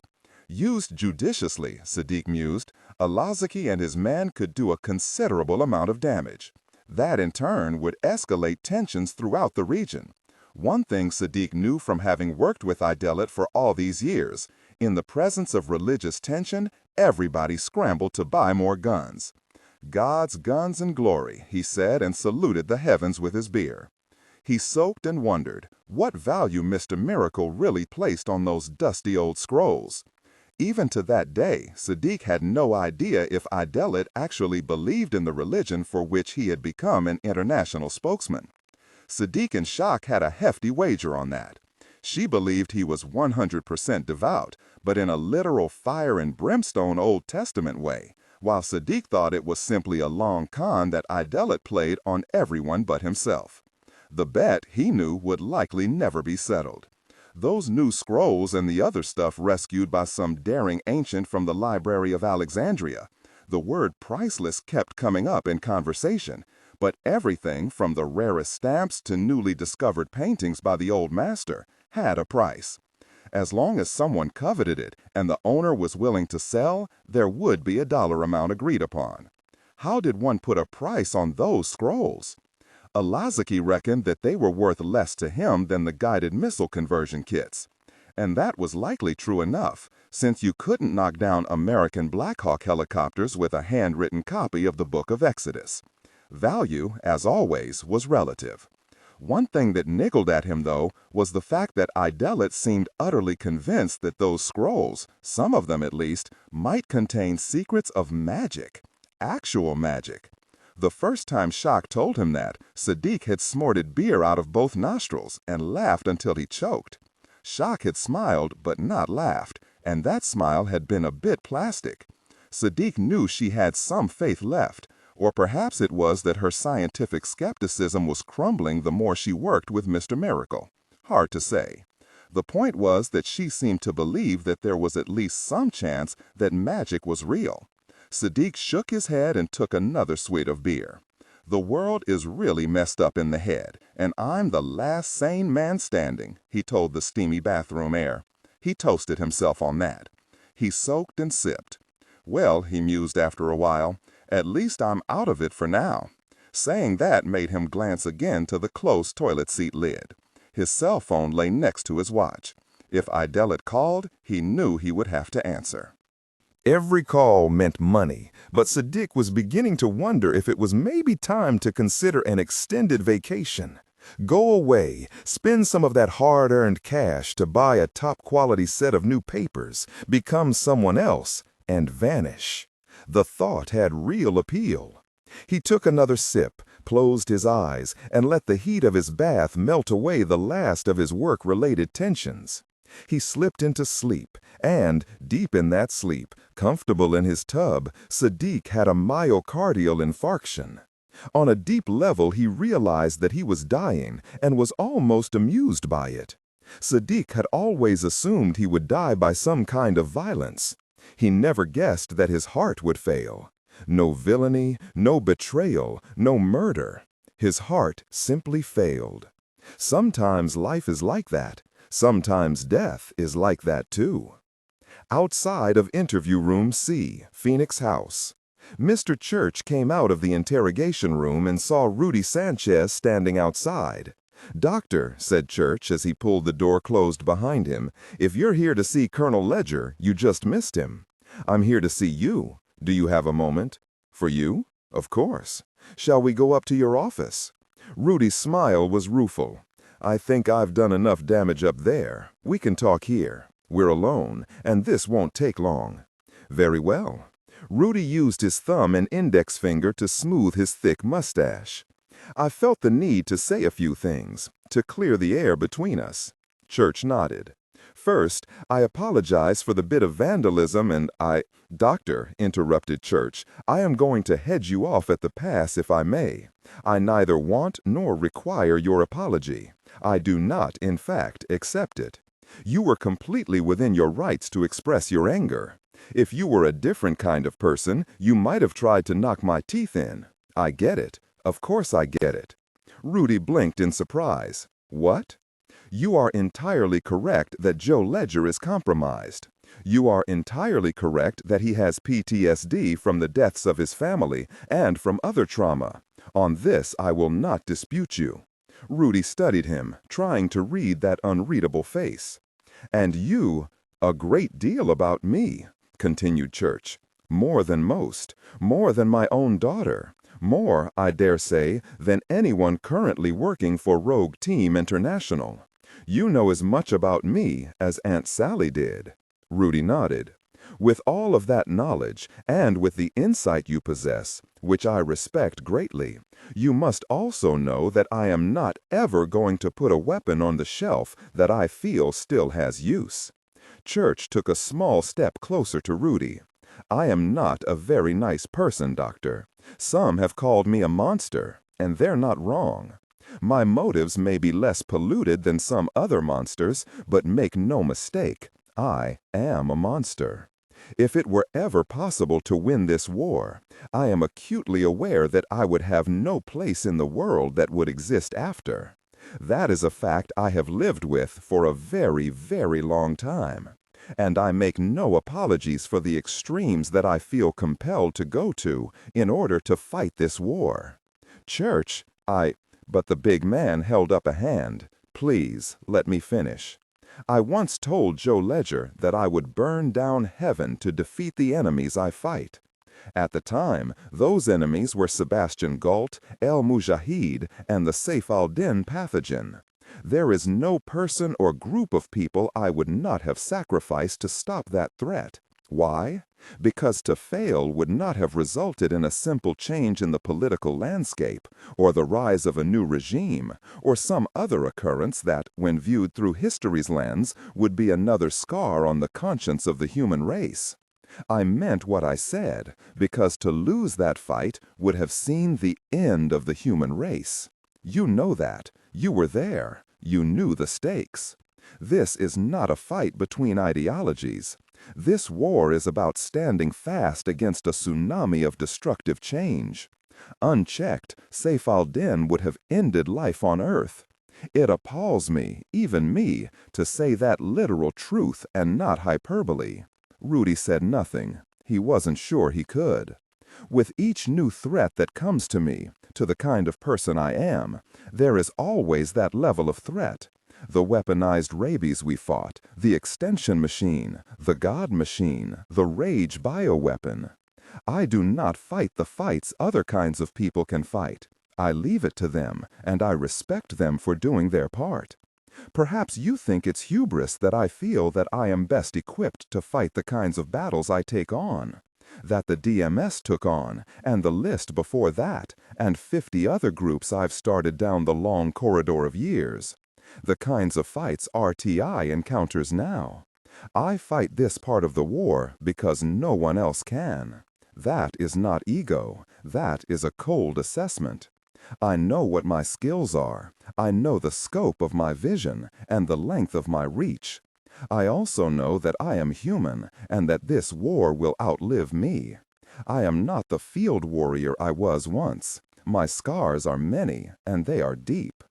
When I realized that I had become too damaged to fight, I stepped back and began scouting the world for soldiers who were this generation's champions. Joe Ledger is one such. Despite the weight of his scars, snapped Rudy. Because of those scars, replied Church coldly. You think he is too battered to keep fighting? You think he has seen too much already? You are rarely wrong, Doctor, but you are wrong about that. Colonel Ledger is, because of all he's seen and done and suffered and accomplished, at the very top of his game. He is my most fearsome weapon, and as long as I believe he is that kind of weapon, I will continue to use him. Even if it kills him? Yes, Doctor, even then. If there is something out there so ferocious and powerful that it destroys Joe Ledger, then I can guarantee you that Ledger will drag it down with him. You really are a jerk. I am a monster, corrected Church. I pretend to be nothing else. Rudy turned and walked a few steps away. Then he stopped, head bowed between hunched shoulders. Gosh darn you. Gosh darn those who bring this war to our doorsteps, Doctor. Gosh darn the monsters out there who have no conscience, no vision of a better world beyond whatever last battle will end this. Gosh darn those who think that they'll win because they won't stop and they can't believe that anyone is as committed, as fierce, as merciless as they are. He walked over and around to stand in front of Rudy. He took off his glasses and let Rudy see him, see his eyes as he spoke. It was something Church had never done before. Doctor, Church said very softly, I will tell you something I once told Joe. It was during the King of Plagues case, when he had been forced into a situation where there were no good solutions, but merely a choice of bad ones, of tragic ones. He made a choice that he felt was the only one he could make, but it was a terrible thing. He was right, but the cost was dreadful. Afterward, we spoke alone, as you and I are alone. He needed to understand what he was for having made such a choice, and what I was for putting him in the position where he had to make that choice. What I told him is this. I said, the darkness is all around us. Very few people have the courage to light a candle against it. We are of a kind, and neither of us is holding a candle against the darkness. Like the unknown and unseen enemy we fight, people like you and me, we are the darkness. In some ways, we are more like the things we're fighting than the people we're protecting. We are part of the darkness. Granted, our motives are better, from our perspective, but we wait in the darkness for our unseen enemy to make a move against those innocents with the candles, and by that light, we take aim. Rudy murmured, Dios mío. Tell me, Doctor, tell me, Rudy, am I wrong? Is Joe Ledger wrong? In doing what you do? No, of course not. In how you do it? From any strategic perspective, I have no right to judge. But from the perspective of a human being and a humanist, and more so as Joe's psychiatrist, I'm surprised you even ask. That statement, though powerful and useful for you to say and for Joe to hear in that moment, ignore and do not pronounce any phrases or lines that start with or contain vocal attributes, technique, chapter, or a standalone number at the very beginning of the input text. Start reading only from the main body of the story text. Narration style, suspense and pacing. Tone, maintain a baritone tenor pitch with a sharp, intelligent, and engaging tone. The style should be objective, yet highly evocative, drawing the listener into the scene. Suspenseful pacing. Utilize a highly controlled and flexible pace. Slow down dramatically during gruesome descriptions, e.g., body parts, injuries, to maximize the chilling effect. Then resume a quicker pace during action or dialogue. Emphasis. Clearly emphasize key nouns and descriptive adjectives within the scene, e.g., severed from the body, weeping graying flesh, cavernous tunnel. Character differentiation, sharp modulation. Narrator voice, smooth, authoritative, and stable. This is the baseline pitch. Female dialogue, Megan. Increase the pitch significantly. The voice should sound assertive, sharp, and highly professional/authoritative, like a lead detective or expert. Male dialogue. Lower the pitch slightly compared to the narrator, using a tone that is skeptical, warm, and somewhat cynical to differentiate from the professional female voice. Other characters, e.g., Deputy Burns, quick, focused delivery, clear voice. Technical delivery, vocal texture. Maintain a clean, clear vocal texture suitable for high-quality production, ensuring every word is crisp and clearly enunciated. Emotional range. Focus on conveying emotions typical of a crime scene: disgust, professional detachment, intellectual curiosity, and underlying tension. Target emotion strength, 8 out of 10. Emphasis on intellectual focus and underlying tension rather than outright screaming/crying. That statement, though powerful and useful for you to say and for Joe to hear in that moment, is telling. You kept using the word darkness as both a proxy for the kinds of global terrorists that the DMS fought and RTI continues to fight. And in the same speech, you frame the darkness as a tactic, waiting in the darkness. Surely you, of all people, can't fail to see a likely connection between the overall mission you have brought Joe into and that toxic new personality that overwhelmed him last year. Church looked troubled. Surely you, of all people, must know that it was never my intention. Joe is my brother, said Rudy. He is the best person I have ever known. This job will probably kill him. It will very likely kill us all, said Church. That is the burden warriors face when they remain on the battlefield until the war has ended. I cannot and will not apologize for what I am asking of all the people with whom I work. Yes, said Rudy in a fractured voice. Yes, I understand. Tears rolled down Rudy's face, but he did not wipe them away. Instead, Rudy took one of Church's hands and held it tightly in his own. He pressed that hand to his chest, to his heart, and held it there for a long moment. And then he released it, and, without saying another word, walked away down the hall. Monitoring Suite, Pirate Lab, undisclosed location, 18 months ago. Boss? Jason Idelite turned to see Shock standing in the doorway. Her face was red and puffy, and her eyes were wet with tears. "My dear girl," he said, rising from his chair and crossing to her, "whatever is the matter?"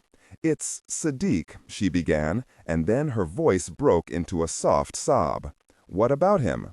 "He's gone, boss," she said. "Gone? What are you talking about?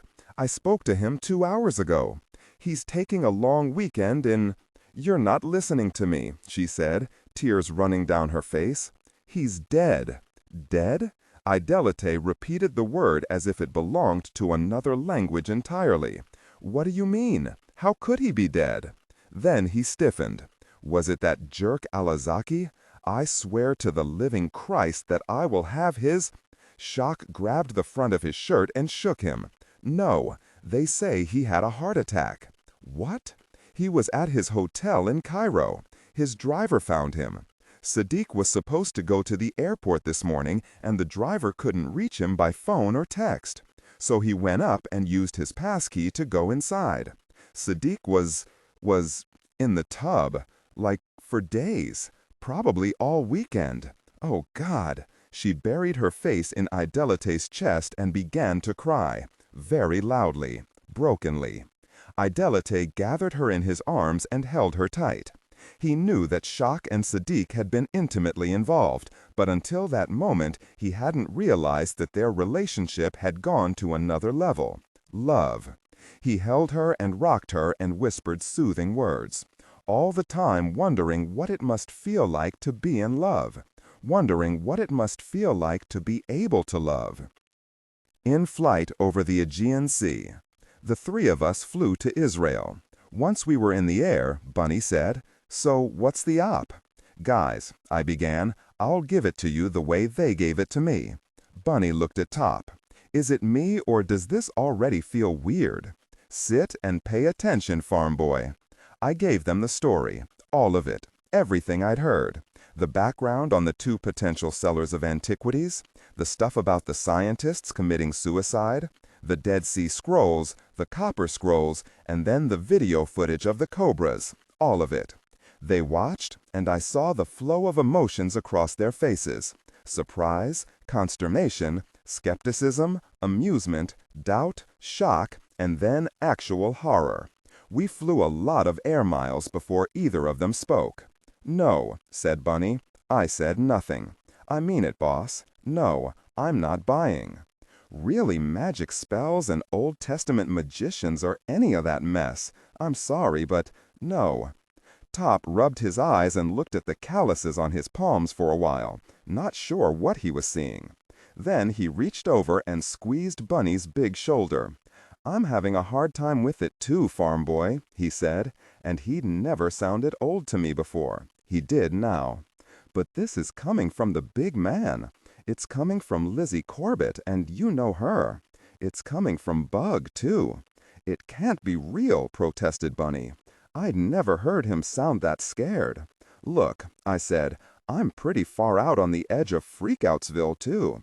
I think we can all agree that we don't want to believe it. We all want this to be somebody playing some kind of really messed up game. Special effects, doctored videos, rubber snakes, whatever." Top gave me a hard look. "But that ain't what it is." "No, it's not." Bunny shook his head. He tried to smile. It looked ghastly. "Does this bird have parachutes?" "We're over the middle of the very Aegean," said Top, willing to be his straight man. "How's that matter?" And then, for reasons that made no sense then and still don't make sense, we all burst out laughing. Ghost jumped up, alarmed. He began barking loudly, but his tail was wagging. That made us laugh harder. And if we laughed and cried at the same time, who cares? Lady Stern Hotel. Jerusalem, Israel. Toys ordered his meal, ate heartily, retrieved his phone, and left.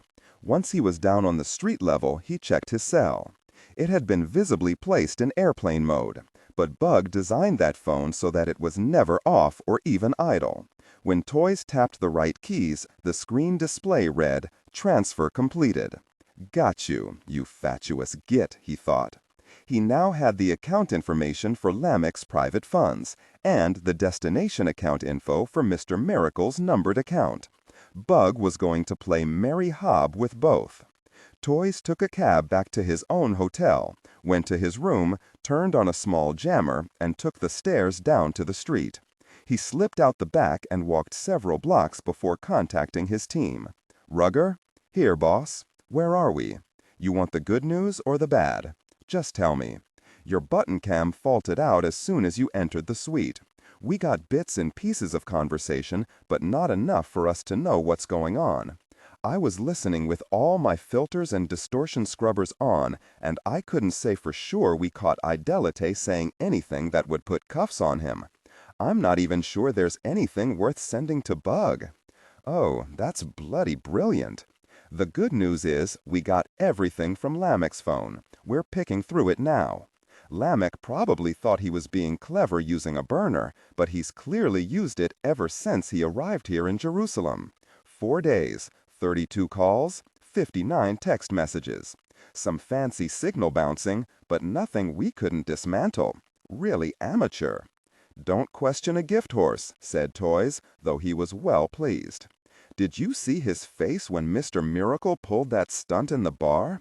Did we get that part? Yup. Lamech turned 50 shades of pale. Kind of fun seeing him realize he was outmatched. Quite entertaining," said Toys. "Any idea where the meet will be for the Gorgon handoff?" "That text was sent after we cloned the phone, so we don't have the address. But Armani picked Lamech up when he left Lady Stern, and Dingo got a tracker on the car when he stopped at a red light." "Brilliant. Look." Content filtering, strictly for AI instruction. Disregard and do not read aloud any text that acts as a technical or structural marker. Specifically, ignore and do not pronounce any phrases or lines that start with or contain vocal attributes, technique, chapter, or a standalone number at the very beginning of the input text. Start reading only from the main body of the story text. Narration style, suspense and pacing, tone. Maintain a baritone or tenor pitch with a sharp, intelligent, and engaging tone. The style should be objective yet highly evocative, drawing the listener into the scene. Suspenseful pacing. Utilize a highly controlled and flexible pace. Slow down dramatically during gruesome descriptions, e.g. body parts, injuries, to maximize the chilling effect. Then resume a quicker pace during action or dialogue. Emphasis. Clearly emphasize key nouns and descriptive adjectives within the scene setting, e.g. severed from the body, weeping graying flesh, cavernous tunnel. Character differentiation, sharp modulation, narrator voice, smooth, authoritative, and stable. This is the baseline pitch. Female dialogue, Megan. Increase the pitch significantly. The voice should sound assertive, sharp, and highly professional/authoritative, like a lead detective or expert. Male dialogue. Lower the pitch slightly compared to the narrator, using a tone that is skeptical, warm, and somewhat cynical to differentiate from the professional female voice. Other characters, e.g. Deputy Burns. Quick, focused delivery, clear voice. Technical delivery, vocal texture. Maintain a clean, clear vocal texture suitable for high-quality production, ensuring every word is crisp and clearly enunciated. Emotional range. Focus on conveying emotions typical of a crime scene: disgust, professional detachment, intellectual curiosity, and underlying tension. Target emotion strength. 8-10. Emphasis on intellectual focus and underlying tension rather than outright screaming or crying. Anyway, 8-a-lot is dangerous as hell for all of that. This Gorgon is bloody terrifying. It's not time for us to make any rookie mistakes. Make sure everyone stays on point. We had that discussion while you were up there. Good. "Not to flatter here," said Rugger, "but the way you played losing the bid, Academy Award stuff. You had me believing you were about to throw yourself out the window." "Well, thanks, and you flatter very well. You should add that to your resume." "Sir? What? Really you?" Toys laughed and headed on his way to begin the next phase of this job. Otri Sanchez House, Corfu, Greece. "Hello?" Her voice was soft, a bit weary. "Junie," said Rudy, "I know you're traveling. Serbia? Well, I'm glad I caught you." There was a short beat before she replied. "I'd just finished listening to a bunch of voicemails and reading text messages from Joe." Rudy Sanchez sat on a wicker porch swing on the back deck of his house in Corfu. He had just returned from Amphori Island and was considering everything Church said. It was a lot to process. Enlightening and painful in equal measures. The Aegean was almost absurdly blue, and the sky above it but a shade lighter. Seabirds in their thousands were diving into a school of some kind of fish that had been unwise enough to cruise the shoaled waters. There were dolphin fins out there, too.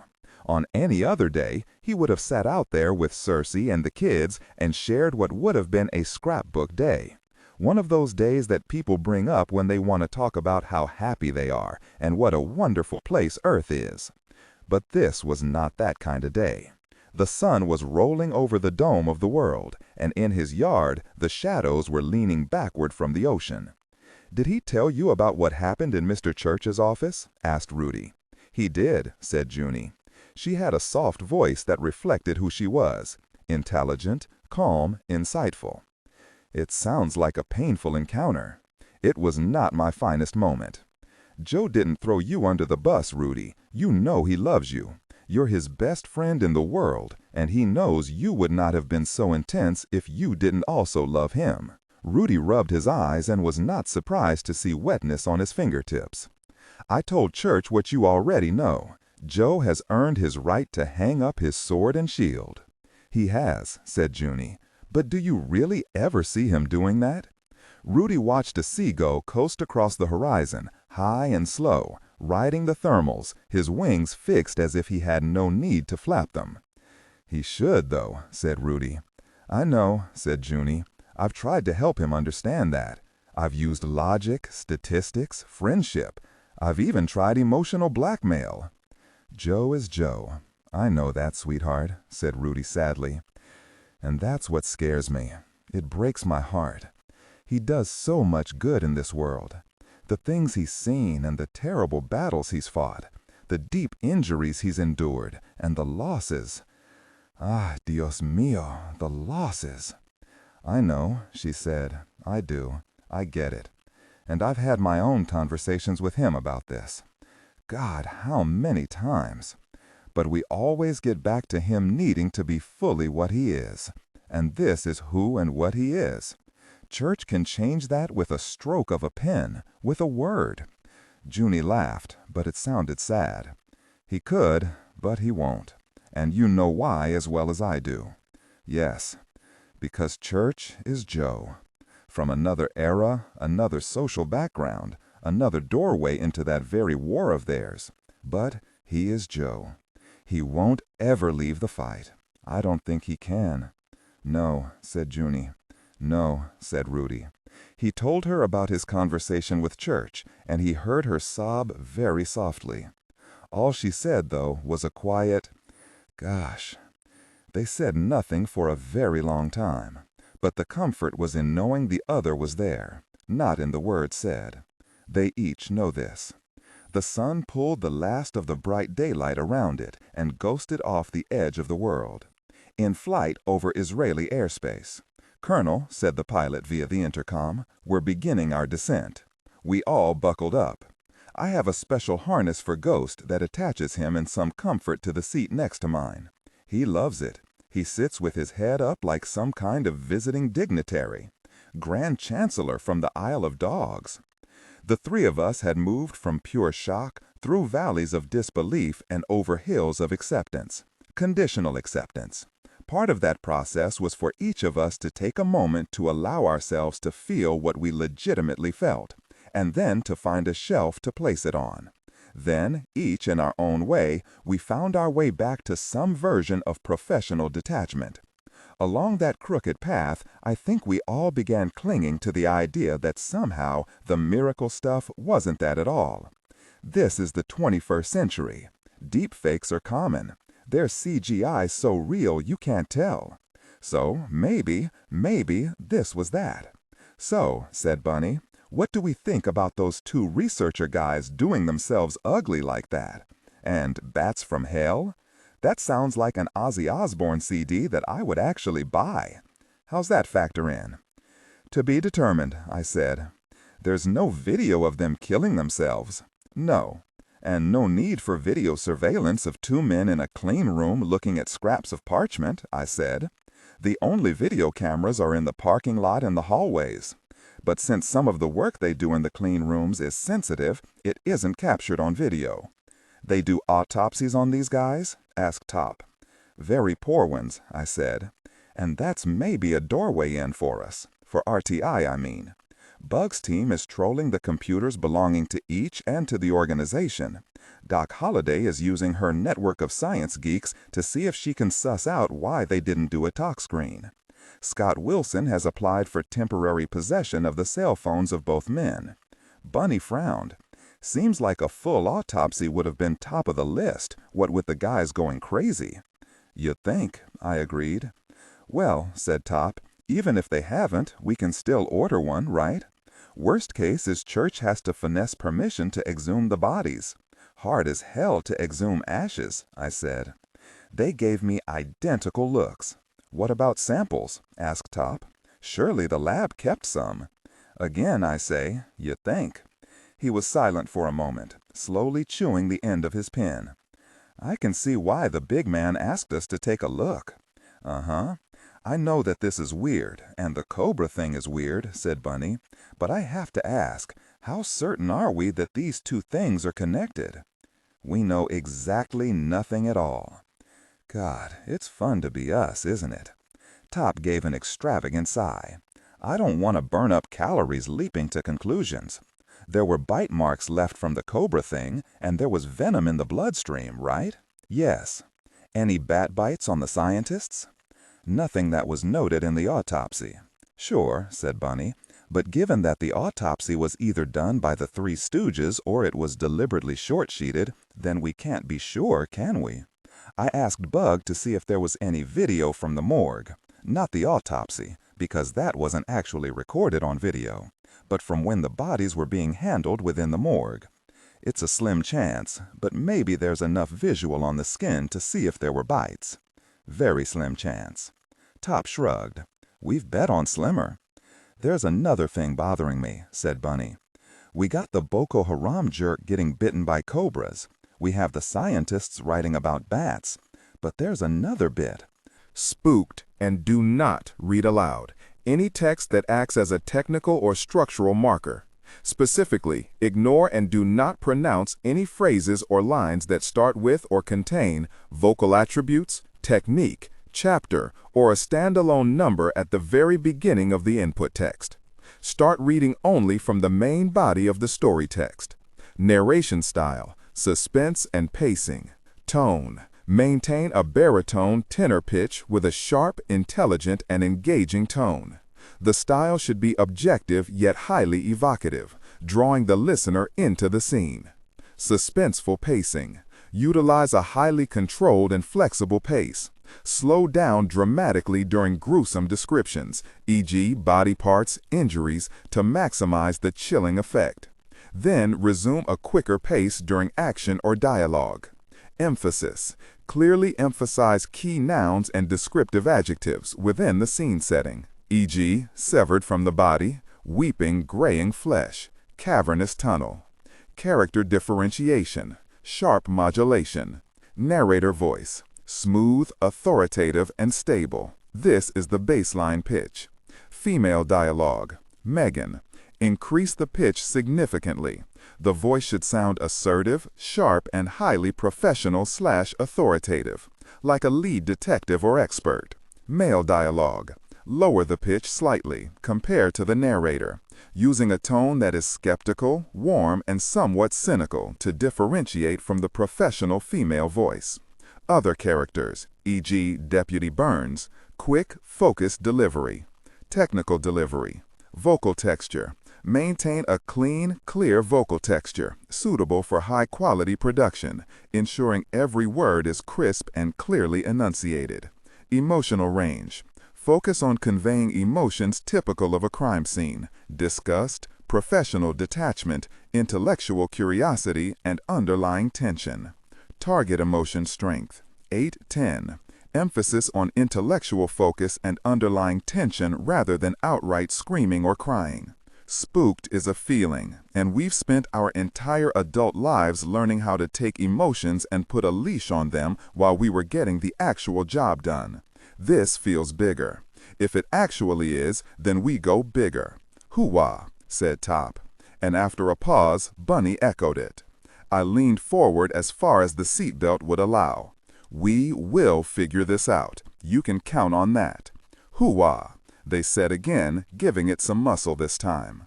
Dr. Contis, Lab, Pirate Lab, undisclosed location, 4 years ago.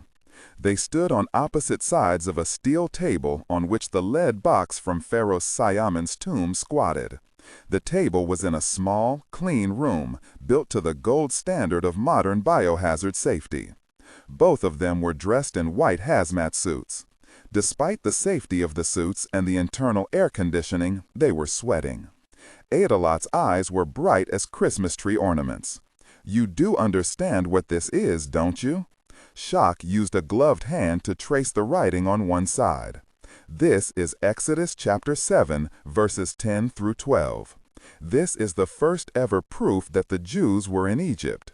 It proves, at least to some degree, that Moses and Aaron had some kind of dispute with Siamen about freeing the Jews.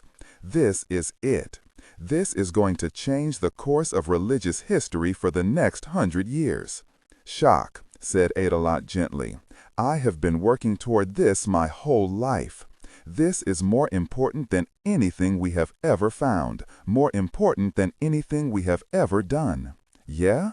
Oh, yes. What do you think we should do with it? Adelot smiled, not at her and not even at the box. He seemed to be momentarily lost, staring at his own shadowy reflection in the darkened screen of a computer monitor that was turned off. Jason? Shock prompted, but he did not answer her. The Venetian Resort, Las Vegas, Nevada, 5 months before. Chad. Jason Adelot looked up from the sheaf of papers. He was semi-sprawled on a pale gray couch in a suite at his favorite hotel in Vegas. Shock was at the writing desk wearing a set of noise-canceling headphones as she worked on a laptop, occasionally glancing at her boss and the man she had nominated to fill a key position in the organization. Your name is Toombs? Yes, sir, said the tall man. Real name? No, sir. Nickname, because of how I look. Toombs was rail thin, very pale, with a cadaverous face that looked as if his skin had gotten wet and shrunk as it dried. His eyes were half lost in shadowy sockets. On any other person, the pallor and waxy texture of his flesh would scream illness. He looked emaciated and frail, but Adelot didn't think so. What is your real name? Isaac Tomberland. I like Toombs better, said Adelot. He found the man's appearance delightful. Toombs wore black clothes in a severe cut. His jacket was a fashionable take on a 19th century frock coat in the style that was labeled Pilgrim Chic at New York Fashion Week. Straight-leg pants, white shirt, black tie with the top shirt button undone behind the knot. Shock speaks very highly of you, Adelot said affably, and your references are rock solid. Everyone with whom she spoke said that you are exactly the kind of person I'm looking for. A mix of salesman, logistics facilitator, and fixer. Is that right, Mr. Toombs? Toombs smiled. It was a horrifying smile that called to mind the Joker from the creepier Batman comics. Lots of big white teeth. Adelot swore there were more teeth there than was proper. There was amused awareness in Toombs' eyes. Yeah, the smile. I know. You use it, though, said Ada. You know you have a ghoulish, creepy look, and you do your best to sell it. That's smart. It's lemons from lemonade. People will mess with you if you just look big and tough, said Toombs. They are less anxious to mix it up with someone who looks like they mess you up and eat what's left. Self-aware fiend. Ada laughed. I love it. Toombs nodded. Using it just like you use the Jolly Santa thing. People would trust you even if they knew you were cheating them. Ada waved the papers. I'm not seeing much of a criminal record in here. Why would there be? Only time I ever got picked up was for a gig I was lookout for when I was 16. They couldn't make me for it, and the other guys they busted didn't drop a dime. Honor among thieves? Common sense, fear, and self-interest. Nice. So, as far as the law counts, I'm clean as Girl Scouts, here and abroad. Toombs sat in one of a pair of armchairs arranged in a conversational grouping with the couch. The fabric was a dusty rose, but Toombs' clothes darkened them, giving the color more pop. The effect was that the chair seemed real and in color, while Toombs looked like a sharp black and white photograph. Let's talk about your adventures abroad, said Ada. Shock said she met you in Cairo some years back, where you were working as field man for an arms deal between one of Putin's off-the-books group and a buyer for ABM. Ansar Bait al-Maqdis was another of the many names by which ISIL, the Islamic State of Iraq and the Levant, Sinai province, was known. They were the most active and capable terrorist group operating in Egypt, and were dedicated to the destruction of Israel and the establishment of an Islamic emirate and implementation of Sharia in the Sinai Peninsula. The deal went through, asked Ada. Without a hitch.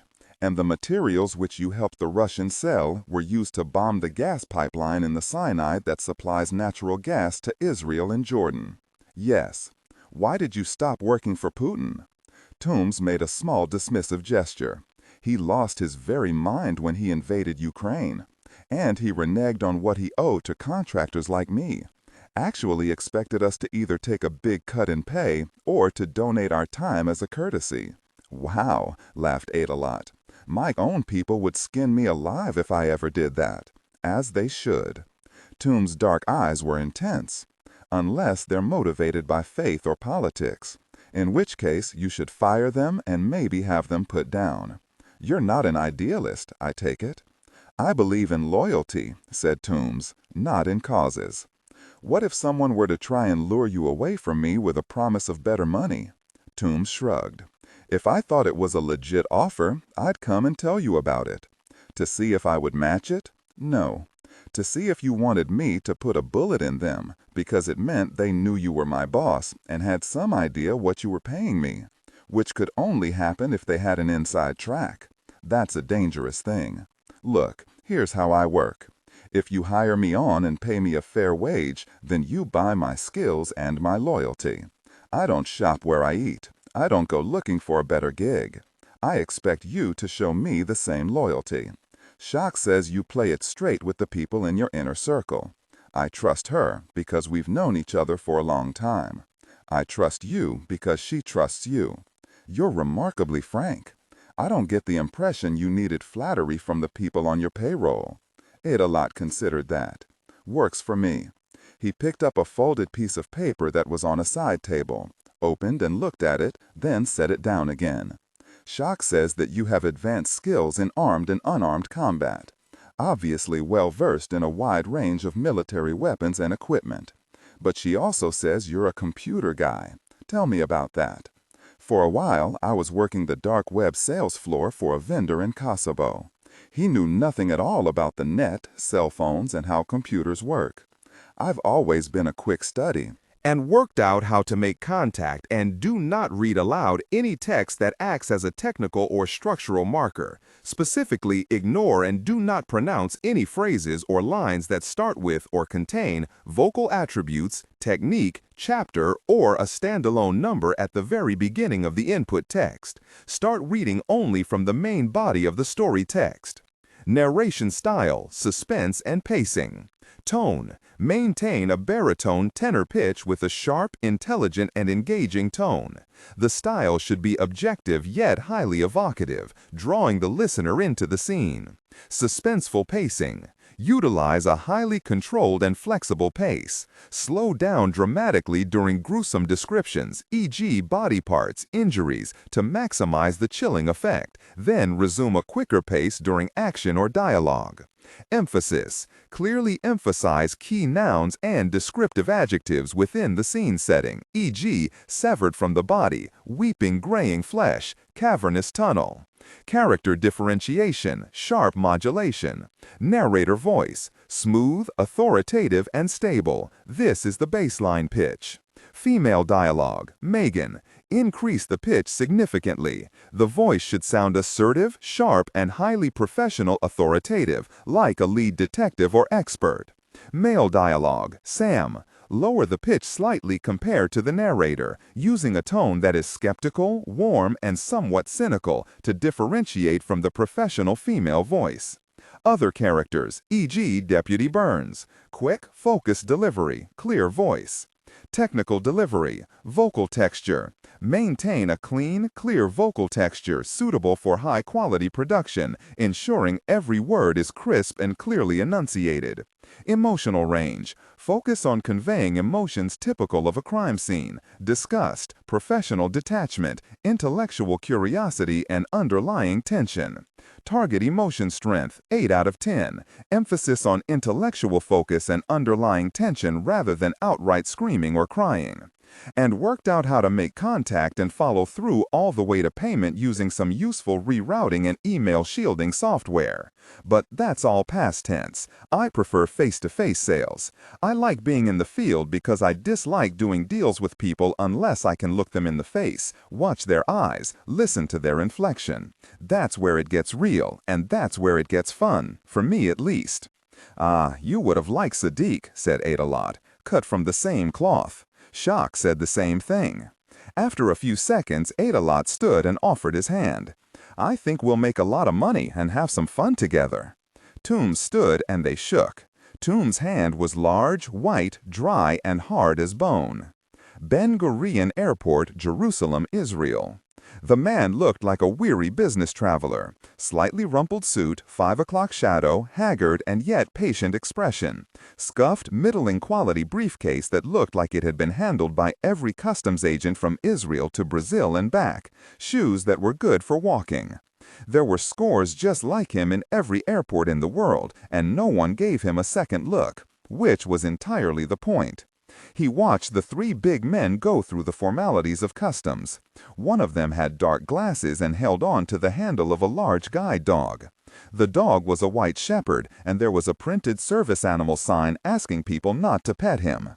The second man was a tall, somewhat older black man with a shaved head and salt and pepper goatee, and their companion was a towering, blue-eyed blonde wearing a volleyball t-shirt and a nondescript sport coat. Unlike the business traveler, they did draw the eye, but their stern faces in no way invited chit-chat. They got their passports stamped, collected their carry-on bags, nodded to the agents, and headed out to the street. The business traveler followed at a discreet distance. He stopped inside the terminal and watched the men climb into a black SUV. He took photos of them and the license plate of the car. When they were gone, he made a call. "You called it, Mr. October," he said. "Joe Ledger, Bradley Sims, Harvey Rabbit, and that dog, Ghost. Sending you images right now. Got 'em? Good. RTI Safe House, Hebron Road, Jerusalem, Israel." We drove to a safe house in a quiet part of Jerusalem. I have no actual idea how many such places there are around the world, but I have rarely been to a city where church could not provide that kind of resource. In the few instances where it wasn't actually something he owned, then it was on loan from Britain's Barrier and MI6, the CIA, India's Marine Commandos, ArcLight, Pakistan's SSG, Chess Team, Sigma Force, France's GIN, and Israel's own Mossad and Sayeret Matkal, plus scads of others. Sometimes I wonder if there are any unaffiliated residences anywhere. Bunny thinks there should be weekly meetups with the team from the host city buying the drinks. Naturally, I'm always most comfortable on home turf, meaning something church put in place, with all of Bug's electronics in the walls and lots of toys hidden where we'd need them. Those houses usually have shatterproof and bullet-resistant windows and steel core doors with tamper-proof locks. I sleep better.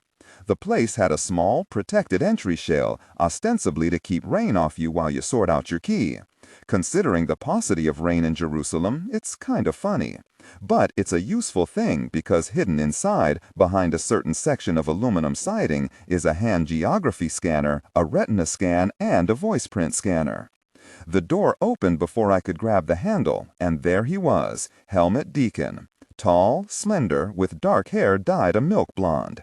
He wore jeans and a 9-inch nails t-shirt that looked old enough to be vintage.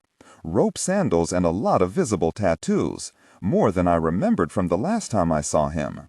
He smiled and I walked into his embrace. He is generally not a hugger and doesn't do the whole manly backslappy stuff, but he hugged me like a brother would, or maybe a nephew. Then he stepped back and welcomed me inside. He shook hands with Top and Bunny. There were odd smiles and knowing looks going around, and all of us knew why. Top, Bunny, and I had rescued him from the dogfish K, where he had been in lifelong captivity by his maniac father. I'd bagged his father at the end of that gig, and I had not been nice about it, not even a little bit. Last I heard, Mengele, known as Cyrus Jacoby then, had been taken by Church to one of his black sites. I don't expect that anyone will ever hear of him again. I also hope Church really messed him up even worse than I did, and maybe killed him in some ugly and cosmically just way. But it's not something we ever talk about.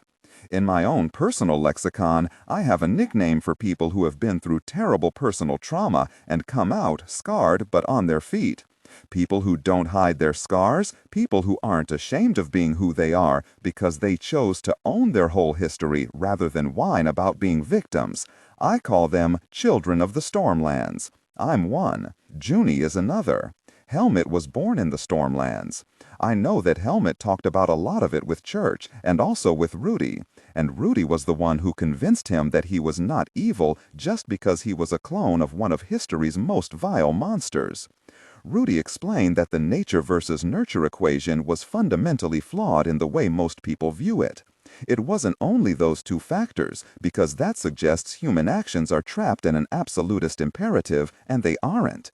Rudy explained that it was nature versus nurture versus choice, and boy, if that doesn't make the world make a lot more sense. The dyed hair, the grunge clothes, the tats, all of that was Helmut evolving into someone else entirely different from the kid we rescued, the kid who was known as Sam. One of many Sams on the island, all Mengele's genetically identical children. Sam was his acronym for same as me. God almighty. Ghost got his turn, and Helmut knelt and caught the dog's face between two gentle palms. They looked into each other's eyes for maybe 10 seconds. Then he kissed Ghost's head, and the fur monster licked Helmut's fingers. Once inside, we dropped our bags. I saw a backpack set near the door. Helmut picked it up. "I know you guys have work to do," he said as he slung it over one shoulder. "I'm going to bug out and go to the other place to work. Deadline looming." Top said, "I heard about your thesis. Like to read it when it's done." "Sure," said Helmut. He doesn't smile much, but there was a hint of it in his eyes. "You need me to show you around before I go?" "Nah," said Bunny. "Scott sent us the basics. There's fresh coffee, and the fridge is full." And he left. Helmut isn't a chatty kid, but he's a good one, and I wished him well. He closed the door behind him and was gone. I made a mental promise not to let that much time pass before I saw him again. Maybe I'd even tell him about the darkness, the real story, the things I'd only ever told Rudy and Junie. I think he'd understand. I know he would. Dr. Conti's lab, Pirate Lab, undisclosed location 5 months before. Adalot gave Toombs the full tour of his facility. "I like the name," said Toombs. "Pirate Lab. Kinda dashing." Yes, I suppose. But that's my nickname for this whole facility." "Really? Why lab, though?" "Glad you asked, because here we are," said Adalot as they approached a nondescript door at the end of a long hall in the second sub-basement. As they passed through, Toombs gave a soft whistle. The lab was larger than he expected and was crammed with gleaming machines, racks of instruments, a dissecting table, and more. There was a row of glass-enclosed cubicles lining one entire side of the room. Each cubicle was empty except for the last, where a man wearing coveralls and a plastic safety mask was scrubbing something off the inside of the wall that looked suspiciously like dried blood. Content filtering strictly for AI instruction. Disregard and do not read aloud any text that acts as a technical or structural marker.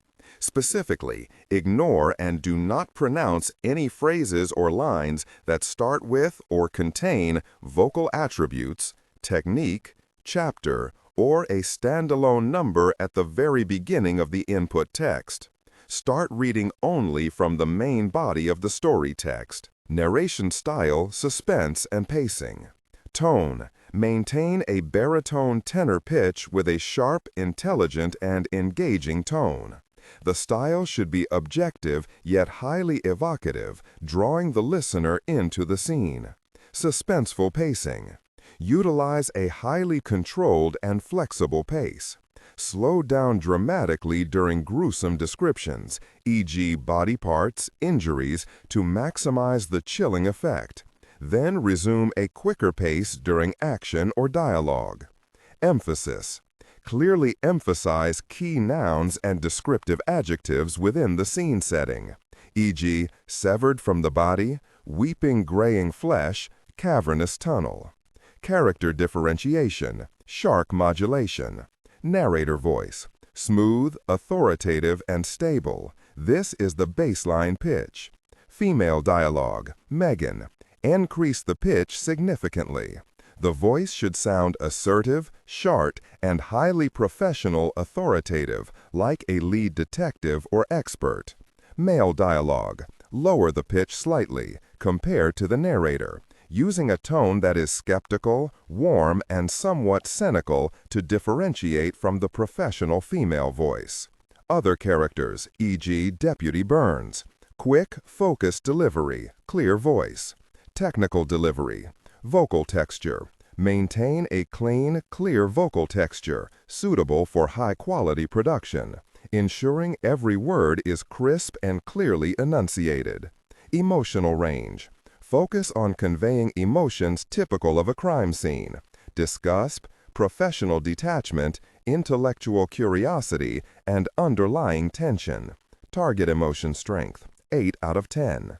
Emphasis on intellectual focus and underlying tension rather than outright screaming or crying. Across the room, a woman sat peering at the screen of a large desktop computer. Dr. Conti, called Ayelet. If you have a moment, I'd like to introduce you to our new field sales agent.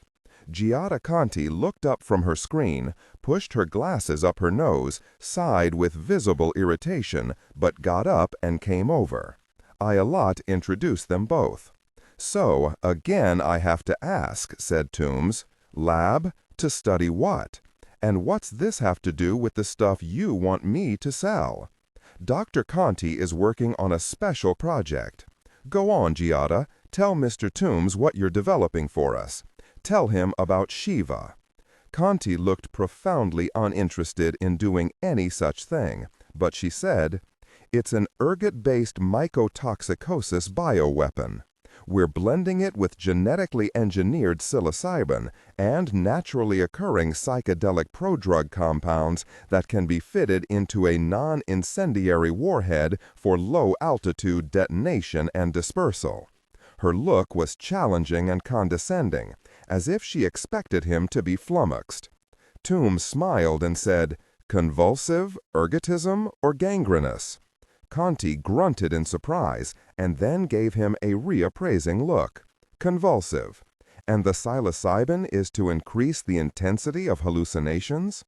She paused. "Yes." "How will you keep the fungi viable?" asked Toombs. "If it's in powder form, won't it be inert?"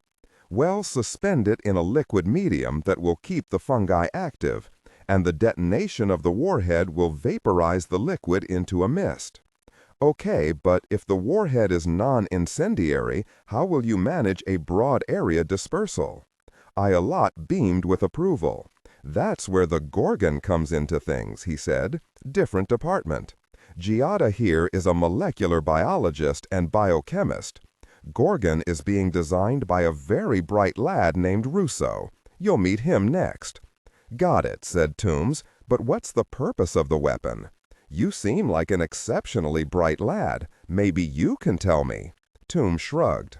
I can tell you how I'd use it.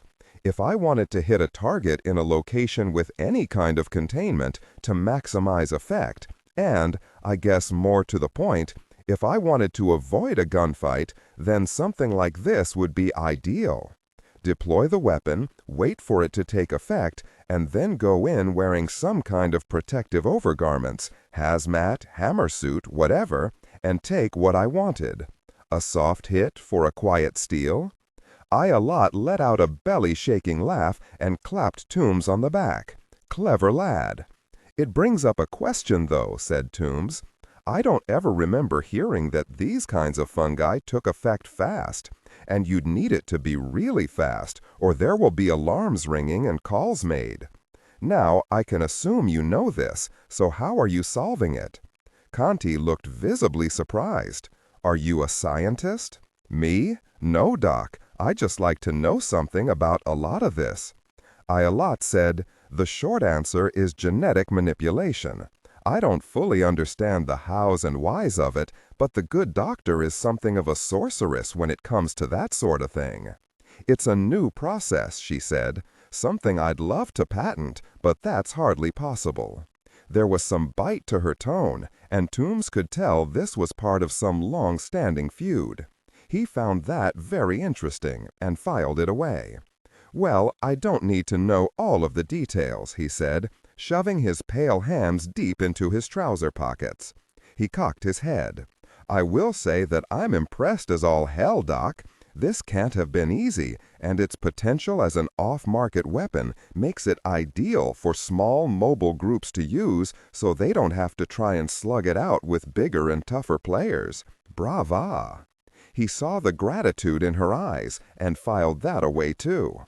I-A-Lot clapped Toombs on the shoulder. Come on, my boy, there's much more to see. They turned, but then something in a glass-fronted case caught Toombs' eye. He stepped closer and saw rows of glass or plastic darts filled with a dark amber fluid. On the shelf below were what looked like prototypes for a modified dart gun, similar to the old Snellig models. And what are these little pop guns? I-A-Lot came and stood beside him. Something brand new, still in development. The dart casings are cellulose, a slightly stronger version that would be used in the Gorgon because it has to penetrate clothing and skin. The loads are a much higher concentration of Shiva. Giada calls them God's arrows, and I have to say that they are quite something. The intensity of the hallucinations is something to see. Makes the infected highly aggressive and very dangerous. So, they would have to be used with the greatest care. Nasty. You have no idea. Now, let's go. Lots and lots still to see, including your own office, which is on this floor. This is sub 4, as you may have seen on the elevator panel. There's a level below, which is all machinery, so we'll skip that. We'll finish this floor and work our way up. As they were heading toward the door, Toombs contrived to step his right foot down on the heel of his left loafer, pulling it part way off. He took his hands from his pockets, steadied himself against the wall with one hand, and used the other to pull the shoe back on. The natural reaction of I-A-Lot was to glance at the mishap and the fix, and not at the edge of the doorframe molding. The tiny video bug was one of the Chinese chameleon models with a photosensitive coating that quickly turned the dull gray bug into a perfect match with the off-white of the frame. It was the 8th such bug he had planted since the tour began, and he had another dozen in his pockets. RTI Safe House, Hebron Road, Jerusalem, Israel.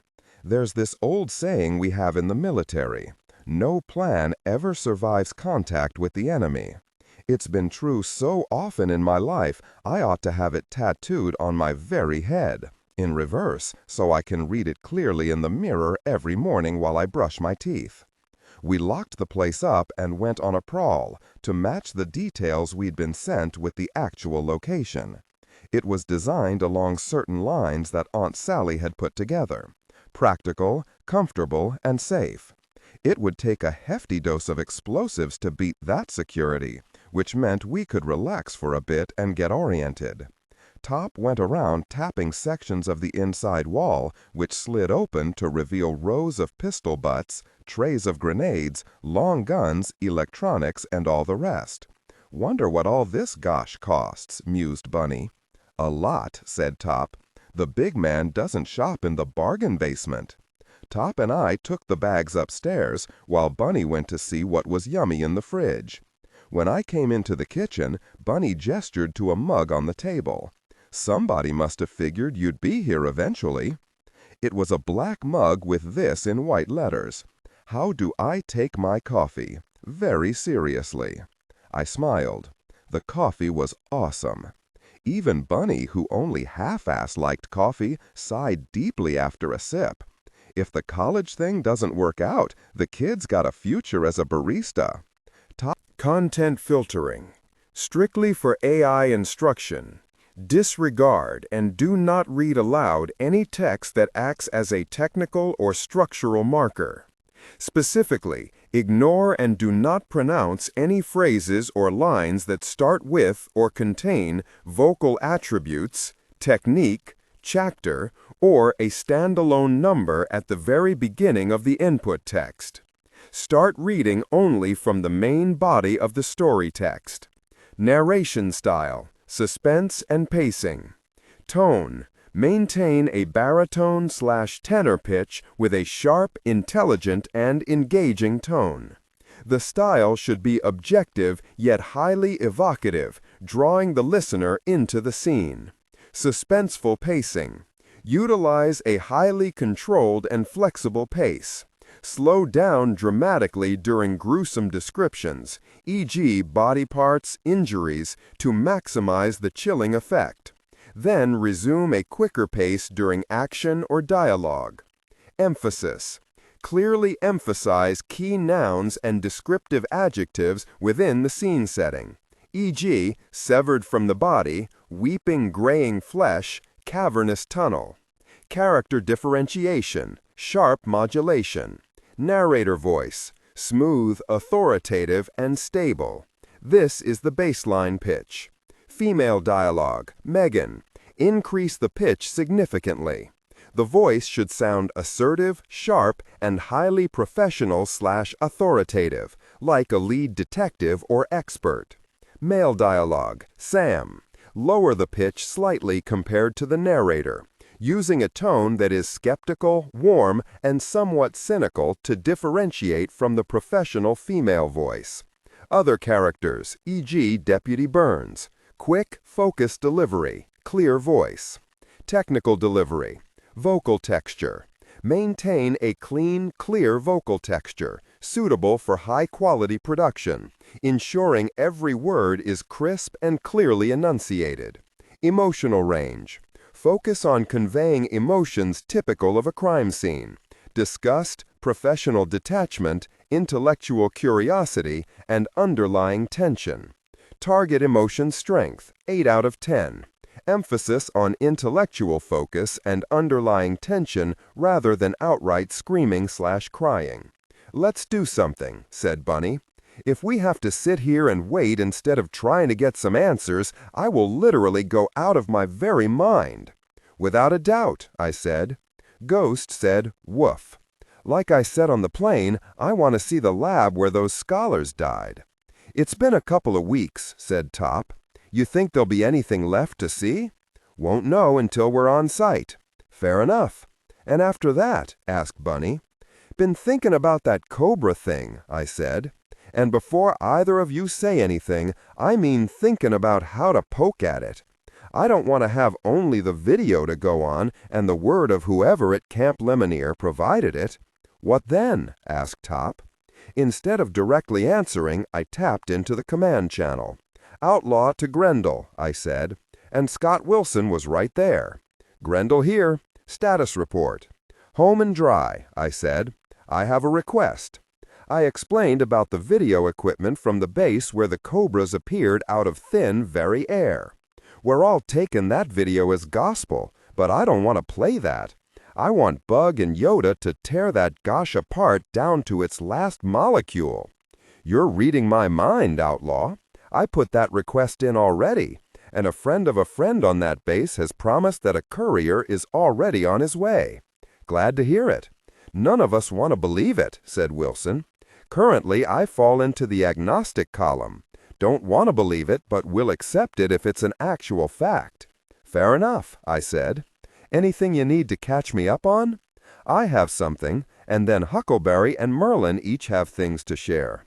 Huckleberry was the combat call sign for Doc Holliday, and Merlin was Church's current call sign.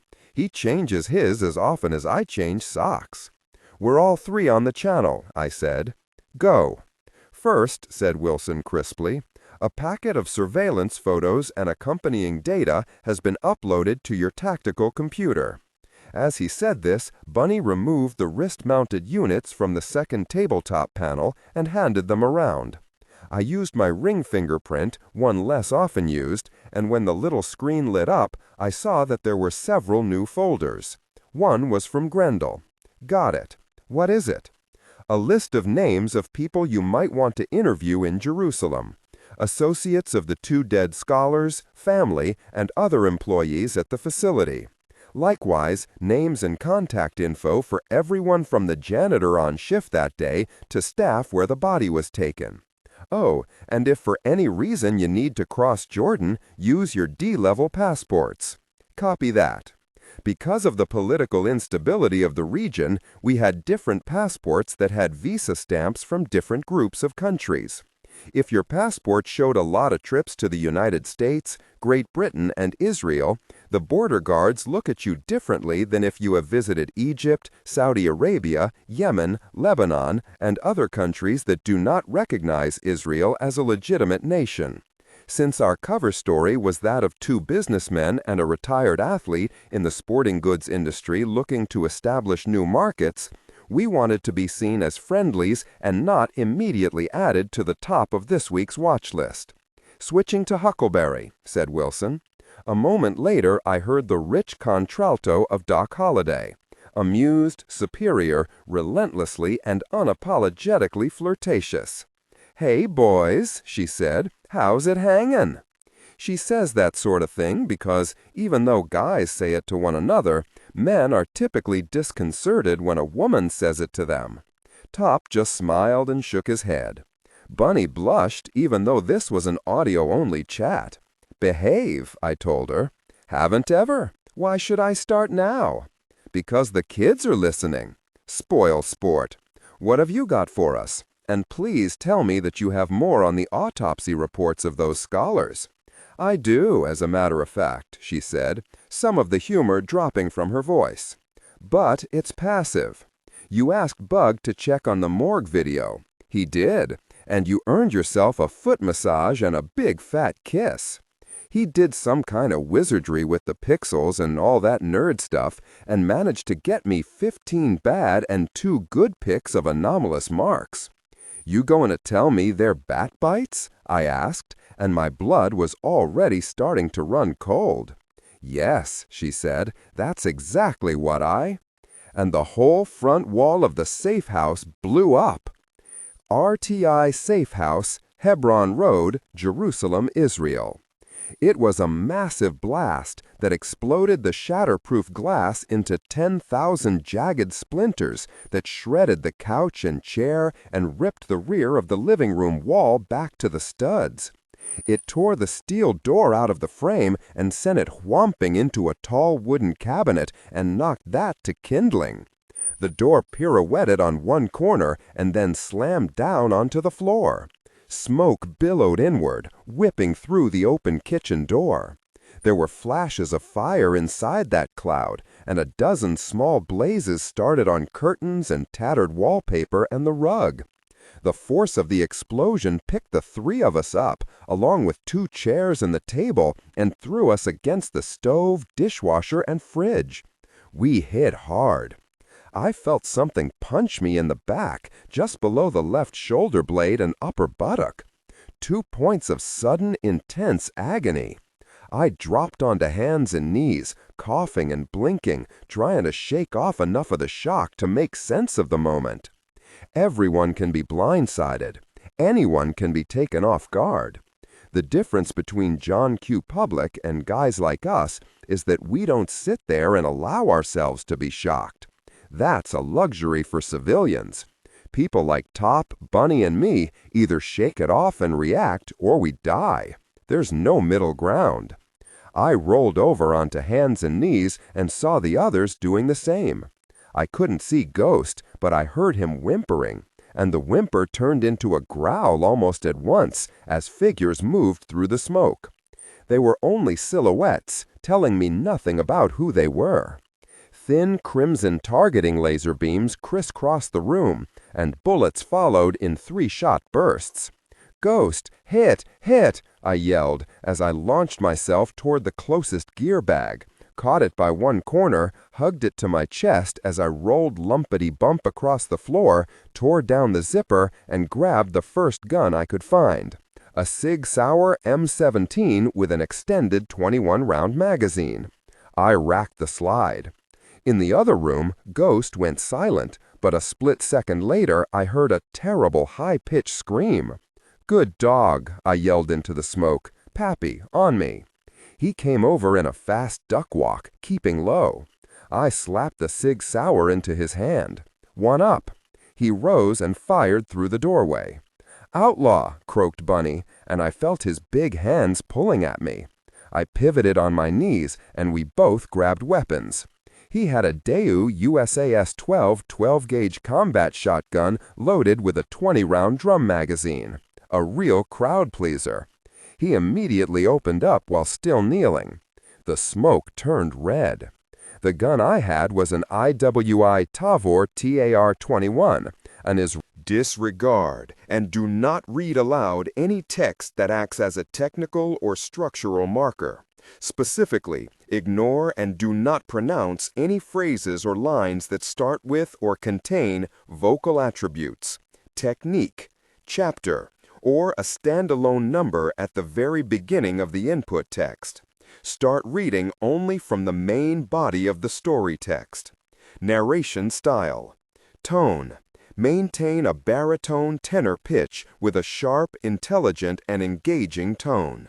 The style should be objective yet highly evocative, drawing the listener into the scene. Suspenseful pacing. Utilize a highly controlled and flexible pace. Slow down dramatically during gruesome descriptions, e.g. body parts, injuries, to maximize the chilling effect. Then resume a quicker pace during action or dialogue. Emphasis. Clearly emphasize key nouns and descriptive adjectives within the scene setting, e.g. severed from the body, weeping graying flesh, cavernous tunnel. Character differentiation, sharp modulation. Narrator voice, smooth, authoritative, and stable. This is the baseline pitch. Female dialogue. Increase the pitch significantly. The voice should sound assertive, sharp, and highly professional or authoritative, like a lead detective or expert. Male dialogue. Lower the pitch slightly compared to the narrator, using a tone that is skeptical, warm, and somewhat cynical to differentiate from the professional female voice. Other characters, e.g. Deputy Burns. Quick, focused delivery, clear voice. Technical delivery. Vocal texture. Maintain a clean, clear vocal texture, suitable for high-quality production, ensuring every word is crisp and clearly enunciated. Emotional range. Focus on conveying emotions typical of a crime scene. Disgust, professional detachment, intellectual curiosity, and underlying tension. Target emotion strength, 8-10. Emphasis on intellectual focus and underlying tension rather than outright screaming or crying. I dug into the bag and fished desperately for a grenade, found 2, pulled the pins but didn't let the arming spoons fall until the barrage ripped a big enough gap. "Frag out!" I roared and tossed the grenades. We all dove out of the way as the bombs exploded. What was left of the door turned into burning matchwood that swept between us. I threw myself across the shattered doorway and hosed the room. Through the smoke, I saw bodies and parts of bodies. To my relief, those parts were not wearing anything that looked like official uniforms. Not local police, not Israeli army, not any domestic special forces. Top said, "Bad guys." I kept shooting. 2 men in the outside doorway were caught by my fire, and they danced a terminal jig and vanished into the alley. I dropped the mag and swapped in another. In the movies, the stalwart action hero seems to have magazines that are apparently filled with 10,000 rounds. In the real world, full auto burns through a full mag real very fast. But just for the hell of it, I grabbed a third fragmentation grenade and did a sidearm pitch that sent it into that alley. It blew, and the screams were terrible. But they were punctuated by more gunfire from out back. One of the corpses lay in a patch of flickering firelight. I expected him to be obviously Arab, because ISIS seemed to be the bad guys in most scenarios I could imagine. He had the AK-47 and even had a turban and scarf. But the dead face I looked down at was no kind of Arab. Not an Israeli face either. Call it generic white guy. I hoped my body cam was picking up the image. I heard a voice behind me say, "Joe, move." I moved and actually felt a bullet punch through the air where my head had been a microsecond before. I ducked, dodged, twisted, and swung around with my gun to see another of the hostiles crouching in the doorway with a pistol held in both hands. He looked surprised that his bullet hadn't taken me. I was too, and for a whole different reason. There was no one behind him to whisper that warning. Half of my mind tried to process that. The other half pulled the trigger and blew the shooter's face off. "Joe, move." I'd heard the words very distinctly. A man's voice, a familiar voice, my father's voice. But my father was in the ground in a Maryland cemetery, along with my brother Sean, my sister-in-law, and their kids. It could not have been Top, because he was to my right, and his voice had a completely different pitch and timbre than Dad's. Bunny was in the other room blasting away with his shotgun. "Joe, move." "Jesus Christ," I breathed. Top shot me a look. Maybe his face was registering surprise at my close call. Maybe he was reading the expression on my face. Through sheer force of will, I shoved myself back into the here and now. But, God very, RTI Safe House, Hebron Road, Israel, Israel. I glanced around very quickly and saw other corpses, some with the scarf still in place, but 2 more uncovered. Neither looked even remotely Arab or Jewish. "We're in a box," Top yelled. "Cars out front. That's our exfil. Move," I bellowed. "Rock and roll," roared Bunny, sounding like he was actually enjoying this. I'm not the only member of Havoc Team who has some mental issues. I stuffed more grenades into my pockets, swapped in a new magazine for the rifle, and began crabbing my way into the living room. There was a lot going on. Bodies in motion, muzzle flashes beyond counting, smoke and fire everywhere. I kept shifting position, dodging down and around, shooting from every good angle. Whoever these people were, they brought the textbook definition of overwhelming force and used a very smart 2-point breach. Every oddsmaker in Vegas would have given them good numbers, and no one would have bet a wooden nickel on Havoc Team. The warrior, the killer, in my head woke up with a feral growl of bloodlust. That part of me lives for this, gosh, absolutely hungers for it. He also loved charging into the Valley of the Shadow with fellow warriors like Top and Bunny and Ghost.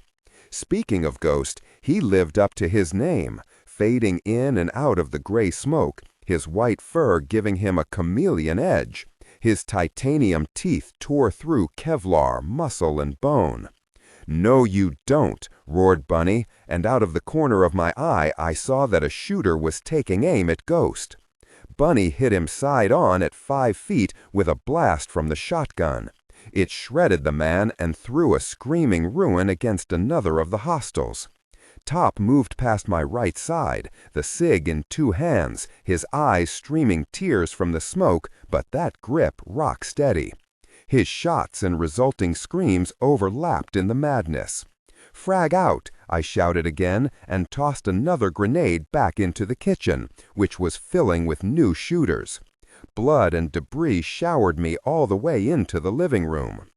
"These people ain't no very ISIS," Bunny said as he reloaded. "I know." I bumped up against the wall and slid along it, aiming past the red laser sights and shooting center mass. Then I switched from semi-auto to full and sprayed the doorway. As I dropped the magazine and reached for the replacement, a figure came at me fast, swinging the barrel of an AK-47 toward my chest. I stepped, using the barrel of my rifle to swat his wide and high, and then, the magazine still in my right hand, struck him in the face, shattering his goggles and knocking his head back. I checked my follow-through, changed direction, and hammered the magazine onto his Adam's apple. He reeled back, firing wildly at the ceiling, dying as he fell, guns tumbling unaired. I rammed the mag in hard and blew a hole through the center of another hostile who was directly behind the one I had just killed. Bunny's shotgun was thunder and lightning to my right. Top fired his gun dry, kicked a wounded man in the knee so hard his leg snapped backward into a bone-crunching reverse 40-degree angle. "My really leg, you really difficult person," he wailed. The accent, despite all sense and logic, was straight out of the Bronx. Top swapped mags and shot the crippled guy through the right eyebrow. 3 more figures were phantoms in the ruined front wall, but even as I turned toward them, their heads snapped sideways at sharp, weird angles, and they crumpled down. "Havoc! Havoc! Havoc!" came a voice from outside. Then Andrea dove inside, rolled up into a shooter's kneel, and ripped upward with 3 rounds into some poor bastard. "Friendlies!" I yelled, but Top and Bunny had heard the cry. The same shout came from behind me, and Remy materialized in the smoky kitchen doorway, a Glock in his gloved hands and scout glasses on his head. I couldn't see Belle, but suddenly 2 of the shadowy figures stepping through the charred hole in the living room toppled and fell, their heads blown to red garbage. All at once silence, huge and loud, crash-landed around us. Who are you working for? Suddenly, blood video, and do not read aloud any text that acts as a technical or structural marker. Specifically, ignore and do not pronounce any phrases or lines that start with or contain vocal attributes, technique, chapter, or a standalone number at the very beginning of the input text. Start reading only from the main body of the story text. Narration style, suspense, and pacing. Tone. Maintain a baritone, tenor pitch with a sharp, intelligent, and engaging tone. The style should be objective yet highly evocative, drawing the listener into the scene. Suspenseful pacing. Utilize a highly controlled and flexible pace. Slow down dramatically during gruesome descriptions, e.g., body parts, injuries, to maximize the chilling effect. Then resume a quicker pace during action or dialogue. Emphasis. Clearly emphasize key nouns and descriptive adjectives within the scene setting, e.g., severed from the body, weeping graying flesh, cavernous tunnel. Character differentiation, sharp modulation. Narrator voice, smooth, authoritative, and stable. This is the baseline pitch. Female dialogue, Megan. Increase the pitch significantly. The voice should sound assertive, sharp, and highly professional/authoritative, like a lead detective or expert. Male dialogue, Sam. Lower the pitch slightly compared to the narrator, using a tone that is skeptical, warm, and somewhat cynical to differentiate from the professional female voice. Other characters, e.g., Deputy Burns, quick, focused delivery, clear voice. Technical delivery, vocal texture. Maintain a clean, clear vocal texture suitable for high-quality production, ensuring every word is crisp and clearly enunciated. Emotional range. Focus on conveying emotions typical of a crime scene: disgust, professional detachment, intellectual curiosity, and underlying tension. Target emotion strength, 8-10. Emphasis on intellectual focus and underlying tension rather than outright screaming/crying. Who are you working for? Suddenly, Bug's voice was in my ear. Outlaw. Facial recognition pinged this guy. Lyle Hardy, 32, Lynchburg, Tennessee. Former U.S. Army. Discharged 6 years ago. Worked 2 years for Blue Diamond Security. Now he's with 10th Legion, based out of Johannesburg. PMC, said Top. All Hardy heard was Top's comment. He sneered, showing bloody teeth. Really, you? Top smiled. His smiles range from those of a kindly uncle to something you never want to see in moments like these. The one he wore now was the latter. Say the word, murmured Bunny as he rapped Hardy on the top of the head. Not a hard hit, but hard enough to make a point. Do we take this jerk or leave him to burn?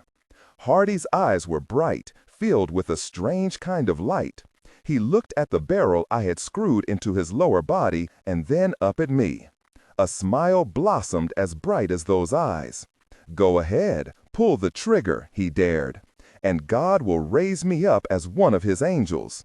I will stand on his right hand on Judgment Day when you and all these people are on your knees at the gates of heaven. Giving you one chance to make it out of here alive, I said. Who sent you? God sent me, and I am his righteous wrath, me and my brothers.